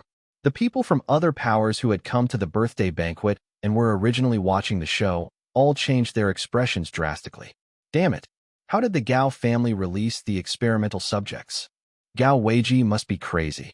To deal with Su Jiang, he actually deployed 3 experimental subjects. Can his Gao family control the situation? I want to leave. If these experimental subjects get out of control, we'll all die. For a moment, many people quietly ran outside. Seeing this, Chu Mu's face also turned pale, and she quickly warned, "Su Jiang, retreat quickly. Those are experimental subjects, not something you can contend with." However, Su Jiang stood still, instead looking with interest at the 3 charging experimental subjects. Is he scared silly? Why isn't he running? Perhaps this guy is seeing an experimental subject for the first time and is too scared to move. It's good that Su Jiang is dead. This is our Gao family's revenge on Su Wendong. Still too young, too arrogant. However, the next second, Su Jiang's figure disappeared again, under the superimposed state of transcendent and gun shadow flowing wind. Su Jiang appeared in front of an experimental subject in a blink of an eye. Without any hesitation, Su Jiang suddenly raised his leg and kicked one of the experimental subject's heads. Bang! With a loud bang, the experimental subject's head, along with its body, was kicked flying by Su Jiang more than 10 meters away. Seeing this scene, everyone was stunned. The other 2 experimental subjects also stood frozen in place. What is this thing? When you released us, you didn't say we were fighting this monster." Chu Mu's mouth hung wide open, looking at Su Jiang in disbelief, with only one thought in her mind. Su Jiang, he isn't an experimental subject too, is he? Otherwise, this is too outrageous. Aren't you two coming over? Su Jiang looked at the 2 experimental subjects frozen in place and asked in confusion, "That's not right. Do you perhaps even experience fear?" Thinking of this, Su Jiang decided to experiment. So he dragged the experimental subject he had just kicked away back, like a dead dog. Then, in front of the other 2 experimental subjects, he brutally beat that experimental subject. Bang! Bang! Bang! Each of Su Jiang's punches made a dull thud, as if he were hitting a sandbag, beating the experimental subject until it was almost unrecognizable. While hitting, Su Jiang also observed, and he found that with each punch he landed, the 2 experimental subjects would take a step back in fear. Indeed, the experimental subjects in Jingcheng, like the one in Yan'an, all possessed the most basic human emotions. They were no longer like Feng Haoshuan, just numb beasts. 355. The capital is full of Sujiang River. The news of Su Jiang causing a ruckus at the Gao family quickly spread among the various powers in the capital. Hey, have you heard about what happened at the Gao family? What happened? Are you talking about the Gao family head's 60th birthday? Birthday, my foot.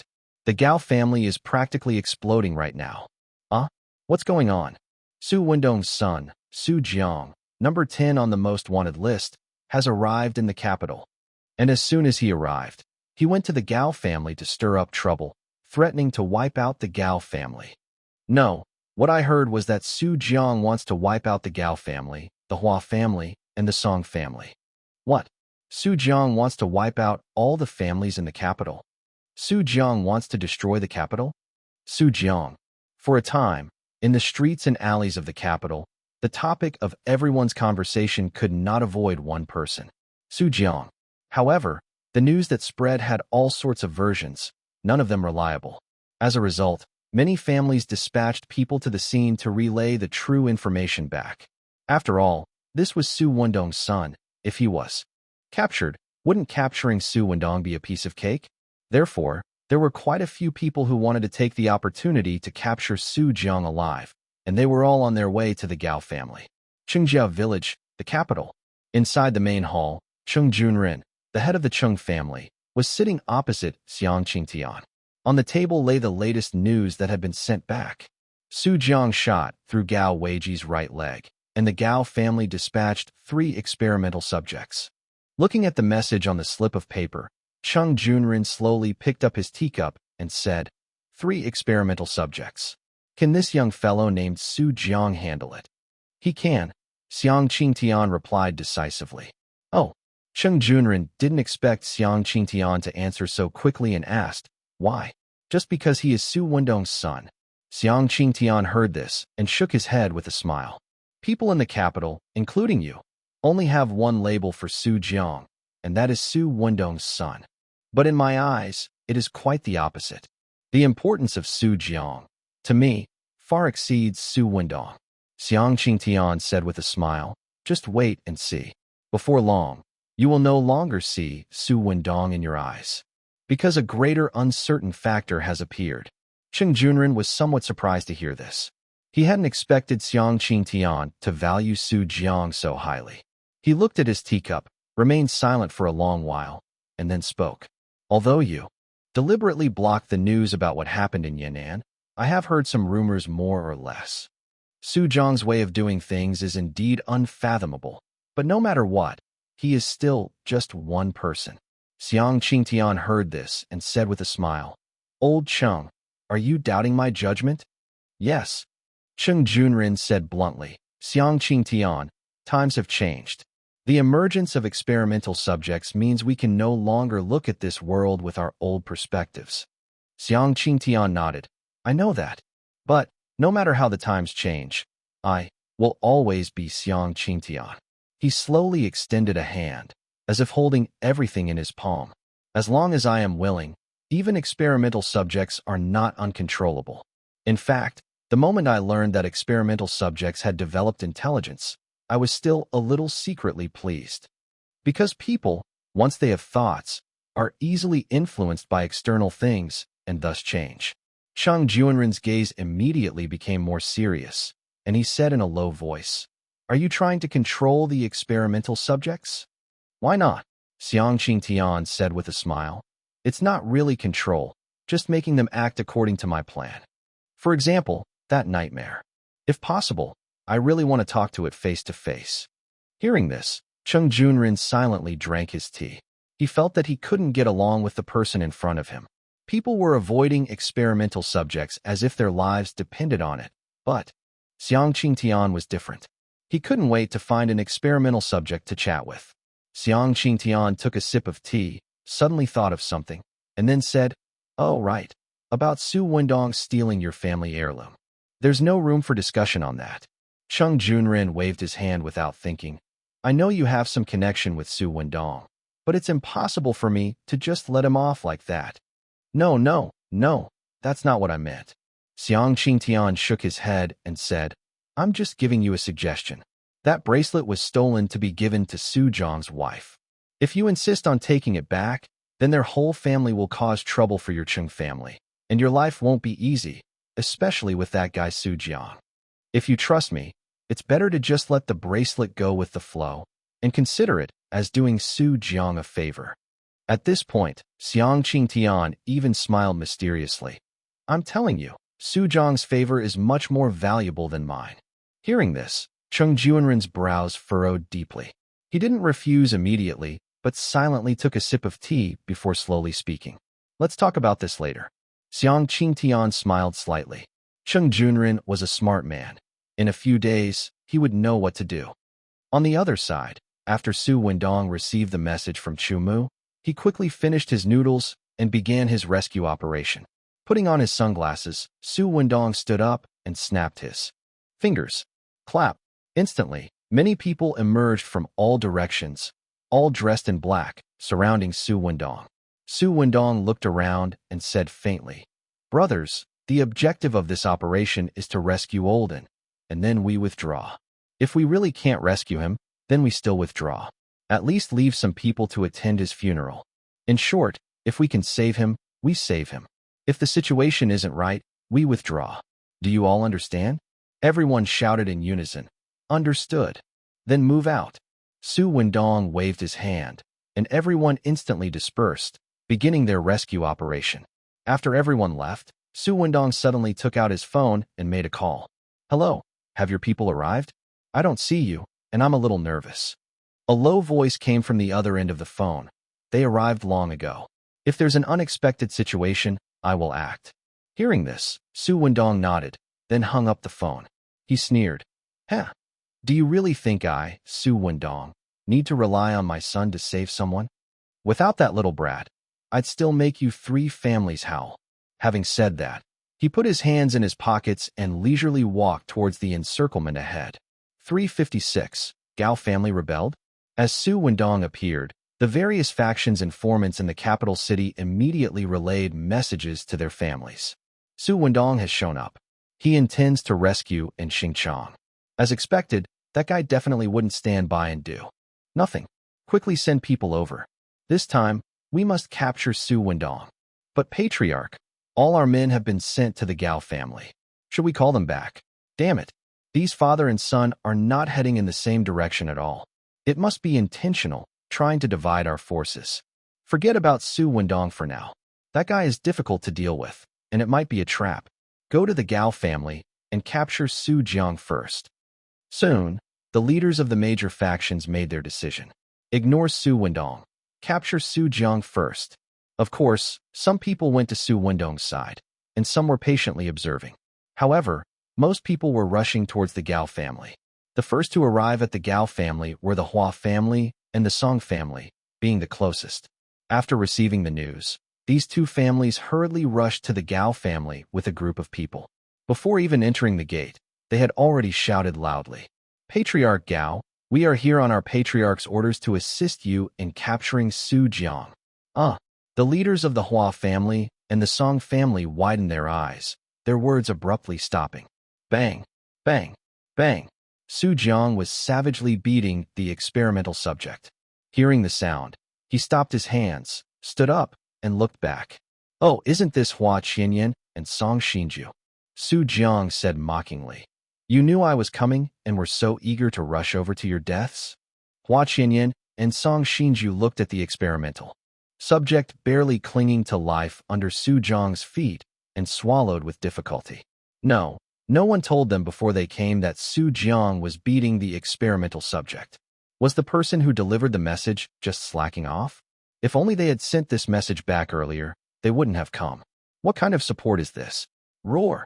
Seizing the opportunity while Su Jiang turned his back, the 2 experimental subjects roared. The Gao family members immediately held their breath. Now's their chance. Su Jiang had completely exposed his back. With the experimental subject's strength, if they launched a sneak attack now, they might succeed. Under everyone's expectant gazes, the 2 experimental subjects roared, then took off with their sturdy legs, turning around in perfect sync. They ran away. Gao Weiji stared blankly at the scene before him, unwilling to believe his eyes. The experimental subject actually ran away? Could it be that Su Jiang's actions just now really scared them? Roar! The 2 experimental subjects cooperated perfectly. If anyone blocked their path along the way, they would brutally tear the person apart. Facing Su Jiang, they were timid and submissive. Facing these people, who do you think you are? Su Jiang noticed the commotion not far away, slightly tilted his head, and watched the experimental subject's retreating figures without moving. He took a slight breath. When he was savagely beating the experimental subject earlier, he had kept all his skills activated. This caused Su Jiang's body to consume a vast amount of energy. If he continued, if he overloaded, he didn't know if something would happen. Moreover, People were constantly rushing towards the Gao family. If Su Jiang wanted to deal with them, he needed to reserve some physical strength. Seeing Su Jiang not moving, Gao Weiji immediately grew anxious. Quick, go capture the experimental subject and bring it back. The previous experimental subject riot in the capital city had already made all major factions extremely sensitive about matters concerning experimental subjects. At this moment, if his Gao family's 2 experimental subjects lost control or even went missing, the Gao family's standing in the capital city would plummet. They would inevitably be targeted by other forces in various ways. And this was not what Gao Weiji was most worried about. What he worried about was someone taking advantage of the situation. In the current capital city, experimental subjects were already the trump card strength cultivated by various major factions. With experimental subjects, there was a certain deterrent that made people not dare to offend them easily. And if this power was gone, it could only be said that the capital city's resources were limited, and some people would have to be eliminated. However, at this moment, Gao Zhan did not listen to Gao Weiji and take people to chase the experimental subject. Gao Zhan, what are you still standing there for? Gao Weiji roared. Gao Zhan looked at the people constantly gathering from all directions, his expression fluctuating. After a long while, he gritted his teeth and decisively made a decision in his heart. Father, I am the Gao family's only heir, right? Gao Zhan suddenly asked Gao Weiji. Gao Weiji was startled by the question. Although he didn't know why Gao Zhan would ask such a thing, he still decisively said, "Of course, you are my son, and naturally only you can inherit the Gao family. Since that's the case, I'm going to make a decision today." Gao Zhan stared intently at Gao Weiji, saying, "Father, trust me, everything is for the Gao family's survival." Gao Weiji looked into Gao Zhan's eyes. At this moment, he suddenly felt that his son had matured a lot. What do you want to do?" Gao Zhan took a deep breath, turned around, and looked at Su Jiang. "Su Jiang, no, young Master Su." Gao Zhan said each word clearly. "From today onwards, my Gao family is willing to follow you." Boom. Gao Zhan's words exploded in everyone's ears like a clap of thunder. Gao Weiji stared at Gao Zhan in disbelief. What did you just say?" "Father, trust me. This is our Gao family's only way to survive." Gao Zhan whispered. "The experimental subject is gone. Even if we can stop Su Jiang today, there won't be many people left. Afterward, do you think those other factions, who are eyeing us covetously, will be able to resist not acting against us, especially the Deng family and the Mo family? Those 2 families have long been itching for action. You can see many problems from Deng Shun and Mo Yuan's attitude towards me. What's more, we might not even be able to stop Su Jiang." Gao Zhan said with a desolate tone. "Father, we have no other choice. We can only gamble." Upon hearing this, Gao Weiji opened his mouth wide, unable to utter a single word of rebuttal. "Gao Zhan, are you crazy?" Not far away, Deng Shun pointed at Gao Zhan and angrily said, How dare you call yourself a family heir? The various factions in the capital city are ashamed of your Gao family. Bah, mixing with their Gao family, I feel disgraced. It's simply the shame of the capital city.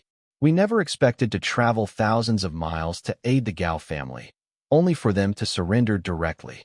Disgraceful, truly disgraceful. Facing the endless curses, Gao Zhan's mouth was bitter, and he did not refute them.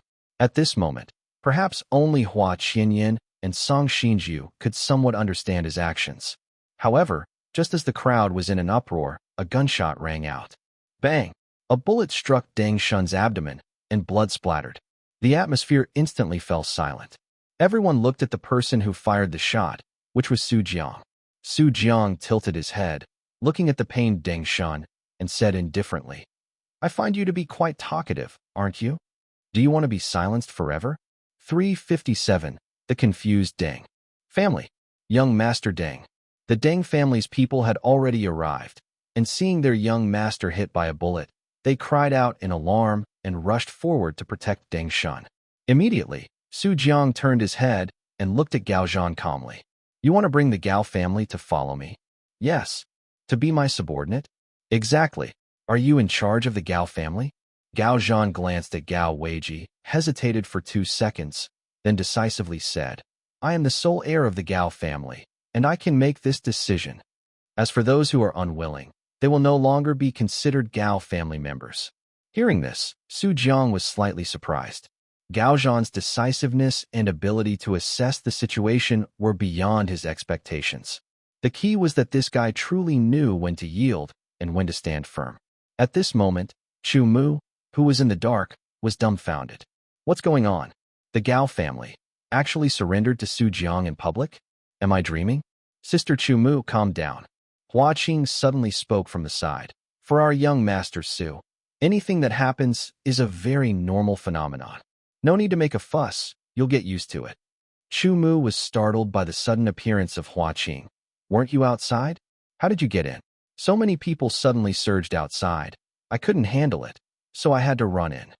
Hua Qing scratched his head and smiled shyly. In this kind of situation, if I'm not near young Master Su, I don't feel safe. Chu Mu's mouth twitched slightly, but she didn't say anything. After all, this was her first time seeing such a scene. Red Boss's son was simply too outrageous. The feud between your Gao family and me before was not small, and you just want to follow me like this? Su Jiang looked at Gao Zhan and smiled. I'm afraid it won't be that easy. Gao Zhan clenched his fist and said in a low voice, whatever conditions you have, just say them. Very good. Su Jiang nodded in satisfaction, extending 2 fingers. My conditions are very simple.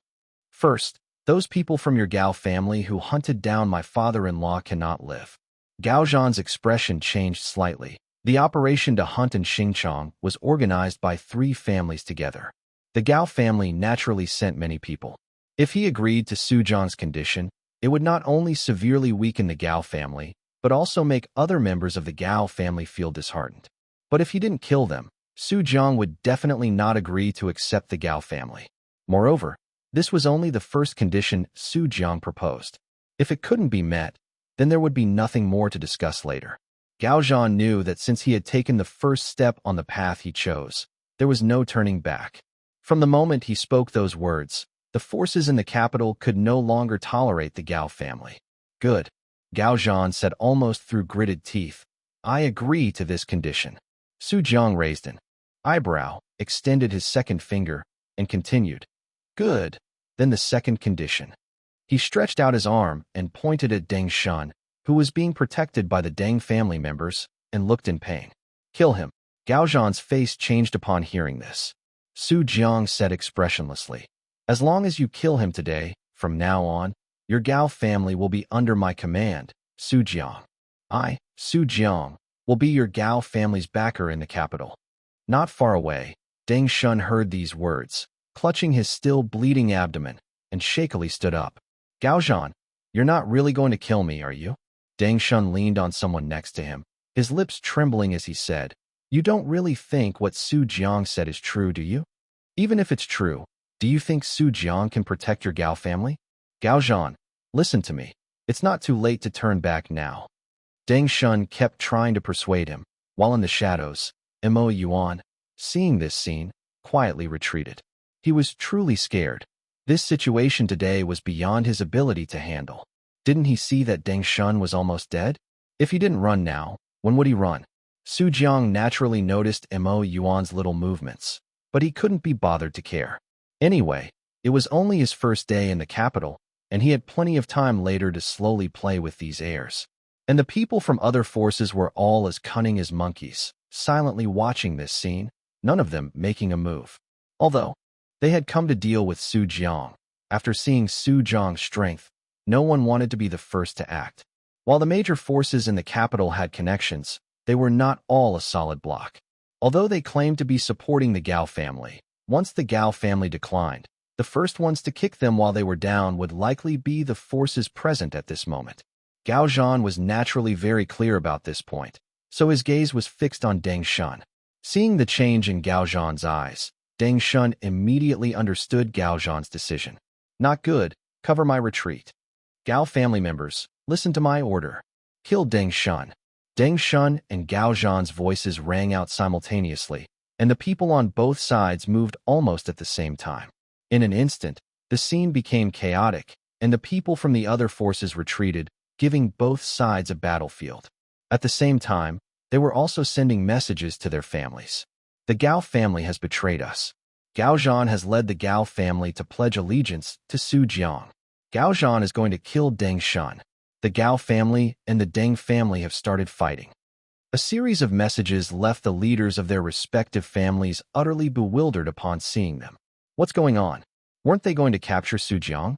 How did it turn around like this in just a short while? Even entertainment industry reversals aren't this outrageous. Is the Gao family situation that exciting now? And the most bewildered of all was the Deng family head, Deng Yuanlong. What the hell? Deng Yuanlong stood up abruptly, looking at the message on his phone. No, even if his Gao family defected, why would they suddenly want to kill my son? Family head, I heard this was a condition set by Su Jiang, asking Gao Zhan to kill young master in public to show loyalty. Damn it. With so many people present, why pick my son to show loyalty? According to the message, it seems to be because of young master's words. They were too numerous. What? Deng Yuanlong's eyes widened upon hearing this. What kind of reason is that? What are you still standing there for? Hurry and send people to the Gao family to rescue young master.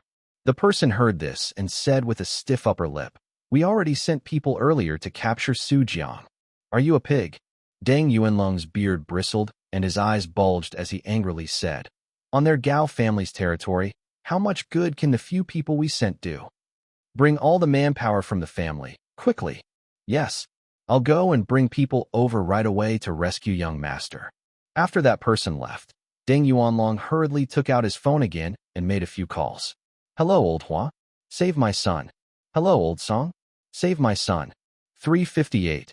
Chapter 358. The Gao family has the blood of rebellion in their bones. The news of Gao Zhan leading the Gao family's betrayal quickly reached Su Wendong. Bang, bang, bang. Amidst the gunfire, Su Wendong, hiding behind cover, looked at the message on his phone and fell into deep thought. The Gao family betrayed? Join my son. Isn't that ridiculous? However, since the message came from Chu Mu, Su Wendong had no choice but to accept this fact. This is outrageous. Su Wendong cursed. Is Gao Zhan from the Gao family really that adaptable? Why didn't the Gao family join me before? I'm the second on the wanted list. Am I not better than my 10th-ranked son? Damn it, the Gao family is simply too much. With that, Su Wendong pulled out a megaphone from his pregnant and shouted into the distance. Gao Chun, did you get the message? Your Gao family has already joined my son. Why are you still stubbornly resisting? Come join me instead. If my son wants to kill you, join me, and I can protect you. The matter of you chasing in Xingchong can be forgiven. I've made the decision for him on this. How about it, Gao Chun? Let's talk. In the distance, the leader of the Gao family's encirclement of Xingchong this time, Gao Chun, had an extremely grim expression. He felt as if he had eaten feces. He had also just received the news that they had been abandoned by the Gao family. Gao Chun, don't be swayed by Su Wendong. Not far away, the two captains from the Hua family and the Song family, Hua Xingxi and Song Rue, quickly shouted towards Gao Chun. Maybe it's fake news. If you surrender now, you'll fall into their trap. That's right, Gao Chun, hold on. Su Wendong can't take us down. Once we find in Xingchong, he's out of luck. Upon hearing this, Gao Chun clenched his fists tightly. After hesitating for a long while, he roared, Su Wendong, give up. I live as a Gao family member, and I will die as a Gao family ghost. Even if the Gao family abandons me, I have no regrets. Hearing this, Su Wendong was instantly dumbfounded. No, buddy. Did the Gao family save your life? Do you have to be such a lickspittle? You're making me look like the villain. So, in a fit of pique, Su Wendong said, damn it. You said that. I originally wanted to play with you slowly, but since that's the case, I won't pretend anymore. Don't blame me for calling in reinforcements and ganging up on you. With that, Su Wendong took out his phone and made a call. Hello? Jiang Yi. You better make your move right now. Hurry up and deal with these three families' brats. Otherwise, you save in Xingchong yourself. I'm taking off immediately. Hearing Su Wendong's words, Jiang Yi sighed helplessly. I was almost about to find in Xingchong. If you open your mouth like that, won't I be exposed? I don't care if you're exposed or not. Hurry up and bring your people out. Wipe out these three families, and you can take your time finding in Xingchong. Su Wendong cursed. This kid wants to be a Gao family ghost, so I must fulfill his wish. Damn it, what an ungrateful fellow. I even said I'd take him in, but he looked down on me. Today, I must grind him to dust. Zheng Yi's mouth twitched. Gao Chun is at least a junior. Why are you arguing with a junior? Hurry up. If you don't come out, I'm pulling out. Coming. Damn it, if I cooperate with you again next time, I won't be called Jiang. Zheng Yi finished speaking irritably and hung up the phone directly. Not long after, a group of soldiers in military green uniforms suddenly surged out from all around the battlefield. What's going on? Where did these people come from? An ambush. Gao Chun and the other two instantly panicked. By the time they reacted, they were already surrounded by the crowd. Countless muzzles were pointed at them, and anyone who made a rash move would be mercilessly shot. Thump, thump, thump. Footsteps sounded, and a person slowly walked out from behind. Gao Chen's pupils constricted when he saw that person. You are Zheng Yi, the fifth on the wanted list. Hearing this, Zheng Yi's mouth twitched, and he cursed, Don't call me that. I also want to ask you, I didn't do anything in the capital, so why did you put me on the wanted list? Did I offend any of your great families? Are you guys getting ahead of yourselves? You want to put everyone on the wanted list. At this moment, Su Wendong also slowly walked out from behind the cover. He heard Zheng Yi's words and was the first to speak. Stop trying to clear your name, old Jiang. How many good people are on the wanted list? We should have some self-awareness. Su Wendong walked to Zheng Yi's side, patted his shoulder, and teased. And as soon as you appeared, you were ranked fifth, even higher than my wife. It shows that in the eyes of those forces, you're also rotten to the core. Upon hearing this, Zheng Yi glared at him fiercely, then said indifferently, How should these people be dealt with? You can handle the others as you see fit, but the Gao family must die, especially that Gao Chun. Su Wendong looked at Gao Chun fiercely and said, I gave you a chance just now, but you didn't seize it. Now you know how to regret it, right? Gao Chen's face showed a desperate expression. He had truly just been running his mouth. If you could call in reinforcements, you should have said so earlier. I would have surrendered in a minute. It can only be said that sometimes choices are critical. Gao Chun made the wrong gamble, and he would have to pay the appropriate price. Zheng Yi, is your supervisory bureau really going to collude with Su Wendong? Upon hearing this, Zheng Yi glanced at him indifferently. Supervisory bureau? What supervisory bureau? Xiang Qingtian isn't here, so the supervisory bureau is long gone. Now standing before you is the supervision bureau. Su Wendong looked at Zheng Yi with a stunned expression upon hearing this. What the hell is the supervision bureau? You just changed one word in supervisory bureau, and it's yours, right? You, Zheng Yi, seems so upright, but why are you so shameless when it comes to doing things? Hua Xingxi and An Rou looked solemn, quietly approached Gao Chun, and whispered, Brother Gao, there's no other way. In this situation, we can only fight. Yes, Brother Gao, if we fight, there's still a glimmer of hope. Otherwise, we can only wait for death. The two of them looked solemnly at the surrounding enemies, awaiting Gao Chen's reply. Gao Chen's face showed determination. He took a deep breath, then shouted, Su Wendong, is it still not too late for me to surrender now? Hua Xingxi. An Rou. No, buddy. You didn't say that just now. Didn't you say you live as a Gao family member and die as a Gao family ghost? We admired your spirit just now, and then you pull this abstract stunt on us? Do all you Gao family members have the blood of betrayal flowing in your veins? However, Gao Chen didn't care at all and just looked at Su Wendong, waiting for his reply. As the saying goes, a wise man submits to circumstances. It's not shameful to want to live. 359, Chapter 359, I am your dead father. Hearing Gao Chen's words, Su Wendong was also dumbfounded. What the heck? This kid's shameless aura, it's a bit to my liking. Zheng Yi turned to look at Su Wendong. What do you say? This kind of fickle fellow, are you sure you want to spare his life? Su Wendong heard this and chuckled. In this day and age, those who aren't fickle don't live long. Everyone laughs at the fickle, but when the wind blows, who wouldn't lean with it? He paused, then added, However, what you said also makes sense. Perhaps it's better to just kill him, lest he stab me in the back one day.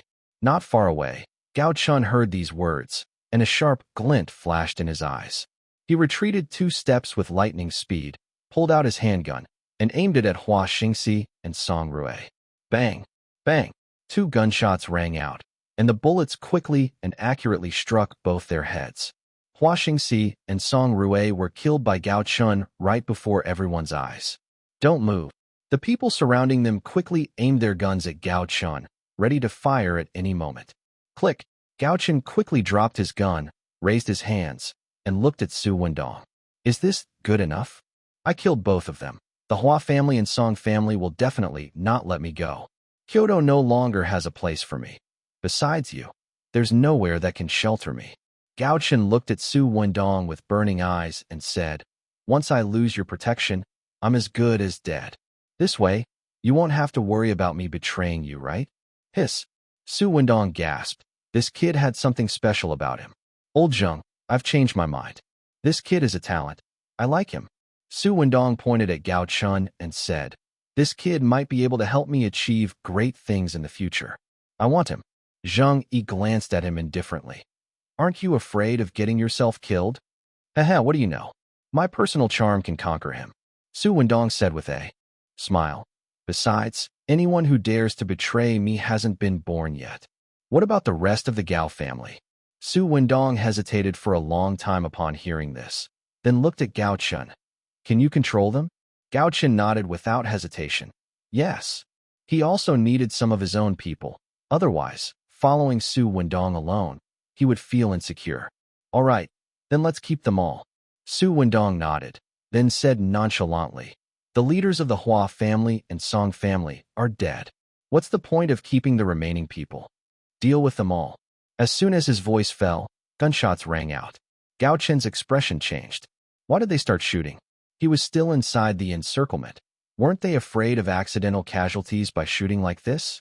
However, the result left Gao Chun dumbfounded. The Supervision Bureau agents fired, and every bullet accurately hit the Hua family and Song family members, with no accidental casualties. The strength of these people. Gao Chun was somewhat shocked. He only now realized that these so-called Supervision Bureau agents were all 1 in 100 marksmen. He knew very well that although the former Supervisory Bureau had such a team, after the Kyoto incident, it was impossible to have so many elites anymore. Where did Jiang find these people? Su Wendong also noticed something at this moment and quietly asked, these people are quite interesting. Where did they come from? Jiang glanced at him indifferently and uttered 2 words, guess. Tisk, you've learned bad habits from Xiang Qingtian. Is it possible that Xiang Qingtian learned from me? So you were the most reserved one all along. Su Wendong said in surprise. You have thick eyebrows and big eyes. I thought you were a serious person back then, so I didn't bother to interact with you. If you had told me earlier that you were this type of reserved person, I would have dug you out of the Supervisory Bureau back then. Jiang ignored him. Gao Chun slowly walked up with his men and respectfully called out, Su boss. Su Wendong nodded in satisfaction, then said, you must have also dispatched some people to search for in Xinjiang, right? Gao Chun understood Su Wendong's meaning upon hearing this. Su boss, I know their location. Gao Chun slightly turned his body, making a gesture to invite. Su boss, please follow me. Su Wendong nodded in satisfaction and raised an eyebrow at Jiang. See? The person I chose is on the right track. This young man is going places. Soon, they had eliminated all the remaining members of the Hua family and Song family, and also found in Xinjiang's location. Thump, thump, thump. Hearing someone knock on the door, and Xinjiang immediately became alert, grabbing his gun and aiming at the door. Who? Your dad. Su Wendong's voice rang out. Bang! And Xinjiang fired without hesitation, saying expressionlessly, my dad died long ago. Go to hell, and Xinjiang. I came all this way to save you, and you actually shot at me?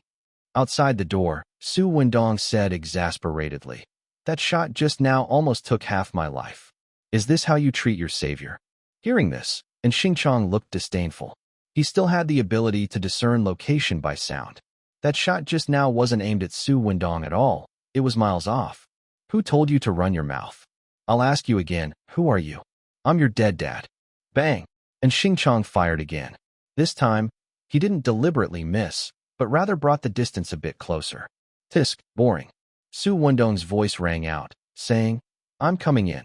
After saying this, Su Wendong pointed at Gao Chun, who was beside him, and nudged his chin. You, open the door.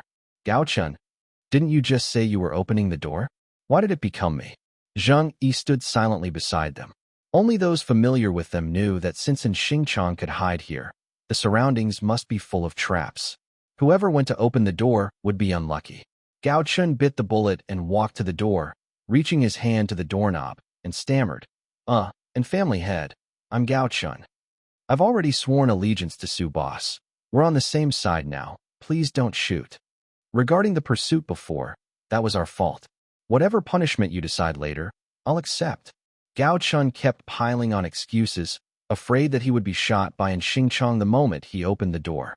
Soon, An Xingqiang impatiently interrupted. Stop with the damn nonsense. Hurry up and open the door and get me out.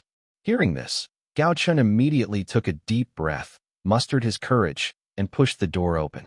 And family head, As his voice fell, a grenade rolled directly from in front of him and landed at his feet.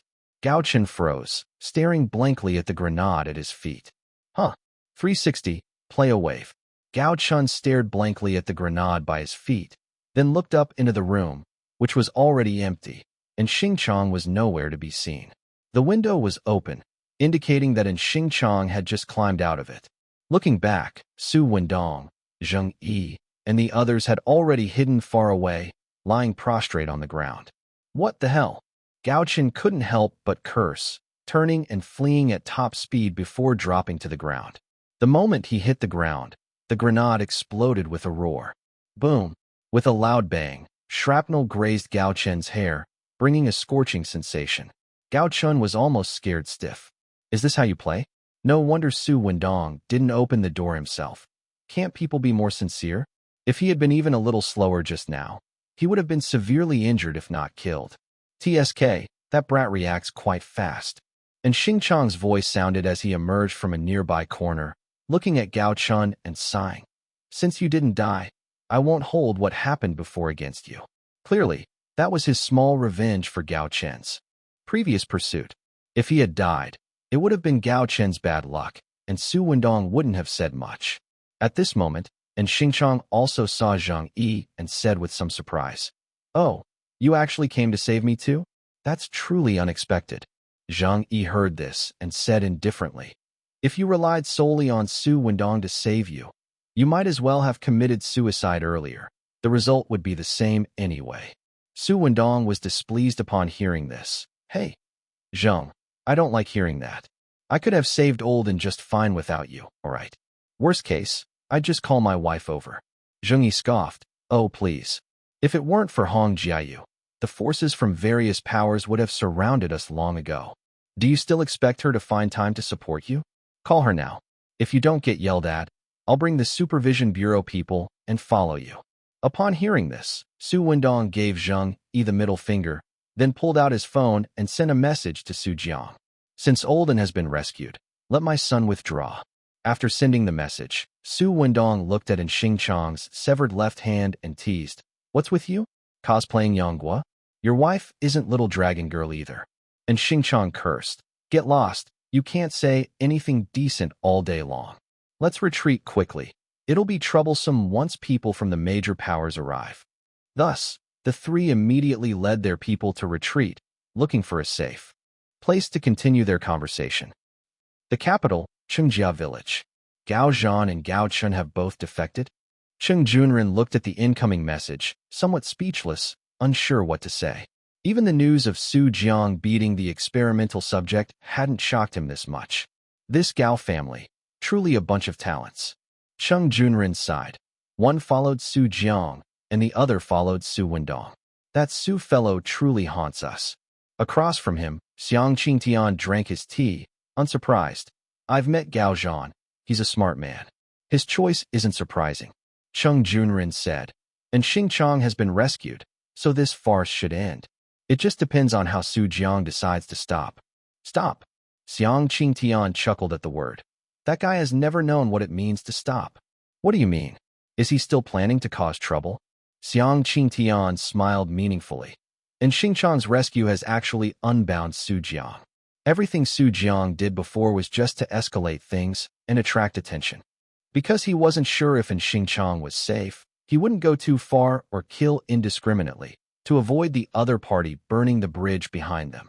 But now that An Xingqiang is safe, Su Jiang is completely unrestrained. Xiang Qingtian put down his teacup, leaned back on the sofa, closed his eyes to rest, and murmured, "Just wait and see. Now is when the real show begins." At the same time, the Gao family. Gao Zhan was still leading his men in a fierce battle with the Deng family. However, this was the Gao family's territory, and the Deng family had limited manpower, so they were essentially being suppressed. If this continues, the Deng family won't be able to hold out much longer. Indeed, looking at Gao Zhan, Deng Shun might really be killed on the spot. What do we do? Who do we help? I don't know. The family hasn't sent any instructions yet.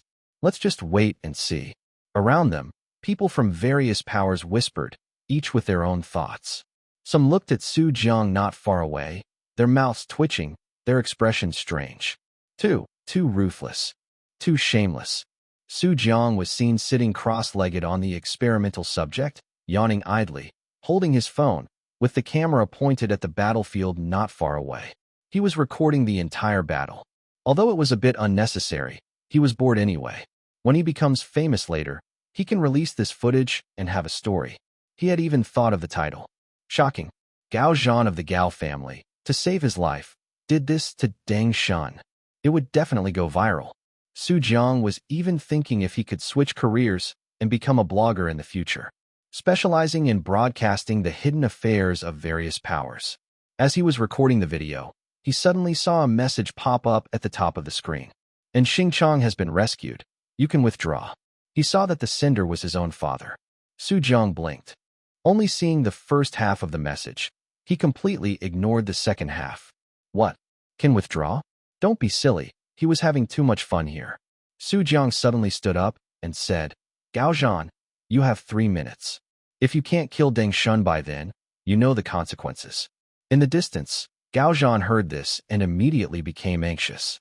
He had no turning back now. He had nowhere to go except with Su Jiang. The Gao family was in the same situation. Suddenly, the Gao family members were invigorated, especially Gao Zhan, who fought as if he had a death wish. The Deng family was already struggling to hold on, and the Gao family's sudden fierce assault made it difficult for them to resist, their defenses visibly on the verge of breaking. "What do we do?" Hua Qianyan looked at Song Xinju, urgently whispering. "The family told us to help the Deng family stall for some time. But this..." She looked at Su Jiang in the distance with some fear, her meaning clear. With that guy around, who the hell would dare to act? At least she and Song Xinju didn't dare. But the family had given an order. Song Xinju's gaze was solemn. He took a deep breath and slowly said, "We'll make one push." Huh? Hua Qianyan paused for a moment. "What do you mean?" "We'll help the Deng family make one push. Then we'll immediately retreat and leave this place." 361. Chapter 361 Su Jiang's Wanted List. Song Xinju's idea was simple, to quickly harass Gao Zhan with a flurry of attacks, then swiftly retreat. This way, they would have made their move, and the family would have a justifiable reason. It would also minimize the risk. Are we really going to fight? Hua Qianyan still looked hesitant, but Song Xinju decisively said, "There's no time. The Deng family is about to collapse. If we don't act, it will be defying the family's orders, and you know the consequences better than I do." Hearing this, Hua Qianyan took a deep breath, nodded, and said, "All right, then let's make our move." As soon as she finished speaking, people from the Hua family and Song family began to act. Bang, bang, bang. The sudden attack caught the Gao family off guard. Gao Zhan immediately turned his head, roaring, "Hua Qianyan, Song Xinju, what are you two doing?" However, the two ignored Gao Zhan's words, turned around, and led their people away. Before leaving, Song Xinju also shouted to Deng Shun, "Deng Shun, we have followed the family's orders and helped you. The rest depends on your own fate." Hearing this, everyone immediately realized that it was likely the Deng family head had received the news and asked for help from the Hua family and Song family heads. That was why the previous scene occurred. "You two bastards. Gao Zhan gritted his teeth, watching the two flee. That sudden wave of attacks had completely disrupted their rhythm and momentum, giving the Deng family a chance to breathe. Su Jiang also watched the two fleeing figures, not bothering with them, but instead looked at Gao Zhan and said, "You have 2 minutes left." Upon hearing this, Gao Zhan had no time to curse Hua Qianyan and the other, and once again led his people in a charge. The fate of the Gao family would be decided within these 2 minutes. For Gao Zhan, these were definitely the longest 2 minutes he had ever experienced in his life. Deng Shun was surrounded by the Deng family members, protected in the center. He looked at Gao Zhan with terror. "Gao Zhan, you are truly insane. If you do this, the Gao family will surely be destroyed by your hands in the future." However, Gao Zhan continued to ignore him, charging forward while speaking in a low voice.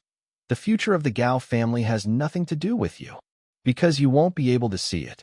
Seeing this, Deng Shun quickly shouted all around, "Everyone, please save me. My Deng family will definitely remember your kindness forever. I am the sole heir of the Deng family. If you save me, the Deng family is willing to grant you anything. Save me." Deng Shun cried out in despair, but the people around him still watched the scene indifferently. Because this was the capital, the law of the jungle was the rule of survival here. Saving you means taking risks, but if you die, the Deng family's future will decline. Such things were already commonplace in the capital. In the capital, there were no eternal friends, only eternal interests. After Deng Shun's plea for help fell, the Deng family's defense line was completely breached. "Young Master Deng, hurry and leave." The Deng family members shouted with all their might. "You must survive and avenge us." Gao Zhan's eyes were cold as he murmured, "It's too late. Not a single person from your Deng family will leave here alive today." As he finished speaking, Gao Zhan coldly raised the gun in his hand, aiming at the fleeing Deng Shun. "Deng Shun, a few hours ago, when you mocked me, you never imagined it would come to this, did you? Now you can die." Gao Zhan pulled the trigger, and a bullet flew out, cutting through the air, heading straight for the back of Deng Shun's head. Bang! The bullet accurately struck Deng Shun, and blood, along with white fluid, splattered everywhere. He was as dead as could be. Haha. Seeing Deng Shun dead, Gao Zhan gasped for breath and quickly turned to look at Su Jiang. Su Jiang nodded in satisfaction, waving his phone at him, its screen displaying a timer. "Don't worry, 3 minutes. You still have more than 10 seconds left." Hearing this, Gao Zhan finally let out a sigh of relief, but before he could fully recover, he heard a furious roar. "Young Master Deng." Looking up, he saw someone looking at Deng Shun's corpse with grief, crying out in pain. We were still a step too late." The main force of the Deng family had arrived. The person leading them stared intently at Gao Zhan, his voice chilling. "I want your Gao family to be buried with young Master Deng. Deng family members, obey my command. Today, destroy the Gao family and avenge young Master Deng." Yes. Instantly, countless muzzles aimed at Gao Zhan and his men, pulling their triggers without hesitation, and bullets flew everywhere. Gao Zhan's face showed despair, with only one thought in his mind. It's over. The current Gao family couldn't withstand these people at all. Today would likely be the day of the Gao family's demise. Facing the incoming bullets, Gao Zhan lost all will to fight, standing there blankly, unable to fight any longer. He slowly closed his eyes, preparing to welcome death. Thud! Just then, the sound of a huge, heavy object landing echoed, and dust flew. Gao Zhan was stunned and slowly opened his eyes. In front of him, a giant experimental subject blocked all incoming bullets for him. Su Jiang stood atop the experimental subject, his back to Gao Zhan, his gaze calmly fixed on the Deng family members. "You want to kill my people, without asking for my opinion? Or are you saying that your Deng family doesn't even put me, Su Jiang, in your eyes?" Hearing this, Gao Zhan felt his strength drain, and he knelt limply on the ground, looking up at Su Jiang's back. He had made the right gamble. The Gao family was saved. "You are Su Jiang?" The leader of the Deng family looked at Su Jiang with burning eyes and said, "Do you think you alone can deal with all of us? Who gave you the guts? Even your father, Su Wendong, wouldn't dare to be so arrogant." In his opinion, although he didn't know how Su Jiang dealt with the experimental subject, he probably had some special methods. Perhaps he knew some weaknesses of the experimental subject or something similar. Because in the cognition of their group, no matter how strong Jiang was, he was still just an ordinary human. As long as he wasn't a superhuman, his abilities would definitely not exceed their understanding. As long as there were enough bullets, even if Jiang was strong, he would still die. Hearing this, Jiang's lips curved into a mocking smile. In my opinion, all of you together are not as good as me alone. I heard that you have some kind of wanted list, and 10 people, including me, are all targets for assassination by the major powers in the capital, right? It's a good thing that people from your major powers are all here today. So listen up, all of you. Jiang's gaze swept over everyone, and he said, word by word, from today onwards, anyone who provokes me will be on my, Jiang's, wanted list. I don't care what family you are. As long as there is one person in your family who is blind enough to provoke me and gets on my wanted list, there will only be one outcome. That is, family annihilation. 362, Chapter 362, Experimental Subject Riot. Family annihilation? Upon hearing those 4 words, everyone present showed a mocking expression. Who did Jiang think he was? The leader of the Deng family mocked. Jiang, are you planning to declare war on all forces in the capital? There's a limit to arrogance. Even if you're young, those aren't words you can just casually say. If what you just said got out, I'm afraid all the major forces in the capital would die laughing. Before he could finish speaking, the Deng family member suddenly widened his eyes, a look of panic on his face, because he found that his mouth was completely covered by a large hand, unable to make any sound. His eyeballs shifted, and Jiang's face was, at some unknown point, right in front of him. When did he get here? Laugh? You like to laugh at me, do you? Jiang's voice rang in his ear, like a demon's whisper. Since that's the case, then you can go down below and laugh slowly. As his voice fell, Jiang tightened his grip, clenching his face tightly, and smashed him onto the ground. Bang! With a loud bang, the floor was shattered, and the Deng family member was already beyond recognition, dead beyond dead. This incredibly brutal method of killing stunned everyone around them. The Deng family members around Jiang scattered, keeping their distance from Jiang, fearing that he would start a massacre the next second. Holy crap, this Jiang is truly lawless. The main force of the Deng family is all here, yet he still dared to attack. Don't say too much, it's not our business. Just watch, it'll be bad if we get implicated later. That's true, but looking at it now, the Deng family and Jiang have formed a death feud. Hehe. It's better to have a death feud. If they both get hurt, we can pick up the pieces. However, just as they were preparing to watch the show, a sudden change occurred. Many people pulled out their phones, looking at the messages on them, exclaiming in disbelief. What? The experimental subject has rioted again. Your family also received the news? Yes, they told us to hurry back with our people, and it had to be at this time. As continuous exclamations rang out, everyone understood something that made their hair stand on end. The experimental subjects of various major forces had all rioted simultaneously. The Deng family was no exception. Damn it! Hurry back, there aren't many people left at home. The Deng family members immediately panicked. Deng Yuanlong had sent most of his forces over to save his son. Now, the Deng family only had Deng Yuanlong and a small portion of defensive forces. If the experimental subjects rioted, then Deng Yuanlong. Realizing the seriousness of the situation, the Deng family members could no longer bother with Jiang. They turned around and headed back without hesitation. The other forces did the same, all leaving with panicked expressions to return to their families for support. The previous experimental subject riot had killed many people, leaving a considerable psychological shadow on them. In their eyes, compared to the experimental subject riot, Jiang's situation was nothing. Before long, the people from other forces within the Gao family had all left. Jiang did not stop them from leaving. Instead, he frowned slightly, seemingly deep in thought. He had just arrived in the capital and created a disturbance, attracting the attention of various major families. And his father's side had also drawn away many people from those forces. And it just so happened that at this very moment, the experimental subjects rioted? Could it be such a coincidence? If that guy called Nightmare can summon other experimental subjects to cause a riot, Still not right. Although that guy has developed intelligence, he's not capable enough to calculate all of this so perfectly. Su Jiang suddenly looked up, thinking of a possibility.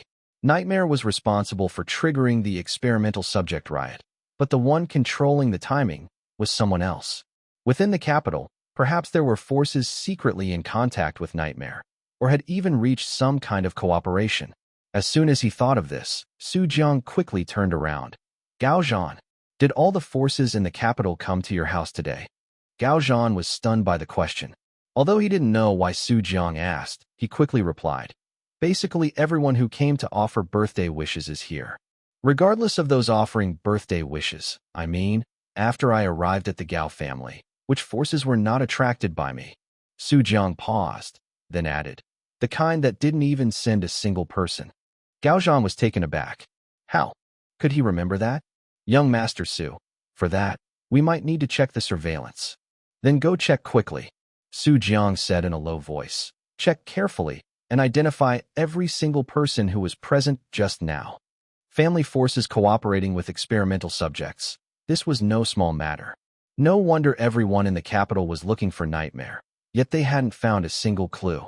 If someone said that no one from the capital's forces was secretly interfering, Su Jiang would chop off his head and kick it like a ball. Gao Zhan saw Su Jiang's serious expression and immediately realized the gravity of the situation. Young Master Su, please wait. I'll send someone to investigate right away. Not far away, Gao Weiji was already slumped on a stone bench, looking like he had retired.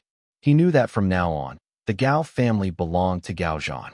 Because Su Jiang would not allow anyone other than Gao Zhan to control the Gao family. Gao Weiji sighed deeply, unsure if this choice was right or wrong. But it was too late to turn back now. From now on, if Su Jiang, this big tree, could grow, the Gao family might reach a new height. But if Su Jiang fell, then the Gao family would be completely gone. This was a high-stakes gamble. Gao Zhan, representing the Gao family, unhesitatingly put all his chips on Su Jiang alone. As for him, Gao Weiji, this birthday banquet today might as well be treated as a retirement party. He would be a retired elder of the Gao family. From now on, not far away, Chu Mu and Hua Qing also walked out from the corner. Who's there? Gao Zhan asked cautiously. Don't be nervous, they're my people. Su Jiang waved his hand, then turned to look at Sister Chu Mu and said, Sister Chu Mu, you said before that my mom has been tracking Nightmare's whereabouts, right? Sister Chu Mu nodded upon hearing this and said, Red Boss said the day before yesterday that she might have found some useful clues. The day before yesterday? Su Jiang's pupils suddenly constricted, and he suddenly had an ominous premonition. Tell her to come back and stop investigating. Su Jiang heard Sister Chu Mu's words and said decisively, that clue is very likely a trap. But. No buts. Su Jiang looked at Sister Chu Mu with burning eyes and repeated, contact her, tell her to stop, and say it's my order. Sister Chu Mu was slightly stunned. In that instant, she was actually intimidated by Su Jiang's aura. The person who had just been calling her Sister Chu Mu, now facing him, made Sister Chu Mu feel the kind of pressure one only feels when facing a superior. I understand. Sister Chu Mu said softly, I'll send a message to Red Boss right away. 363. Chapter 363. If someone bothers you, I will go steal your house. A moment later, Red Boss said she's already stopped and is preparing to meet up with your father. Sister Chu Mu shook her phone, saying with a hint of resentment, is that enough now? She was still bothered by Su Jiang's attitude towards her just now. Su Jiang merely glanced at her, nodded, and said nothing more. He wasn't some central air conditioner. Why should he consider Sister Chu Mu's feelings? Whoever liked her could care about her. Su Jiang gave Hua Qing a look, and Hua Qing understood instantly. Sister Chu Mu, please don't mind. Our young Master Su is like this sometimes when he's serious.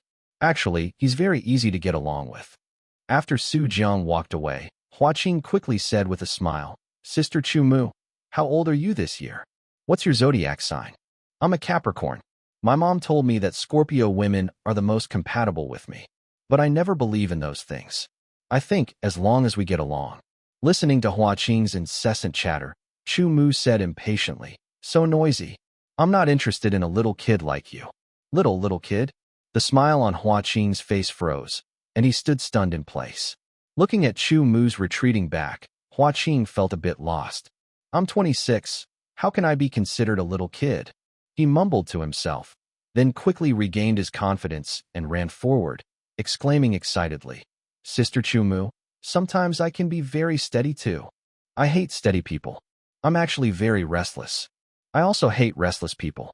I like those with a maiden's heart. I'm also quite maiden-like. Not far away, Su Jiang could barely listen anymore. Huazi. Huazi, do you really have to hang yourself on this one tree? When you used to fawn over me, you weren't as disgusting as you are now. Looking at the two of them, Su Jiang shook his head, too lazy to bother. Love, that sort of thing, it's better to respect it. Don't look at them now. What if these two actually end up together later? Who could have imagined? Young Master Su, there's a result. Gaozhan walked over, saying solemnly, we checked the surveillance and found that there was indeed one faction that only sent a few people to celebrate the birthday, and they left after delivering their gift and never came again. Hearing this, Su Jiang raised an eyebrow and quickly asked, which faction? It's the Shimin family. Gaozhan explained. The Shimin family is an old, established family that has been rooted in Kyoto since a very long time ago. It has developed for many years, and its foundation is unfathomable. Old established family? Su Jiang asked doubtfully. Are there other such factions in Kyoto? Yes. Actually, there are many large and small factions in Kyoto, but there are only 4 that truly have absolute say. They are the Shimin family, Shangguan, Ouyang family, and Gongsun family. I heard that these 4 families all once had the foundation to dominate, but later the Qin family rose and suppressed them. After the Kyoto incident, many factions also rose, such as the Wei family, where Wei Liangping is, but if you really compare them, they still can't compare to the 4 great families. Su Jiang mused silently upon hearing this. Shangguan made him think of 2 people, Shangguan Pengyi and Shangguan Liu. Could these 2 also be related to the so-called Shangguan family? TSK, that guy old Xie, he wouldn't encounter that kind of plot where a father takes his daughter to leave the family, then she falls in love with a young master from a small family, and then the female lead is forced to return to her family, and the male lead strengthens himself to snatch her back, right? It shouldn't be that melodramatic, right? No, if it were Xie Guli, Su Jiang would actually hope it could be a bit more melodramatic. After all, men, if they don't experience some hardships, how can they grow? It would be best if Xie Guli could also go through all of Su Jiang's hardships and grow even more completely. Shimin family. Besides this, are there any other factions with suspicious movements? Currently no. Gaozhan's mouth twitched. Facing Su Jiang, no action could be called suspicious, could it? Su Jiang nodded lightly, thinking, could it be that the Shimin family is cooperating with the nightmare? What exactly is the principle behind the experimental subject riot? Besides Shimin family, could there be other factions that have had contact with the nightmare? Even the nightmare might have just been by my side. Su Jiang suddenly looked up and carefully recalled the scene just now. That's right, that guy, Nightmare, is no different from a normal person. There were so many factions present just now. It's impossible for everyone to know each other. When I caused chaos in the Gao family, did the nightmare take the opportunity to blend in with people from various factions and watch me from somewhere in the Gao family? That way, when the Deng family's main force arrived, it would know immediately that there was no one left in the Deng family.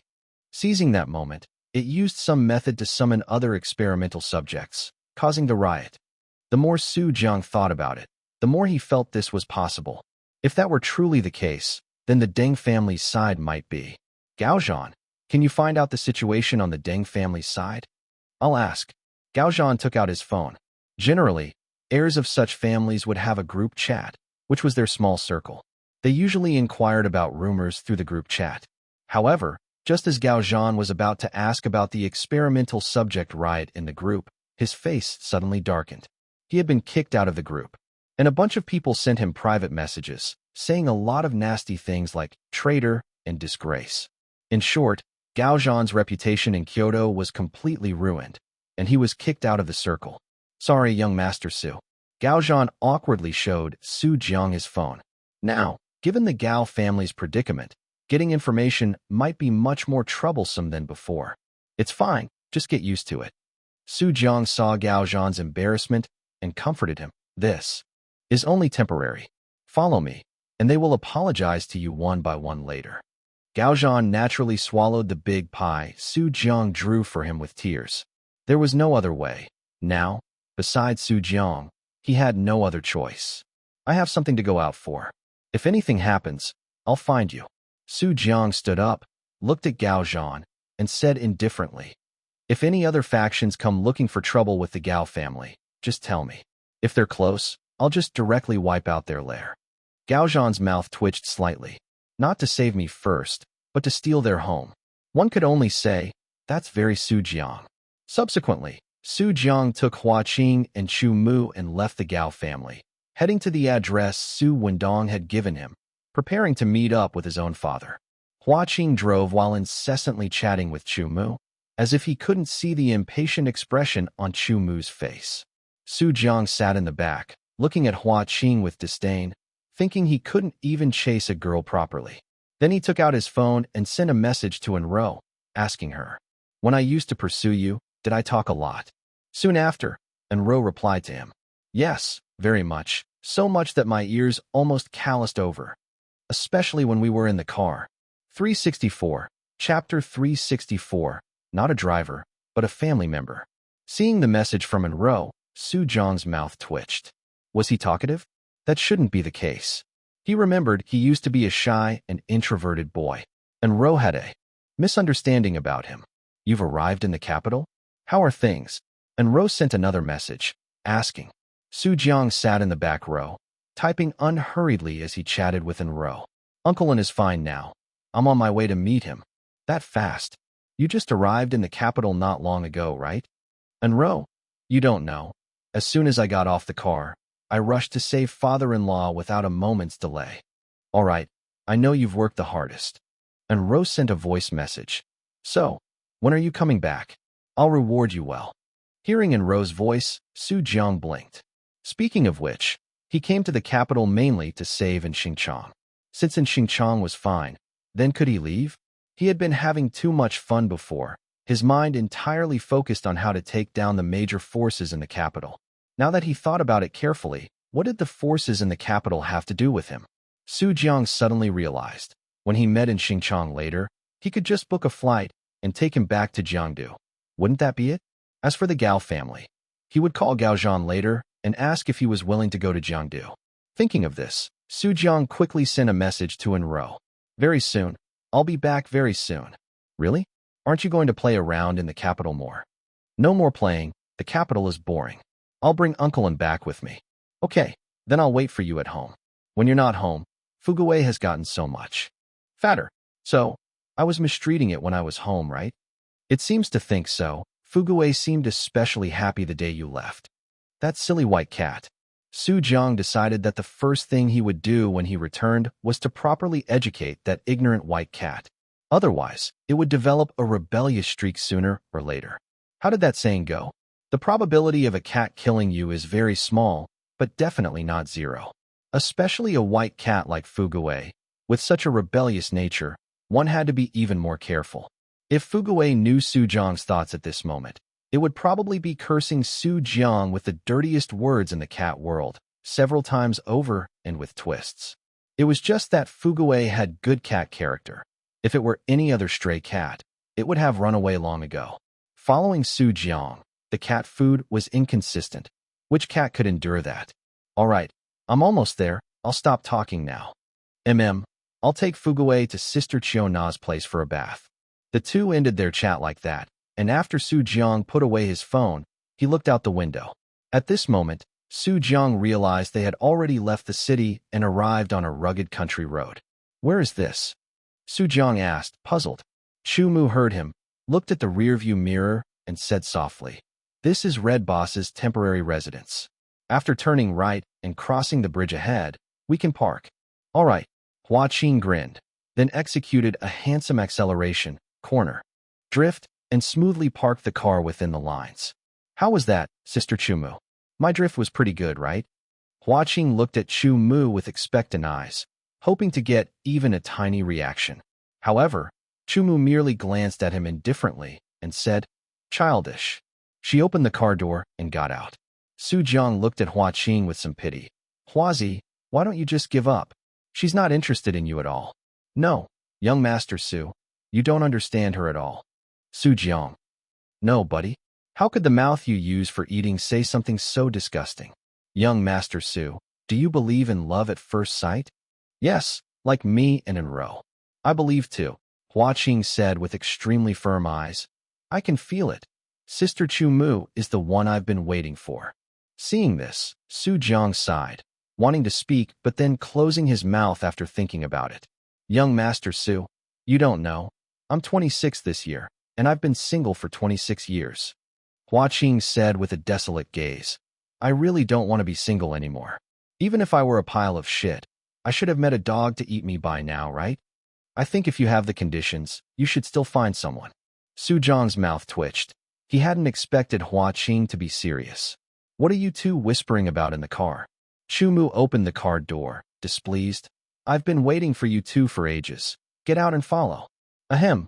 I'm coming, Sister Chumu." Hua Qing quickly unbuckled his seatbelt and got out of the car. Su Jiang clicked his tongue and followed, feeling a bit emotional inside. Hua Qing's current state, to put it nicely, was pure love. To put it not so nicely, it was being a simp. But was there a difference between the two? Su Jiang thought there was. A simp cared about the person, while pure love cared about love. Su Jiang felt Hua Qing should belong to the latter. The three of them turned left and right, unconsciously arriving at the entrance of a village. Two men stood at the entrance, holding guns, their eyes sharp as they vigilantly watched Su Jiang and the others. Chumu walked forward, took out her identification from her pocket, then pointed at the two people behind her and introduced, "This is Su Boss's son and his driver." "Not a driver." Su Jiang suddenly spoke up, correcting her, "He's family." At these words, Hua Qing froze, turned to look at Su Jiang, and said emotionally, "Young Master Su." Su Jiang waved his hand, signaling Hua Qing not to say more. Chumu was also stunned for a moment, then quickly asked the men, "Have Su Boss and Red Boss returned?" "They just returned about 10 minutes ago and are now resting at post number 3. "Good. Thank you for your hard work." Chumu nodded, giving the two men a standard military salute, which they returned. Then, she turned back to Su Jiang and said, "Let's go. They've all arrived. I'll take you to post number 3 now." Su Jiang nodded, following behind Chumu, inadvertently observing the two guards from earlier. Military salute, and that unique demeanor. Su Jiang scrutinized everyone on the road, and a guess suddenly formed in his mind. The people in this village might all be soldiers, it's just unknown if they've already retired. If they had retired, they could barely be considered mercenaries, but if they hadn't retired, then his own father and mother's background would be quite significant. Thinking of this, Su Jiang decided to test the waters, so he suddenly spoke, "Sister Chumu, what year did you retire?" "Huh? Retire?" Chumu was stunned for a moment, then quickly said, "About 3 years ago. Why?" Seeing this, Su Jiang raised an eyebrow. With his psychological analysis skills, he quickly determined that Chumu was lying. However, he didn't expose her, but instead smiled. "Nothing. I asked for Hua Qing. This guy is shy and too embarrassed to ask." "Hua Qing? Did I say that? Why don't I remember?" 365, Chapter 365, for outrageous people. Kyoto, Shimen family, inside a certain room. Shimen Zhuang sat on the sofa, eyes closed, resting. The door was not fully closed, leaving a gap, as if he was waiting for something. After a moment, with a creak, the door was pushed open, and a person slowly walked in, sitting opposite Shimen Zhuang. "How are things?" Shimen Zhuang asked with his eyes still closed. "It's just been confirmed, the Deng family is finished," the man said indifferently. By the time the Deng family members rushed back, the entire Deng family had already been wiped out by the rioting experimental subjects, including Deng Yuanlong. The Deng family's 2 experimental subjects, plus the 2 experimental subjects that escaped from the Gao family, a total of 4, have broken free from control. As for the other forces, they provided support very quickly, so they basically managed to control their own rioting experimental subjects and suppress them for now. Upon hearing this, Shimin Zhuang slowly opened his eyes and said in a low voice, "What did Nightmare say?" "It said that your plan this time made it very satisfied and hopes to continue cooperating next time." "You saw it." The man shook his head. "That guy is very cautious. Every time it contacts me, it uses written notes in an envelope. And this time, it also made a request to us." "A request? Tell me about it."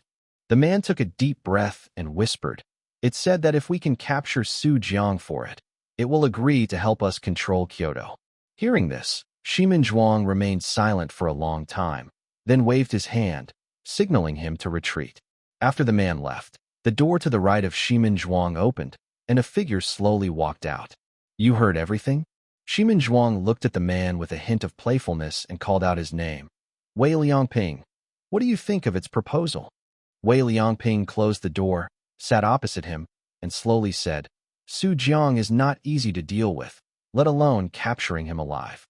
That kid is very strange." Shimin Zhuang heard this and said indifferently, "So, according to you, we should reject Nightmare?"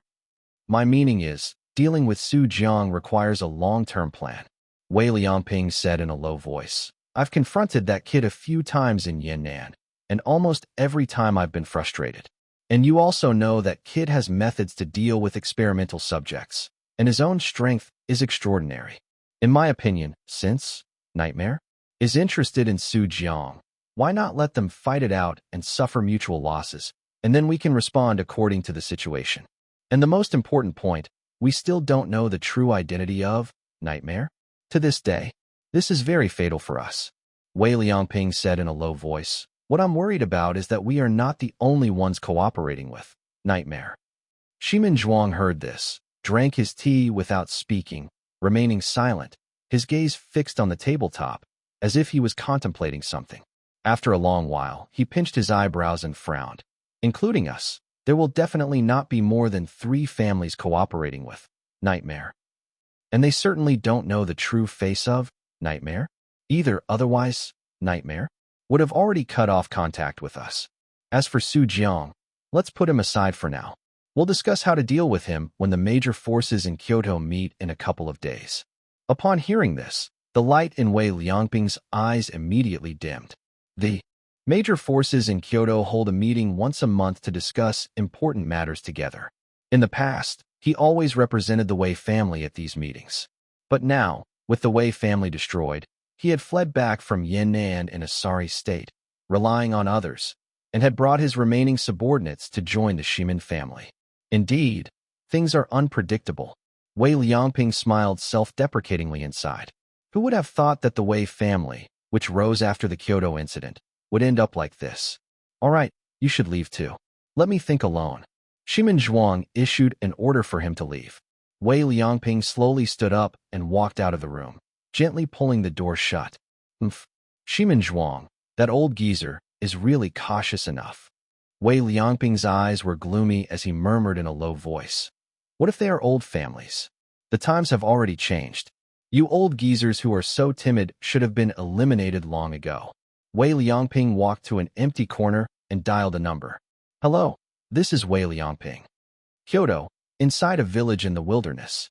Su Jiang and the 2 others arrived in front of a small house.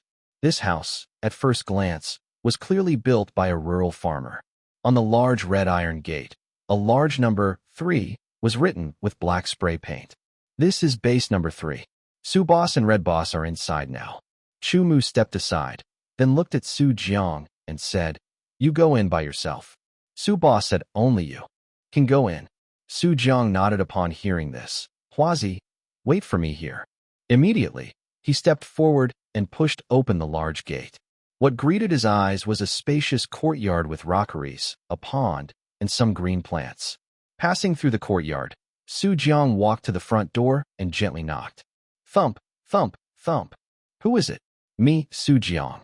Soon, the door was opened, and Su Jiang was surprised to see the person in front of him. "You are." "Hello, young Master Su. My name is Gao Chun. I'm from the Gao family, but I have now abandoned the darkness for the light, repented, and am working for Su Boss." Gao Chun quickly smiled and stepped aside, letting Su Jiang in. Su Jiang's mouth twitched slightly. Why hadn't he heard about this? Shouldn't your gal family all be with me? Why are you still splitting up? No, I need to talk to my dad later and poach Gao Chen over.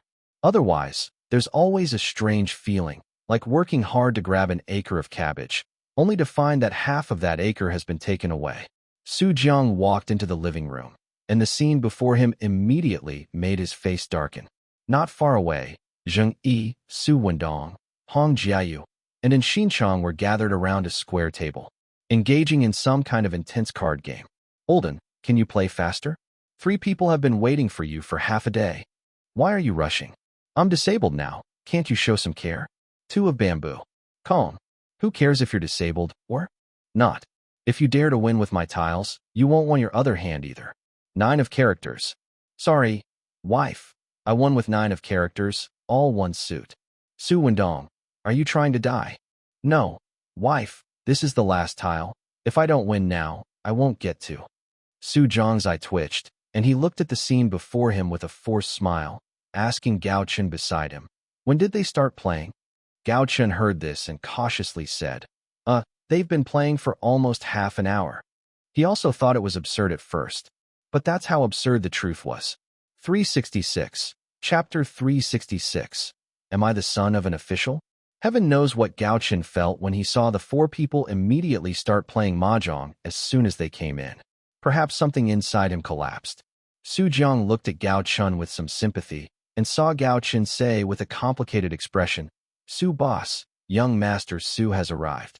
As soon as he said that, the 4 people at the table immediately stopped and turned their eyes to Su Jiang in unison. My precious son-in-law, you finally arrived. And Xingchang quickly swept all the mahjong tiles away with one hand, stood up, and looked at Su Jiang with a surprised expression. Su Wendong's tiles were also swept away. He looked at An Xingchang unhappily. What do you want to do? Renege on your debt. Renege on what debt? Did you win? And Xingchang looked at the other 2 in confusion. Did he win just now? Hong Jiayu and Zheng Yi shook their heads in unison. No. Su Wendong's mouth twitched. These people, they were simply a bunch of scoundrels. He had been playing for almost half an hour and had only just won this hand. Was it easy for him? Su Jiang was a bit speechless, then suddenly noticed An Xingchang's arm and was startled. Uncle An, are you cosplaying Yanghua? And Xingchang's expression immediately darkened upon hearing this, and he glared fiercely at Su Wendong. You 2 are truly father and son. The first thing you both said when you saw me was exactly the same. Old Jiang, why are you here? Su Jiang looked at Zheng Yi in confusion again. Didn't you run away? Why are you hanging out with my dad and them again? Zheng Yi said expressionlessly, saving people, and came to take a look by the way. You little brat, I haven't even settled the score with you yet. Hong Jiayu suddenly stepped forward, pinching Su Jiang's ear and saying, You're getting bold now, aren't you? Such a big thing as getting married, and you didn't even tell me? If Zhu Rushua hadn't sent me a message, how long were you planning to hide this from me? Hiss!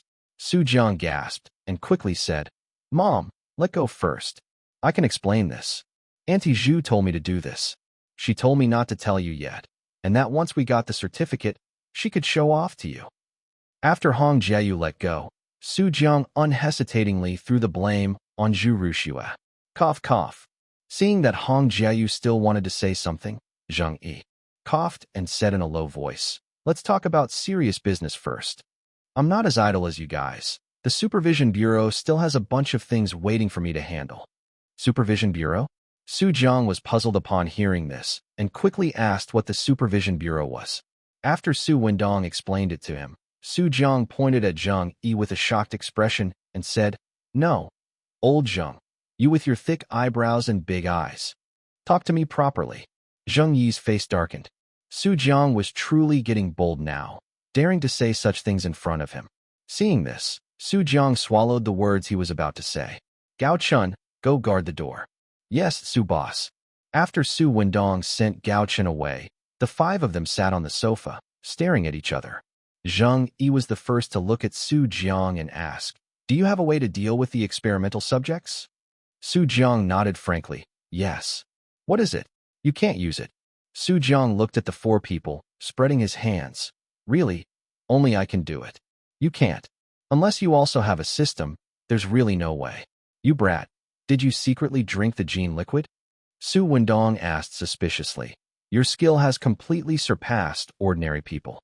You won't turn into a monster later, will you? Su Jiang's mouth twitched, and he said speechlessly, Have you watched too many movies? At this moment, and Xingqiang said while picking his nose, I don't care about you guys. I'm going back. To Jiangdu. You can slowly enjoy the capital. Hearing this, Su Jiang quickly nodded. Uncle An, I'll go back with you. Go back for what? Su Wendong cursed. Are you just going to leave your dear father and mother here? Do you have any filial piety? Exactly. Your parents raised you for so many years for nothing. Hong Jiayu echoed, even reaching out to wipe away tears that weren't there. Su Jiang's eye twitched. Since I started high school, you two haven't cared about me at all, okay? Who abandoned whom exactly? No, why are you staying? Su Jiang asked, puzzled. Why don't you two old folks come back with me? Unexpectedly, Su Wendong and Hong Jiayu exchanged glances upon hearing this, and sighed. Su Wendong stood up and said with a weathered tone, Son, it's come to this, so I won't hide it from you anymore. Actually, the reason your mother and I have been in the capital all these years is because we have a mission. Today's Huagua faces both internal and external troubles. Other countries are eyeing us covetously, while various internal forces only think of rising amidst the chaos. Su Wendong looked at Su Jiang with burning eyes and said in a low voice, I believe you saw it when you came in. Everyone in this village is from the military. And I, your father, am the leader of Huagua's military special operations group. Our mission is to resolve Huagua's internal conflicts so that the soldiers on the border can safely resist foreign enemies. As soon as these words came out, Su Jiang's heart was immediately stirred up like a storm. He looked at Su Wendong blankly, his lips trembling as he said, So, I'm actually a second-generation official. If he had known his family had such a background, why would he have lived those hard days when he was young? Su Jiang thought of the hardships he had endured, studying late into the night to change his fate, and for a moment, he felt like crying. Is this what it feels like to suffer unnecessarily? Seeing this, Su Wendong smiled at Hong Jiayu. Look at this child. Knowing that we are doing such a great cause, he's so moved he's almost crying. Zheng Yi's mouth twitched. Based on his understanding of Su Jiang, those would definitely not be tears of emotion. That's not right, Dad. According to what you said, your goal should be to maintain stability within Huagua. Su Jiang looked up, strangely at Su Wendong. Why do I feel like you've made the capital even more chaotic? Su Wendong's mouth twitched, and he said faintly, What do you know? Chaos is for better stability in the future. Su Jiang looked unconvinced. He felt that his old man had simply gotten carried away and messed up the mission. That's why he needed to stay in the capital to help him clean up this mess. As soon as he thought of this, Su Jiang decisively stood up. I'm not doing it. I'm going back to Jiangdu to find my wife. Hey, don't. Su Wendong quickly grabbed Su Jiang's hand and said, Don't you see how great, meaningful, and valuable the work your father is doing is? No. Su Jiang shook his head decisively. I only see a pile of messes. 367. Chapter 367 Su Jiang's Undercover Operation. Hearing Su Jiang's words, Su Wendong's eyes flickered, and he immediately let go of his hand. All right, you can go. His face dimmed as he said, It's your parents who are sorry. We couldn't tell you our identities sooner. If you hate us because of this, it's understandable. Never mind, you go. Even if Kyoto becomes very dangerous in the future, even if your parents might die here, even if this might be our last meeting.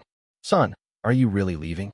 Seeing Su Jiang walk away without looking back, Su Wendong quickly ran forward and tightly grabbed Su Jiang's clothes. He glanced back and whispered in a voice only the two of them could hear. You little brat, can't you save some face for your old man? Let go, Su Jiang said speechlessly in a low voice. You made this mess. You clean it up yourself. Don't you understand what a father's debt is paid by his son means? Don't you have any filial piety? It's you who lacks fatherly love, right? Who traps their son like this? I don't care, you can't leave anyway. If you leave, I'll tell An Rou that you're an unfilial son who abandoned his parents. Su Jiang's mouth twitched, and he gritted his teeth. You're ruthless. Immediately, the two walked back as if they had reconciled. Su Jiang sat on the sofa and looked at Zheng Yi, saying, So, your goal is the same as my father's? Jiang nodded. Otherwise, I wouldn't cooperate with a guy like him. He was referring to Su Wendong. Su Wendong, in turn, gave Jiang the middle finger. What do you mean a guy like him? Your words are a bit offensive. Humph. Jiang sneered. Your character is known to everyone in Kyoto. Seeing that the two were about to argue again, Su Jiang quickly raised a hand to interrupt. He was in a hurry to go home and sleep with An Rou. He had told An Rou he would be back as soon as possible, so the mess in Kyoto had to be resolved as quickly as possible. Simply put, our goal is to eliminate all the restless forces within Kyoto, right? Su Wendong nodded, then added, but we can't use overly violent methods, nor can too many people die. It would have a bad impact. At least not like the Kyoto incident again. Upon hearing this, Su Jiang stood up, intending to leave. It was already good enough that he was willing to stay and clean up this mess, and now there were so many restrictions. No violence, no killing. What was there left to do? Talk sense into them and enlighten them. He wasn't that bald monk on the journey to the west. Why are you standing up? Sit down. Hong Jiayu, who had been silent all this time, now looked at Su Jiang and said, try to leave. I dare you. Su Jiang obediently returned to sit on the sofa, his family status instantly clear. Seeing this, Hong Jiayu smiled slightly and continued. The reason we asked you to stay is because we currently have no way to deal with the experimental subjects, especially the nightmare. Honestly, it's very tricky. We have ways to deal with the various family forces, but the existence of the experimental subjects adds too many variables. So, son, as the only one currently capable of solo killing an experimental subject, you are of strategic importance to us. Su Jiang scratched his head helplessly and scanned everyone. So, I only need to help you deal with the experimental subjects? And the nightmare, Hong Jiayu slowly said. You had Chu Mu send me a message telling me to stop investigating clues about the nightmare? Did you discover something? At these words, everyone immediately straightened up and looked at Su Jiang. They hadn't heard about this. Su Jiang sighed softly and said, I suspect some force is secretly cooperating with the nightmare. Jiang Yi heard this and quickly asked, why do you say that? Do you have a suspect? Then, Su Jiang recounted everything that happened today and his deductions. Half an hour later, Shimin family. Su Wendong frowned and murmured, that old man Shimin Zhuang is indeed capable of doing something like this. That guy is also an old schemer. He seems amiable on the surface, but his ambition is greater than anyone else's. Jiang Yi paced back and forth in the living room, saying in a low voice, but the Shimin family is not easy to deal with. The four old, established families have always been a united front. If one is touched, the other three will inevitably send people to support. And the whereabouts of the Deng family and Gao family's experimental subjects are still unknown. And Xingchang sat to the side, looked up at everyone, and continued to eat his fruit. Anyway, it had nothing to do with him. His plane ticket back to Jiangdu was already bought. He would leave soon. He would go back and live a peaceful life. And since he was already like this, and Mingjia probably wouldn't have the heart to harm him, right? What should we do? Directly interrogate Shimin Zhuang. Su Wendong said fiercely, we can take them by surprise right now. Take Su Jiang, and take down the Shimin family. How about that? Su Jiang's mouth twitched. Who just said not to be too violent? As expected, Hong Jiayu glared at him. You brainless idiot. What if the Shimin family has no connection or a shallow connection with the nightmare? Wouldn't we just alert the enemy? In my opinion, we still need to send an undercover agent to the Shimin family to assess the situation first. Upon hearing this, Su Wendong said without hesitation, undercover agent? Who has that much ability to go undercover in the Shimin family? Given the Shimin family's strength and old man Shimin Zhuang's caution, our undercover agent would at least need to be cunning and resourceful, right? And they also need to have a certain level of strength and know how to hide themselves. Su Wendong's voice grew softer and softer, and then he turned his gaze to Su Jiang. Everyone else did the same. Su Jiang blinked. Why are you looking at me like that? Son, I remember you can disguise yourself, right? Hong Jiayu sat next to Su Jiang and said softly, Mom wants to discuss something with you. How about you go undercover in the Shimin family? Looking at everyone here, Mom thinks you're the most suitable for this task. Su Jiang sighed deeply upon hearing this. You've already made up your mind. Why ask me? He paused, then added, I can go undercover, but I have a few conditions. Everyone was stunned upon hearing this, as Su Jiang slowly raised 2 fingers. First, the entire undercover operation will be arranged by me. You just need to cooperate with me. Second, I need funds and manpower, and they must completely obey my orders alone. After considering Su Jiang's conditions for a moment, Su Wendong and the others nodded. Other than that, it's fine, but about the funds you mentioned, how much? Well, Su Jiang thought for a moment, then asked, what's the housing price in Kyoto? 368. Chapter 368 Boss Muru. The next day, on a street in the capital, a small shop was undergoing noisy renovations. Masters, please work overtime today. We must finish renovating this place. Hang that plaque higher, a little to the left. Yes, yes, yes. You guys, go hand out flyers. The promotional effect must be in place. Hua Qing constantly gave instructions, and after arranging everything, he whispered to the middle-aged man beside him. Young Master Su, is my arrangement okay? The middle-aged man, disguised as Su Jiang, nodded slightly and said softly, although this shop is a bit small, it's barely adequate. After all, the housing prices in the capital are much more outrageous than I imagined, and it's already very good that my father could get me a place like this. Hua Qing looked left and right, cautiously scanning the surroundings, and after confirming there were no suspicious individuals, he whispered, Young Master Su, this area is all Shimin family territory. Won't it be too dangerous? What's there to be afraid of? The bigger the commotion, the better. I'm even worried about not attracting the Shimin family's attention. With that, Su Jiang walked forward. A large blackboard was placed at the entrance. Su Jiang picked up a pen and wrote a few large characters on the blackboard in a flamboyant style, specializing in treating bruises and sprains, specializing in treating infertility, selling Viagra. After writing, Su Jiang looked up at the plaque above the shop, which had 4 large characters written on it. Good Conscience Clinic. To infiltrate the Shimin family as an undercover agent, first, I need a clean identity, which my father can arrange for me. Secondly, I need to show my value to the Shimin family and make them actively want to recruit me. And now, with the capital in turmoil, during this chaotic autumn, only doctors are the most sought after and most valuable. Therefore, as long as the Shimin family realizes that I am a doctor with a clean background and superb medical skills, combined with some subtle hints, it will be very easy to successfully join the Shimin family. Thinking of this, Su Jiang tilted his head slightly and instructed Hua Qing. Huazi, from now on, my name will be Mu Rou. You must not call me Young Master Su anymore. You must call me Boss Mu, understand? Hua Qing nodded like a pecking chick upon hearing this. Understood, Boss Mu. During the battle at the Gao family, although Hua Qing was present, he was just a minor, unnoticed character. So Su Jiang was not afraid that someone would recognize Hua Qing and expose his identity. Moreover, most of the people under Su Jiang's command now were from his father's side, and he was not very familiar with them. Hua Qing was better. He was not only versatile, but also well-known and trustworthy, allowing Su Jiang to trust him unreservedly.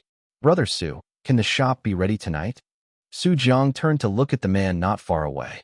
The other party was Su Zhua, one of Su Wendong's top generals. Su Zhua looked at Su Jiang and slowly said, this shop was originally a traditional Chinese medicine hall, so it only needs a slight renovation and won't take long. However, Boss Mu Rou, are you sure you don't need to buy some high-grade medicine? Su Zhua wondered. Currently, the clinic only has some basic medical supplies like gauze. If we're really going to treat illnesses, those probably won't be enough. Su Jiang smiled slightly upon hearing this and waved his hand indifferently. It's fine, my medical skills are superb. I don't need those things. Low-level skill, medical proficiency. Su Jiang hadn't expected this to be a low-level skill at the time. The so-called medical proficiency not only covered knowledge of both Chinese and Western medicine, but even included various high-difficulty surgeries. It could be said that if Su Jiang applied for a job at the Jiangdu People's Hospital now, he could directly become an expert-level figure in various clinics. Unfortunately, he did not have a professional qualification certificate. He had superb medical skills, but still had to go through various exams to prove himself. That was one thing. But the key was that Su Jiang found out the nearest exam would be 2 months later. He couldn't wait that long, so he had no choice but to resort to this strategy and open a clinic. You guys continue working. Huazi, take me to the airport. Su Jiang greeted Su Zhuo and had Hua Qing drive him to the airport. He checked the time, and Xingchang was probably about to leave the capital. Since he had nothing else to do, Su Jiang decided to see him off. An hour later, at the entrance of Jiangdu Airport. Woo, good son-in-law. Uncle An really can't bear to part with you. And Xingchang hugged Su Jiang tightly and said, Why? Don't you come with me? Su Jiang's mouth twitched. Uncle An, next time you cry, at least shed some tears, okay? You're both veteran actors. Can't you even squeeze out a few tears? Could it be that he was too happy to return to Jiangdu? Cough, cough. Don't expose me. And Xingchang released Su Jiang and grumbled. I'm leaving, and only you came to see me off, and you look like this. Su Jiang still had the appearance of Boss An Rou. Although he looked a bit older, that white face aura still remained.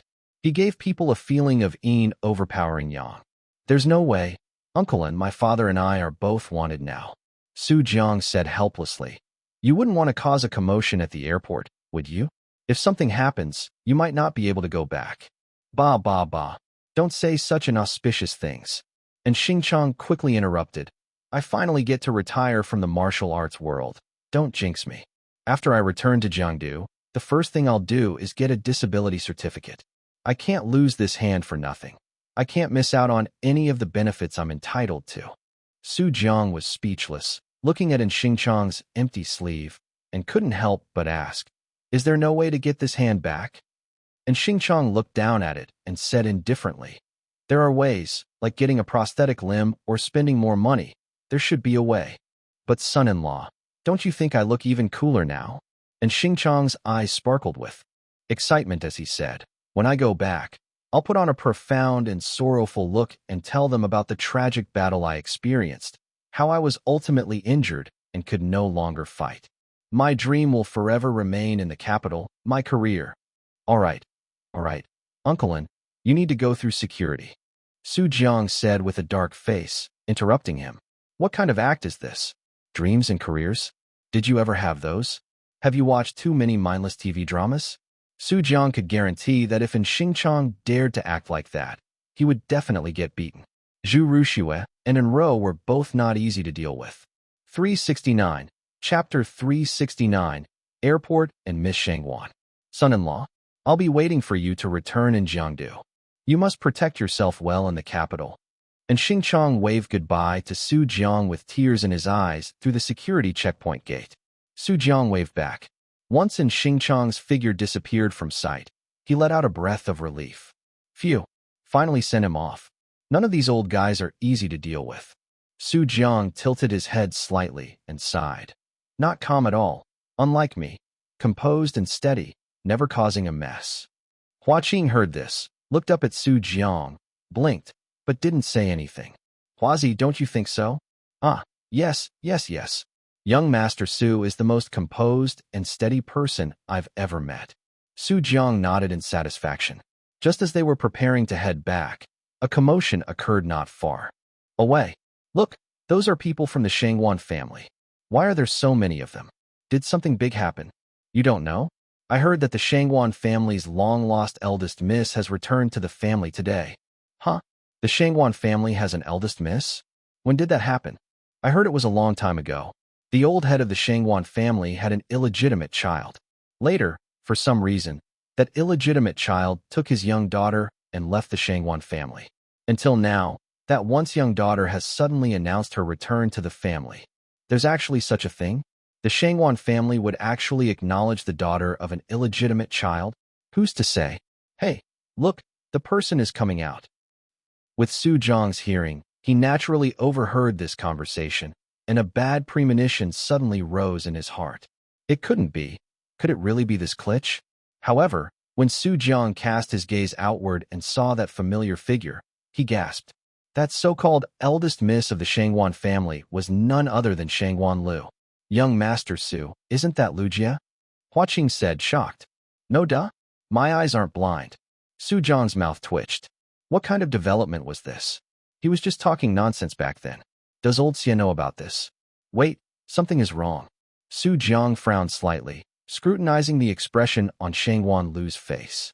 Why does it feel like she's being threatened? Could there be some other glitch plot? Huazi, let's get closer and take a look. Su Jiang took Hua Qing forward, weaving through the crowd to the front. He saw Shangwan Lu surrounded by a group of Shangwan family members like a celebrity, refusing anyone to get close. Anyone who knew they were from the Shangwan family wouldn't dare to stir up trouble. Shangwan Lu walked with a cold, frosty expression, unhurried. Seeing this, Su Jiang intended to go up and check the situation. So he turned his head and said, Huazi, support me. Huh? Hua Qing was stunned for a moment. Su Jiang suddenly pulled a pair of sunglasses from his pocket, put them on, and then grabbed Hua Qing's hand as he walked forward. The people from the Shangwan family saw someone suddenly appear in front of them and frowned, shouting, Get lost, don't block the way. However, Su Jiang kept walking regardless. Are you deaf? Didn't you hear me? That person went up and pushed Su Jiang. Su Jiang immediately fell to the ground, shouting, Ouch! Someone's hitting people. Someone is bullying a disabled person at the airport. I can't see anything, and yet someone is bullying me. Is there anyone here to deal with this? Is there no law in this capital? Your capital's security is simply too poor. It's too unsafe. That person was stunned. You're disabled? No, you're just wearing sunglasses. You don't have a cane. You're not leading a guide dog. Who the hell knew you were blind? Seeing more and more people gathering around, the Shangwan family member hurriedly took a wad of cash out of his pocket and stuffed it into Su Jiang's hand. There's at least 10,000 yuan here. Get lost immediately. Don't be ungrateful. If it were before, he wouldn't have done this, but he had a mission today and had to take Shangwan Lu back to the family quickly, so he didn't want to cause unnecessary trouble. Unexpectedly, Su Jiang took the money and slapped it hard across the man's face, making a crisp sound. Slap. Who the hell wants your dirty money? Apologize to me. Is having money so great? Can you just insult people because you have money? Su Jiang grumbled as he stuffed the money into his pocket and continued to point fingers at them. Beside him, Hua Qing chimed in. That's right. My big brother has never done a single bad thing in his life. Even though he was born blind, he has never begged for money on his knees. He's been kind-hearted his whole life, only to be bullied by you rich people in the end. Is there any law left? Once these words were spoken, the surrounding crowd was shocked. Are these two guys tired of living? That's the Shangwan family, and they're actually talking to them about the law. What a pity. These two probably won't live past today. Ignorance is bliss, but the Shangwan family has indeed been overbearing for too long. Sure, keep it down. Are you tired of living? In the Shangwan family crowd, Shangwan Lu was originally frowning at this scene. When Hua Qing spoke, she saw his face. Isn't he the one with Su Jiang? Shangwan Lu was shocked, looking at the glasses man who had fallen to the ground in disbelief. This tone, this shameless way of acting. It can't be wrong. It is definitely Su Jiang. Shangwan Lu didn't hesitate and walked forward decisively, but was blocked by someone. Eldest miss, please stay where you are. The person blocking her said coldly. Hearing this, Shangwan Lu's face turned ugly, and she said coldly, I'm going up to resolve this matter, so it doesn't cause complications. You don't want to cause extra trouble either, do you? Hearing this, the man hesitated for a moment, then said in a low voice, Don't do anything unnecessary. Seeing him step aside, Shangwan Lu breathed a sigh of relief and walked towards Su Jiang. Sir, whatever you have to say, can we get up and talk properly? Shangwan Lu reached out to Su Jiang. Under the sunglasses, Su Jiang's eyes narrowed slightly. He saw that Shangwan Lu was hiding a note in her hand, and she was signaling him with her eyes to take it quickly. Without hesitation, Su Jiang chuckled. Aren't there reasonable people among you? And the voice is so sweet. I can tell you're a great beauty just by listening. He lecherously reached out, grabbed Shangwan Lu's hand, and took the note from her. Seeing this, the crowd cast contemptuous looks at Su Jiang. Pervert. Shameless. Sir, this matter is our fault. Look, you've already accepted the money. Let me apologize to you on their behalf. How about that? Shangwan Lu wanted to get Su Jiang to leave quickly. The longer they stayed, the more likely something would go wrong. 370. Chapter 370. The Shangwan family hit a rock. Apologize. Su Jiang smiled faintly and said, I can accept an apology, but I don't need you, miss, to do it on his behalf. I want him to apologize personally. Su Jiang reached out and pointed at the man who had just pushed him. Seeing this, everyone wondered if this person was truly blind or just pretending. If you said he was truly blind, he didn't really act like one. But if you said he wasn't blind, then this behavior was purely extortion. Extorting someone from the Shangwan family. Did anyone really have such guts? Shangwan Lu immediately grew anxious. What was Su Jiang planning to do? Was he trying to rescue her here? But she couldn't leave yet. In truth, Shangwan Lu was simply overthinking. Su Jiang was merely annoyed by that person. Although there was an element of acting involved, what was Su Jiang's status now? Was he someone a random Shangwan family minion could insult? Everyone else could leave today, but the man who pushed him must pay the price today. Haha, have you thought it through? Are you sure you want me to apologize to you? The man walked forward with a grim expression, looking at Su Jiang with ill intent. Originally, he didn't want to cause any unnecessary trouble, but since this blind man was so ungrateful, he didn't mind teaching the other party a profound lesson. He pulled out an iron rod from behind him and slowly walked towards Su Jiang. The person who had just stopped Shangwan Lu stepped forward and pulled Shangwan Lu back. Then, he said to the man, Zhang Dong, just teach him a lesson, don't kill him. All right, Brother Chun, I know how to be careful. Zhang Dong grinned, holding the iron rod and approaching Su Jiang step by step. The surrounding crowd had various expressions, watching the scene before them and whispering. The Shangwan family is too overbearing, acting so recklessly in public. Haha, they would never have dared to be so arrogant when the supervisory bureau was around. It's different now. Didn't you see those security guards in the distance pretending not to see? They clearly don't want to provoke the Shangwan family. In the capital, no one dares to provoke the four great families. Whether it's power or status, those small families can't afford to offend them, let alone ordinary people like us. What a pity, this blind man is probably doomed today. Su Jiang calmly looked at old Jiang, glanced at the iron rod in his hand, and sighed softly. Are you sure you want to make a move? I advise you to reconsider. Haha, now you're scared? Regretting it? No, I'm afraid you'll regret it. Still talking tough even when death is at your doorstep. Today, I'll teach you a lesson. Zhang Dong looked down at Su Jiang from above and said in a low voice, Blind man, just stay at home honestly and don't run around, or you'll provoke someone you can't afford to provoke. As his voice fell, the iron rod in his hand aimed at Su Jiang's forehead and swung down fiercely. Everyone quickly closed their eyes, already imagining the brutal scene of blood splattering. Ugh! Sure enough, a scream rang out. Everyone opened their eyes and looked, and when they saw the scene before them, they were all dumbfounded and frozen in place. The man named Zhang Dong was now clutching his arm in pain, kneeling before the glasses man. His legs were kneeling in a twisted posture. Clearly, his bones had been broken. And Su Jiang was now standing in front of him, and at some unknown point, he had taken the iron rod that should have been in Zhang Dong's hand. Alas, I told you to reconsider. Why didn't you listen? Su Jiang spoke with a complex tone, simultaneously taking off his sunglasses and casually throwing them aside, where Hua Qing caught them. Bastard! Brother Chun immediately roared when he saw this scene. Don't let him run. As his voice fell, the Shangwan family members immediately surrounded Su Jiang and Hua Qing. Hua Qing blinked, looked around, and counted. There were about 20 people surrounding them. It wasn't even enough for young Master Su to fight for 3 minutes. Hua Qing wasn't flustered at all. Su Jiang, on the other hand, looked depressed. He had just gotten a new identity, and it was exposed in just a few hours. When he returned to the medical hall later, he would have to change his face again, and Hua Qing couldn't show himself either. You fellow, is apologizing really that difficult? You just had to cause me so much trouble. Su Jiang walked forward with an annoyed expression, his steps unhurried as he closed the distance between himself and Zhang Dong. You don't come over. Zhang Dong's eyes were filled with fear, and his lips trembled as he said, You? Who exactly are you? What's your purpose? Purpose? Su Jiang frowned, incredulously saying, You pushed me, and you insulted me, and now you're asking me what my purpose is. Are all of you from the Shangwan family so shameless? As soon as these words came out, everyone was in an uproar.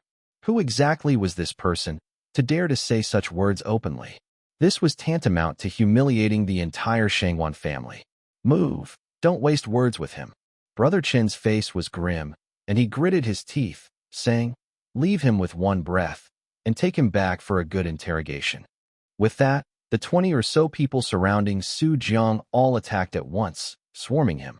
Su Jiang's expression remained unchanged. He swung the iron rod twice, and his figure disappeared from where he stood. Bang, bang, bang. Ugh! The thud of sticks hitting flesh constantly echoed, interweaving with screams. In just a few breaths, the 20 or so tall and strong men who had been standing there were now, without exception, all sprawled on the ground, gasping for air and groaning constantly. Holy crap, is this even human? I must be dreaming.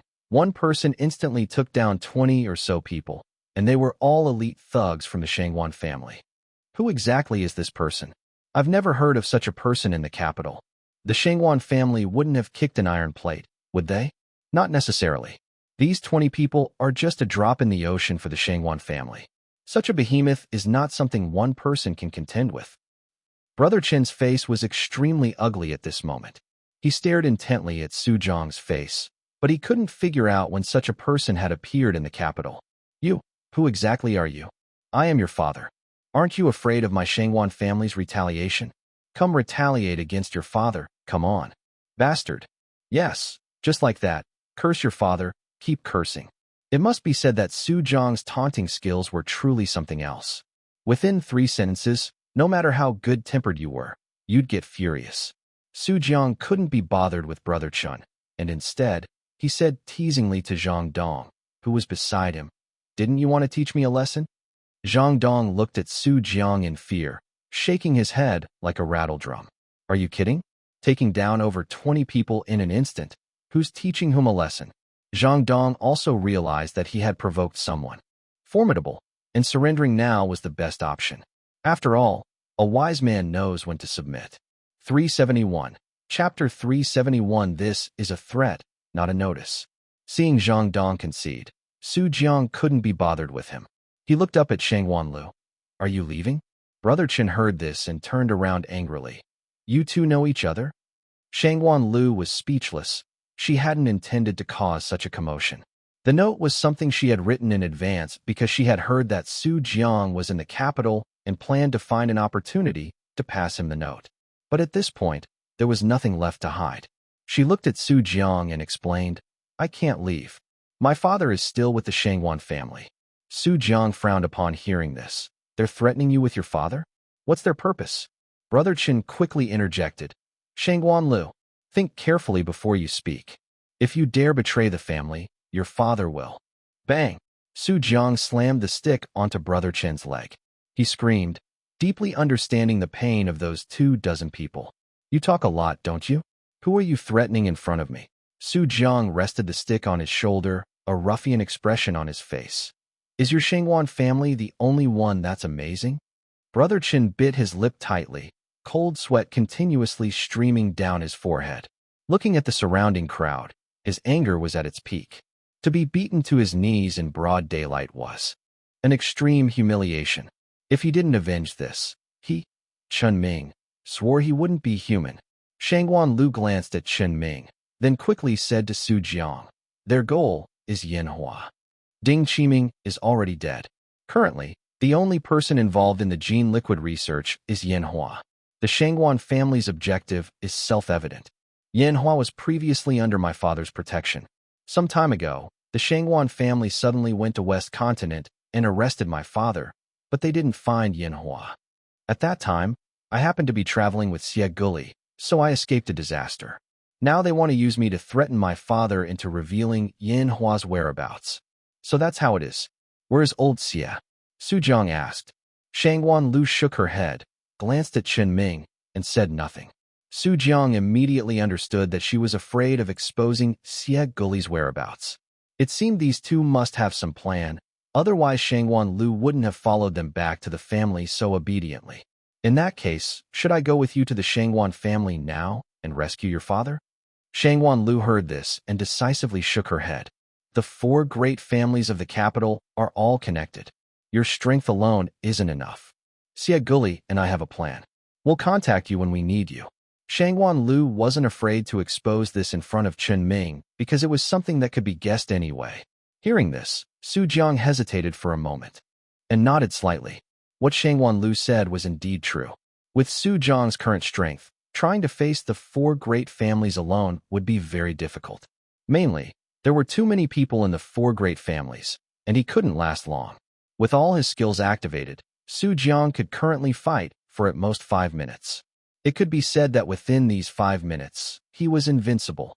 Even if an experimental subject came, he would beat it. But after 5 minutes, he would enter a period of weakness. If he forcibly activated his skills again, Su Jiang felt his body would probably be on the verge of collapse. Su Jiang had also thought about using the Lucky Thief skill, but the most troublesome aspect of this skill was that it required contact with the target. Once he entered a period of weakness, let alone getting close to the target, it would be good if Su Jiang could even stand steadily. All right, then I won't bother with your side. Contact me if you can't handle it. Su Jiang waved his hand and turned to leave with Hua Qing. As he left, he looked back at Chun Ming and said, "Go back and tell your Shangwan family head that if Shangwan Lu and her father have any accidents, the Shangwan family can just wait to be removed from the capital." This is a threat, not a notification. Not long after Su Jiang left, the Shangwan family's reinforcements finally arrived late. Chen Ming, where's the person you mentioned? Gone. Chen Ming was helped up. His face pale as he said, "Let's go back to the family first." As he spoke, he glared fiercely at Shangwan Lu. Through their conversation just now, he vaguely guessed who the person who had just acted was. Someone so lawless, closely related to Shangwan Lu and Xie Guli, and daring to directly threaten the Shangwan family. Chen Ming thought it over and over. Based on the information he had seen before, he could only think of one person. The one who arrived in the capital yesterday and caused a stir, even triggering an experimental subject riot. Su Jiang. The reason he didn't dare to speak just now was because he had guessed Su Jiang's identity and knew that keeping quiet at that moment was the best choice. This master was a ruthless person who dared to single-handedly overturn an entire family. Although the Gao family was nothing compared to the Shangwan family, Su Jiang had only taken one day to brand himself with the words, "not to be messed with." This matter is a bit complicated. We must report it to the family head quickly. Chen Ming's eyes flickered. In the Shangwan family's plan, Su Jiang was not considered at all. Now that such an unstable factor had suddenly appeared, the family head's plan would probably need to be reconsidered. "Young Master Su, can I no longer go to the medical clinic?" Hua Qing asked dejectedly while driving. Now that he had been exposed like this today, someone would definitely recognize his face. Su Jiang didn't care. He could change his face at any time. And the fact that he and Hua Qing were together at the entrance of the medical clinic this morning was also easy to resolve. Just have Su Wendong find someone to delete the surveillance footage, and so on. Hearing Hua Qing's words, Su Jiang said indifferently, "It's fine. Later, I'll have my father get you a human skin mask or something, or put on some makeup." These days, makeup is no different from changing faces. If you don't look closely, no one will recognize you. If it really doesn't work, then so be it if we're exposed. We'll disguise ourselves if we can, and if we're found out, we'll just deal with the person who found us out. If you can't solve the problem, solve the person who discovered the problem. Upon hearing this, Hua Qing's eyes immediately looked at Su Jiang with adoration. As expected of young Master Su, so thoughtful. As they spoke, the two had already returned to the medical clinic. "Go find my father first. Once you're disguised, come back to the medical clinic to find me," Su Jiang instructed Hua Qing. When he opened the car door and got out, he had already changed his appearance. He still had the yin-dominant, yang-deficient aura, but his face was no longer the previous one. Su Jue saw the newcomer and quickly reached out to stop him. "Hello. Entry is prohibited here." "It's me, Mu Rou." Su Jiang spoke, causing Su Jue to freeze for a moment. "Young Master Su? Why did he change his face again?" Su Jue still maintained his vigilance and whispered, "Say the secret code. The better the cold noodles are grilled, the sooner the enemy dies. No coriander or chili. It's better to die than live." Su Jiang and Su Zhuo looked at each other and nodded in satisfaction. Secret code correct. 372. Chapter 372. I will enforce justice today. Soon, as evening approached, the medical clinic's renovation was nearing completion. After undergoing a disguise, Hua Qing changed his appearance and returned to find Su Jiang. How is it, Su? Boss Mu? You can't recognize me now, can you? Hua Qing said proudly. Red Boss personally did my makeup. It's like I've become a completely different person. Su Jiang examined him carefully. Indeed, he looked significantly different from before, even a bit more handsome. His own mother's makeup skills were truly exceptional, though there was still a gap compared to his face-changing abilities. Boss Mu, the medical clinic has been renovated quite a bit. What should we do next? Su Zhuo looked around, and after confirming no one was nearby, he whispered, to attract the Shimin family's attention, we need customers, and many of them. Otherwise, the Shimin family won't notice us. Su Jiang smiled faintly upon hearing this. It's fine, Brother Su. You guys can leave, I'll handle the rest. Hearing this, Su Zhuo said no more. He led his people to inspect the clinic one last time before withdrawing from it. After they left, Su Jiang stood at the entrance, pausing to look up at the night sky outside the window. After a while, he turned to Hua Qing and said, Huazi, get ready here. I'm going out for a bit. Ready? Hua Qing was startled. Ready for what? Heh. Of course, it's preparation for opening for business. Su Jiang smiled meaningfully. This was a medical clinic, and the customers it needed were patients. If there were no customers, then he would create customers. If there was no demand, then he would create demand. Su Jiang stepped out, turned a corner, and walked in a certain direction. That direction led to the Su family, a minor family within the Shimin family's territory. Under the cover of night, Su Jiang reverted to his original appearance and swaggered toward the Su family. Stop! Who are you? The Su family guards, seeing Su Jiang in the distance, quickly shouted, This is the Su family. Unrelated personnel, leave immediately. Su Jiang continued without stopping, a black stick appearing in his hand. He suddenly looked up, his eyes blazing with sharp light. It's your Su family I'm looking for. As his words fell, Su Jiang charged out like a cannonball, bypassing the two guards and kicking the Su family's large iron gate. Boom! The iron gate was kicked open with a deafening crash. Su family guards. No, buddy. Are you an experimental subject? So violent. People of the Su family, get out here. Your Su has something for you. Su Jiang stood at the entrance, shouting, I heard you've been acting like tyrants in this area for many years, relying on the power of the old dog Shimin. Today, I, your Su, will act on behalf of the heavens and annihilate you all. As his words fell, the people of the Su family had already mobilized en masse, on full alert.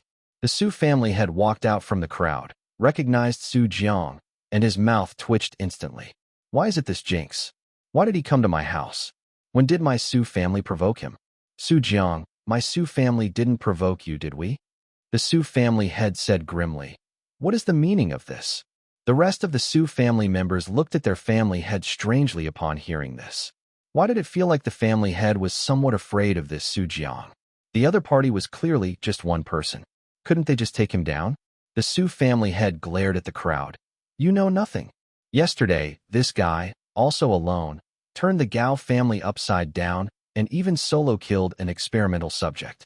His Su family was even worse than the Gao family, and they didn't even have an experimental subject. They could only survive until now by being an affiliated family of the Shimin family. I said, acting on behalf of the heavens. Su Jiang stretched his neck, saying in a low voice, I'm in a hurry. I still have 2 more families to visit. Su Jiang, you. Before the Su family head could finish speaking, Su Jiang began to act. The stick continuously swung, and Su Jiang moved through the crowd of the Su family, wails rising. Everywhere. In less than 2 minutes, all of the Su family members had fallen to the ground, unable to get up. Su Jiang had intentionally held back, only breaking their bones, not killing them. For a moment, the only people standing in the entire Su family were the Su family head and the 2 guards. The 2 guards were dumbfounded. We just yelled at such a ruthless person? We won't be beaten to death later, will we? However, Su Jiang's next words made them breathe a sigh of relief. Su family, today is just a warning to you. If there are any more tyrannical acts in the future, I will come again. As Su Jiang's words fell, he left the Su family without looking back, and no one dared to stop him. The Su family head was bewildered. What exactly did Su Jiang come here to do? He beat up my people, and then he left? Head, what do we do now? The two guards stepped forward, carefully saying, should we inform young Master Shimin? The Su family head's eyes flickered upon hearing this. No need. Didn't Su Jiang just say there were two more families? I think he certainly doesn't just want to trouble us. He'll go to the Chen family and the Wang family too. Coincidentally, young Master Shimin is currently at the Wang family. If Su Jiang really goes, they will meet. The guards worriedly said. Then won't young Master Shimin be in danger? Heh, that's exactly what we want, for him to be in danger. The Su family head's face darkened as he said, Su Jiang must become enemies with the Shimin family. Otherwise, don't expect the Shimin family to stand up for us. After speaking, he looked at the two guards and roared, what are you two still standing around for? Hurry up and send these people to the hospital. He pointed at the wailing Su family members still on the ground, annoyed. Only the three of us are standing right now. Do you two want me to do this work? The two immediately came to their senses and quickly called an ambulance to send the people to the hospital for treatment. About 10 minutes later, the Chen family in the capital. People of the Chen family, get out here. Today, I, Su Jiang, will act on behalf of the heavens. Before long, the Chen family met the same fate as the Su family, with wails echoing everywhere. Quick, to the hospital. The Chen family head's angry roar resounded. Under the night sky, Su Jiang, having just left the Chen family, was rushing towards the Wang family. My goodness, why is this Wang family so far? Su Jiang looked at the map and found that it would take him over 20 minutes to run there. He decisively scanned for a shared electric scooter and rode it over. Anyway, it was night, and the public security in the capital was so bad, so he simply didn't wear a helmet. Mainly, the helmets on shared bikes were quite dirty. Su Jiang rode his little green electric scooter all the way, speeding like the wind towards the Wang family. The electric scooter was the only vehicle he knew how to operate. Fortunately, he didn't encounter any traffic police checking his helmet along the way and wasn't fined. However, he did encounter several ambulances. He had no idea what had happened.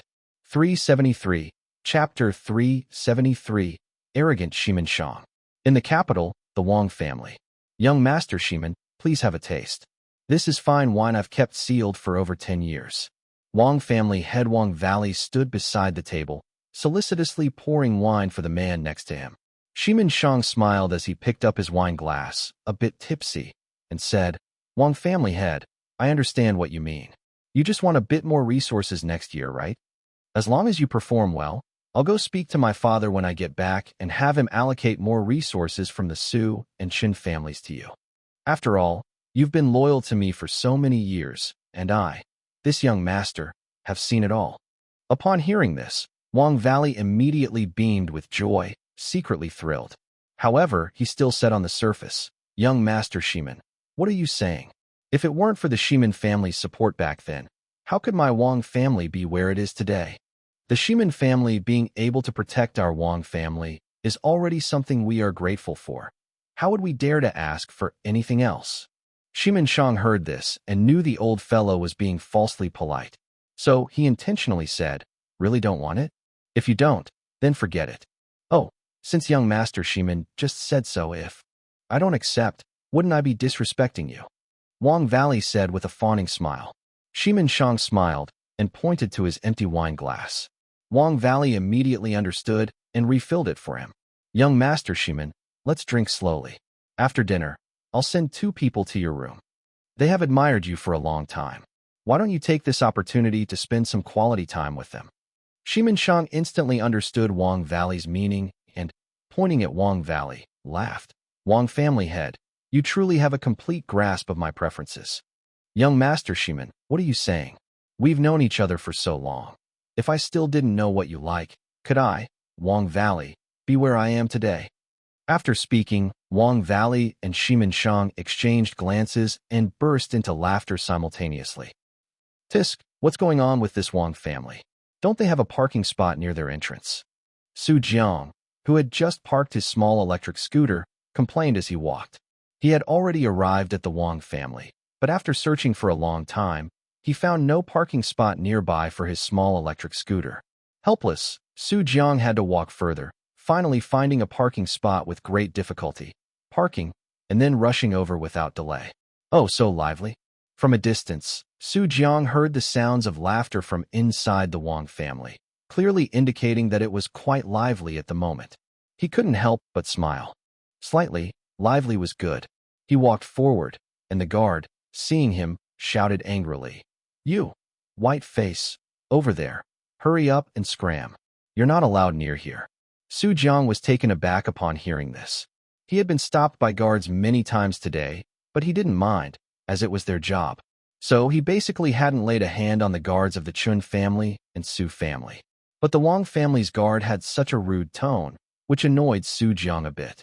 "Who are you calling white face? Who are you telling to scram? And not allowed near? Did I give you permission?"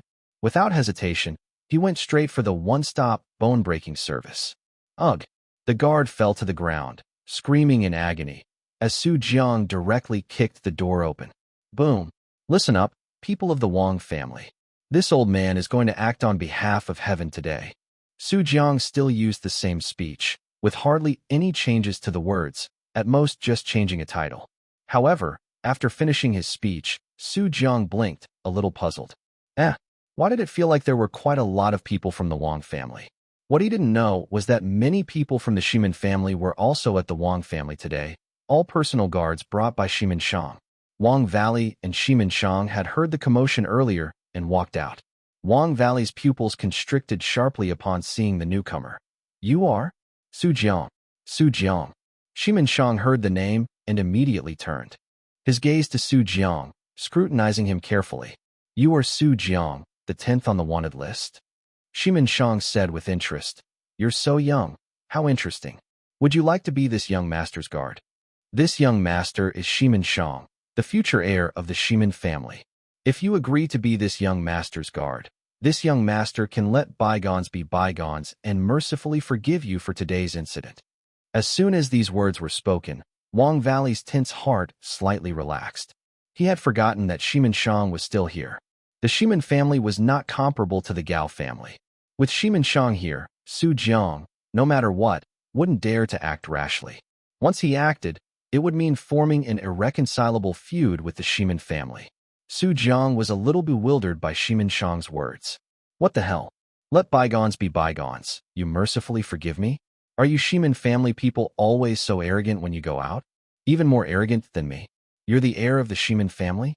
Jiang couldn't help but ask. Of course. The only one. The only one. Jiang's mouth twitched, feeling that the Shimin family was going to be finished in the future. With such an idiotic air, did the Shimin family head really not consider having another one? I say. Jiang looked at Shimin Shang with the eyes of someone looking at an idiot, and said, "Is there something wrong with your brain? Seeing how pitiful you are, why don't you come scoop litter for my cat? If you do a good job, I might consider going easy on you." As soon as these words were spoken, Shimin Shang and Wang Valley were both stunned for a moment, then immediately reacted. Jiang was insulting him, saying his intelligence was so low that he was only fit to scoop cat litter and might not even do that well. "Jiang, I will make you regret what you just said." Shimin Shang gritted his teeth and said in a low voice, "Everyone, attack him. After you take him down, I will torture him thoroughly." The people from the Shimin family and Wang family responded and charged towards Jiang simultaneously. Jiang was expressionless, scanning the crowd. There were quite a lot of people.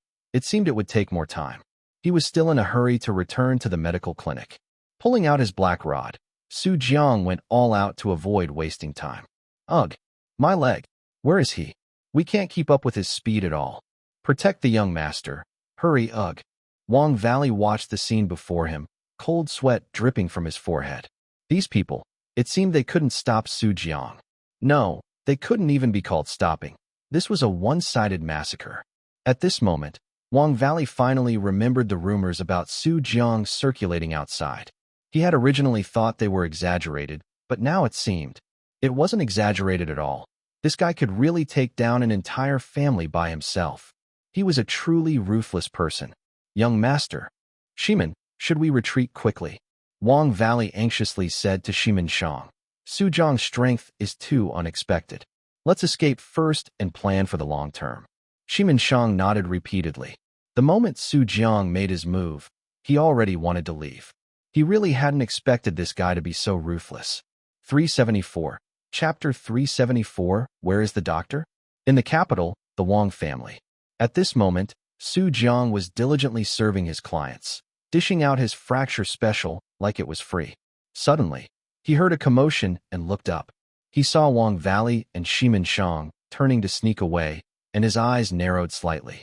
What a joke. If I let you two run today, how will I, Su Jiang, ever make a living in the capital? As soon as he finished speaking, Su Jiang threw his stick directly at the back of Shimin Shang's head. The others, seeing this, quickly shouted, Young master, be careful. However, it was too late.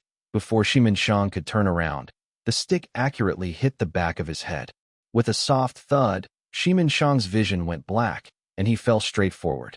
Young master Shimin. Wang Valley was terrified by this scene. If something happened to Shimin Shang here, then his Wang family would be finished. Shimin Shang could die, but he absolutely could not die here. So, Wang Valley used all his strength to try and carry Shimin Shang on his back and run. However, having indulged in a life of dissipation every day, his body was already extremely weak, let alone carrying Shimin Shang. Even helping him up was a struggle. Haha.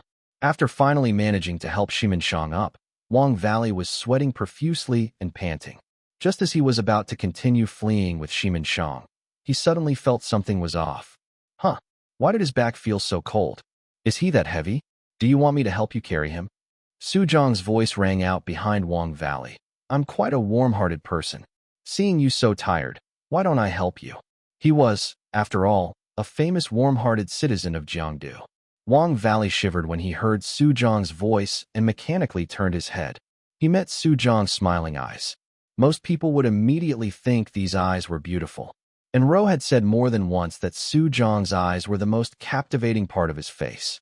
However, these very beautiful eyes, in Wang Valley's sight at this moment, were like the gaze of death itself. Why aren't you speaking? Su. Young Master Su. Wang Valley then threw Shimin Shang aside with a thud and knelt directly before Su Jiang. Young Master Su, I beg you to spare me. It was Shimin Shang who angered you just now. I was only forced to collude with him out of necessity. As Wang Valley spoke, he continuously kowtowed to Su Jiang. This made Su Jiang look at him in a new light. The head of this Wang family, could he really be so flexible? His knees were lighter than feathers. He knelt just like that? Glancing at Shimin Shang beside him, Su Jiang raised an eyebrow and stepped directly over Wang Valley. He picked up the stick from the ground and repeatedly struck the back of Shimin Shang's head several times. Now, Shimin Shang wouldn't be waking up for at least 2 or 3 days. Having done all this, Su Jiang couldn't be bothered with Wang Valley and turned to leave the Wang family. During this process, Wang Valley kept his head down, his eyes tightly shut. After a long while, when he heard no more movement, Wang Valley slowly opened his eyes and looked around. Seeing that Su Jiang was gone, he breathed a sigh of relief, feeling like he had just escaped with his life. But at this moment, in the entire Wang family, he was the only one capable of moving. Looking at the unconscious Shimin Shang beside him, the heavy stone in Wang Valley's heart pressed down again. Reaching out to check for a pulse, Wang Valley thankfully sighed in relief. Thankfully, Shimin Shang was still alive. He needed to be sent to the hospital quickly to avoid any problems. Wang Valley pulled out his phone, ready to dial 120 for an ambulance. What are you saying? The hospital is full. What kind of international joke is this? Your hospital is so big, and you can't even squeeze out a single bed.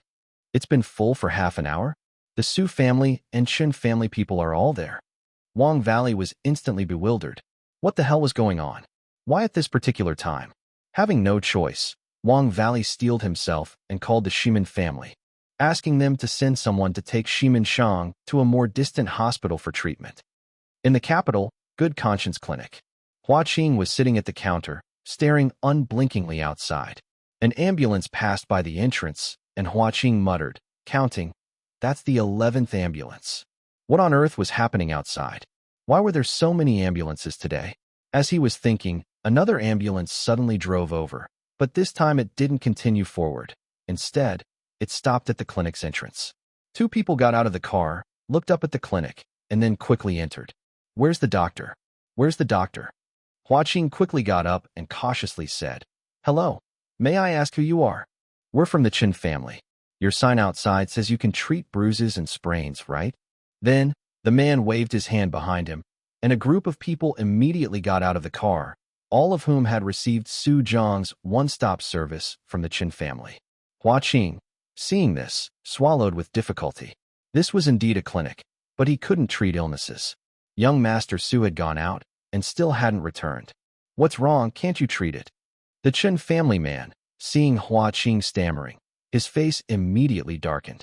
Just as he was about to make a move, a clear voice sounded from the room behind. "Of course we can. Why wouldn't we?" Hua Qing heard the voice and turned back in surprise, just in time to see Su Jiang's figure slowly emerging from behind. Holy cow, when did young Master Su come back? He didn't make a sound.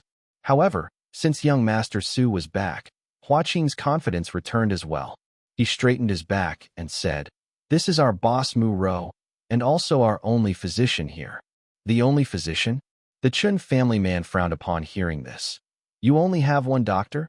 Su Jiang, seeing this, coughed and smiled. "When it comes to doctors, quality is more important than quantity." With that, he walked past the man and went to an injured Chen family member, gently pinching his arm. "Ugh. Ow. It hurts. Bear with it." As Su Jiang finished speaking, he exerted a little force with his hand, and with a crack, the man screamed. "Bastard, what are you doing?" The others, seeing this, roared. "Treating him, of course," Su Jiang said matter-of-factly. Immediately, the man in front of him let out a soft, "Oh," and surprisingly moved his arm. "It doesn't hurt anymore. My arm is actually better." Seeing this, everyone's gaze towards Su Jiang immediately changed. This doctor seemed to have some skills. Especially the Chen family man who had been arrogant earlier, his tone became more respectful. "This, Boss Mo, please lend us your hand. We have many more brothers behind us who are also injured." 375, Chapter 375, A Conscientious Clinic? A black-hearted clinic is more like it. At this moment, inside Good Conscience Clinic, Su Jiang smirked inwardly as he saw the Chun family's change in attitude. As for the injuries of the person just now, there was naturally a reason why he could treat them so easily. His proficient medical skills were one aspect.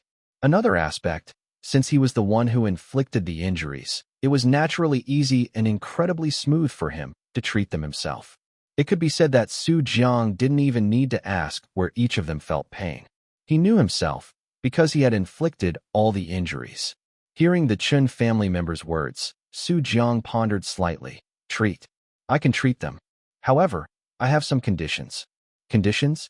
The person frowned, a little impatient, but thinking that he still had to ask for help, he patiently asked, "What conditions?" Young Master Su slowly said, "Such extensive injuries among you all must mean you've offended some important figures. If I help you treat your injuries, there's a risk of offending that important figure, so you must guarantee my safety, and I will charge a bit more for medical fees. Secondly, my treatment method is unique, so the entire treatment process cannot be observed by you. Please understand this point. Lastly, I hope you can keep it a secret and not spread the word about me treating you. As I said before, a tall tree catches the wind, and I'm afraid of offending people.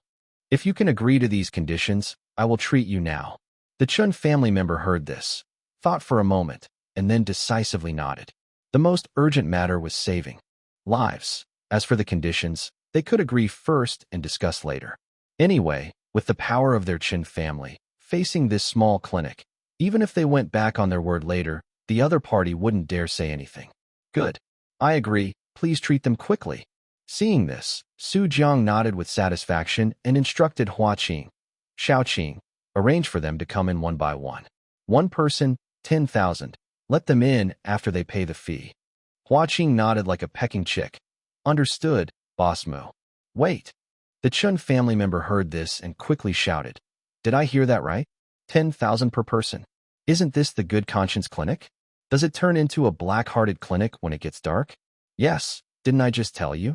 Medical fees will be a bit higher, but it shouldn't be as expensive as 10,000 per person, right? This is my unique method, guaranteeing that your people can be immediately full of vigor, and it's already night, so shouldn't I charge a bit more for overtime? Jiang pointed at the group of people behind him with some dissatisfaction. Look, with so many people, I'll have to treat them until dawn. If you think it's too expensive, then go to a large hospital for treatment. This clinic of mine is small and cannot accommodate important figures like yourselves. The Chun family member's mouth twitched. If they could go to a hospital, would he still need to come here? Forget it, 10,000 it is. Let's see the doctor's skill first. The money paid now, he would make him spit out 10 or even 100 times over later. Thinking of this, he gritted his teeth and directly paid 10,000 yuan first. Hua Qing collected the money and then said, "One person can go in." A Chun family member obediently went in. Inside the room, Jiang gestured for him to lie down on the bed.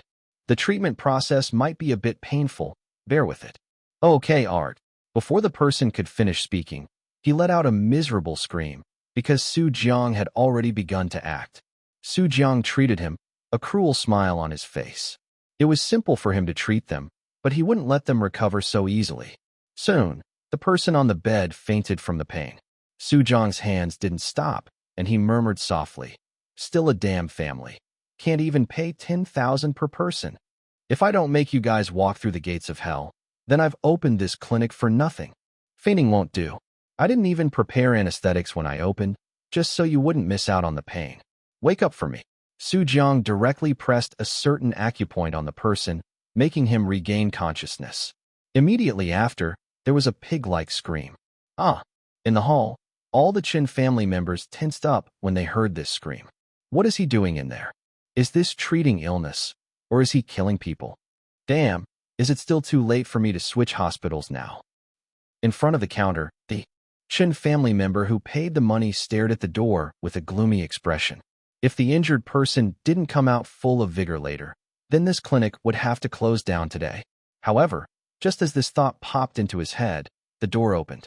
The Chun family member who went in for treatment was actually able to walk out completely like a normal person, without any signs of injury. However, his face was a bit pale, as if he had been tortured alive. "How are you?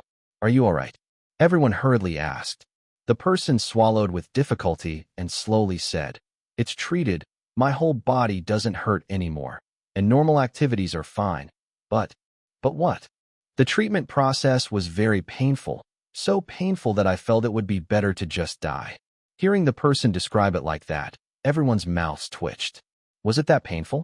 However, while pain was one aspect, they also saw that Boss Mu's medical skills were indeed very superb. In just a few minutes, he had treated an injured person, making him full of vigor. Even the experts in large hospitals couldn't do that, could they? If Jiang knew their thoughts, he would probably laugh out loud. Nonsense, since I inflicted the injuries myself, how could I not know how to treat them? Next, Jiang's voice came from inside the room. Hua Qing immediately looked over, signaling the other party to pay. The person's mouth twitched. In just a few minutes, the other party had earned 10,000 from him. This clinic was too black-hearted. Gritting his teeth, he paid another 10,000, and at the same time said to the person who had just been treated, "Go raise money. Otherwise, I'm afraid it won't be enough. Let's get our people treated first. We can slowly get the money back later." The person nodded upon hearing this and ran out to raise money. Hua Qing looked at the money constantly arriving in the account, marveling that he was indeed young Master Su. He had now realized that the reason these people were injured was probably all Jiang's doing. He beat them up, and they still had to pay to see him for treatment. Afterward, they probably even had to thank him. Thinking of this, Hua Qing couldn't help but look at these people with sympathy, thinking to himself, "You'd better be honest and just pay the money and be done with it. If you're thinking of getting the money back, I'm afraid young Master Su will make your lives a living hell." At the same time, Hua Qing was also thinking about whether to report this matter to the young miss. After all, with so much money, what if young Master Su planned to use it as his private stash? 376. Chapter 376. Doctors are like parents. In a large hospital in the capital. "Doctor, what exactly is wrong with young Master Shiman?" Wang Valley was drenched in cold sweat, trembling as he asked the doctor, "Why hasn't he woken up yet?" Behind him stood many members of the Shimin family, all with solemn expressions, creating a grave atmosphere. After receiving Wang Valley's distress call, they rushed over without delay and sent Shimin Shang to the best hospital in the capital for treatment. However, no matter how much those so-called experts examined him, they couldn't determine Shimin Shang's exact condition. The doctors were puzzled. His body was fine, all his organs were fine, and his nerves were certainly fine. At most, there was some impact injury to the back of his head, but that was harmless. He just wouldn't wake up. This had the doctors spinning in circles, looking at the X-ray photos again and again. After a long time, a doctor's gaze passed over Wang Valley, and he said to someone behind him, "Steward Shu, I'm very sorry. We've done our best. We cannot diagnose young Master Shimin's condition. It's very possible. It's a condition we've never encountered before." Upon hearing this, Steward Shu's eyes widened immediately, and he said, Even your facility has no way to treat him?" Shimin Shang was the sole heir of the Shimin family. If he were to be gone, Steward Shu couldn't imagine the consequences. "Currently, we haven't found a solution yet." The doctor paused, then quickly added, "However, we have encountered similar situations before." "And what happened to those you encountered before?" "Some became vegetative, and some were cured with folk remedies at small clinics." Steward Shu heard this and asked, puzzled, "Folk remedies? Are you joking? This is the best hospital in the capital, the place with the most advanced and scientific medical technology, and now you're telling me about folk remedies from small clinics?" The doctor also felt somewhat helpless upon hearing this. He didn't want to admit it either. But some of those folk remedies from small clinics were really quite bizarre. They had even specifically researched them for a period, but the results were fruitless. "I apologize, Steward Shu. Perhaps let us observe for a few more days. We might make some new discoveries." "Observe for a few more days?" Steward Shu huffed and glared. "Don't you know that for every day young Master Shimin remains unconscious, our family head's patience decreases by a fraction? Moreover, what if you observe for a few days and still find nothing, delaying his treatment? Can you bear that responsibility?" Upon hearing this, the doctors collectively fell silent. If things really developed that way, although the Shimin family wouldn't kill them, they certainly wouldn't make their lives easy. Steward Shu's face was grim as he quietly asked, "Where is that folk remedy clinic you mentioned?" Please wait a moment. I'll look for it." The doctor quickly rummaged through his desk, then found an address, wrote it on a piece of paper, and handed it to Steward Shu. "It's here." Steward Shu looked at the address on the paper, then looked up and glared fiercely at the doctor, before turning to the people behind him and saying, "Take the young master away. Leave this useless hospital." After speaking, he turned his head again and glared fiercely at Wang Valley. "You'd best pray the young master wakes up, otherwise, your entire Wang family's lives won't be enough to compensate." Wang Valley trembled when he heard this, lowering his head and not daring to speak. At this moment, he was already disheartened, secretly glancing at the unconscious Shimin Shang.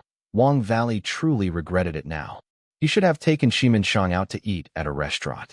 That way, when Su Jiang came knocking, they could have just avoided the calamity. But it was too late to say anything now.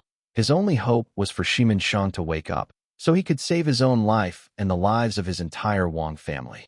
Meanwhile, inside Good Conscience Clinic. Pain. Stop. Let me die. Let me die. Such screams of agony continuously echoed from the treatment room. After each scream, someone would emerge from the room, pale-faced, drenched in sweat, and looking terrified. Next, Boss Mu Ro's voice sounded again, like the king of hell claiming a soul. And at this moment, in the eyes of the Chen family members, Boss Mu Ro was no different from the king of hell. Upon entering the room and seeing his smiling face, the next second they would have to take a walk through the gates of hell. He was simply a living king of hell. At this moment, Su Jiang had already treated dozens of people, and a hint of fatigue appeared on his face. Of course, it was an act. If he treated so many people continuously for so long and wasn't tired at all, that would be a bit absurd. After Su Jiang finished treating this person, he walked out of the room with a tired expression. When the Chun family members saw him come out, they all instinctively recoiled a step, trembling with fear. They had already developed a psychological shadow. Seeing Boss Mu Rou's face couldn't help but remind them of that unforgettable pain. Su Jiang glanced around and asked, "How many more people are there?" "Boss, there are 5 left who have paid, and those who haven't paid." Hua Qing looked at the leader of the Qin family, who slowly said, "There are still over 30 people." "What?" Su Jiang was immediately startled. "There are still over 30 people? Won't that exhaust me to death?" He quickly waved his hand. "No more treatment, no more treatment. After these 5, I'm closing up shop." Upon hearing this, those who hadn't yet received treatment immediately grew anxious. They had waited so long. How could he just say he wouldn't treat them? Although the treatment process was painful, their injuries truly did heal. Looking at those who had received treatment earlier, now all lively and energetic, it was false to say they weren't envious. "This, Boss Mu, you can't do this." The Chun family member immediately grew anxious. "We have already been very considerate of you, which is why only 30 people came. Otherwise, if everyone came, your hall wouldn't be able to hold them all." Su Jiang heard this and said earnestly, "Sir, I can understand your feelings. A doctor's heart is like a parent's. Seeing them so severely injured, I also feel heartbroken. But I am also human. I also need rest, and my unique method is very mentally taxing to use. To be honest with you, in the past, even for 10,000 yuan, I wouldn't use this unique method to treat him. But I opened this clinic not to make money, but solely to cure diseases and save lives, which is why I agreed to treat you. Alas, a doctor's heart is like a parent's." Upon hearing that phrase, "a doctor's heart is like a parent's," every single member of the Chun family twitched at the corners of their mouths. A doctor's heart is like a parent's? What parent would inflict such cruel pain on their child? If you're not doing it for money, then why don't you return the money you collected earlier? 377. Chapter 377.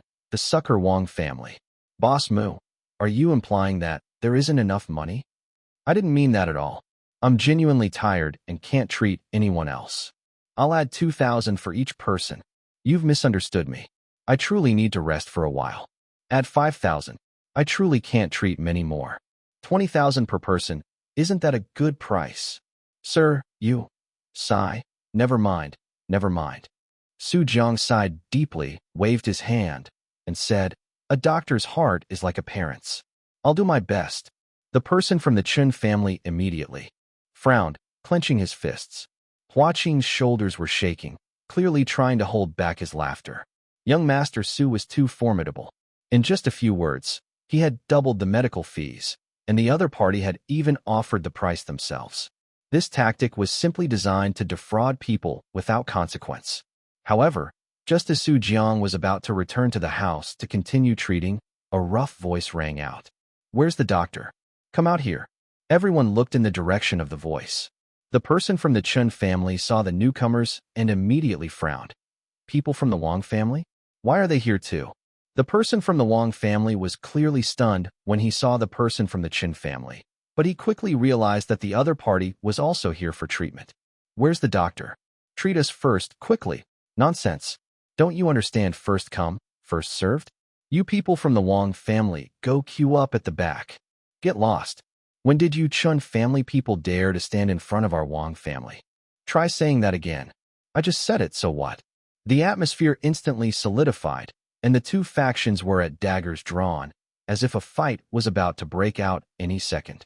Seeing this, Su Jiang lightly coughed. "Ahem, gentlemen, this is a medical clinic, a place for treating illnesses and saving lives. If you want to fight, please find another place." The person from the Wang family heard this, looked at Su Jiang, and asked, "Are you the boss?" Su Jiang nodded. "And the doctor?" "That makes things easier," he said, waving his hand grandly. "Whatever the Qin family offered you, I'll give you double. Treat my people first." The person from the Qin family was about to speak when he heard this, but thought better of it and closed his mouth. Su Jiang's eyes lit up even more when he heard this. "Sir, are you sure?" "Of course. How much does it cost to treat an illness?" Su Jiang then turned his head and asked, "And Mr. Qin family, do you have any objections?" "I have no objections. How could I dare to have any objections?" The person from the Qin family looked sideways, speaking in a sarcastic tone. Since his Wang family is rich, let them be treated first. Double the price, that's 40,000 yuan per person. Only a fool would treat them for that much. All right, then Mr. Wang family, please come and pay. Pay for one person, and one person can enter. Our unique method guarantees immediate recovery. You'll be able to walk around on the spot, full of vigor. This is all well known. If you don't believe me, you can ask Mr. Chen family here. Su Jiang's attitude at this moment was completely different from before, serving the other party like a god. The person from the Wang family heard this, and then looked at the people from the Chen family who had already been treated, believing Su Jiang's words 7 or 8 tenths. Otherwise, the Chen family wouldn't have stayed here for treatment. Good. I'll pay. I'll pay it all at once. He said with great boldness. Our Wang family has a total of 27 people. How much do we need to pay? As soon as he finished speaking, he heard Hua Qing speak. 27 people, 40,000 yuan per person, that's 1,080,000 yuan. After Hua Qing finished speaking, he asked Su Jiang, Boss, should we give them a discount? Su Jiang nodded. Yes, after all, they are new customers. Let's make it 1 million. After all, a doctor's heart is like a parent's. The person from the Wang family was about to take out his phone to pay when he heard their conversation and instantly froze in place. How much? He didn't mishear, did he? 1 million. Beside him, the person from the Chen family desperately held back his laughter and said, They didn't miscalculate. Our Chen family pays 20,000 to treat one person. Your double price is 40,000 per person, isn't it? Boss Mu is kind-hearted and even rounded it down for you, saving you 80,000 yuan. As expected of the Wang family, truly wealthy and powerful. Our Chen family really can't compare. They can just pull out 40,000 yuan per person for medical fees. He looked at the person from the Wang family with admiration, shaking his head and sighing. Truly impressive, impressive. At this moment, the person from the Wang family's face was already as ugly as if he had eaten excrement. What a joke, 1 million in medical fees. Where would he get that much? Sir, are you paying by card or cash? Su Jiang asked with a smile. You're all ganging up to trick me, aren't you? The person from the Wang family immediately became anxious. This clinic of yours must belong to the Chen family. You set a trap to deceive me. Before he could finish speaking, Hua Qing showed him the transfer record on his computer. There was also the fresh 20,000 yuan that the Chen family had just transferred. The person from the Wang family was immediately speechless, unable to say anything. Sir, card or cash? Su Jiang asked again. The person from the Wang family stammered, unable to speak. At this moment, the Chen family members seized the opportunity to mock. Oh, no way, the Wang family, who was so bold just now, can't even pay the medical fees now? Could it be that they were just talking big, putting on a show? I don't think so. The Wang family is a big enterprise. They can't possibly not be able to come up with 1 million, can they? Then why is he hesitating? Could it be that he left in too much of a hurry and forgot to bring money? Huh? The person from the Wang family's face became even uglier when he heard these mocking words. Now he was in a difficult situation. If he paid this money, he would inevitably be scolded when he went back. 1 million in medical fees. Was his brain kicked by a donkey? But if he didn't pay, this matter would definitely be widely publicized by the Chen family today, which would certainly affect the Wang family's reputation, and he would still be punished. After a period of struggle, he suddenly turned around and looked at the injured Wang family members. You all, hand over all the money you have on you. I left in a hurry and didn't bring enough money. I'll repay you after the family reimburses me. As things stood, he could only gather the money first and pay this million. Soon, he managed to scrounge up 1 million in bits and pieces and transferred it to Hua Qing. Is this enough, Boss Mu? He said through gritted teeth. Of course, serving patients is my lifelong goal, Su Jiang said with a smile. But I still have to save those few people from Mr. Chen family first. After all, they paid first. At the same time, he turned his head and looked at the Chen family members with a smile. If you want to continue receiving treatment, you can also queue up for 40,000 yuan per person. I can give you a familiar price. At this moment, there was no trace of fatigue on Su Jiang's face. He was completely different from before. Let alone dozens of people. As long as the money was enough, he could treat everyone from all 3 families tonight. And when the Chun family members heard Su Jiang's words, they shook their heads like rattles, quickly refusing. What a joke. They didn't want to be fools. 378. Chapter 378 1 million for your life. After the Wang family finished paying the 1 million, they began to wait for Su Jiang to finish treating the Chun family members. However, when the Chun family members went in and let out ear-splitting screams, their expressions immediately changed. Looking at the expressions on the Chun family members' faces again, it was as if they had already grown accustomed to it. What's going on? The Wang family member couldn't help but ask. Isn't this for treating illness? What's with these screams? Before Hua Qing could answer, the Chun family member said with a mocking expression, Boss An Rou uses her unique methods to treat us. It's normal for the process to be a bit painful. If your Wang family is afraid of pain, it's not too late to leave now. We won't laugh at you. Their three great families had been fighting in this area for so many years. Although they were all affiliated with the Shimin family, they always showed discord, both openly and secretly. After all, resources were limited, and the decline of one meant the rise of another. So, even if it was just to satisfy a craving, the Chun family wanted to gain some advantage and suppress the Wang family's morale. Afraid of pain. What a joke. If my Wang family can't even endure this much pain, then what's the difference between us and you useless Chun family members? With that, he turned his head to look at the Wang family members behind him and instructed, You all go in later. If anyone dares to utter a single sound, don't blame me for being impolite. Hearing this, those Chun family members who had previously undergone treatment were all trying hard to hold back their laughter.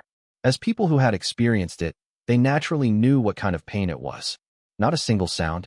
If your Wang family members can go in without making a single damn sound, we'll twist our heads off right here and now and let you kick them around like balls. The one inside isn't some white-robed angel. That's a pure, living king of hell. Sure enough, the screams of each subsequent Chun family member who went in were louder than the last. It made the Wang family members lose their confidence. Is it really that painful? All right, the Chun family members have all been treated. Su Jiang walked out of the room and looked at the Wang family members. Who wants to go first? All the Wang family members stood rooted to the spot, not a single one daring to step forward. Seeing this, Su Jiang frowned slightly. What? Not treating anymore. Let me be clear. If you give up on treatment, the money will not be refunded. At the same time, he inadvertently glanced outside, feeling a bit regretful. It was a pity that the Su family hadn't come. Presumably, they had all gone to the large hospitals. After all, he had targeted the Su family first, and they had seized the initiative, filling up all the beds in the large hospitals. But that young master Shimin. Su Jiang chuckled inwardly. The effect of the dirty sneak attack could only be undone by him. It was only a matter of time before the Shimin family came knocking. Given the force of his blow, Shimin Shang would probably have to lie in bed for another 2 or 3 days. If the Shimin family still hadn't found this place within 2 or 3 days, then our young master Shimin would just have to lie in bed for a few more days. For Su Jiang, it was just a matter of a few casual blows. Oh, aren't your Wang family members unyielding? Why are you even afraid to get treated now? Seeing this, the Chun family members began to mock again. Indeed, as long as they don't go in for treatment, the Wang family members can indeed remain silent. Impressive, impressive. Hearing this, Su Jiang couldn't help but glance at the Chun family members. These guys' mocking skills were no less than his own. You talk too much nonsense. If you're not getting treated, hurry up and leave. What are you doing staying here? The Wang family members retorted. Your people have all been treated. Hurry up and go home to sleep.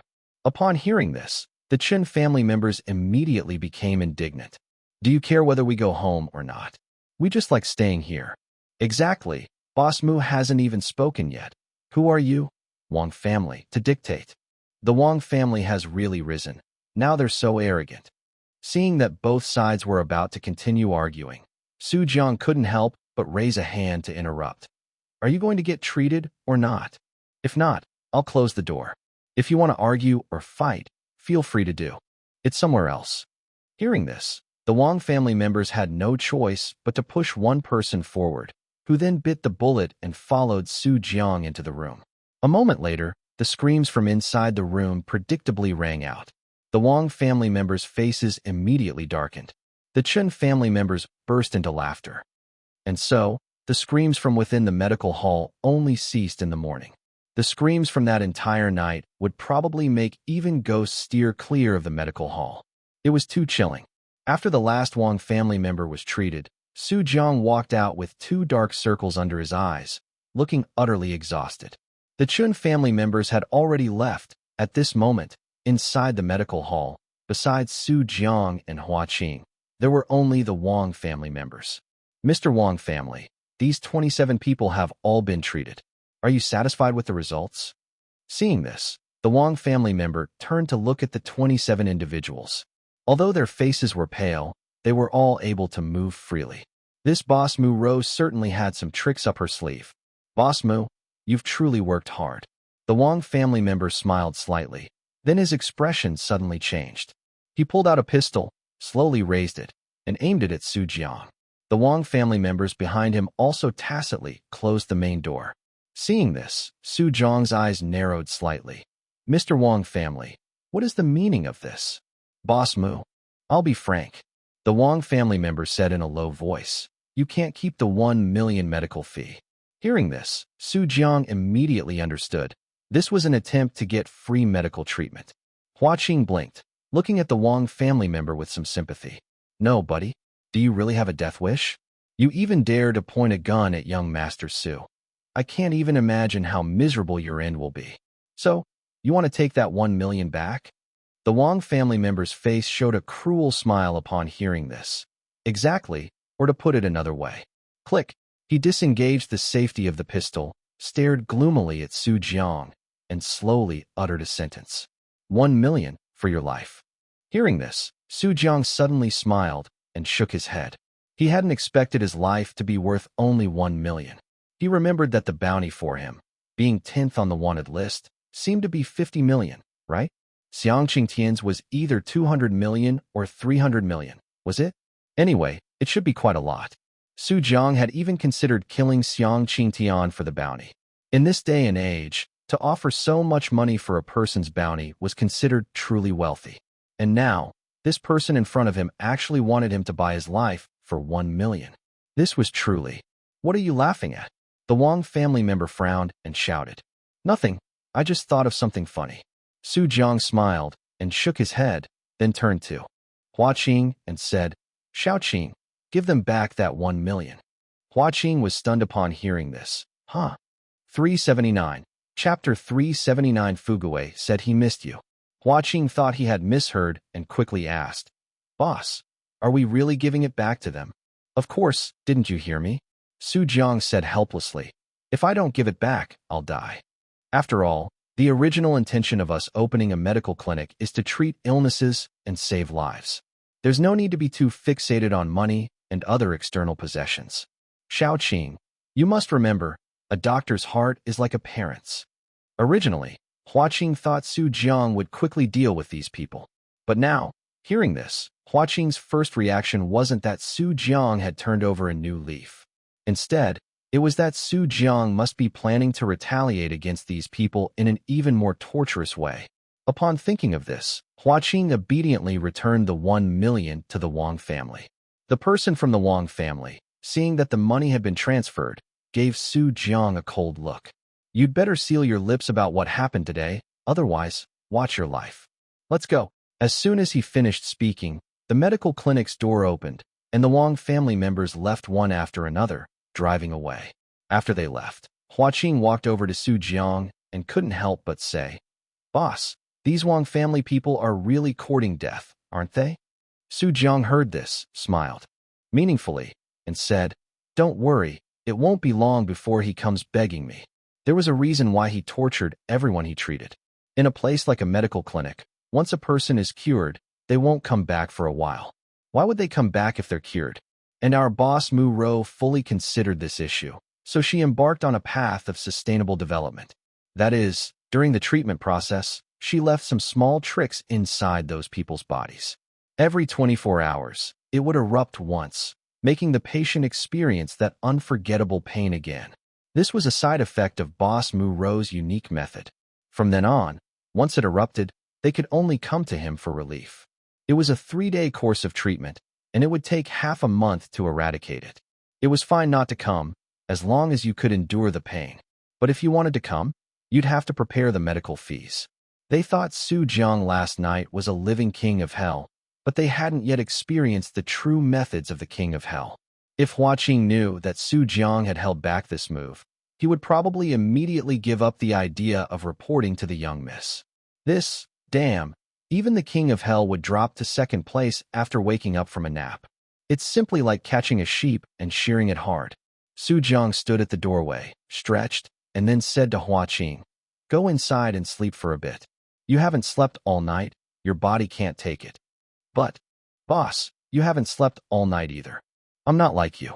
Su Jiang smiled, and then said, "I'm going to buy some breakfast. Do you want some? I'll bring some for you. Eat before you sleep. I want fried dough sticks and soy milk." "Okay." Su Jiang agreed, took off his white coat, and went out for a stroll. As for dark circles under his eyes, they were long gone.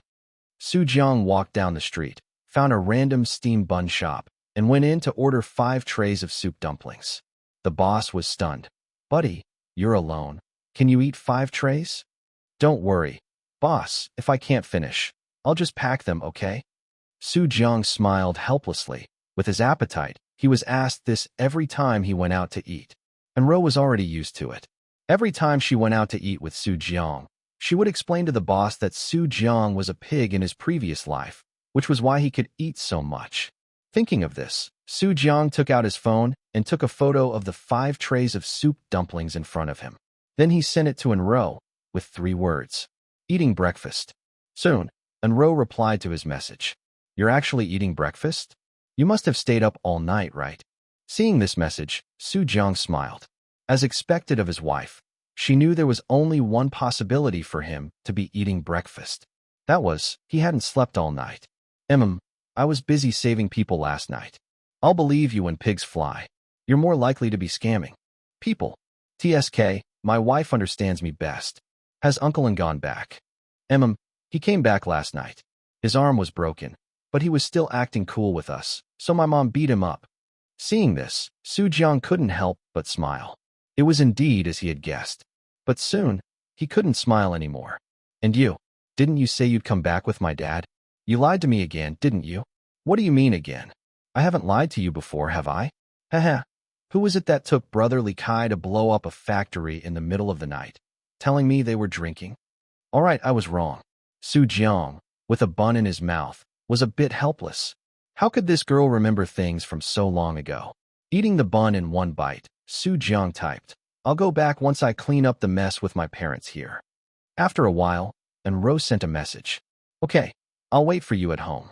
Also, Fugue said it misses you."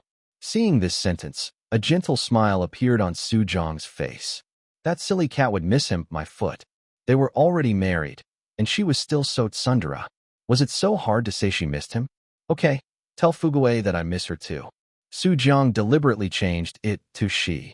Then, he put down his phone and focused on eating breakfast. At the same time, he also heard some gossip from the people around him. "Hey, have you heard? Yesterday, the 3 big families, Su, Chun, and Wang, all seemed to have been attacked and beaten up." "Really? No wonder I kept hearing ambulance sirens last night." "Which family is so awesome? The Shangwan or the Gongsun family? Are they planning to challenge the Shimin family?" "It's not some big family. You probably won't believe it if I tell you. These 3 families were all beaten by one person." "How is that possible? One person took on 3 big families." "You're bragging, aren't you? A few soup dumplings made you like this. I told you to have some peanuts, but you didn't listen." "When did I brag? Do you know Su Jiang? He's the 10th on the most wanted list." "Holy cow, he did it." "Nonsense, who else could it be but him? Many people saw it last night. That guy didn't even wear a mask. He was extremely arrogant." "Hiss. Can the Shimin family swallow this?" "They definitely can't.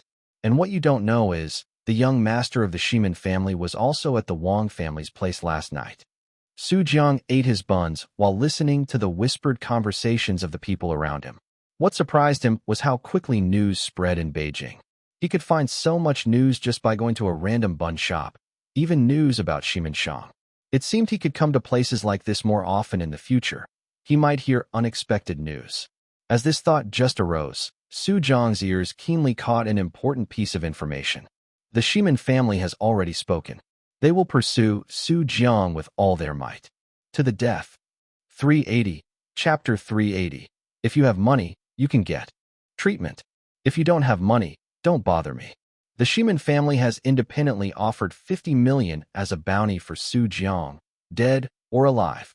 Adding that to the 50 million already on the bounty list, that guy Su Jiang is actually worth 100 million now. How old is he? How can he provoke such hatred from various factions?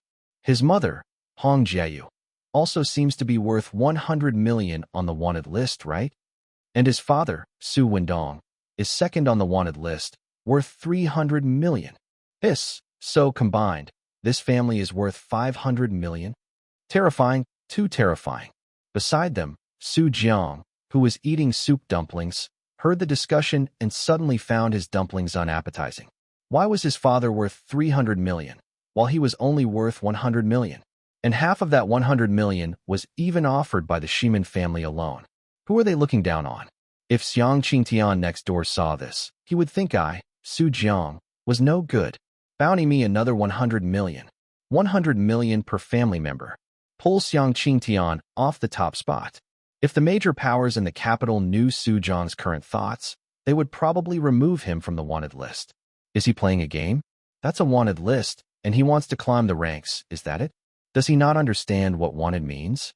After hearing no more meaningful news, Su Jiang quickly finished his dumplings.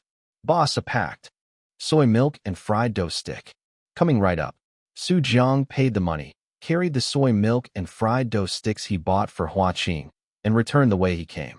As for the Shimin family hunting Su Jiang, what does that have to do with me, Boss An Rou? Who is Su Jiang? I don't know him. He is just an ordinary white-robed angel now.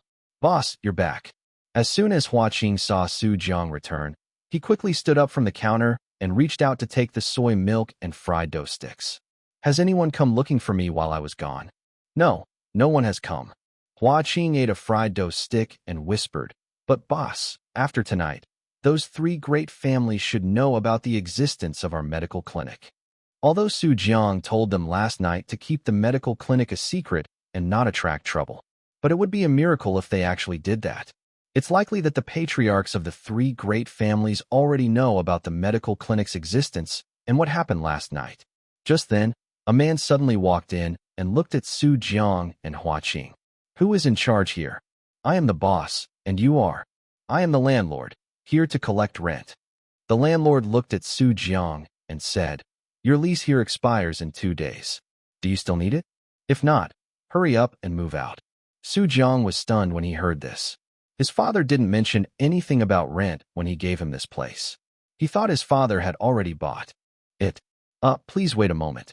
Su Jiang quickly walked to a corner and called his father. Hello, what's wrong, son? You're asking what's wrong? Why is there a landlord collecting rent? Nonsense. Isn't it normal to pay rent when you rent someone else's property? But you didn't tell me about this before. Isn't this common sense? Oh, every college student has to rent a house after graduation. You have to get used to it, son. I don't care. You quickly send the rent over now, or I'm going back to Jiangdu. Hello? What did you say? I can't hear you, hello? Su Wendong hung up the phone. Su Jiang was stunned for a moment, then gritted his teeth and said, Old geezer, are you renting or not? I'm in a hurry. Behind him, the landlord was already a bit impatient. Su Jiang quickly smiled and said, Rent? Of course we're renting. How much for 1 month? The landlord slowly said, 100,000. What? Su Jiang's voice got a bit louder. 100,000 for 1 month. The landlord chuckled. Of course. You're not from the capital, are you? Land prices in the capital are incredibly expensive, not to mention this area. Hearing this, Su Jiang sighed. He knew land in the capital was expensive, but he didn't expect it to be this expensive. There was no other way. He had to let Hua Qing transfer a month's rent to the landlord first, which was yesterday's medical fees from the Qin family. He noted this debt. He would eventually make that old geezer repay him 100-fold. But the immediate priority was to earn some money. Thinking of this, after the landlord left, Su Jiang stood up and walked to the door. He erased the words, treating sprains and bruises, from the blackboard and wrote 2 new lines. Treatment for the rich, no disturbance for the poor. As long as the money is enough, even terminal illnesses can be cured. Hua Qing, drinking his soy milk, twitched his mouth when he saw these 2 lines. Boss, isn't this a bit too much? Xiaoqing, you still haven't understood life. When we treat patients and save lives, it's all about one word. Su Jiang waved his hand, and that is money. Shouldn't it be a doctor's benevolence? That's on the condition that there's enough money. If there's no money, who the hell is going to be your parent? Hearing such a realistic statement, Hua Qing's expression was a bit hesitant. Boss, actually, what's wrong? Speak up if you have something to say. Actually, before she left, the young miss gave me some money and said it was for your emergencies, but you couldn't know about it, fearing you'd spend it recklessly. What? Su Jiang was instantly shocked. How much money did she give you? 10 million. Give it to me. I can't. Hua Qing shook his head like a rattle drum and cautiously said, the young miss said that if this money is to be given to you, I have to report to her first, otherwise I'm dead. Su Jiang heard this and immediately chuckled. You kid, are you? Unable to distinguish between the big and small cards? Do you think she's the one who calls the shots in our family? Hua Qing hesitated for a moment, then nodded. Everyone around Su Jiang knew that this guy was a henpecked husband. In this world, probably only An Rou could control Su Jiang. Seeing this, Su Jiang unhappily kicked Hua Qing. After you finish your soy milk, go to sleep. Don't even look in the mirror. Your dark circles are so bad. A mere 10 million, he didn't even care for it. He was now a person worth 100 million. Moreover, money, for Su Jiang, was not difficult to earn. Aren't there still the 3 great families? Oh no, the 3 gods of wealth? From now on, his medical clinic would charge 50,000 starting per person for treatment. Take it or leave it. If you don't take it, he'll visit your house at night. No more one-stop service for broken bones. He'd directly arrange a blunt force trauma package, turning everyone into a vegetable. Afterward, Su Jiang moved a small recliner, placed it at the entrance of the medical clinic, lay down on it, leisurely basking in the sun, waiting for customers to arrive. If customers didn't come, he would wait for nightfall and go create some customers. 381. Chapter 381. What a great Wang family. However, to Su Jiang's surprise, his clients arrived before nightfall. And not just any clients. A group of people could be seen walking grandly down the street in the distance, with passers-by making way for them. Look, it's the Shimin family. So many of them. Did something big happen? I don't know. Don't join the commotion. Be careful not to get caught up. Look, they're heading towards that clinic. At this moment, Steward Shu walked at the very front, holding the address written by the doctor, looking up and around. Suddenly, he slowed his steps and stopped in front of Su Jiang's clinic. Good Conscience Clinic. Steward Shu looked up at the plaque with the 4 characters, Good Conscience Clinic written on it, then looked at the address in his hand. This must be the place. Just then, Su Jiang, who was lying on a chair sunbathing, slowly opened his eyes. Are you here for treatment? Hearing this, Steward Shu's gaze fell on Su Jiang, and he said indifferently, Are you the owner of this clinic? Yes, Su Jiang nodded, then added, and also the doctor. At the same time, Steward Shu also saw the content on the blackboard next to him. Treatment for the rich, no disturbance for the poor. Can even save terminal illnesses? Steward Shu quickly said, Is what you wrote on there true? Of course it's fake, Su Jiang said with a laugh. If I could really cure terminal illnesses, would I still be running a clinic here? Upon hearing this, the Shimin family members behind Steward Shu immediately looked displeased. Steward Shu stared intently into Su Jiang's eyes, and after a long moment, he sighed. Never mind, since they were already here, he might as well let him try. Carry, young master in. Steward Shu said to those behind him, then asked Su Jiang, How should I address you? My name is An Rou. You can call me Boss Mu, or you can call me Dr. Mu. Boss Mu, my young master has some health issues. Please trouble you to take a look. With that said, Shimin Shang had already been carried out of the carriage and into the clinic. As soon as Su Jiang saw Shimin Shang, he secretly chuckled to himself. It was like someone bringing a pillow when you're sleepy. All right, since it's someone from the Shimin family, then I'll take a look for you. Su Jiang and Steward Shu walked into the clinic. where Hua Qing had already woken up and was sitting at the counter. Xiao Qing, pour them some tea. Hua Qing was startled by the remark. Where did they have tea here? Should he order a few cups of milk tea for delivery? Fortunately, Steward Shu waved his hand. No need for tea. Please, Boss Mu, help examine my young master's condition. Seeing this, Su Jiang no longer lingered and began to feign examining Shimin Shang's condition. He gently took Shimin Shang's pulse and said indifferently, Young Master Shimin has been unconscious for almost a day, hasn't he?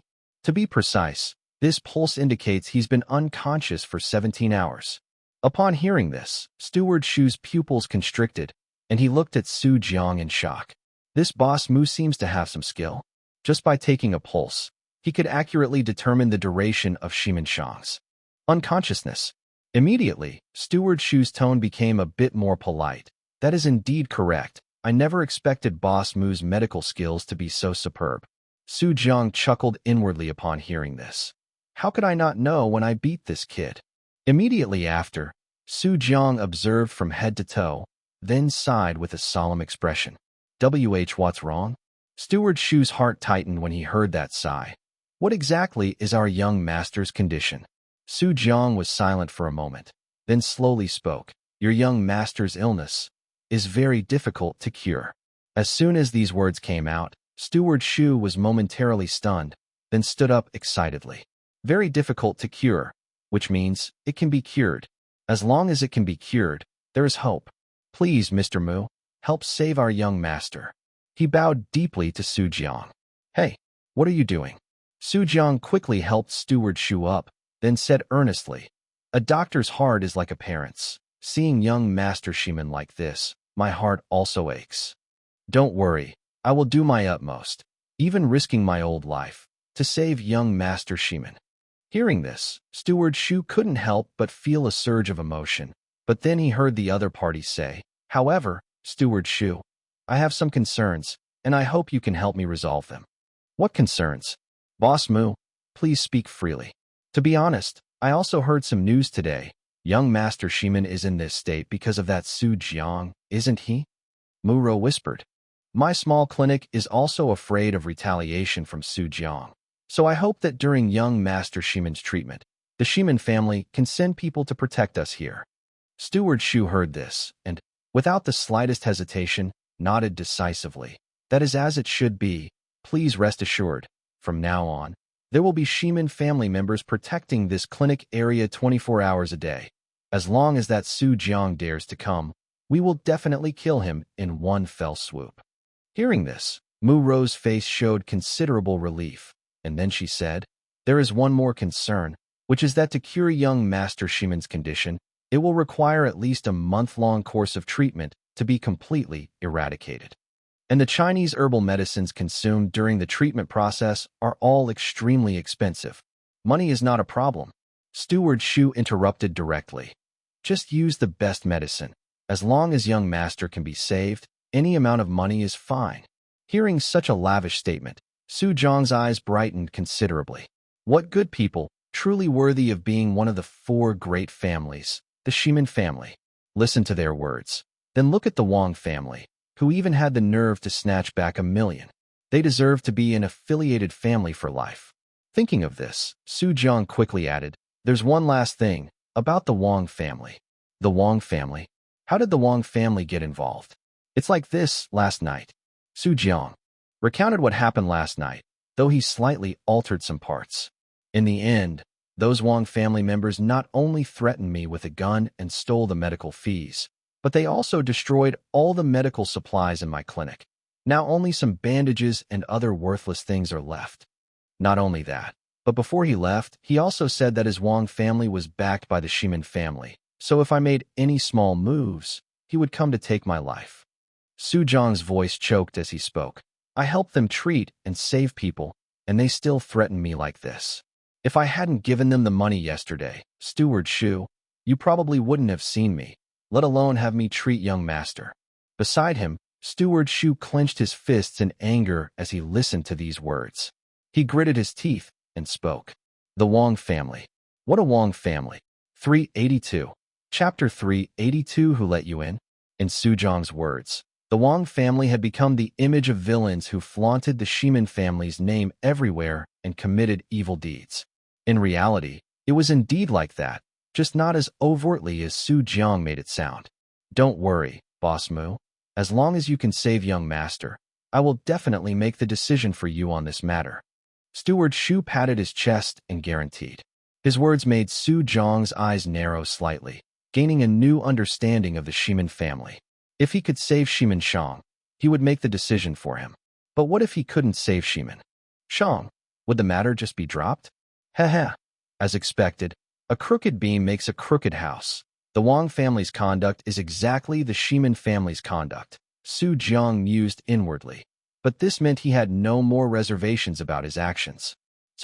I should save him first. Let me try to see if I can wake young Master Shimin up. Su Jiang said softly. Please, help carry young Master Shimin into the room.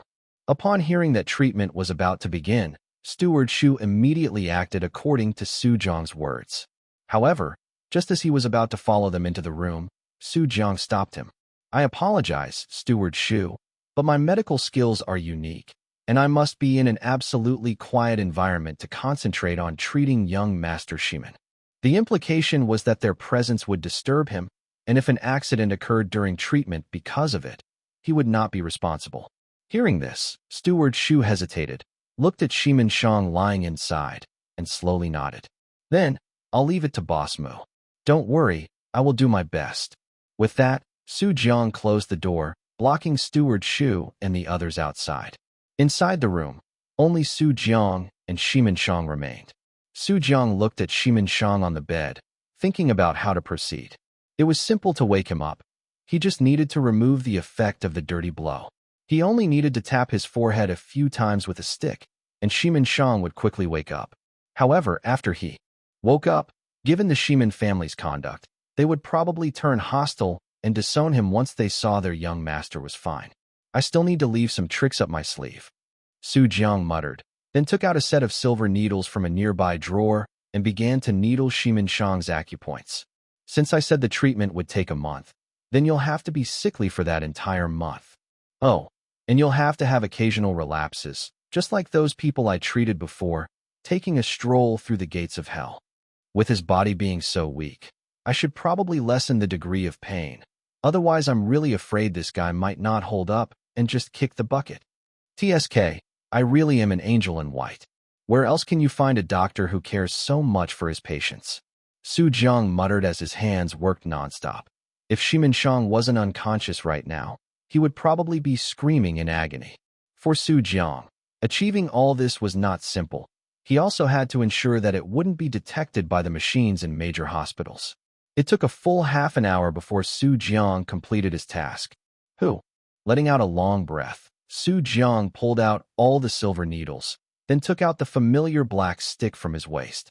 Aiming at Shimin Shang's forehead, he controlled the force precisely, just enough to wake Shimin Shang without damaging his brain. Bang, bang, bang. After a few taps, seeing Shimin Shang's brow furrow slightly, Su Jiang stopped and put the stick away. Then, he just watched Shimin Shang, covering his own ears with both hands. Shimin Shang slowly opened his eyes, and before he could even clearly see his surroundings, a piercing pain instantly assailed him. Erg! Shimin Shang let out an incredibly miserable scream, and the sound startled Steward Shu outside. Young master! Upon hearing the scream, Steward Shu immediately panicked. Ignoring Hua Qing's obstruction, he directly ordered someone to break down the door. Clang! The door was broken, and Su Jiang's brow immediately furrowed. Who told you to come in? Young master, what's wrong, young master? Steward Shu completely ignored Su Jiang, instead looking worriedly at the suffering Shimin Shang. Seeing that Shimin Shang couldn't reply, he turned his head and asked, Boss Mu, what's wrong with my young master? I was just about to ask you what's wrong. Su Jiang cursed unceremoniously. Didn't I tell you? No matter what happens, you are not to come in. I was treating your young master at a critical moment, and you barged in and startled me. Originally, there was a chance to cure your young master in one go, but now it's all for nothing. Are you all pig-brained? Su Jiang's torrent of curses immediately stunned Steward Shu and the others. Soon, Steward Shu reacted and quickly said, Boss Mu, it was our oversight. Please continue. Continue my ass. Su Jiang roared. Didn't you hear me? It's all for nothing, your young master is like this now. I can't treat the Shiman family. I'm afraid that one day your young master will scream, and you'll rush in and kill me. You'd better find someone else. Hearing this, Steward Shu immediately panicked. Although Shiman Shang was in great pain now, at least he had woken up. The experts from those major hospitals couldn't even get Shiman Shang to wake up, but Su Jiang did it in just half an hour. At this moment, Steward Shu was completely convinced that this Boss Mu was definitely a reclusive person with extraordinary medical skills. Moreover, if this matter reached the Patriarch's ears today, and he thought that he had deliberately broken in to harm Shiman Shang, then he would truly be finished. So he quickly bowed deeply and said, I'm sorry, Boss Mu. Please be magnanimous and forgive our disrespectful behavior just now. Su Jiang stared at him intently, and after a long while, he finally spoke. Get out, and don't let it happen again. Also, apologize to Shao Qing, and then fix the door.